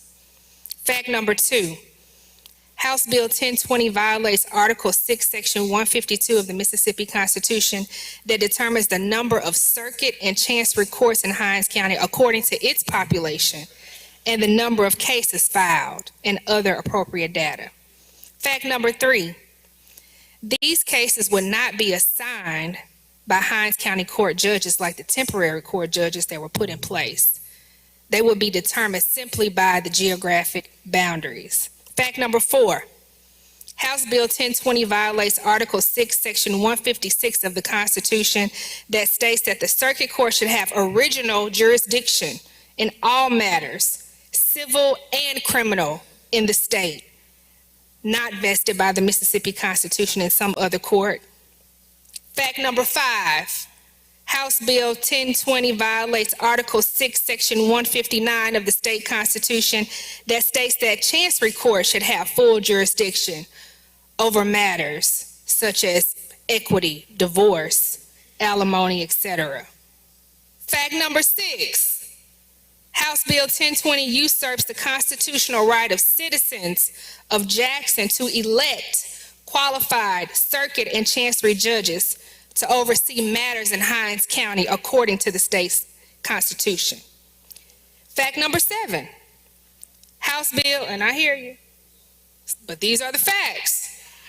House Bill 1020 will prevent judges elected by Hinds County voters from handling certain cases involving citizens of Hinds County. Fact number eight, House Bill 1020 would exclude the Hinds County Circuit Clerk, who is elected by the people of Hinds County, from performing their duties according to the law. Would also prevent the elected district attorney from prosecuting certain cases in Hinds County.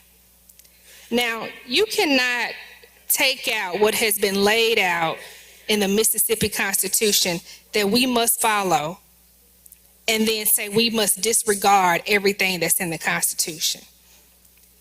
The chairman also stated that the fiscal note for this bill will cost approximately $1.6 million. But we like to talk in facts, right?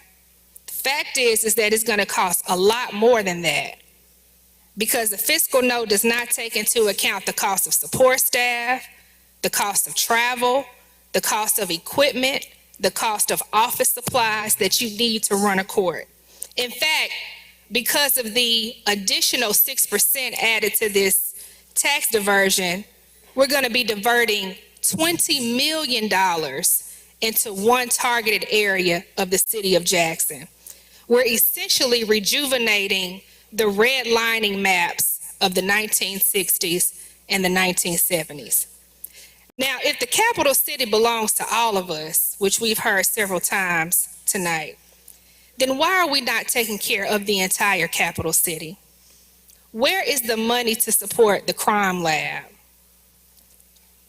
This is a dangerous precedent, ladies and gentlemen. It may be Jackson and Hinds County now, but it could be your city or your county next. And it seems like today is Attack Jackson Day, but I tell you what, Mississippi is still burning. And it's going to continue to burn until we take care of her people. Now, I'm going to speak to the citizens and the voters of the city of Jackson. We may lose the battle today, but I want you to know that the people of your Hinds County delegation have been fighting very hard against this bill.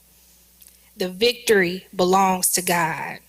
We have elections coming up this year. Keep in mind what happens today. Thank you.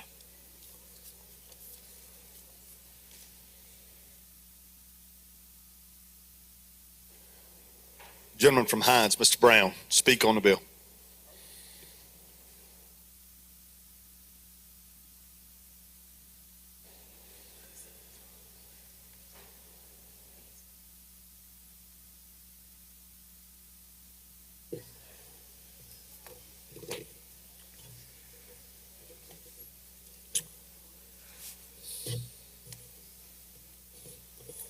My fellow colleagues, I was pondering over what in the world can I add to what has been said today.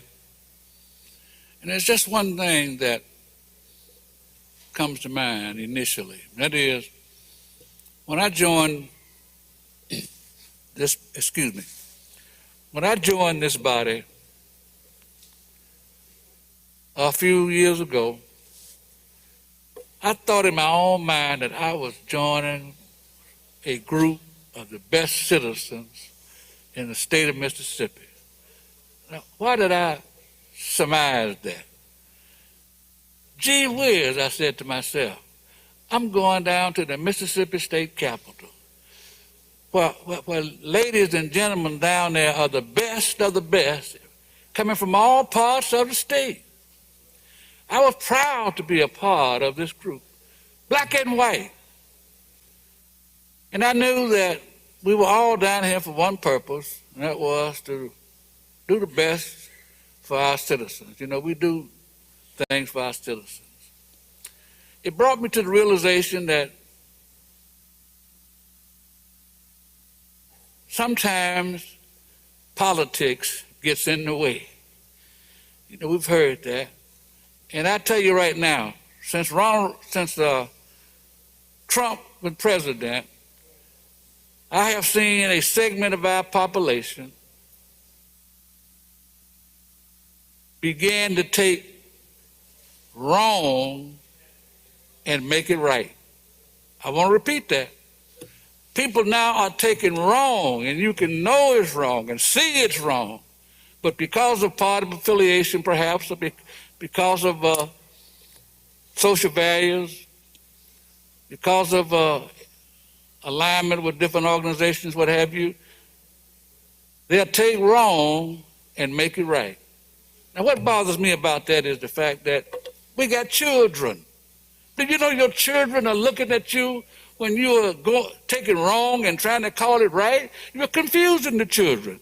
How in the world can we train a child when you lying to him? The child know you're lying to him, but you say, well, I got to do this because of that. And you know who made that popular? I'm sorry to say, Trump. He was the greatest one to do that. But it's not about Trump today. And here's what I would like to say. We know that the delegation from Jackson, the mayor and his group, the Hinds County Board of Supervisors,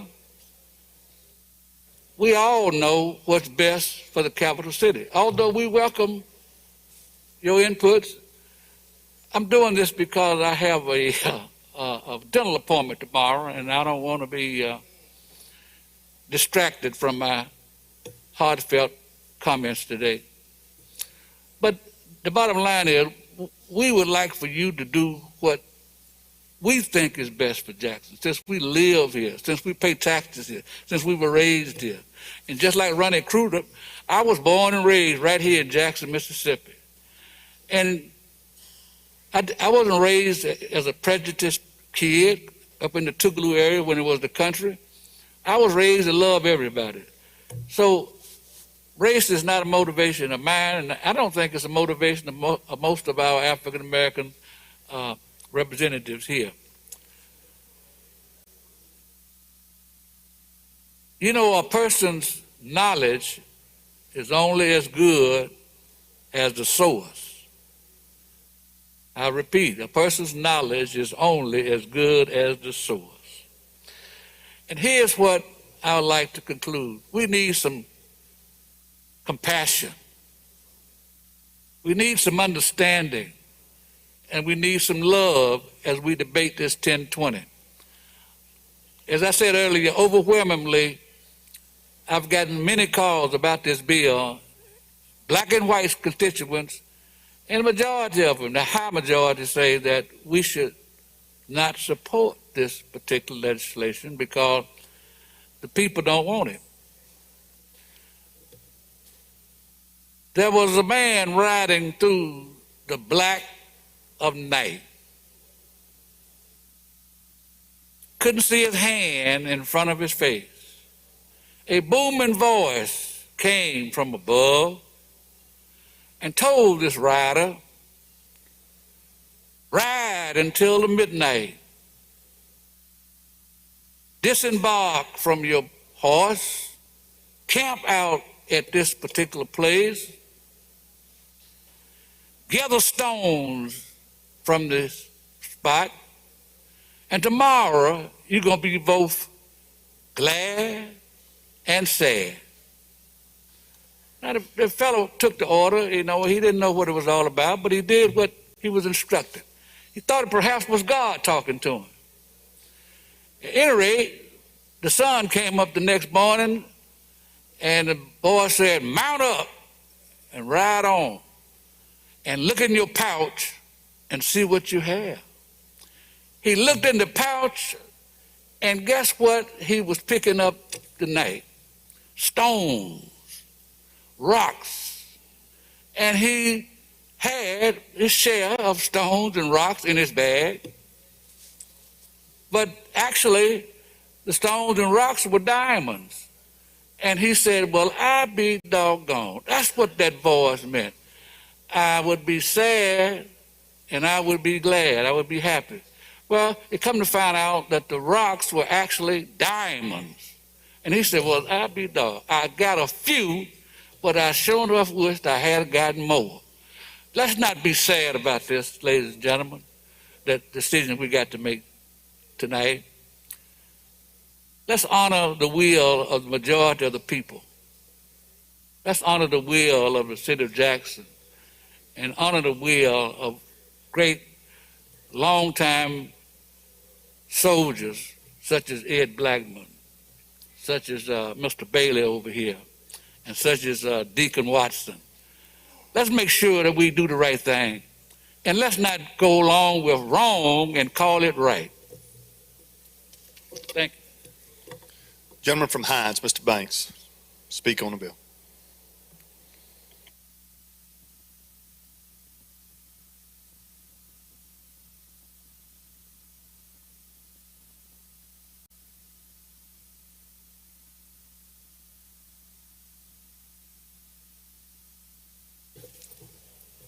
Thank you, Mr. Speaker. Ladies and gentlemen, it's been a long day. It's been a long afternoon, and we're still here. And I have a few comments to make. No, I'm not going to say it right because I'm tired. But there's a saying that they came for the Jews and no one helped. They came for the impoverished and no one helped. They came for the Christians and no one helped, and then they came for me and no one was left. But I am happy to say this evening, it has shown that the city of Jackson and Hines County has some friends who have stepped up and spoken for this city and spoken against House Bill 1020. And to those of you, I thank you on behalf of my constituents, the city of Jackson, that you have spoken up. You have spoken up and you have let your voices be heard, and you have helped us carry the message about how we feel about 1020. Ladies and gentlemen, this is your capital city, as many of you say, but this is my home. This is the home where I grew up. This is the home where I was born. This is where my relatives first came here in about the year 1900, a few blocks from here, less than 1 mile, and lived in the Fair Street district and became a postman and did other such things. But this is my home. This is where I was educated. where my relatives were educated, cousins and family members and constituents. So this is not just the capital city, it's our home. And we love our home. And no, we don't want to live in a place that has crime, but we do have some crime. We don't want to live in a city with potholes, and we dealt with that a few days ago, that we want to keep our potholes non-potted. We want to keep them filled in, as you have in other cities and places. So we want this city to improve. But this city has gone through some changes since I was a child. And it's called white flight. White flight. Many neighborhoods that I knew, not far from here, were all white. And things happened. And the whites left and they became black. They became minority, African American, whatever you want to call it. But it changed. The demographics of Jackson changed. And other things changed. And it's still changing. And yes, we want to improve it. But we want to improve it the right way. And you say you want to help Jackson about crime? Well, I have had bills for the last 12, 14 years to say we need another circuit judge in Hinds County. We got a crime problem that seems to be growing. We need another judge. We have yet to get another circuit judge in Hinds County. And yet to get another circuit judge in Hinds County. But here we have special judges appointed, but they're going to take on civil matters. We didn't say we got a civil problem in Hinds County. We got a criminal problem. So why are these judges getting civil jurisdiction, control over civil matters? That bothers me. That bothers me. That bothers my constituents. That bothers our leadership. That it's not just criminal.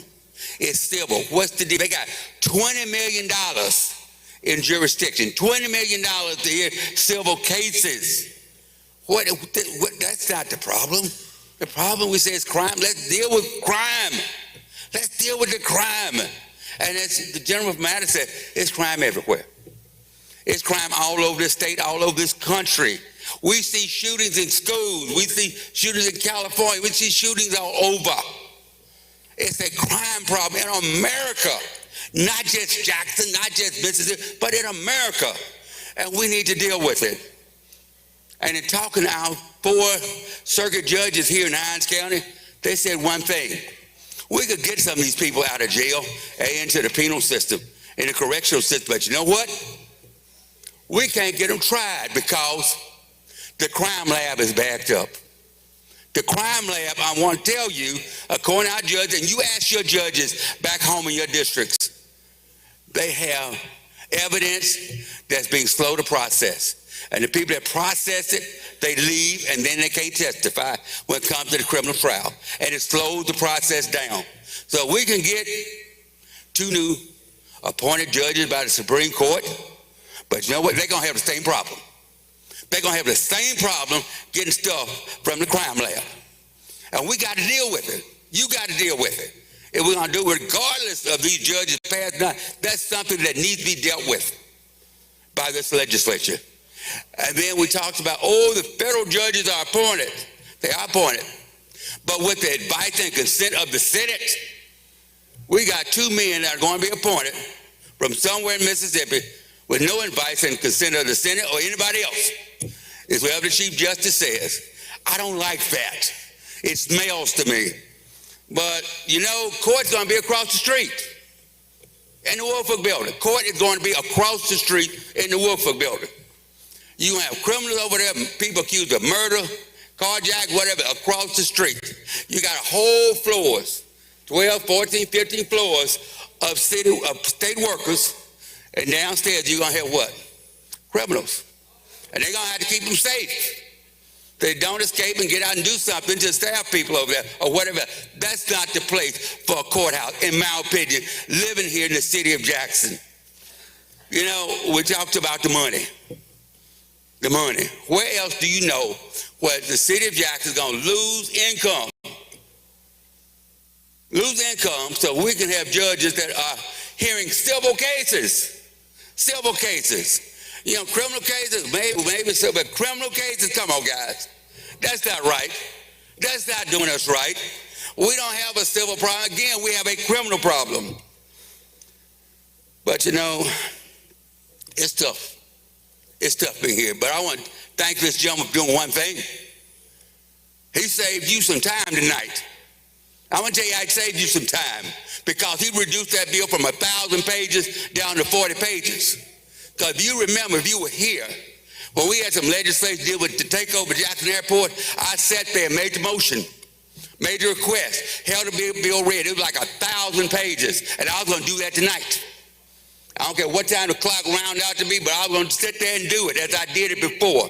But he changed it, so I don't know what all, because I haven't had a chance to read all 1,000 pages. But I thank you, gentlemen, for doing that and saving them some time and saving me some time too.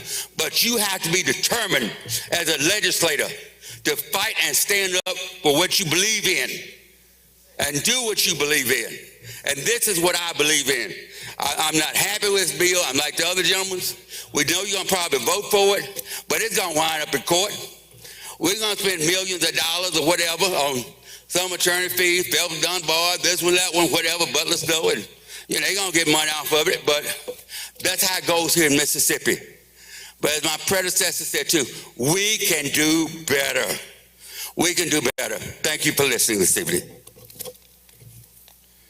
Gentleman from the floor, Mr. Osborne, speak on the bill.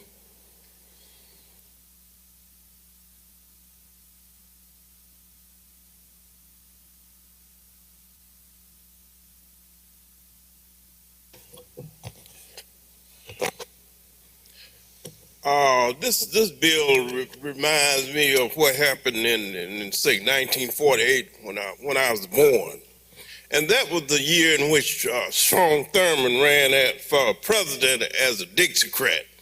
And the reason he was running for president as Dixiecrat because the federal government was talking about expanding the rights of black people. And even though Thurmond now this. Thurmond reminds me of a lot of people in this body. They come up here with all these racist bills and they swear they're not racist. Thurmond voted against every civil rights bill that ever came up when he was in the Senate. He voted against the 1964 Civil Rights Act, against the 1965 Voting Rights Act, but he swore that he was not a racist. And I see the same thing happening here. These people come up with all these bills that are designed to take away the rights of black folks, and they swear that they're doing it for some other reason. But I've been here for 74 years, and one thing I can do is recognize a racist when I see one. And I know racist racist legend. Well, Let's have order. Hold on, gentlemen. When I see it too. Gentlemen, hold on. Let's have order. No outbursts from the gallery. Please refrain from making any outburst or show of expression from the gallery. You're recognized, gentlemen. Please continue. Now, racist actions when I see them, and this is a racist bill. Why would you claim that you're dealing with issues of crime and backlog in the court, that you need some more judges, but why would you make these judges appointed judges? And why would you set up this capital district in the first place? I see it as an area where racists can come into Jackson, brutalize black people and get tried in this district with unelected judges. And that's not far-fetched because a couple of years ago we had a young man who was dragged behind a pickup truck by some people out of Rankin County. Now they were tried in Hinds County before the elected judges and found guilty. But now they can come into Jackson, brutalize citizens in this capital improvement district and have virtual immunity from prosecution. But if they were prosecuted, they'll be prosecuted by these and tried before these unelected judges.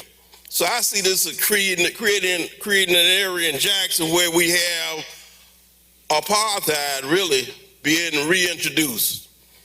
And this bill, I've been here 74 years. When I started school, I think Brown versus Board of Education had been in effect 1 year. I started school in 1955. But I went to school in segregated schools all of my years in spite of Brown, because these people in Mississippi ignored the law. They were not, Mississippi has never passed a civil rights bill, this house, since I've been in this world. But they passed a bunch of bills that oppress people and take away their rights, and that's what we're doing now. This bill is a throwback to Dred Scott, where black folks had no rights that whites were bound to respect. Even though people get elected here, their judges don't have the same power as other judges. They can't try cases in particular areas in this district here. And the rights of black voters is neutralized and minimized. That would not happen if we had the 1965 Voting Rights Act in full effect, but we don't. So people come up with all kinds of measures to take away our rights and to oppress the black folks in Mississippi. I don't even know why I'm down here, frankly. Because it's like being at a Klan rally with people with suits on. That's the only difference I see. That's the only difference I see between these people here. They wear suits and rather than sheets. And every day we get up here, opening his body with prayer. I wonder what God are these people praying to? They open this body with prayer and then they come back and take everybody's rights. They don't take care of the poor. They won't do anything to deal with these failing hospitals. We got people dying. We say we want people, they don't want abortion. They want more babies to be born, I guess, so they can die too. Mississippi has some of the highest rate of infant mortality in the country. What kind of people are these? These people have a demonic spirit. And I don't, they've had this since I've been in this world. I'm just about tired of it, frankly. And I'm frankly, I wouldn't care if I could say what was really on my mind. Gentleman from Marshall, Mr. Faulkner, you're recognized to speak on the bill.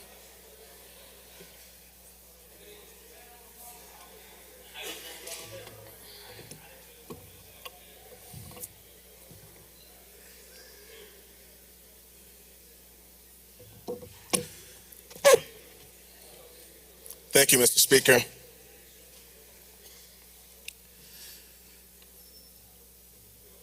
To the men and women of this distinct body,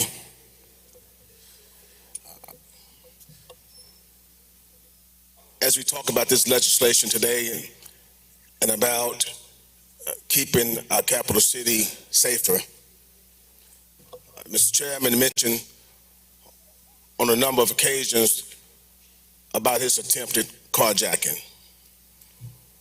Some more members mentioned about some unfortunate events that happened to them. And that made my mind run back to 2015. I was coming home from a Black Caucus event, and when I arrived home, two young men held guns to my head and robbed me at gunpoint. But I thank God that I'm here to talk about it today. 57 years ago, on August 6, 1965, then President Lyndon B. Johnson signed into law the Voting Rights Act. That was arguably the most important piece of civil rights legislation in the history of this country. It had an immediate impact on the number of African Americans registered voters, particularly here in Mississippi. After the signing of this act, registered voters here in the state went from 6 to about 50%. Why is this important to mention today? It is because when I look at this bill, it gives me a grim reminder of what, as a people, we find ourselves constantly fighting to protect, and that is the right to vote. In my humble opinion, I think that House Bill 1020 is simply a power grab. This being Black History Month, let's take a look at some important dates in Black history, and let's call it the fight for equality against the love of power. In the 1920s, the housing discriminatory practice known as redlining was started. This practice gave birth later to the Fair Housing Act of 1968. The Civil Rights Act of 1964 prohibited discrimination in public places, provided for the integration of schools and other public facilities, and made employment discrimination illegal. It was the most sweeping civil rights legislation since Reconstruction. August 6, 1965, Voting Rights Act was signed, as I mentioned, into law. This piece of legislation outlawed the discriminatory voting practices adopted in many southern states, particularly Mississippi, after the Civil War. When we look at these important dates and times in our history, all of these events was born out of fighting for equality and against the love of power and control. Being a military veteran allowed me to share this commentary and bring my comments to a close. For the last 12 months or so, the great people of Ukraine has been fighting to defend their homeland against an unprovoked war of a dictator leader named Vladimir Putin. He has tried to offer many reasons as to why he invaded Ukraine, but they all has been unfounded.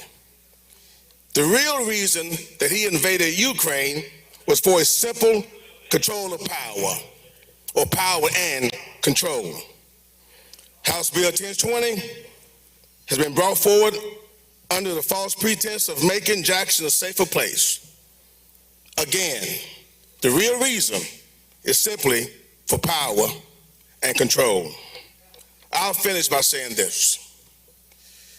If the power of love was stronger than the love of power, this legislature, this state, nation, and the entire world will be a better place for all of us.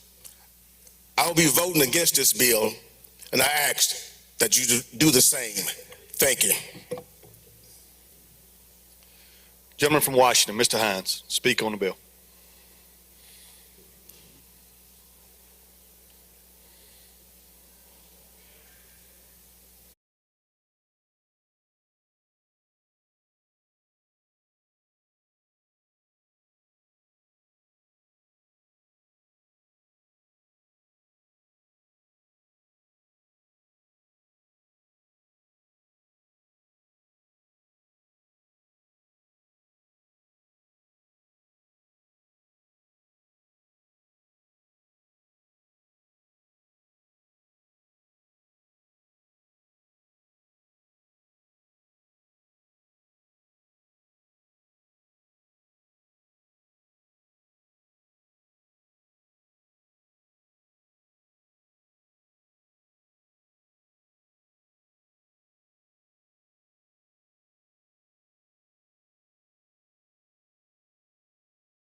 expeditiously. We went from a 1,000-page bill that stripped everything everybody had in this particular county just to get some judges to do what they want them to do. But we can't get quality health care. You ride up and down any street in this community, you'll see people struggling with mental health issues. We can't get $1 for them. We can't find a bed to put them in. But we can rewrite history to give some folk a little bit more power. You got juveniles in this community that don't have a park to play in because the resources are not there. And what you expect them to do? My pastor used to tell me, an idle mind is the devil's workshop. When I was growing up, you could find somebody playing ball on every corner, trying to have an activity to do. We can't get $1 for those kind of programs now. Nobody is talking about the 4 people who have been murdered by the Capitol Police and it's been hid under corners. Nobody's talking about that. And not a body cam or a piece of film to show what is taking place. And they've been told not to say a word about it. Now I'm an old soldier, old warrior, and sometimes you just have to take the mud off your cleats and get down and dig a little deeper. You need to dig deep enough to realize what this is really about. There's nothing fair in this whole process that we went through today. Nothing fair. Nothing, not a word of it. But when you leave here tonight, when you ride down High Street or you go down State Street or whatever, you're going to see someone walking the street who's homeless, who's mentally disturbed, can't get medicine, don't even qualify for Medicaid. And all we have to do is change a few percentage points. But you ride high and mighty and talk about, oh, I did something good that we made Jackson safer. It is a travesty that you don't put the resources in place to ensure that children can go get their teeth fixed and have quality eyeglasses on their face.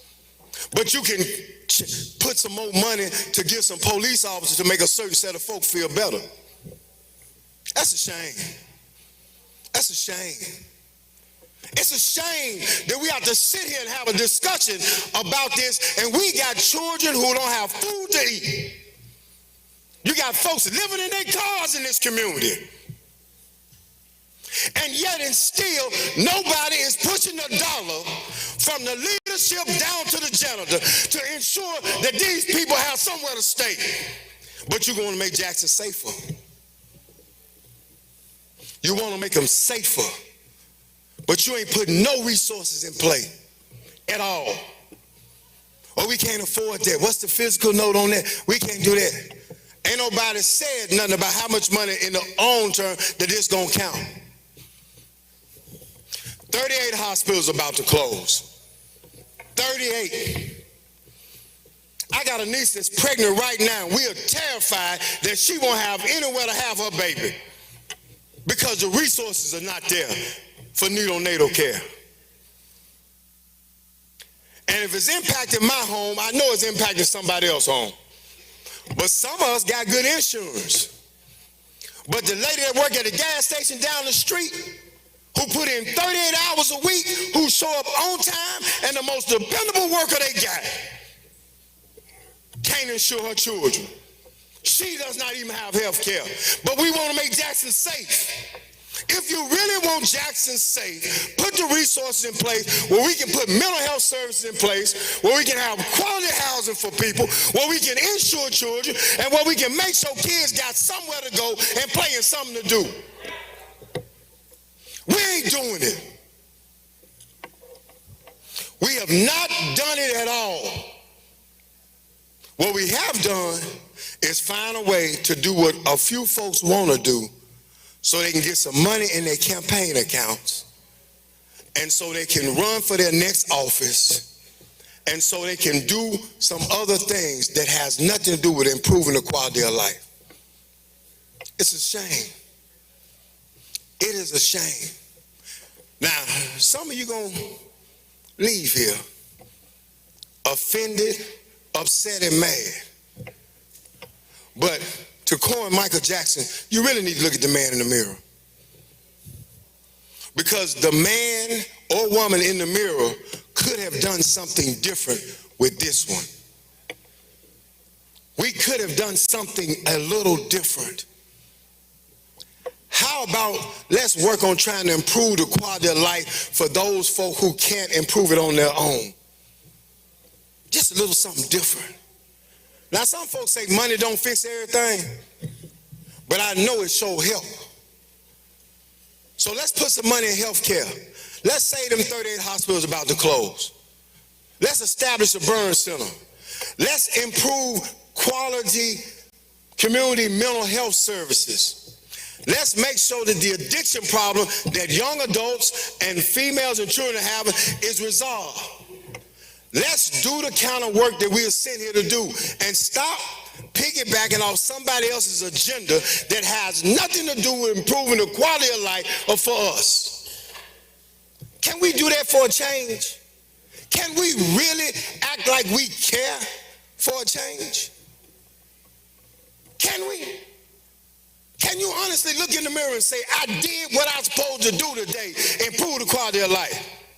Now, some of you going to say, yeah, I improved the quality of life for Eastover. Yeah. You helped the folk who didn't need no help. Come on, y'all. We better than this. I know we better than this. Deep down, I believe that 100% of the 120, 119 of us in here, we are better than what we are showing. Again, we end up being the laughing stock of America based upon our actions here. How do we lead? How do people view us? Some of you want to serve on national boards and national organizations and stuff. And the folks say, oh, here come the folk from Mississippi. Because the stuff we do here, it appears for us to be backwards, and we're not like that. We are better than what we are distributing, showing today. We have to be. The future of this state depends on us being better than what we're doing. And we ain't doing it, y'all. Now, I'm going to vote against this bill. I got you, Mr. Speaker. And I'm voting against it because I want to see health care. There's a real problem with mental health in this state. And the 20 million or the 30 million or whatever they could finna put in that complex could sure help some community mental health center. It could sure help a neonatal clinic.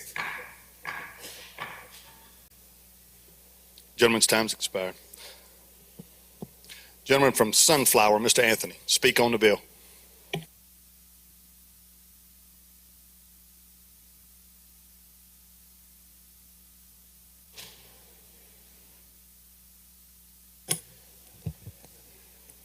Thank you, Mr. Speaker.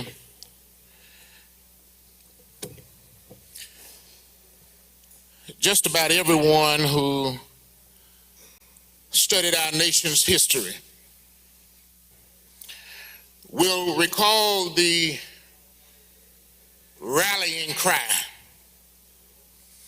of those American colonists against the British Crown that provoked the American Revolution. Those early Americans were forced to pay taxes to King George, but had no say in their own governance. This issue is a strand in our national DNA. But taxing people while denying them a say on how their money is spent, it did not disappear completely from the fabric of our society.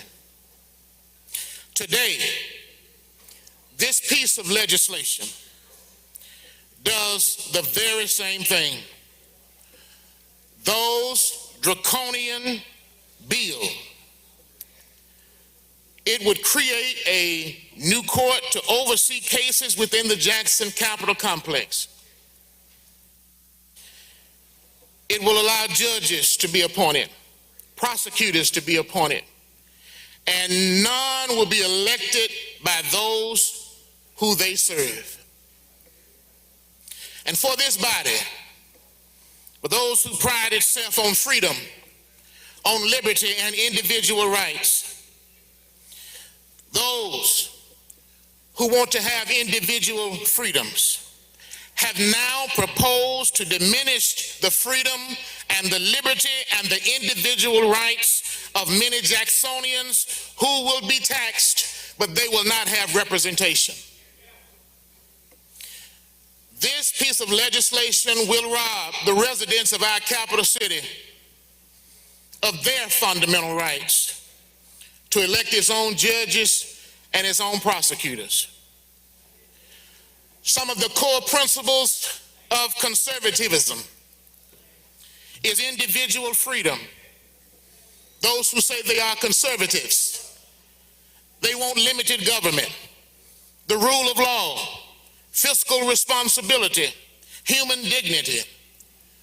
And according to the conservative think tank, the Heritage Foundation, it says regulation should be limited to those that produce a net benefit to the American people as a whole.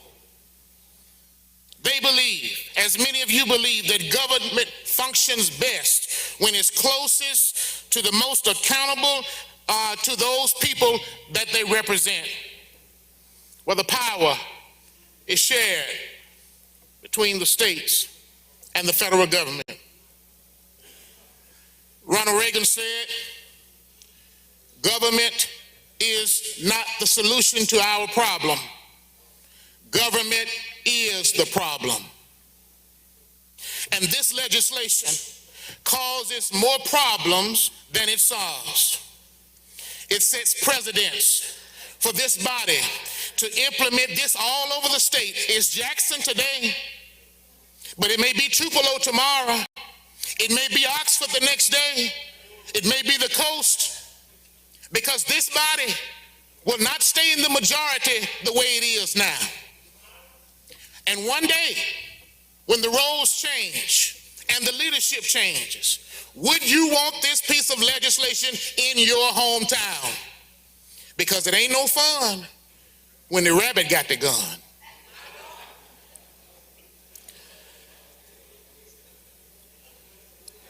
This is an overreach of government. Your conservative president, Ronald Reagan, said one day they will restrict your freedoms.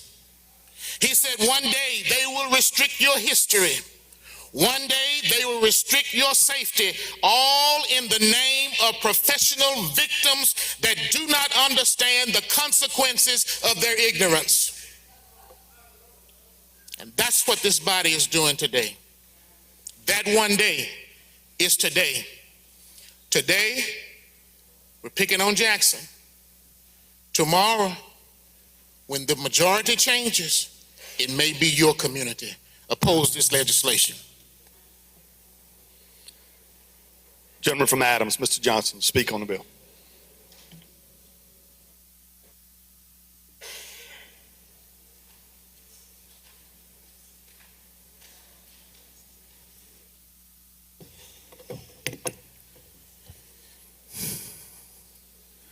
Ladies and gentlemen, as I sat there, I actually thought I had said enough.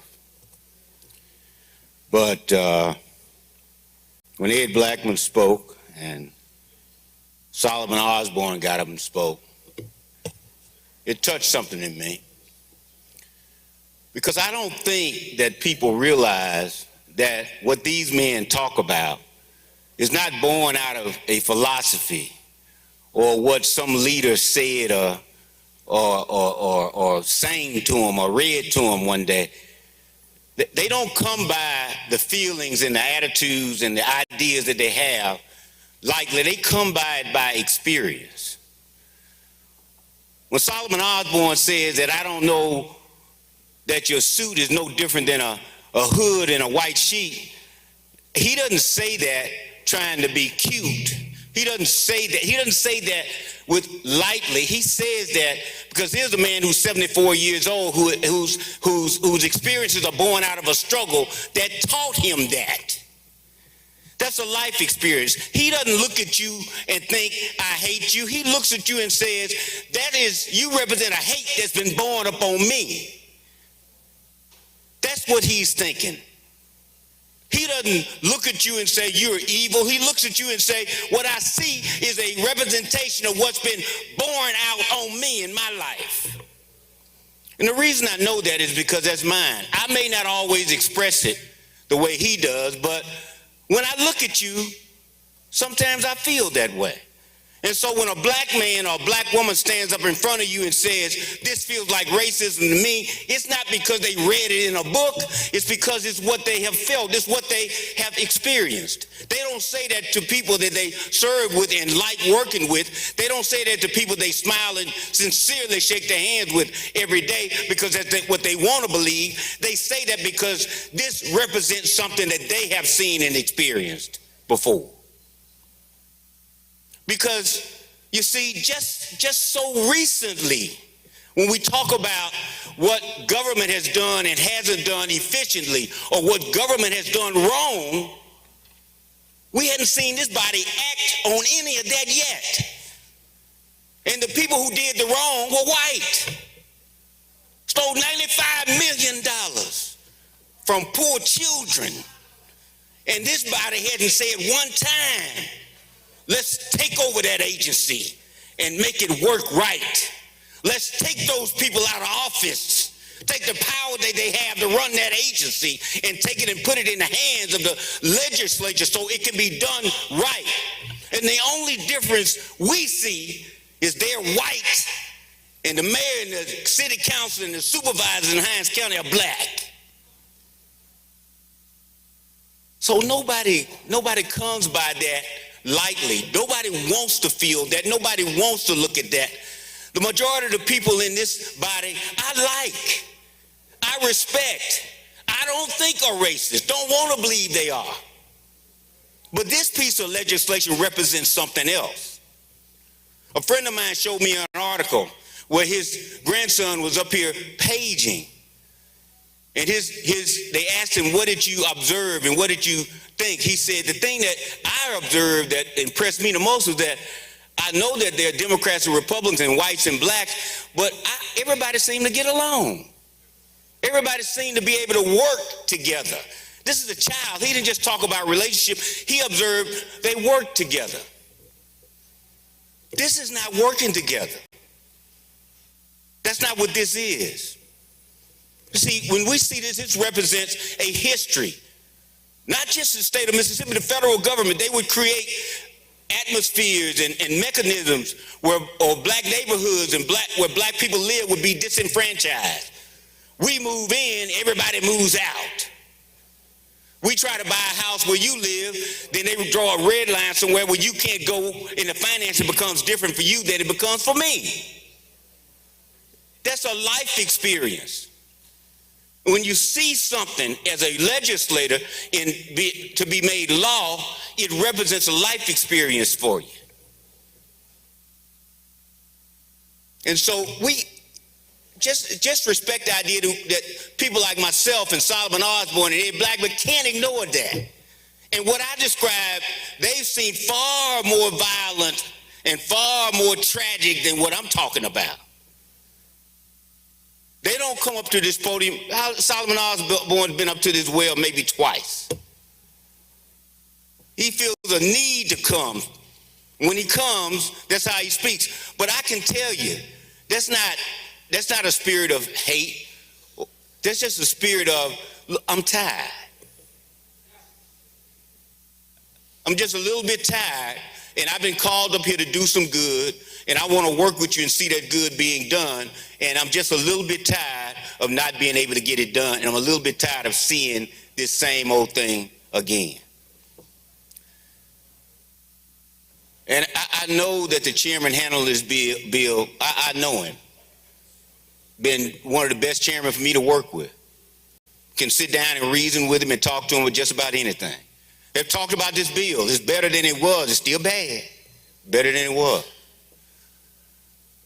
You know, that's what we'd like to be able to do.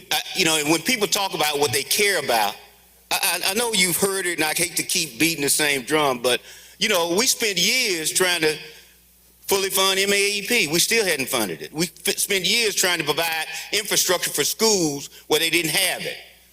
We still hadn't done it. That's care. And you know, I don't say it tongue in cheek, but I've been here 30 years. And I have seen the city of Jackson. I know when it became the attitude about Jackson. I witnessed when the attitude about Jackson began to change. And look, I don't talk about, I don't use race as a crutch to talk about and make my argument. I try cases for a living. If all I could do was talk about race, I'd never get you to help me do anything. I know what an argument ought to sound like. So we don't talk about race because it's convenient. We talk about race because it's factual for us. And so when I say that in 1997, when I was serving in the Senate, and Jackson got a black mayor, and the black mayors would come over here and talk about what they needed, a crumbling infrastructure and what hadn't been done, and the neglect that had been placed upon this city by past administrations, and the things they hadn't done. And this is what I witnessed, this is what I saw, this is what I uncovered when I took control of this city. This is what I need some help with. And they looked at him as if he was a ghost, like he had no business being here. And these were Democrats. I ain't talking about, these were white Democrats. Looked at him like he was nothing. And so what I'm telling you is, that's an experience. That's what I witnessed. So when I see a good chairman walk up here with a bill that says, you don't know what you're doing. I know you've asked for money to do it, but I didn't want to give it to you because I didn't want to believe you knew what you were doing. So in lieu of giving you the money to fix your problem, I'm just going to take your problem and fix it and never give it back to you. And let me tell you another truth nobody's talking about. There are a lot of things going on around Jackson that people are going to make a lot of money on. A ton of it. Some of the people are in this building. They're going to make money on it. One lake project and 2 lakes that and whatever it is, whatever they want to work on. But what I'm telling you is, you know, all this is part of a fabric. And all of us being used to weave that fabric for a few. And they're using the city of Jackson and whatever fallacies they may have in their leadership, whatever that may be, not to mention that everybody has it. You can go right next door to Pearl or Brandon and God forbid Madison or Ridgeland. You can go, they got fallacies in their leadership too. They got faults, they got problems. They come here and ask for help with their problems, they get it. I witnessed it. I'm telling you, I'm not saying this because I read it or I'm making it up. What I'm telling you is I have witnessed it. And so when we talk about what it is that we need to do and the real concern, show us the concern. Sit down. You know, it seemed to be lost on people that every member of the Hinds County delegation asked, have you talked to anybody in the delegation? Think about how many times you've seen that happen. In fact, whenever we have bills that people ask for money and they want something done or they doing something drastic or something monumental like this, the first thing the leadership in this house, this leadership has always said, the first thing they say, let's sit down and talk to the delegation. How do y'all feel about it? And I've heard them say, because I'm going to tell the delegation, I don't like it. But first they want to hear from the delegation. Do I get 2, 10, what? 1, Two. You got about 10 seconds, gentlemen. I don't get two more? No, sir. Well, this is what I'd like to say. So here's the deal. Let's get back to what we've been sent here to do. Let's try to take care of the people who elected us. Let's help the people we serve with, the Hinds County folks, take care of the people who elected them. Sit down and talk to them. See if we can get this done and get it worked out. Because that's not because that's my idea, because that's the speaker's idea. That's the way he always operates. That's the way the chairman of Ways and Means always operates. I'm just asking him to do it for the people that look like me. Because I've never seen him do it for the people who look like you. Never seen him treat you like that. So I'm just asking for the same treatment. That's all these people are asking for. Thank you for your time. Okay, gentleman from Harrison, Mr. Hullen, you're recognized to speak on the bill. I have no one else. I think that's exhausts my list for members to speak on the bill. Is there anybody? You're recognized, gentlemen. 10 minutes, right? You're recognized. I only need 5. Okay, I'm gonna take 5 minutes to sum all this up. One thing we do, we look at ourselves, we ask ourselves, are we Mississippi? Are we Mississippi? Everybody who got up here, they poured their heart out to the body who some got their mind made up, some their mind changed, some want to do the right thing, but not gonna do the right thing because they're in an election year. And they got to go back to their constituents. We sit down and we say, how do we make this right? How do we divide this city? How do we bring this city back? How do we make this whole? But I'm telling you, sitting here and listening to these seniors and coming from war, I don't think there's nobody in this house who ever served in a shooting war longer than me. I don't think there's nobody in this body who ever walked an 18-year-old white Caucasian male 2 months after he graduated high school off a battlefield than me. So when it comes to initial strategic planning, you really need to think what you're doing and how you're setting the precedents going forward. We can walk back civil rights, we can talk about this, we can talk about that. But how many of y'all did follow-ups? When the crime in Jackson, it didn't happen like this overnight. How many people worked with them? How many people pulled bills back?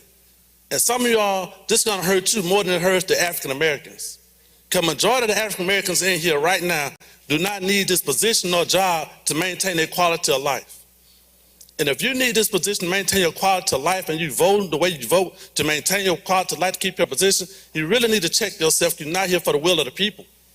A lot of people got up here and they scream, they yell, they come from the bottom of their heart. I'm not gonna do that. I'm gonna tell you, look at yourself. Look at your grandkids. We're in a different dynamic, we're in a different place in the world.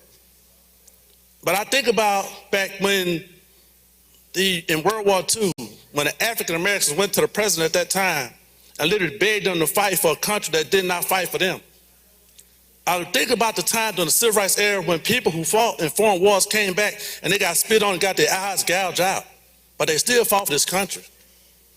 Then you ask yourself, are you fighting for Mississippi? Are you fighting for yourself? Every bill we talk about it haven't happened in Mississippi, but we're gonna make sure it don't happen in Mississippi, so we're gonna get ahead of this. Are we really doing this for Mississippi, or are we doing it for ourselves? And I'm gonna end with this. The things you do today will lay the foundation for where you sleep at tomorrow. Because if you're not really for all people in Mississippi, you're not really from yourself, because you are Mississippian. So this bill may go through, and it's gonna go through. But what are the triggers or the mechanisms in place to make sure you give Jackson back to the people of Jackson? Or this an end-all, be-all bill? And y'all have a great day. Recognize the chairman to close.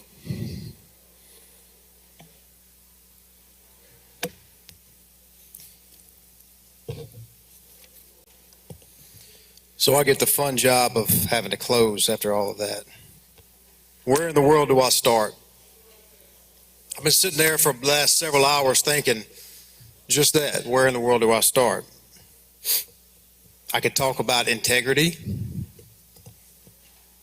You know, I was taught when I was younger that integrity is doing the right thing when no one's looking. The opposite of integrity, showing out, is what some people do when they have an audience. I don't have an audience here. I'm trying to do the right thing. I could talk about hypocrisy.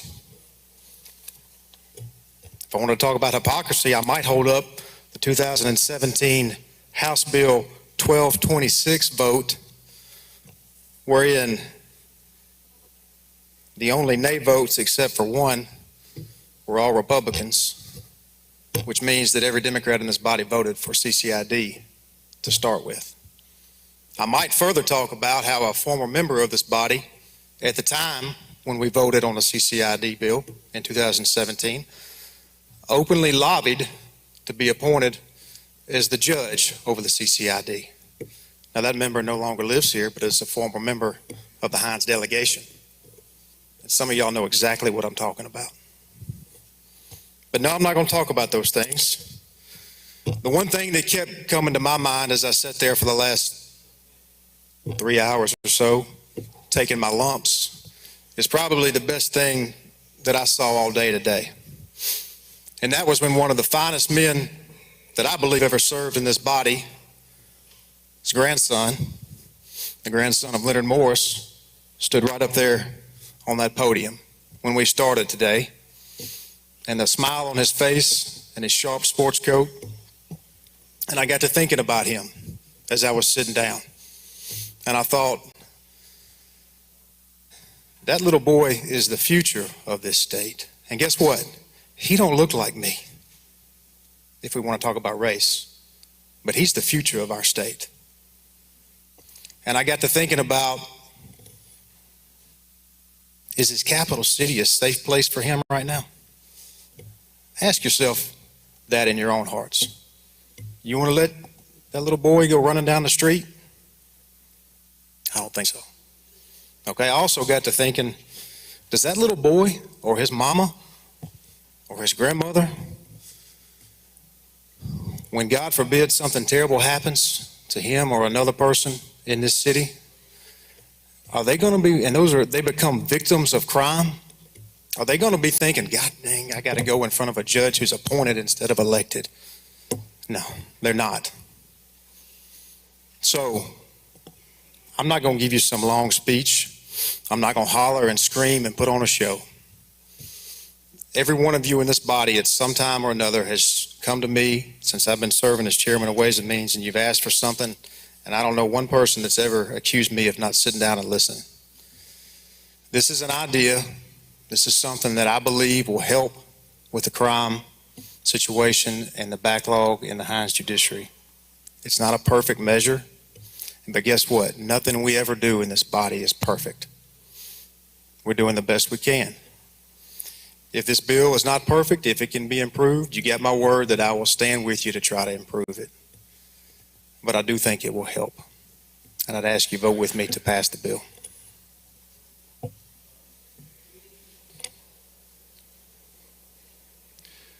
Gentleman moves final passage. Question recurs on House Bill 1020. Open machine, Madam Clerk. If you're in favor of the bill, vote aye. If you're opposed, vote nay. Has everyone voted?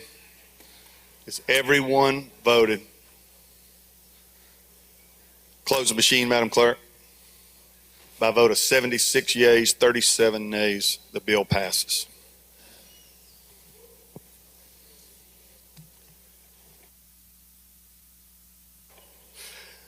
Announcements by the clerk. Announcements by the members. Gentleman from Tallahatchie, Mr. Rosebud. Mr. Speaker, I have a motion to prop down.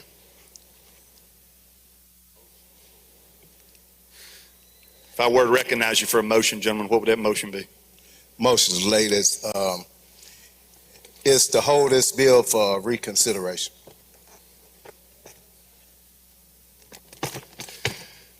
Gentleman's motion is to hold that bill on a motion to reconsider. We will do that, gentlemen. Gentleman from Grenada, Mr. Horan. Thank you, Mr. Speaker. On yesterday's calendar, item number 40, I want to change my vote from nay to yay. On yesterday's What's that bill number, gentlemen? Oh, I'm sorry, it's 1217. Ask for unanimous consent to that. Unanimous. With unanimous consent, we'll change the gentleman's vote. Thank you. Also, as the senior gentleman from Lauderdale, I ask unanimous consent on, I believe it's amendment number 6 to change his vote from yea to nay. On 1020. She can't hear you, gentlemen. Senior gentleman from Lauderdale, his desk mate, I was handling his button today on 1020, the bill we just argued, amendment number 6 from yea to nay. Lady from Lincoln, Ms. Curry. Thank you, Mr. Speaker. I have an adjourn in memory and an announcement. I'd like to adjourn in memory of Mr. Jerry Boyd, Representative Randy Boyd's brother, who passed away February 3rd, and I'd like to add all the House members if that's possible. Thank you, lady. We'll do that. Go by the clerk's office if you wish to not be on there. Otherwise, you will be added as co-authors. You're recognized. So, like to call a rules meeting upon adjournment. Rules meeting upon adjournment. Gentleman from Hines, Mr. Stamps. Thank you, Mr. Speaker. I request unanimous consent to change my vote on House Bill 698 from nay to present on today's docket. If there's no objection, we'll do that. Gentleman from Walthall, Mr. Pygott. Thank you, Mr. Speaker. Unlike House Bill 280, read for the third time. We'll do that, gentlemen. Thank you. Gentleman from DeSoto, Mr. Hopkins. Thank you, Mr. Speaker. Unanimous consent to change my vote on item 5, House Bill 400, from no to yes. No objection. We'll change the gentleman's vote. Lady from Harrison, Ms. Crawford. Thank you, Speaker. I have 2 requests.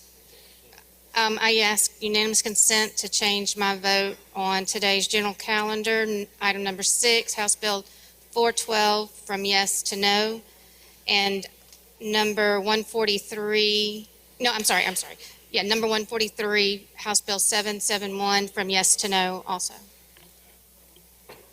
Change the lady's vote. Gentleman from Bolivar, Mr. Sanders. Thank you, Mr. Speaker. I'd like to have unanimous consent to change my vote from nay to present on Bill 698. Change the gentleman's vote. Gentleman from Lafayette, Mr. Williamson. I'd like to change unanimous consent to change my vote and my desk mate's vote on House Bill 690 from yay to nay.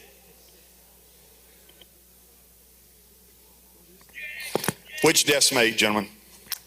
Right here. You're saying yes and your desk mate's saying no, so. I guess he wants a pay increase.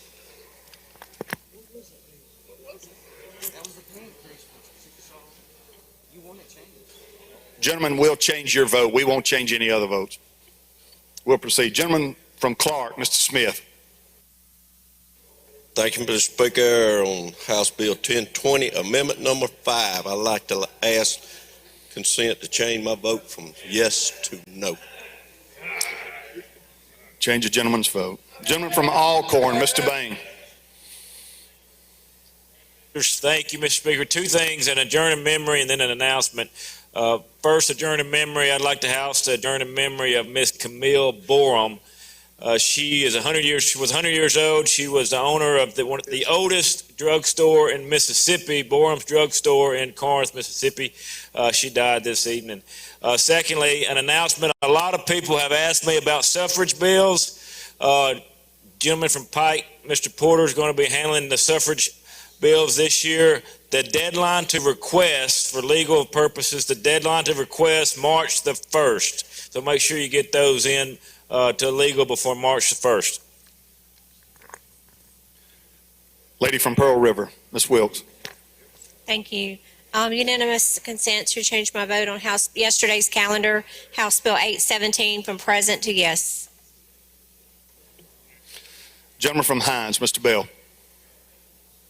Thank you, Mr. Speaker. I need to have unanimous consent to change the lady from Hines behind me, Ms. Foster's vote to no. On which bill, gentleman? On 1020, I'm sorry. Yeah, I did. Gentleman from Pike, Mr. Porter. Thank you, Mr. Speaker. I'd like to ask unanimous consent to change my vote on item number one. The general calendar. Item number one, House Bill 510, from nay to yay.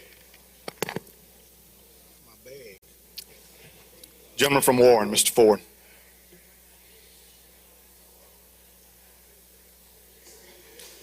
I have a request to read insurance bills for the third time. All right, give us those, gentlemen. Can I take them up in a block? We need the item number and the bill number. Okay. 71, House Bill 544. 72, House Bill 1084. 73, House Bill 1141. 74, House Bill 1162. 75, 1172. 76, House Bill 1190. 77, House Bill 1191. 78, House Bill 1299. And then also number 125, House Bill 521. We will do that, gentlemen. Thank you, sir. Gentleman from Simpson, Mr. Wallace. Thank you, Mr. Speaker. I'd like to get some bills read for the third time. Number 54, House Bill 16. Number 55, House Bill 1276. Number 79, House Bill 1310. Number 80, House Bill 241. Number 81, House Bill 1306.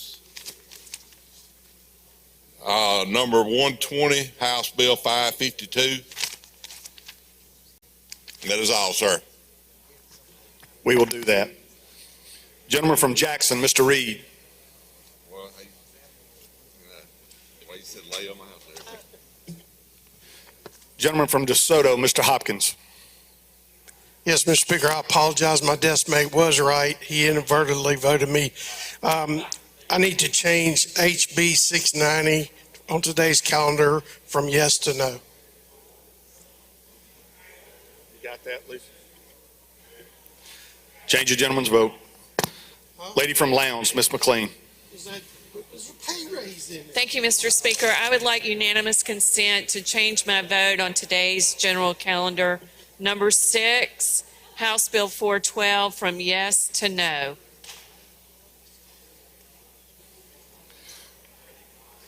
Change the lady's vote. Gentleman from Prentice, Mr. Turner. Thank you, Mr. Speaker. I have some bills I'd like to be able to read third time. Item number 68, 1030. Item number 69, 1041.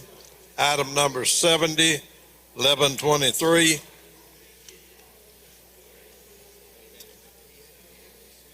And item number 119, 880. Thank you, Mr. Speaker.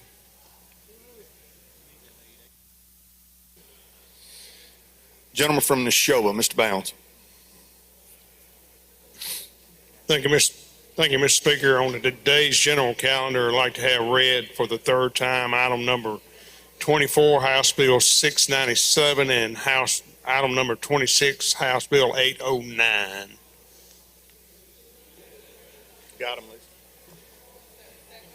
What was that second one, gentlemen? Item number 26, House Bill 809. We will do that. Gentleman from DeSoto, Mr. Criswell. Thank you, Mr. Speaker. I'm going to pile on with the read the third time.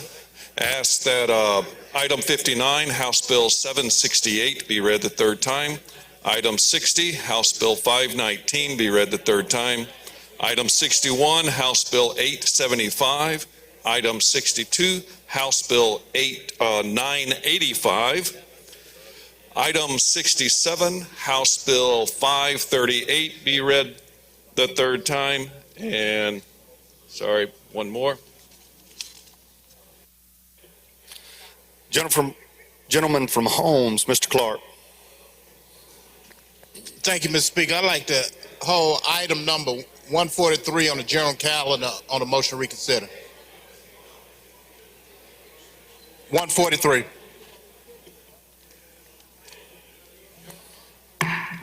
Y'all, if you could hold it down. Our clerk's having trouble hearing members' requests. We get you taken care of, gentleman from Holmes. Gentleman from Montgomery, Mr. Oliver. Thank you, Mr. Speaker. Item number 1 on the appropriations calendar, House Bill 605. I'd like to have it read for the third time. We will do that. Gentleman from Lamar, Mr. McCarty. Speaker, I've got a couple items I'd like to be read the third time. Item number 129, House Bill 365. Item number 130, House Bill 823. Item number 131, House Bill 859. Item number 132, House Bill 1000. Item number 133, House Bill 1070. Item number 134, House Bill 1087. Item number 135, House Bill 1150. Item number 136, House Bill 1174. Item number 140, House Bill 1228. And that's all. Gentlemen, you don't plan to do all those bills, do you? We're going to do them tonight if that's okay. Yeah, okay. We can talk about it. There hadn't been a motion to adjourn yet. Gentleman from DeSoto, Mr. Criswell. Thank you, Mr. Speaker. I missed one. I see my chairman is up there telling on me. I'd like to have read for the third time item 84, House Bill 821. Thank you. We'll do that. And he did tell on you. Okay, any other announcements? I don't see any from the members.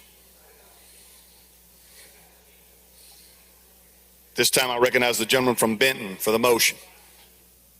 Move the House stand adjourned till 10 a.m. tomorrow.